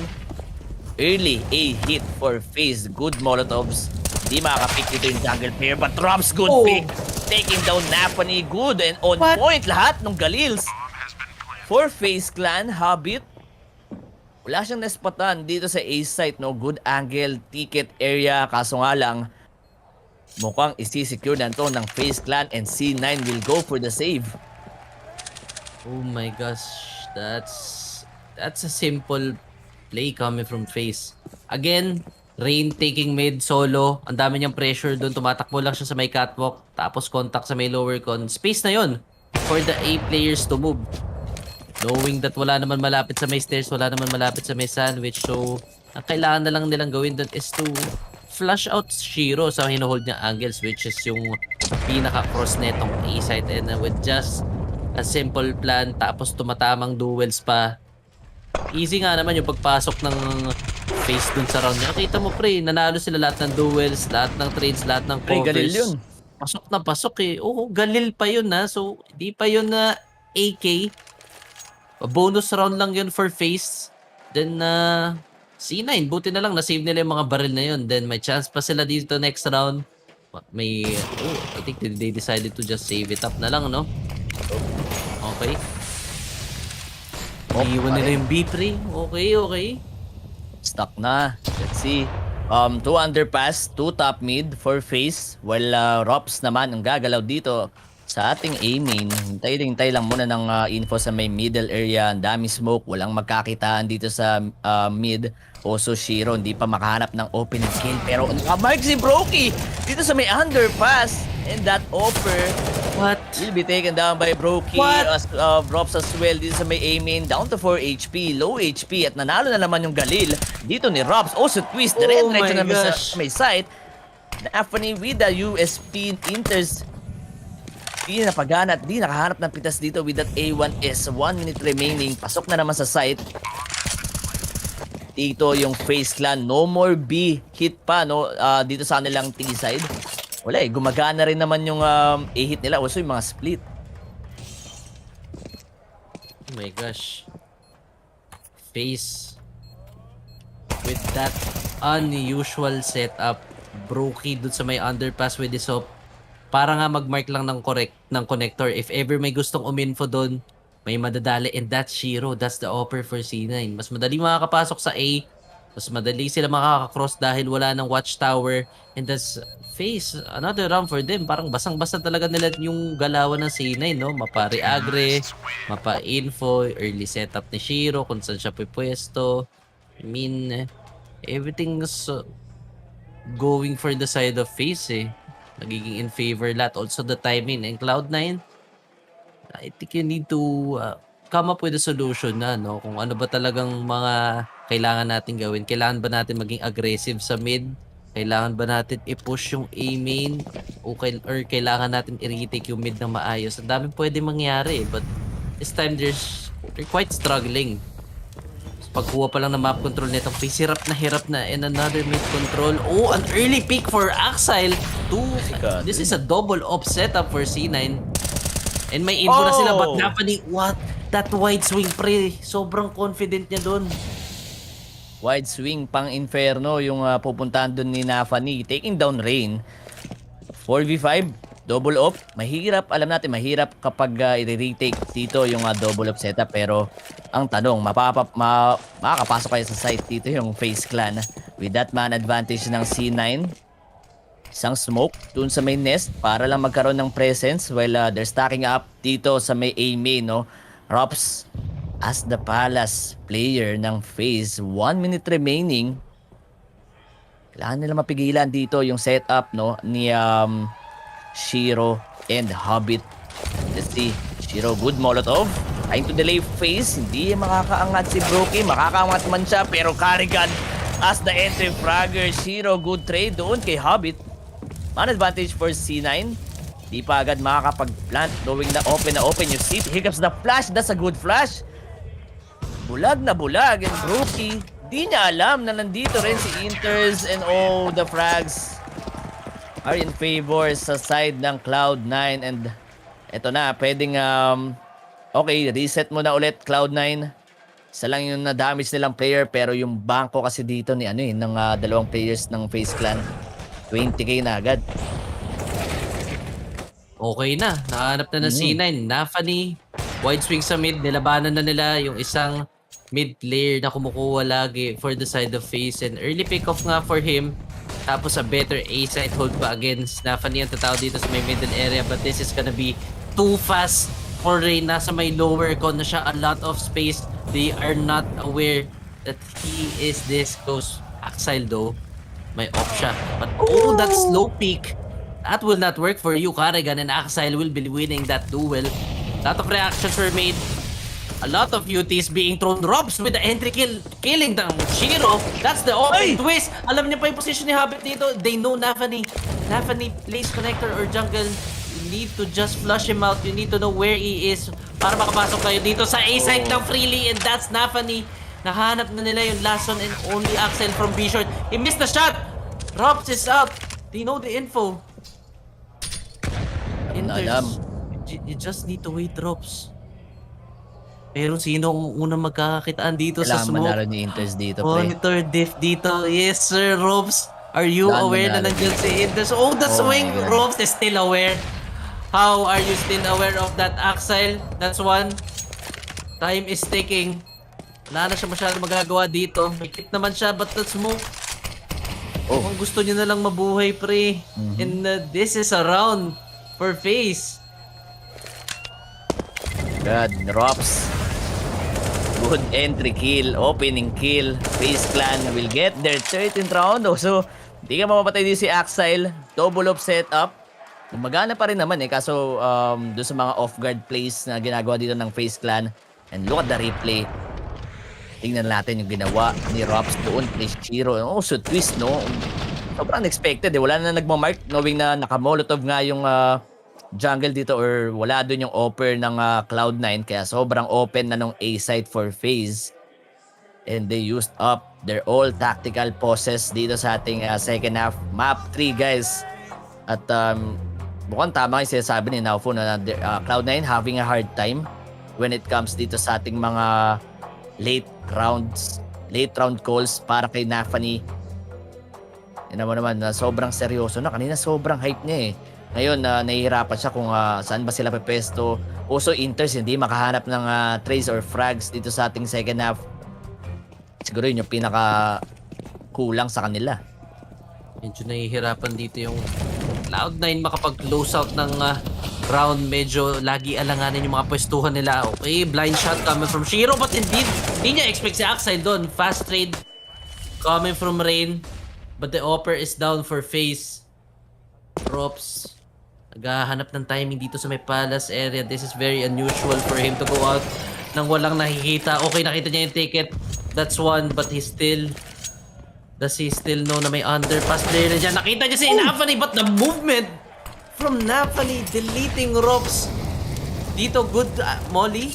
Para ma-flash si Nafani, pero wala rotate sila doon, pre. Masyadong matibay yung A-site ng Cloud9 and mukhang nahanap na nila, pre, yung mga timing nila. Same positions pero different timings. Man advantage, pero may 1 minute pa naman yung FaZe Clan to win this round. Kaso sobrang layo din ng C9 dito. No? No more trades magaganap. Tiwala na lang sa angles na hinuhold nila. Inters and Nafani doon sa may ticket area. Lahat sila may kalaban dito. No? Si Rain and Nafani magkakakita din sa may A site while Shiro and the timing, nakita ni Shiro yung leg dito ni Twist and also hindi pa siya nakatawid dito pa deep jungle. Possible nga na may isahan. Oh! No! Shiro! That shot!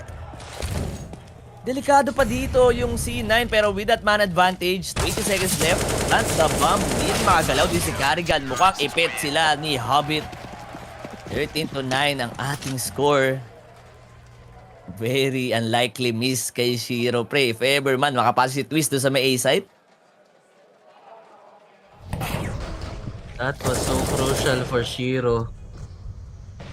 If ever may maka-entry dun sa A site tapos walang backup, then makapunta pa sa post-plant position, that could have been dangerous for C9. But good recovery though. Good setup. Double CT para hindi makapag-plant.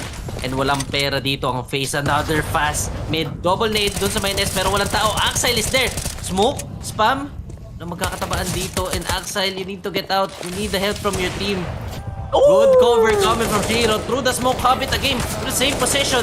Rookie, good trade. And Lavani will just clean them up dun sa may A site. And Cloud9, double digit score. May puso pa, pre.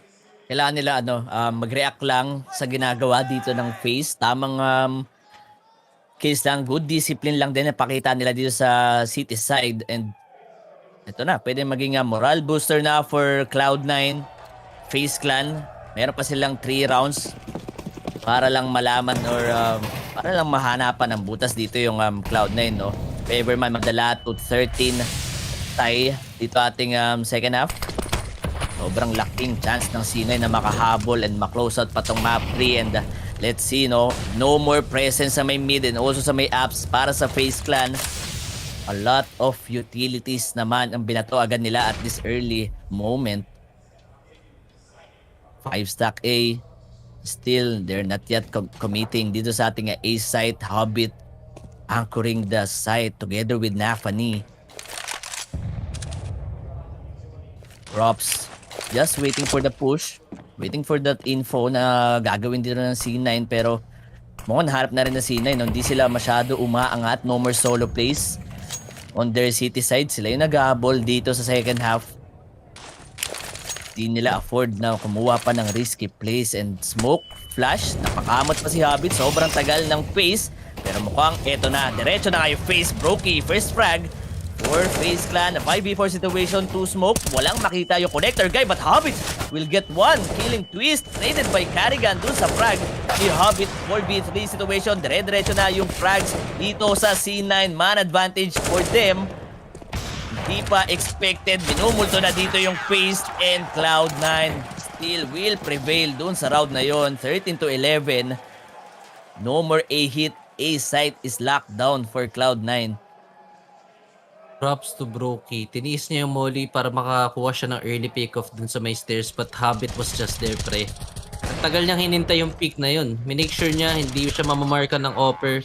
Minake sure niya na makakapick siya ng safely and just the right time.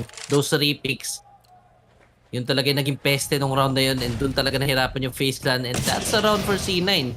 Dalawa na lang, magtatay na ulit tayo dito and for sure, kailangan lang nila maging careful. Nilinisin lang nila tong eco round ng FaZe and grabe naman yung damage kay Rain. Carrigan spotted dito sa may underpass. Good molly para hindi ma-maintain yung pressure dun sa may middle area. Okay, lot of pressure para sa may lower mid FaZe. Good timing yata yung ginagawa ni Rain, pre. Look at him. Kahit 9 HP, no? Laking ambag dito ni Rain, pre. What?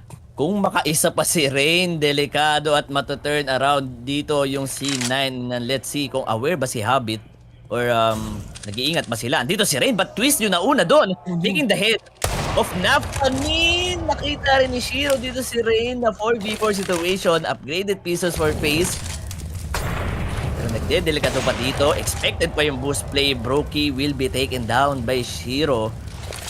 50 seconds on the mark. Sayang yung flank ni Rain. May ipit si sila dito sa round na to. 2 guys still on the mid area. Oh, naglalakad sa luneta dito si Carrigan pero may kita siya ni Inters and Axile. Expected pa na may isang guy pero bumarel na rin si Twist for the bait. Taps, drops down to 20 and only up to Carrigan dito sa round 13 to 12. Nakakahabol na dito yung Cloud9. Okay. Isa na lang. Kaya na tayo dito. And Shiro, man, he was just so aware. Ang ganda na ng timing ni Rin eh. Nakakross siya dun sa may A. Nakapag-react pa siya dun sa may jungle area para malapitan si Shiro. But alam ng Shiro yung nangyayari. That awareness coming from him. Napakalaking bagay dun. It's just so relatable pag nandun ka sa position na yun. Ang dami mong iintindihan. Oh, the tap coming from Axel. The first bullet will take down Rain. And drops will be tested dun sa may A main. A lot of bullets. Yup, kinakamot siya. 16 HP na lang yan. And ang daming space ng C9, pre. Nakuha si Brokey ng isa through the smoke. Killing Shiro. Yung offer pa ng C9. But Brokey proving na kaya niyang umasing with this op. 3v3 situation. Axel with that equalizer. Hindi pa agad makakapwesto dito yung FaZe. Twist will go for the info. Pero Inters, no, hinahag na lang tong apps area. Di na rin ata i-clear out ni Twist and they will gamble the A site. Hobbit, ilang beses na siya dito na-test sa ticket area. Nakakailan siyang frag. But this time around, katulong niya naman si Axel to trade him up. 2 flashes. Pero I think mong contact play na lang tong round na to, no? Huwag na nila doorbelan etong A site. Doon pa sila mapapanish. Hindi rin tumatalon. Dito, Habit nakita niya ba? Mukhang hindi niya ata nakita, pre. What? 50 seconds. Ito na yung info, flash. Na malaman na nga C9 na nakapasok na nga sila sa A site. Pero ang daming tinitignan ni Habit. Axel, trade and spray down. Take down 2. Drops and Carrigan sa kamay ni Axel. Twist with a 1v2 situation. Nakita niya rin dito si Axel. He has no time to plant the bomb. Iipitin na rin siya ni Inters dito sa may A main. And oh no, ipit na ipit siya. Wala siyang magawa. Pero still, napapatay niya si Inters. Pero yung round mapupunta sa C9. Pudold and trade para kay Axel. Sobrang alanganin lahat ng nangyayari, pre. Up to the point na namatay si Hobbit. Then naka-double kill si Axel. And also Brooklyn doon sa may lower con area. Nakadalawa siya. Parang paano? Galing siya sa lower mid. Doon siya naglalaro as an offer, di ba? And I mean, FaZe, medyo lang nadali sila sa late round na yun. And also Cloud9. Pre, natutuwa ako sa kanila late rounds. Kinakaya na nila. Alam na yung mga adjustments. This time, walang pera yung FaZe. Lot of beauties dito sa may 8. Full of smokes. Stairs and smoke jungle. Tech9s are out. Players of already cross triple. They need to get CT if kailangan nilang kumuha ng space dito. Okay. Counter UTs para madelay yung bomb. Sobrang daming spam. Ito na. O, lumabas na yung mga Tech9s dito. Sinusugod na yung connector. Napani down. And then libreng gun dito for Carrigan. But oh my gosh. Brokey still alive. Still peeking dito sa may jungle area. But Shiro, he will not take that for granted. Twist with the angle. Nope. And another round for Cloud9. Cloud9 with the lead dito sa nilang city side. Tama nga yung sinasabi dito ng stats, no? More on comfortable side talaga nila etong city. Good recovery doon sa mga A site setup dito ng FaZe Clan. Kaso that's the Tech9s against the Rifles, no? Aware na aware at good decision lang din sa side ng C9 na nabanan into long range duels dito yung FaZe. Muntikan pa sila matimingan doon sa mga spam nila sa sa may top cons, also sa may stairs. Favor man na sumakto yung timing ng push ng FaZe Clan doon sa smoke. Delikado sila sa round na yon. But FaZe Clan first decent guns ulit dito, no, after that momentum ng C9. Off naman para kay Brokey. Ang hirap na sila makapondo pa dito sa T-side. Ang round na lang. Match point na tong C9 again. C9 not giving anything to FaZe during early rounds. Walang nagpapakita. Hinahayaan lang nila yung middle area. And Brokey, medyo a bit wasted yung setup nila dito.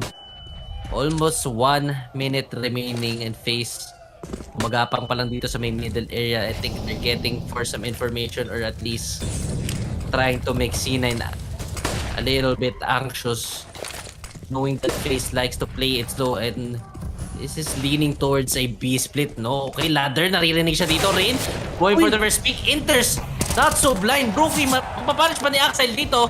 And 2 players coming from the short. Shiro still there, holding that B side. And that round, I think, man, C9 destroying each player of FaZe. Alam na alam nila yung setup. They went for a 3B stack. They knew it was gonna be a B split. And sobrang ganda nung mga lason dun sa may ladder, pre. Pinapasok muna eh. And Inters also. What a round. Good hold. Inters nakakuha na rin ng frag doon sa may B short area. Taking down 1 and hindi pa fully blind doon si Inters. No? Hindi rin lumabas sa kill feed na bulag siya doon sa flash. But 8 seconds remaining. Mapapatay man ni Twist dito si Nafani kaso hindi enough yon. And map point for Cloud9. Mukhang the comeback is real. Comeback Kings are here for Cloud9. Look at the crowd and they're cheering up for Cloud9. 13-15. Isa na lang. Makakakita ba tayo dito ng Cloud9 sa semifinals? Sheesh! Makakalaban ng big if FaZe Clan i-give up nila itong last gun round. And wala na silang chance. Wala nang ibang no choice pa dito sa kanilang second half, no, kundi tapangan. Since wala na rin op dito si Brokey. Shiro ang mananaig. Double pick. Dalawa ay nag-drop down doon sa may lower mid area. Fast facing for FaZe pero good trade para kay Rain. Hindi na naman nabulag dito si Hobbit at nakita si Robs. 2v4 situation na yun. Ang laban in Cloud9 again with the 16-13 scoreline. Parang Inferno lang. And they will advance dito sa ating semifinals facing up big.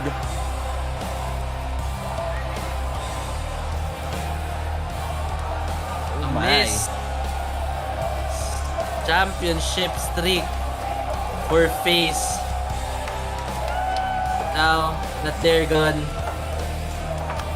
Cloud9 will bring their name up, beating them here in the quarterfinals. What a series, pre. Grabe, ganda. Sobrang dikit all throughout. Map 1, map 2, map 3. Solutions for both sides. Mental fortitude. Cloud9 proving themselves na hindi lang sila onliner against champions. Nakita nila yung mga tunay na kulay nila, pre, na kaya namin hanggang sa mga big stages. Even here in Dallas and oh man. Abit, parang siya ata yung key player nun. I've got Hobbit with me here as Cloud9 have taken down the #1 team in the world. They've beaten FaZe Clan and eliminated them here at Dallas. Hobbit, your team has been under a lot of pressure. They've been said they can't perform on stages time and time again. How good does this win feel? I mean, it's amazing. I'm always saying that my teammates are the best. They're the future. They just need some experience. They just need some time. It's all about time. They're gonna win everything in the future. I'm pretty sure about that. And finally, you're one step further to doing it here. Now I'm going to take your mind back to Overpass, right? A map that you guys have been very capable on time and time again. It gets close, you were up, well, they were up 14-8, you come back into it, a small chance in there. But then what happens when you go into the break, right, before you get into the second map? What did you guys talk about? I mean, of course, we have a plan, like coach always saying us how we need to play. And we're just playing our game. We're just trying to play our game. The Overpass it was, I mean, I did some crucial mistakes, to be honest, yeah, and I said that I'm gonna be more passive, and guys, let's go. Always very honest, Hobbit, always very honest. Now, I want to ask this as well. It comes to Inferno, yeah? You have the choice between which side you want to pick. You guys decide to pick terrorist side. Why is that? I mean, we always start with city side. We just, I don't know, it was Shiro's idea. Like, let's start T side. We always started city and didn't play ST. So yeah, it's just a Shiro's ideas. I like it. Shiro's ideas are something we should certainly follow. Now here though, right, final map. You're down 13-8. You end up winning 8 in a row. What was the turning point? Axel was playing phenomenal, sure, but like, what was going on? Because it looked like you guys had lost the game. Yeah, that was funny. Axel, as always, just carrying, killing. You know, I don't know. We just we're talking to each other. Just let's calm. It's city side. We're gonna win this. Yeah, let's just play our game. Let's just play how we can play, and let's rotate more. Let's be confident. That's it. Well, that confidence certainly did show. And overall, right, being on this stage, you've got a big win here. You didn't get eliminated early on for sure. But what has changed? Do you feel a difference in the team? Of course. As I said before, they just need some experience. They are improving tournament by tournament. And that's the most important thing, that we're growing up and we know what to do. That's the main thing.